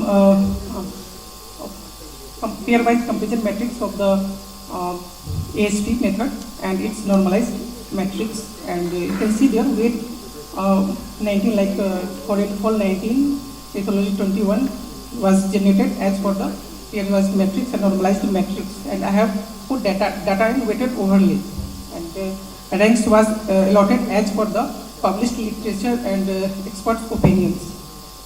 Next, this helpful for the fuzzy ASP method. We have used the triangular fuzzy scale. In SPU has the Sati scale 1 to 9, and in that triangular fuzzy scale have used, and we got the result like weight of like 0.28%, sorry, 20, 22, 14, and 14. Okay, next.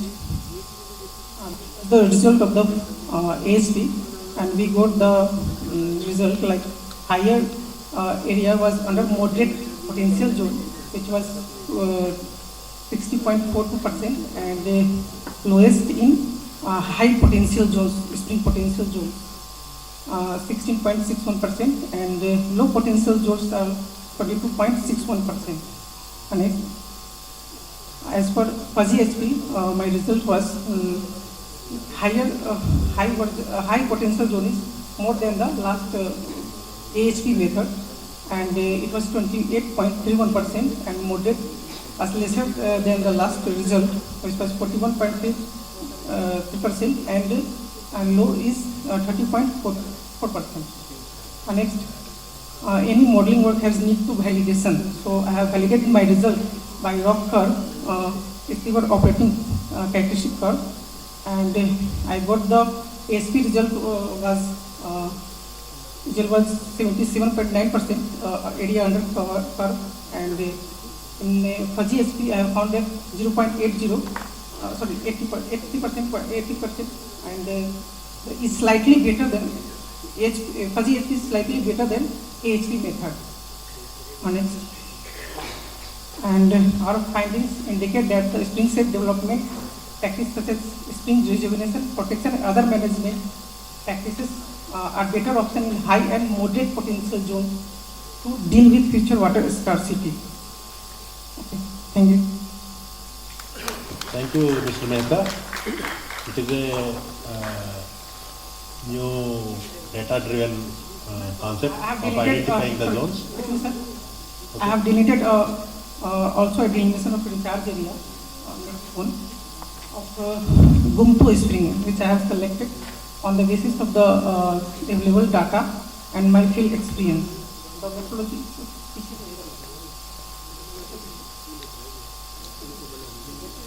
Actually, I have selected that flow chart, and actually I have not projected that data. Actually, have not got the isotope result yet. I have submitted the sample to CWRDF Kerala, but I have not yet received the result of isotope. Thank you. Thank you. Any suggestions, questions from the audience? As for the spring typology, as so far has been uttered by many speakers, what type of spring it was? Gravity type of springs are there, depression type. Could you try to find out what type of rock type? Gumto, we know because myself and my colleague Mr. Biplav Rai from Central Groundwater Board, Guwahati, I had been in Papumpara district at Naharlagun for quite a long time, so I know about the area. So, what is the rock type there? Mostly sir, Bobila type of Bobila type, and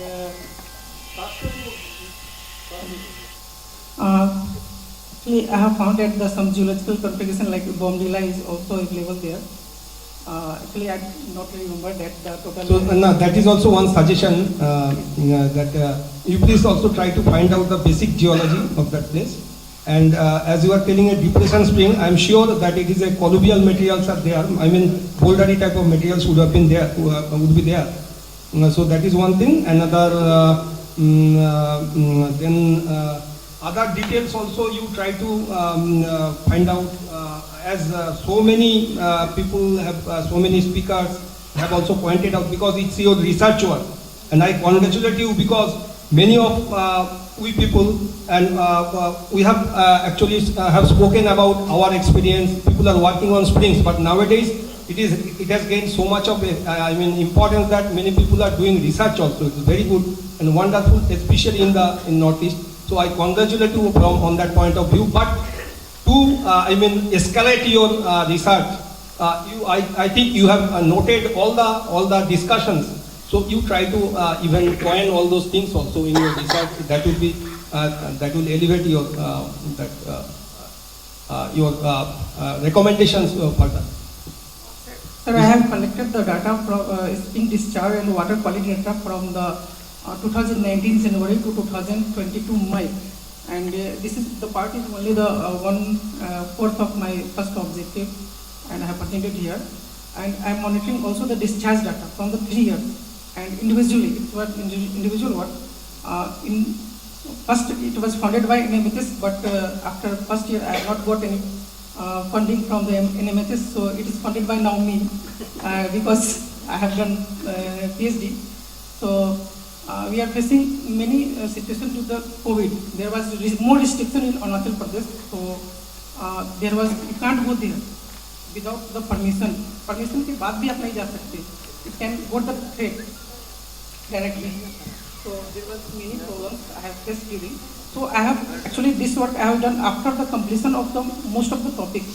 Actually I have felt the problem is identification of springs during. I don't know the where is the spring. So if the population is there, you can ask the population, yeah, is there any springs available? But if there is no population, how can you identify the springs? So the better option that we can delineate or identify the recharge potential zones where it can find. So actually I have done that work after the completion of main topics. Thank you. Okay. Based on that, have you identified any myself? I am understand that. Have you identified any new sites? 102 identified sites. New sites. Yes, sir, new sites. And only 11 sites I have monitoring from 2019. Okay. Now, based on your research and outcome, have you given this work to any state authority for their study? Sir, or shared with anybody? After completion of my PhD, I will say. It's going on? Yeah, I will submit in which department? Department of Agriculture Engineering, NERIST. And your background? Is agriculture engineering, soil and water conservation engineering. Okay. Like Professor Tar has advised, when you are doing a PhD work, when you go to field as a part of our boundary subjects, you should know about basics of geology and other things, and we should be able to communicate with the other area of specialization. So I hope before completion of the thing, you will take his advice and know about the formations and other things in that area. All the best. Thank you very much. Yes, please. We have completed this session.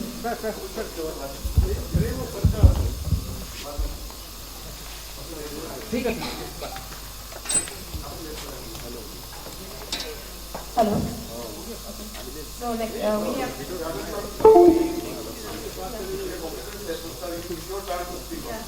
I'm inviting the person. Yeah, we had a very good session. And, some papers are for the experts, and they covered what is going on at the different government levels. And in the end, we have 2 papers from the research scholars, and they know the future prospects and the hope we have on the springshed delineation and management. And I thank the organizers for giving the National Institute of Hydrology this opportunity to act as the chairperson for this workshop. Thank you, organizers. Thank you, audience. Thank you, sir. We had a wonderful session with 3 experts, 2 are of course in the field and 1 is in space sciences, whereas 2 in they are basically the research, new researchers. So with this, we will continue to the 3rd session, which is capacity building, policy initiative and roadmap for spring rejuvenation. This session will be chaired by Sri Dr. K.K. Satapathy, former director ICAR, NIFED, Kolkata. Sir, you are invited to this stage. Yes, sir. Yeah. The session will be co-chaired by Sri S.C. Kapil, Regional Director, CGWB, NCR, Guwahati. Sir. The session has a reporter, Dr. Sapnali Burman, a friend of a orphan visiting Nerivalam. Okay. So here I am also inviting our outgoing DD Deputy Director Admin, Sri Ajay Kumar Sarma sir, to felicitate our SC Kapil sir. Sir, and I'm requesting Sana and B to please. Okay, yes, Rina is there. So Rina is there.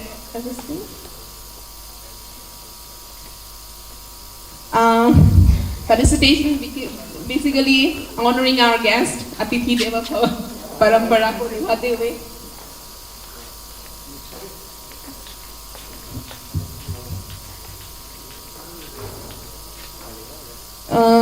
Feliciting actually Sir Kapil sir.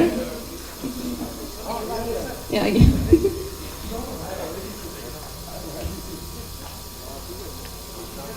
Yes, SC Kapil sir, Regional Director, CGWP, NCR region. Guwahati. Yeah. Thank you, sir. Sarma sir. He is basically leaving us by this December. Sir, I'm saying about Sarma sir, okay. Now, this section, basically we have 5 papers. And I'm handing over to the chairperson, sir.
Good morning, everybody.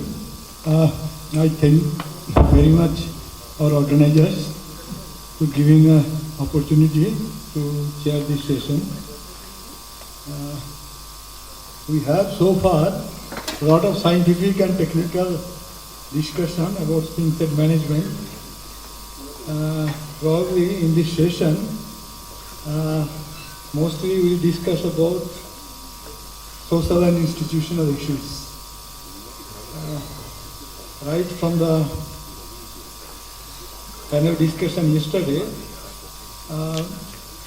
it was highlighted that importance of social mobilization, capacity building, community participation, all these issues. Now in this session we have 5 papers, and all these speakers is given only 10 minutes because there is a short of time, we have to finish in time. So I invite first Mr. Imam Imran Siddiqui, Aquadam. This topic is multi-stakeholder initiative to provide drinking water security through spring set management in 100 villages of Nagaland. Dr. Siddiqui, please. Good afternoon, everyone, and thank you for the opportunity. And I'm very happy that, very glad that most of the technical stuff has already been covered in the previous session, and a lot of the content has come from Aquadam and many of the partners. So I'm very glad. Thank you so much. So as the category of this session, we are moving towards how to operationalize any kind of spring shed work. And my presentation, I'm going to talk about the work that has happened in Nagaland. Especially the work is based on a convergence model, and that is what I'm going to work with. So yeah, please take that.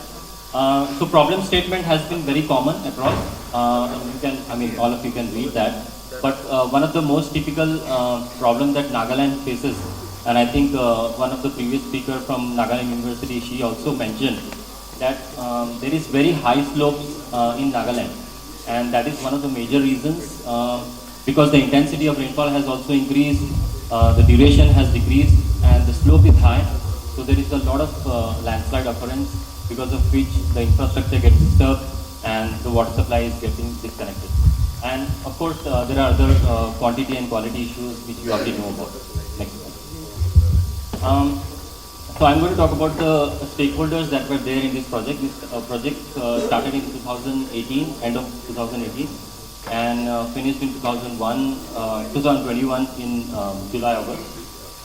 So community was of course the main owner of the entire project, and it was very central in all the activities that were done. NIDA, which is part of Tata Trust, was the funder and also the coordinator and very, very important partner.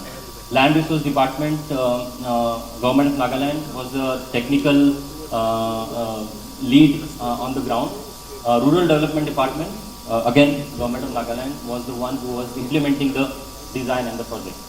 And there were two other critical partners, PSI from Dehradun and Aquadam from Pune. So the project was not a one planar project. It had three main phases. One was the preparatory phase, almost 1 to 9 months. So in that preparatory phase, a lot of trainings happened.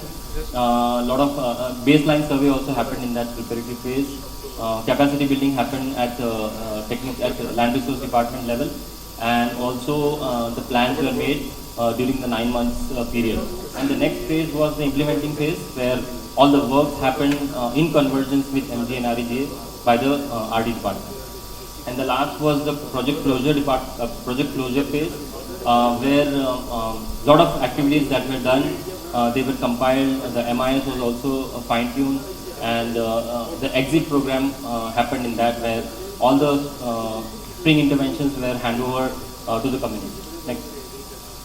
So the working model was very simple. Aquadam and PSI, so out of 100 villages, Aquadam and PSI did all the field study and designing the water security plan for the 9 villages.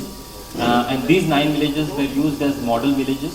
At the same time, capacity building was done of the Land Resource Department, handholding was done, and the remaining 91 villages, the Land Resource Department went, did all the site survey, and they also prepared the plans in consultation with Aquadam, PSI and NIDA. So that was the working model. And the approach was very simple, creating a cadre of para-hydrogeologists. Somehow the para-hydrogeologist name sometimes pinches me, because para means outside also. So we usually call it, field hydrogeologist also. So here, the important point I want to, please go up, please. Go back. Yeah. So the point here I want to make is that the training were categorized at 2 levels.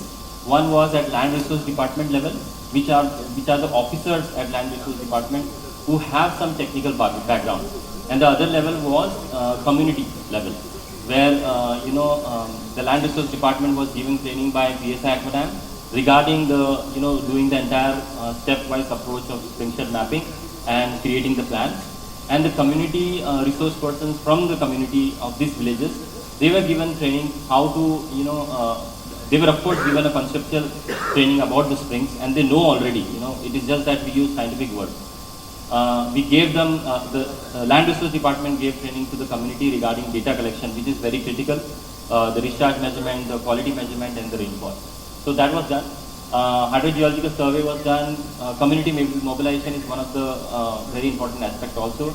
The village water security committee was created, and which comes under the village council, especially in northeast. There is no Gram Panchayat, there is village council. So those institutions were strengthened. Then again, as I said, training of CRPs was done by the Land Resource Department, and at the same time data monitoring systems were established. DTRs were made by Land Resource Department. Implementation was done by RD, but with close consultation with the LRD department. At the same time, in the entire 3 years period, monitoring continued. The monitoring was happening, the discharge was measured every fortnightly, every 15 days, and water quality was also measured every 15 days. Rainfall was measured almost daily basis. And at the same time, operation maintenance, which is very critical, which is most of the time skipped in project budgeting also and project approach also. But that was not missed here. It was kept, a good amount of budget was kept, which was directly transferred to the village institution to carry on the maintenance of the structure. Next please. So these were some simple instruments, not very hi-fi instruments, because we are talking about 100 villages and the instruments need to be, at a certain budget. So these simple instruments were used by the LRD and the CRPO. Next please. So these conceptual cross sections of each of the springs in 100 villages were made by the Land Resource Department, and we are very glad that the number of trainings, we had almost 3 phases of training for LRD, and which were very elaborate training. And based on those trainings, they could make this cross section, conceptual cross section, and to delineate the spring recharge area based on the hydrogeology and the slope, vegetation and the rainfall. And in the Google image you can see at the bottom, in the potential recharge area, they have also marked which are the structures which are possible according to the slope, vegetation and rainfall. Next please. The GIS lab in LRD, they also created thematic maps to guide the implementation that was going to happen in each of the villages. Next please. So these are many thematic maps, soil map, topographic map, slope map, vegetative map, LULC map, then also the action plan map for the village. Next please. So these are some of the photos. Next please. So some of the impact stories of this project is, in the pre-project you can see on the left side, the number of days where the community felt that there was shortage of water was pretty high, especially in the winter season. In the monsoon it was more or less similar, pre-project and post-project. But you can see in the winter, which is especially there is a lot of shortage, the number of days where they had shortage had reduced after the project intervention. Next. There was qualitative analysis, meaning questions were asked to the community in terms of whether the spring discharge has increased or decreased or there was no change. So qualitative analysis was done, and this analysis was done based on the discharge, based on the interviews that were done, based on the community discussion, and that was done both on treated springs on the top left and also on the untreated springs at the bottom right you can see. Now in the treated springs you can see the blue part of the pie diagram. It is where the community had the perception that the spring discharge has increased. So there was higher percentage of spring increase. There was also some springs where they felt that there was no change, and some I think 1 or 2 springs the community thinks that the spring discharge has reduced. Now if you compare it with springs which were not treated, I mean springs where in the recharge area recharge interventions were done, so that is called as treatment. Now in the untreated springs, mostly they said majority of the springs there was no change in the recharge. Now this comparison is also important to show to the community that any kind of activity which is done precisely in the right area, then it can give comparatively good results as compared to not doing any kind of work in the other springs. Next please. Yeah. So these are some of the hydrographs. We had almost 106 springs that were monitored regularly. This is just a couple of them, and some springs showed almost 50% increase in the mean season, some lean season. Some discharges went up to 75%, especially post monsoon. Some springs did not show any change, and some springs in fact showed some decline also. So there was a mix of results, but majority, almost 40% springs showed increase in the discharge, especially in the lean season. And the increase was maybe 1.5 to 2 times, not more than that. in the lean season. And post monsoon, we had some good change also. Next. So these are some of the photographs. I did not discuss them. Yeah, I think I was pretty fast. So if you have any questions, most welcome. Thank you.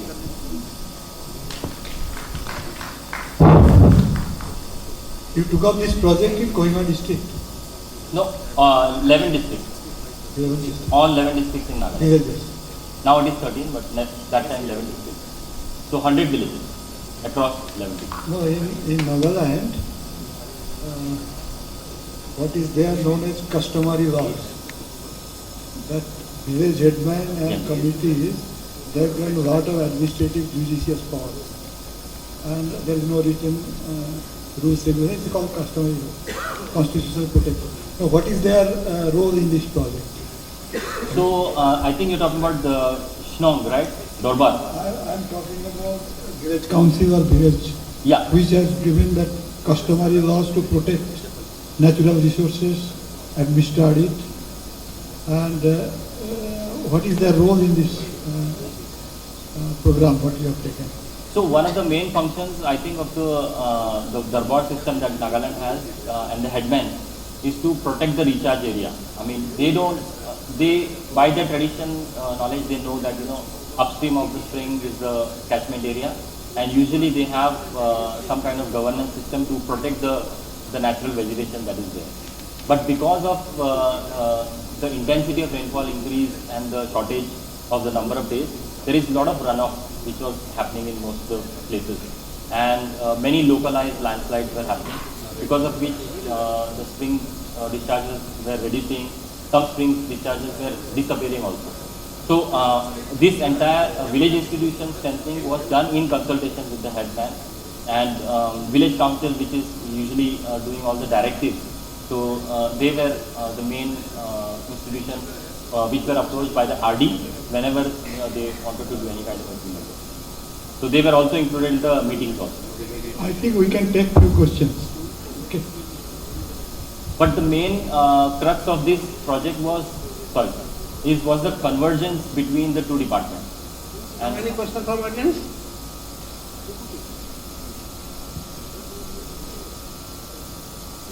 Thank you, ma'am. Very nice presentation. Now I invite next presenter, the same presenter, Mr. Imran. Continue, please. Thank you.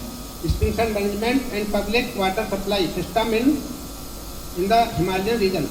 Please continue. Thank you, sir. So as Ridhima madam from SDC, she was mentioning about the SCA project that is happening in 4 pilot locations across IHR. That is Uttarakhand, Himachal, Sikkim and Manipur. So during that project, when we were doing the socio-hydrogeological surveys, socio-economic surveys with the village community, that time there were some observations that we made, and because of the limitation of time, we could not continue that.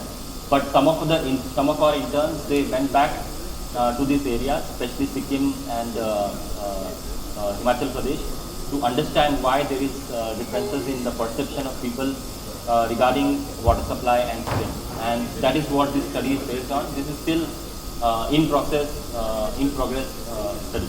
Yeah. So as I said, the rationale of the study was the 2 locations, Sikkim and Himachal. So the questions were, what is happening to the springs that sustain the large water supply systems in the Himalayan region? Are these sources protected and conserved? Like yesterday, Madam Archana was talking about source strengthening, which is more or less missing in most of the schemes, most of the programs. So that is important, understanding the source and also understanding the resource behind the source. And this study was about the community perception towards in Himachal and Sikkim. So to bring out the community narratives and understand the perception regarding the 5 water supply system, which is PWSs in short, and springshed management, to identify the drivers behind this perception of the community, and to bring out the role of village level institutions, especially the Pani Samiti in Sikkim and Mahila Mandal in Himachal Pradesh, in shaping the effective implementation of, like which is the scheme that is happening in JJM, how this JJM can be effectively implemented in this stage. Next please. So we saw some differences in the spring settings in both the locations. So I think it is important to flag that, especially in Sikkim. This village Suldun Kamling has many wards, many hamlets, and there are local springs very close to each of these hamlets. They have some high discharging springs, but they are far away. Now compare that with Bonderi in Himachal Pradesh.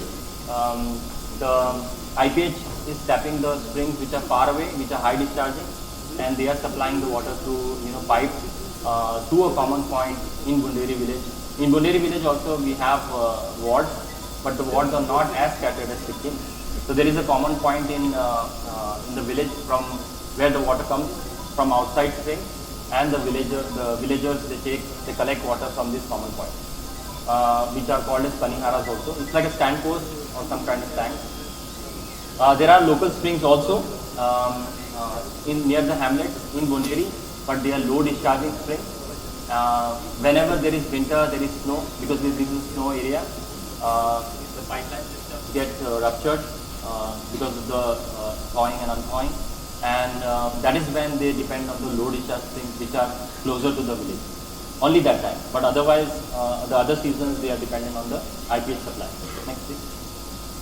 So the methodology was simple, doing the focus group discussions and with the community and household survey. Next please. So some of the perceptions that we got to know from these two sites was people in Sikkim believe that PWSS system being more centralized would take away their security and restrict access to the springs, and also there will be apprehension. There was some apprehension regarding how whether they will get the water, the connection will give the water or not. Whereas in Bonderi, Himachal Pradesh, since beginning they've been accessing the water from the common point which was brought by IPH. So they were not that much proactive regarding the springs that were locally present. Next please. The close dependence, in Sikkim, the close dependence on local springs enabled the community to have some kind of autonomy on the springs. How to maintain the recharge area, how to maintain the spring discharging area, and they thought that if any kind of pipe water system came, that local spring that they have autonomy on will get threatened, because they will get less governance power on that. Next. Whereas in Himachal Pradesh, since they were used to IPH supplied water, and in times of winter they were dependent on the local springs, so they had actually no say in the management or implementation of the water source that they had, because they believed and they assumed that the government, the block level government will take care of the supply, the operation and maintenance of the supply. Next year. So people's close association with the springs have enabled them to be proactive about the springs, and also about the activities that we have been talking about since last 2 days, and they are more inclined towards conserving this spring in a more decentralized way. As compared to Bonderi in Himachal, there is less direct interaction with the spring because they are dependent on IPH, and there is not much conservation or sincere effort on the spring. Lack of consultation, community consultation to address this perception. So basically, in Sikkim they think JJM, if it comes, then the JJM will become more centralized. They will have to depend on JJM every time if there is no supply of water. So that is what they are afraid of, and also because they are managing their own spring system, they are happy with it. Whereas in Himachal Pradesh there is a stark difference. They are happy with JJM, and they would want to continue with that. So these are the differences, and also we have to understand JJM scheme is going to tap water from the spring sources only in mountains. Whether or not they are far or closer to the village, that is a different thing. But usually they will tap the spring sources, and so I have seen from my experience talking to many utility departments, especially PHED, is that whenever they tap any spring water, the water will continue for 5 or 8 or 10 years, and after that the spring will dry up because there is no conservation or any kind of activities happen in conserving the recharge areas. And then what they do is they go on to a next source, maybe further away. So this is the trend that happens. They keep on jumping to new sources every time, maybe in a span of 5 years or 10 years. But the only focus is on the source. The focus is not at all on the resource, which is the aquifer. And I think that is what we have been conveying in any kind of groundwater workshops or policies, that the shift has to change from the source to resource. Understand the resource, conserve the resource, and maybe there will be more sustainability of the water sources that are there. And also compare it with the costs that are involved in creating a new source, laying the pipes, constructing tanks or storage facilities. So those things also take a lot of financial toll compared to you do any kind of resource spending in this water sources. And also I think it is important about village institution. I think Sarpati sir also highlighted that it is important that you give decision making power to the village institution, but also it is important that the right resources in terms of funds, like I think Babu sir also said about NABARD, giving directly money to the institution.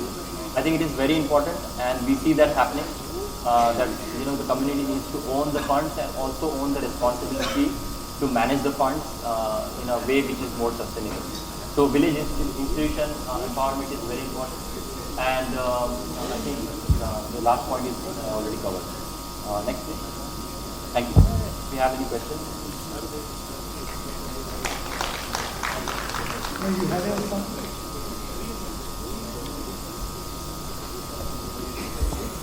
You had some separate organization, management committee for the spring with funds.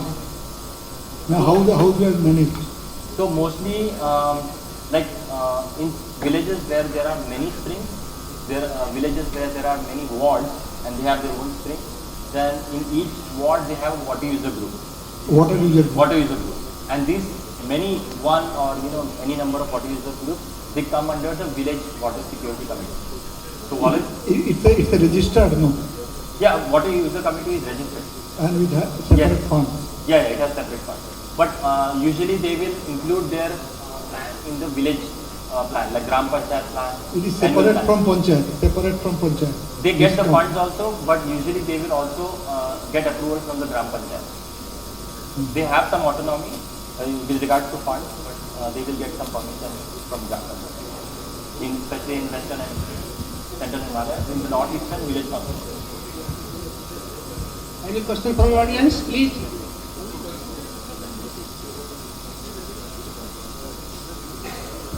No. Thank you very much, Imran. Thank you. Very nice presentation. Keep it up. Thank you everyone for your time. Now I invite Sri Malin, GIS Vision India, Guwahati.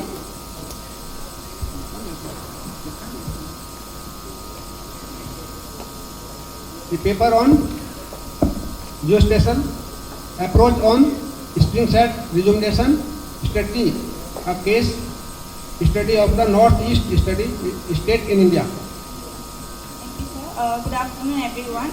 And I myself, Malin Hansupi from GIS Vision India, Guwahati. So here I would like to mention at the very beginning that whatever I will be presenting, it's not based on the ground data that we have collected. It's based on whatever data is available in the sources. So it's just based on mappings that we are trying to show here using different types of remote sensing as well as some other types of topographic maps and satellite images or drone data. So it's based on the mapping. So the next slide, please. Okay, here we have taken, it's not for the whole of Northeast India we have taken, so mostly focusing on the Jamishera spring which is in Tripura district. So we have it's to show the map for that particular area to locate using the geospatial technology where the spring is located, or what kind of maps or the different techniques using geospatial technology we can show. So this is just the introduction of where the spring is located in the Jamishera village in Tripura, Dhalai district. This is the location map of the study area. Next slide. So the main aim and objective here is to highlight the use of geospatial technology for mapping, as well as, so here mapping means like we are not into data collection from the ground. It's based on whatever data is available, which can be used for like storing the data, managing database, as well as for data visualization in the form of map, graph, or like in easier ways. And also we can use it for data visualization. We're using web mapping, or we can say story mapping, storytelling map, which will be easier for people like non-technical person to understand. So here the map is like, what if we show it in the form of a link?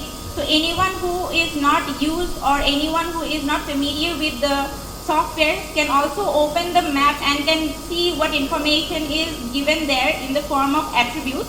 So that's shown in web map. Here is just the drainage system of the Dhalai district, and here I think the map is not very much clear, but we have tried to just point out the study area, which is the Jamishera spring. It's shown in the red dot there. So, and here this is the drainage of the Dhalai district. It's just shown as a map that this is the whole drainage system of that district. Next slide. Okay. Here this is the Jamishera spring, and it's showing the drainage system as well as the streams, the rivers here in the form of trailer stream order method. It's in the first order, second and the third order. This is just showing the maps of that particular, like trying to locate where the spring is and making the whole watershed for that area. This is just the introduction to the Jamishera spring. Next slide. This is the slope of the Jamishera spring here, the location where the spring is located, as well as this is the like showing how is the type of landform or the terrain in that area. So like as we can see the slope here, this is in percentage, or we can either calculate it in like degree also, which is from 0 to 90 degree. Percentage is in 0 to infinity. Here it's up to 157. And here we have seen that most of the slope, the steepy slope, is seen mostly in this portion, in the left hand side, which is marked in red. So it's just shown in the form of map. Next slide. Next. Here is the map, like in the form of map, how can we show which would be the potential recharge zone? We have not done a whole of research for which is the potential area or zone. It's just to show how maps can help us visualize or understand or see where the area or that particular location is in like in the geographical aspect, and then trying to map it with area would be like potential for recharge zone as per the geological. So it's not only one parameter that we can take. So we can take the soil, rainfall data will be required, and then the geological is taken here, and then the other parameters. So for this kind of studies, we can also do the analytical hierarchical process, like some of the presenters have shown here. This is just like a map showing the recharge zone, how we can show in the form of a map. So this way, when we show it in the form of a map, it's easy for us to visualize as well as check like whether now the data will be provided or we can get it from the ground data, like data collecting from the ground. But if we show it in the form of map, it's easy for us to understand, visualize, as well as like for better decision making. Next slide. Next. And this is a web mapping I have shown for like checking or to show where the Jamishera spring is located. So here, can you please open the link? Zoom in on the area, and then so here it's easy. This is just one location we have shown, but it can be done for most of the other places, nearby areas, or even if it's far away also. So here this is a map which is shown. It's not opening in the software but in a link which can be used by anyone. We just need the link, and then the information, whatever we have in the attribute, can be shown here. So we don't need like if we have too many information to show on a map, the map putting it in the legend will take a lot of space. So instead of that, this will be much more easier for people, those who are like not in the technical side also, to understand like what we are trying to show here, or as per whatever their requirement is.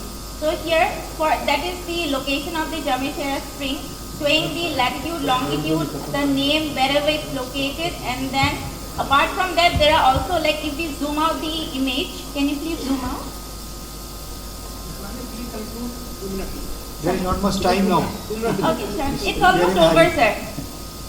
Okay, so this is the web map, and then I have one more like image draping just for visualization. It was in a different folder.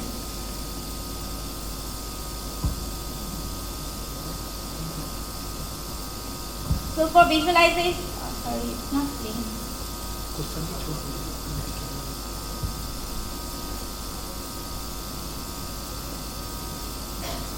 This is also just for visualization, where we have shown the drainage as well, and then on top overlaying a base map on top of it. The image is not very much clear, but this kind of images, like in the form of animation, can also be used for visualizing the data that we have collected from the ground. So this is it. Thank you so much. Sir? Yes, sir, this is the last. Thank you. There is not much time for taking questions.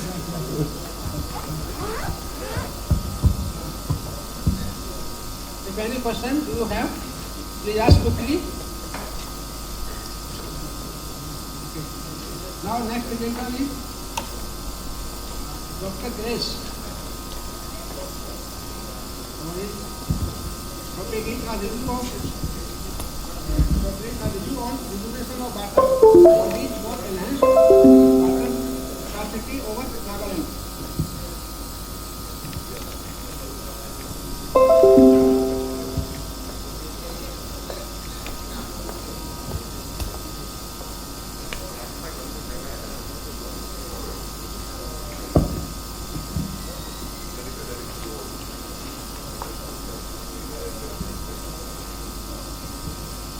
A very good afternoon to you all. Today I'm going to speak on the topic. You complete in 5 minutes.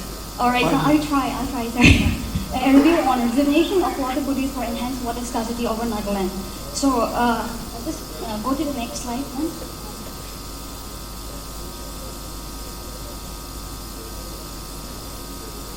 I wouldn't take time regarding the introduction, but there are two things that I wanted to tell you is that first thing, in hilly regions, groundwater emerges as spring. That is something that we should always remember. And another thing is that in Nagaland, 44.7%, that means a high amount of villages are depending upon springs. And please go next. So there are some issues and challenges that we are facing in Nagaland. So the issues that I drafted it under 3 points. The first is the drying up of springs that we all know, because we have been dealing with this since the past 2 days or since yesterday. And another one is water quality. And the next one is because of the high population, there is an increasing demand of water. And in order to handle, we have talked about various things about watershed management, or sorry, not watershed management, is about spring management since yesterday. But what I want to highlight regarding my presentation is how to reduce the gap between the supply and water demand in the region instead. So please go to the next slide. All right. So yeah, before I move on, I just want to highlight some few facts about Nagaland. Skip this one. All right then. Yeah. So yeah. The reason why I wanted to keep this the status of groundwater is because, as much as let's say 0.02 BCM of water is being withdrawn from groundwater as a part of irrigation and domestic industries in Nagaland, as I highlighted in red. And then if we look at the stage of groundwater development here, only about 1.04, we are at a stage of just 1.04%, but if we don't do any management strategies over here, then in a span of a decade, maybe we will reach about 100%, which some states in the country already reached, like Haryana, Rajasthan, Punjab. So next, okay, regarding this, some initiative taken up by other organizations with the government of Nagaland. I just took up some review which I found in the internet. So The first one is the Land Resource Department of Nagaland. They initiated this project on spring shed development along with People's Science Institute Dehradun. And I wouldn't talk about what they work on, but one thing that I wanted to discuss is the findings. There are two major findings that they got. The first is an increase in spring discharge. That is very well and good. And then another one is the gap between the water supply and demand for post-treatment was highly reduced. That is a very important thing in my presentation for today. So the next slide, please. Okay, this is just an image that I adapted from their paper, that is Bamola et al. 2018. Next please. All right. So one thing that I want to highlight in their work is that most of the spring that they identified is all about depression, and some of them are just contact and fracture springs.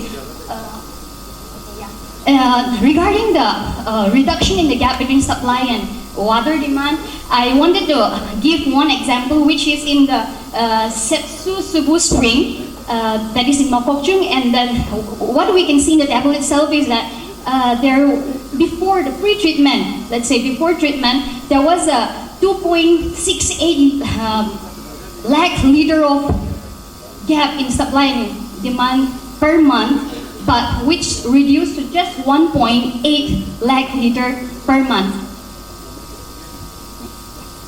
Okay, so the next one that I found was like the Illiterate Christian Society, the ECS, which was founded by Reverend Dr. Jing Mak and his wife. And one thing that I want to highlight about their work is that they try to initiate supply of safe water drinking through gravity or rooftop rainwater harvesting, and they try to treat the catchment area by constructing some sort of percolation tanks or dugout ponds, dugout trenches, and in order to increase the water discharge from existing sources. And another thing that which I find I should mention or worth mentioning is that them, including the community, they have dug more than 1,000 trenches and percolation tanks.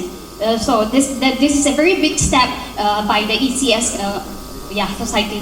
Thank you. So the third one, this I don't want to discuss it because this has been discussed by Mr. Imran. So the next, please kindly go on.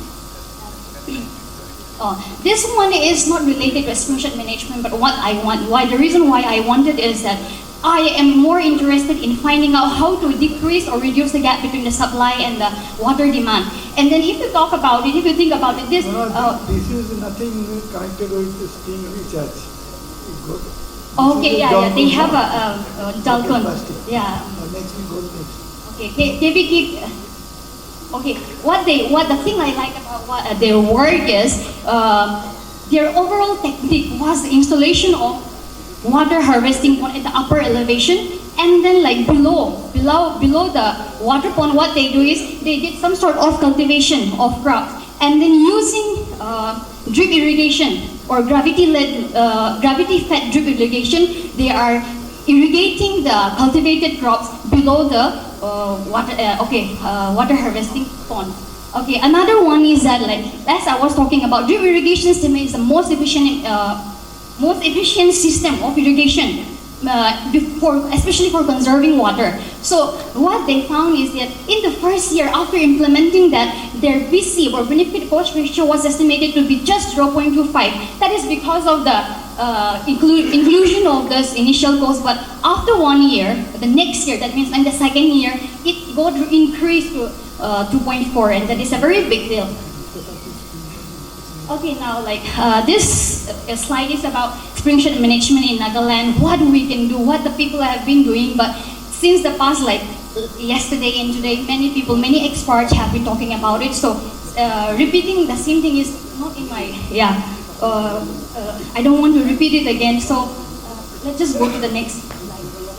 What I wanted to talk about here is about water saving in household, because as a soil and water conservation engineer, what I think is that this spring-shed management or rejuvenation of any kind of spring-shed does not come only from the stakeholders. It is upon us that we should be the one doing all these things. It depends upon, it begins with the household. So to say, it begins with the household. So what we should be telling, or we should be giving awareness to the layman people is that, we should give public awareness of water usage. And there are three things that everyone should be aware of. The first, in the kitchen, we can clean vegetables. We can clean vegetables in a containers instead of running water. That can obviously save a lot of water. And another one is in the bathroom when we don't have any. Pardon, sir? Alright, sorry. Yeah, we can close that when not in use, and then the third in the laundry, we can run a full load of laundry. Okay, next. So another one is irrigation practices. I have already talked about the drip irrigation irrigation system that I was talking about earlier, and then based on it, we have gravity-fed low head drip irrigation system. This is very important, and it is advantageous in the hilly area, mainly because like the operational head is just 0.5 to 3 meter, and that is easily available in hilly areas. So like we don't need extra pressure, we don't need extra pumping equipment or any other electric power to apply this gravity-fed low head drip irrigation. Please go to the next one. And then this is an example of using spring water in order to provide gravity-fed drip irrigation. First, as we can see, we have a spring over there if it's visible, and then we can set up a spring box, and with that we can connect a pipe, and then with that we can connect a drip irrigation system. That entire thing we call it the gravity-fed drip irrigation system. And then, okay, one more thing, water harvesting, like I talked about earlier, like this spring shed management or whatever we are doing here in this symposium is all about managing water. So water harvesting is a very big deal. I'm giving 3 examples over here, Japo, bamboo drip and rooftop, and I want to focus or emphasize on rooftop water harvesting. Please go to the next one. Yeah, that is because like earlier, like recently we worked on the estimation of potential rooftop rainwater harvesting, and then we found that as high as 59.39% of the water demand can be fulfilled by rooftop rainwater harvesting if each and every household have a proper rainwater harvesting facility in their house. Yeah, so in conclusion, apart from all things like understanding springs and management, I just wanted to highlight 4 things. The first is water harvesting techniques should be implemented in every household. The second is water demand control. You should using safe water techniques. And then the third being utilization of appropriate and efficient irrigation techniques that we like, for example, the drip irrigation system. And last is integrated farming practices accompanied by proper soil and water conservation measures. Thank you. Any question from audience, please? Any question?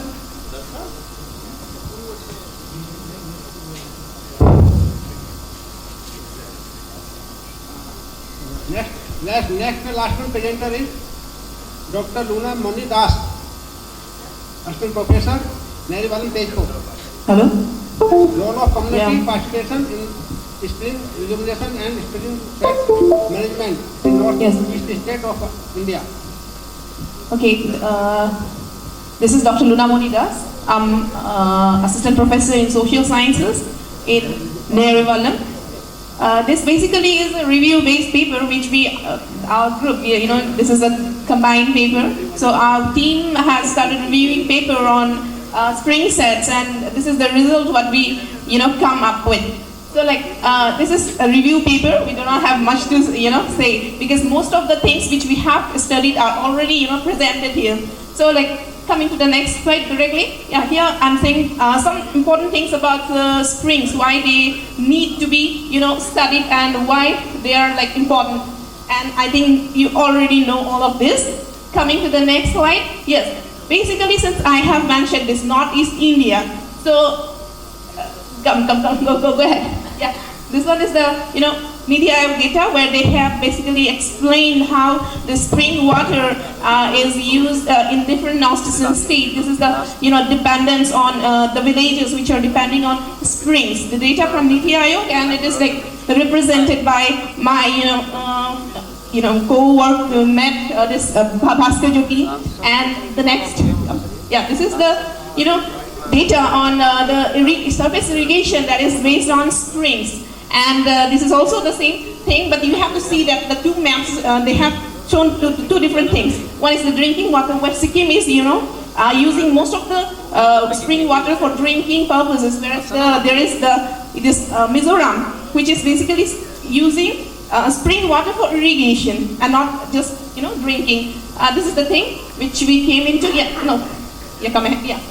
Then we have in this paper basically we tried to collect different works which have been done in northeastern India, and Sikkim all included. And we found that you people, the Nabad, and then Equidum, then Swiss Development Agencies, they are working very much on this area, and they have already explained, which we are basically including in this paper. And including this, there is one thing which is shown in that picture, and that is the water management technique used by the Abatani people of Jiro Valley. That was also explained by sir, so I have not much to explain. So coming to the next slide here, this is the thing. What we came up with the review. Actually, the aim of this paper was to understand the role of community in watershed management. So here, coming to lots of literatures available over the all possible sources, we come up with these things, the type of community participation. The first one is the passive participation by the community. Okay, this is nothing but just the agencies or the policymakers, the government, they are basically telling the people to see we have this problem and we have to solve these things in such a way. So people, they do not have any active role in that. They are just passive listener and obeying all the things which have been told to them. The second is the consulting. Consulting is like Imran has explained. If you need data, you have to go to the people and ask them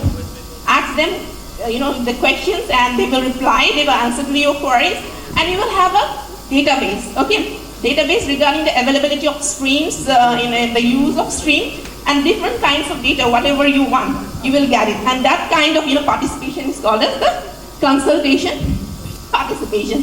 Then there is this incentive, materializing incentive participation of the community. Here what is happening, the community basically, they are not actually told about the basic. Dr. Das, we have crossed already 15 minutes allocated time. Yeah. So don't go to details. Yes. Yeah. Then all of this basically have been discussed, and I just wanted to skip and everything because this is a review paper. So obviously, we can go to the next slide. Yes, this is an interesting thing that I wanted to tell you, and that is the community participation in traditional times also. In Assam, basically when we are talking about springs, we are often thinking about the hilly mountainous areas. But this is an interesting example where in Sipsagar we have a big tanks called Rudrasagar and Sipsagar tank. Those tanks basically, it seems like they are collecting rainwater in these tanks, but they are actually connected to the groundwater as well. I came through some of the literatures where Goswami was there, and he was telling that Ahoms, they have this tradition by which they used to find out some possible and close aquifers which are very close to the surface. They preach those aquifers, and they started this artesian well and collect this water in this tank. And these tanks are made in such a way that the pressure of the the total volume of water, the pressure that it created in such a way that these tanks, they never overflows when there is a heavy rainfall, and even when there is like lean season, in driest of the weather, these tanks, they never, the level of the water in this tank, they never recede. So this is a wonderful technique, but we do not know now. So maybe these experts which are there, they can use this understanding of ancient time in this time also, because I am a social geographer, I am basically a dreamer, and you are the people who have to work on it. So this is a wonderful example. Now here community participation is basically the Ahoms, they used to they use this pipe system, which is basically a community participation technique also. So there, actually I'm including this, but the main thing is, which is interesting, was the traditional technique which Ahoms used in tanking those surface water and connecting them to the, aquifers and balancing the, pressure and everything. It is very interesting. Then coming to the next slide. Yeah, there are a few issues. These are also, elaborately dealt with. So coming to the next section. Yes. Though this is an interesting thing again. What I wanted, overall throughout this symposium, we came across this thing that we have communities, we have knowledges with the community, traditional knowledge, traditional wisdom with the community. Then we have scientists which are experts. Okay, but there is we always need to connect these things. The scientific knowledge, the communal knowledge in the communities, and also we need government, because some of the things, funding is needed and some, implementation of plan is needed. So we have to, combine all these three: the community, their knowledge, the scientific knowledge, because communities there, if the answer was always there in that traditional, then we might not have any problem. But since there are some changes in the climatic condition, which sir has told, the intensity of rainfall has increased. Also the overall average rainfall is okay, but the intensity, the duration is like changing, and this is making the communities, they are facing the problem. The communities, they are unable to adjust with such kind of sudden changes. So we as a scientist have to help them. They know everything, but they are adjusted to a particular situation which is changing over time. Yes. So maybe there are many other changes. We can just go and analyze so many factors on that. So first thing is that scientific community, we need to collaborate with the communities, take out their knowledge, combine our knowledge, and obviously we need government and agencies, and this all together can work out. And obviously in Nerivalam we will try to our best to do this thing, like skill enhancement and capacity building. We are very, very much doing that, and hope all of you will help us in continuing this further. So here I'm concluding. Everything what is there was already talked. So I do not have much to tell. Thank you, sir. Thank you.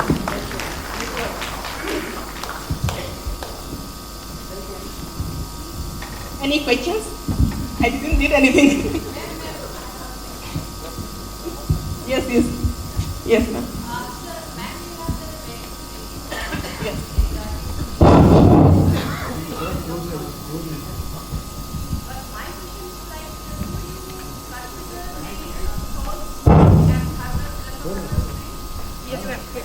Actually, I cannot hear you.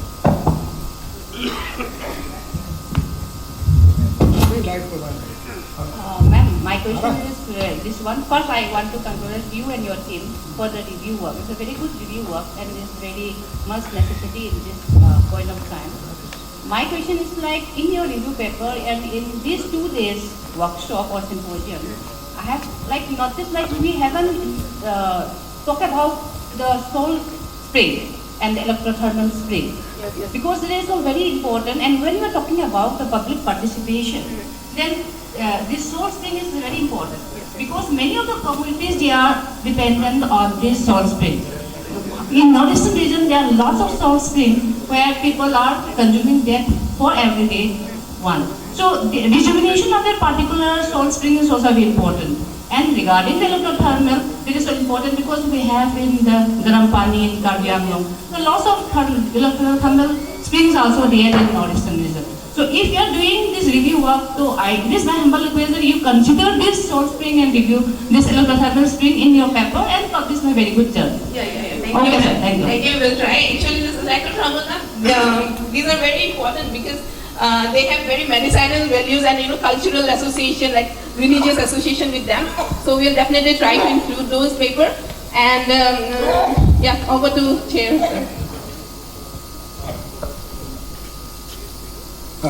Thank you very much, ma'am, for replying. Now this last session. Yes, ask, please ask.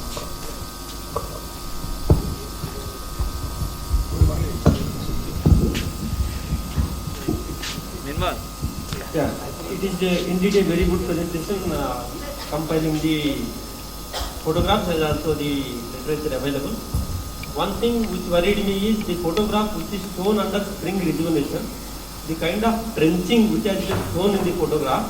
It is a mindless form of doing the trenching. the way Dr. Vasishthi told in the morning, we should be very careful. This is based on the experience also I am telling. If you do this trenching is a very good conservation measure. It should not be done in a mindless form. The way it has been done, it is done in a line manner. There is no staggering. If one trench fails, there will be cascading effect. It will lead to a catastrophe. So, the lesson from the photograph is that we should never go for such type of trenching. It should be based on the slope. There are certain norms also. The higher the slope, the less will be the spacing. Certain norms are there, and the plantation should be integrated. Or grass seeding at least it should be integrated. This is what I wanted to supplement. Thank you. Before concluding the session, by our respected chairman, I would like to say something, if please allow me, sir.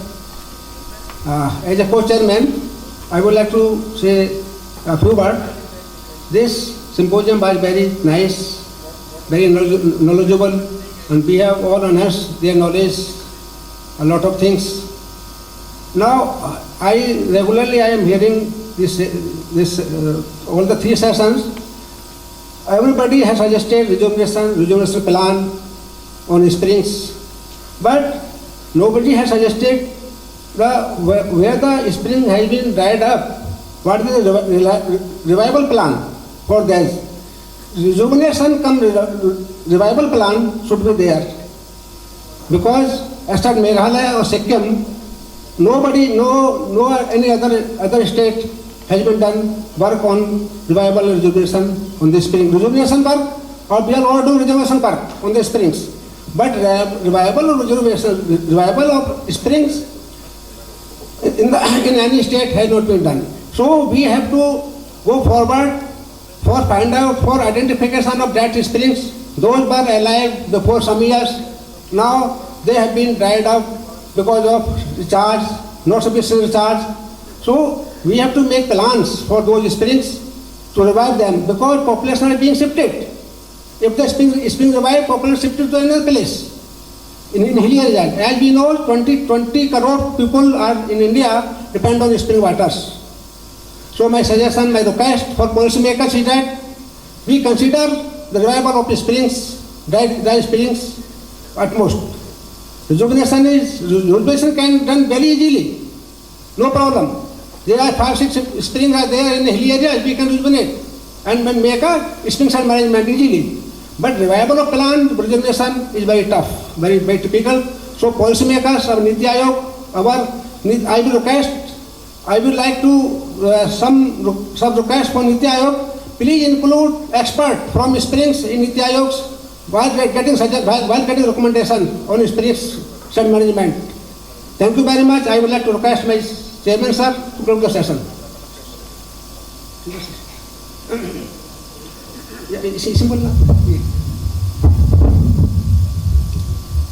I think we are given time up to 1:30 is going to be 2 now, so there is not much time at all to speak anything.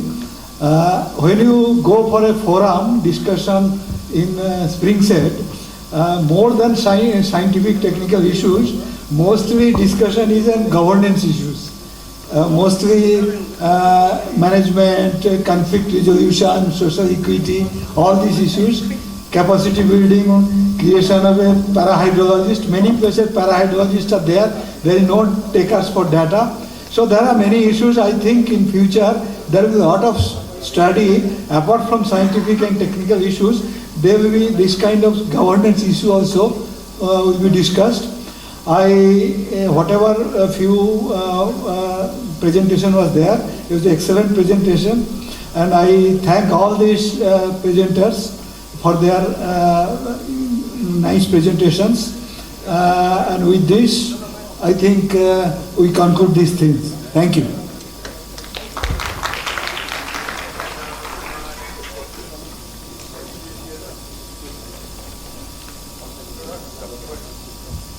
Thank you very much, sir. Chairman, sir.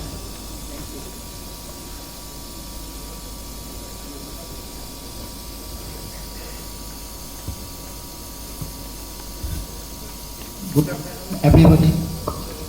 During these 2 days, we have discussed an emerging issue that was spring set management. We understand, all of you understand, there is a water scarcity, water deficiency in the hilly area, but actually we don't know how to start the work with. During my initial days in Erivalem also, acute water scarcity problems came to us as well for development of a particular region. For example, this new Silam city, when it was coming up, the authorities approached us that this is the magnitude of the water that is required in that area. These are the developments that we want to shift from the Shillong main city to the new Silam city, and how this availability of water requirement can be met up there. So there was a big issue there. Till now also we didn't see much development in the new Silam city. Similar was a case for the Nagaland University, which was supposed to be have a campus in the Mukaksang district. People will be shifted in that particular campus at that time, and they were also having the similar type of problem, how to meet up the water requirement. So during these 2 days discussions, we got a lot of clues, solutions, and through which probably we may develop some of the schemes of those problems, so that we can take up a pilot project, at least to start with. At present, the Land Resource Department is sponsoring some of the works on the spring set management through its water source management wing. And on behalf of Nerivalam also, we can say that with the help of some of our experts from here itself, we will also propose a pilot project or some kind of project for which we can implement to develop an area through spring set management. We had the plenary session in the very beginning in the spring set management, and also we had a lot of discussions during these 2 days. So many of our dignitaries has already left. So the brainstorming session already it is taken up during the discussions. So there probably we can conclude here if all of you permit me. This spring set session symposium we can conclude here. So after this session, I request all of you, I thank you all, I request all of you to join the lunch that is arranged in the previous side. During this period, I also thank you all for making this occasion a great success. We got a platform for discussion. We will continue with this one. Thank you all. Thank you very much, all of you.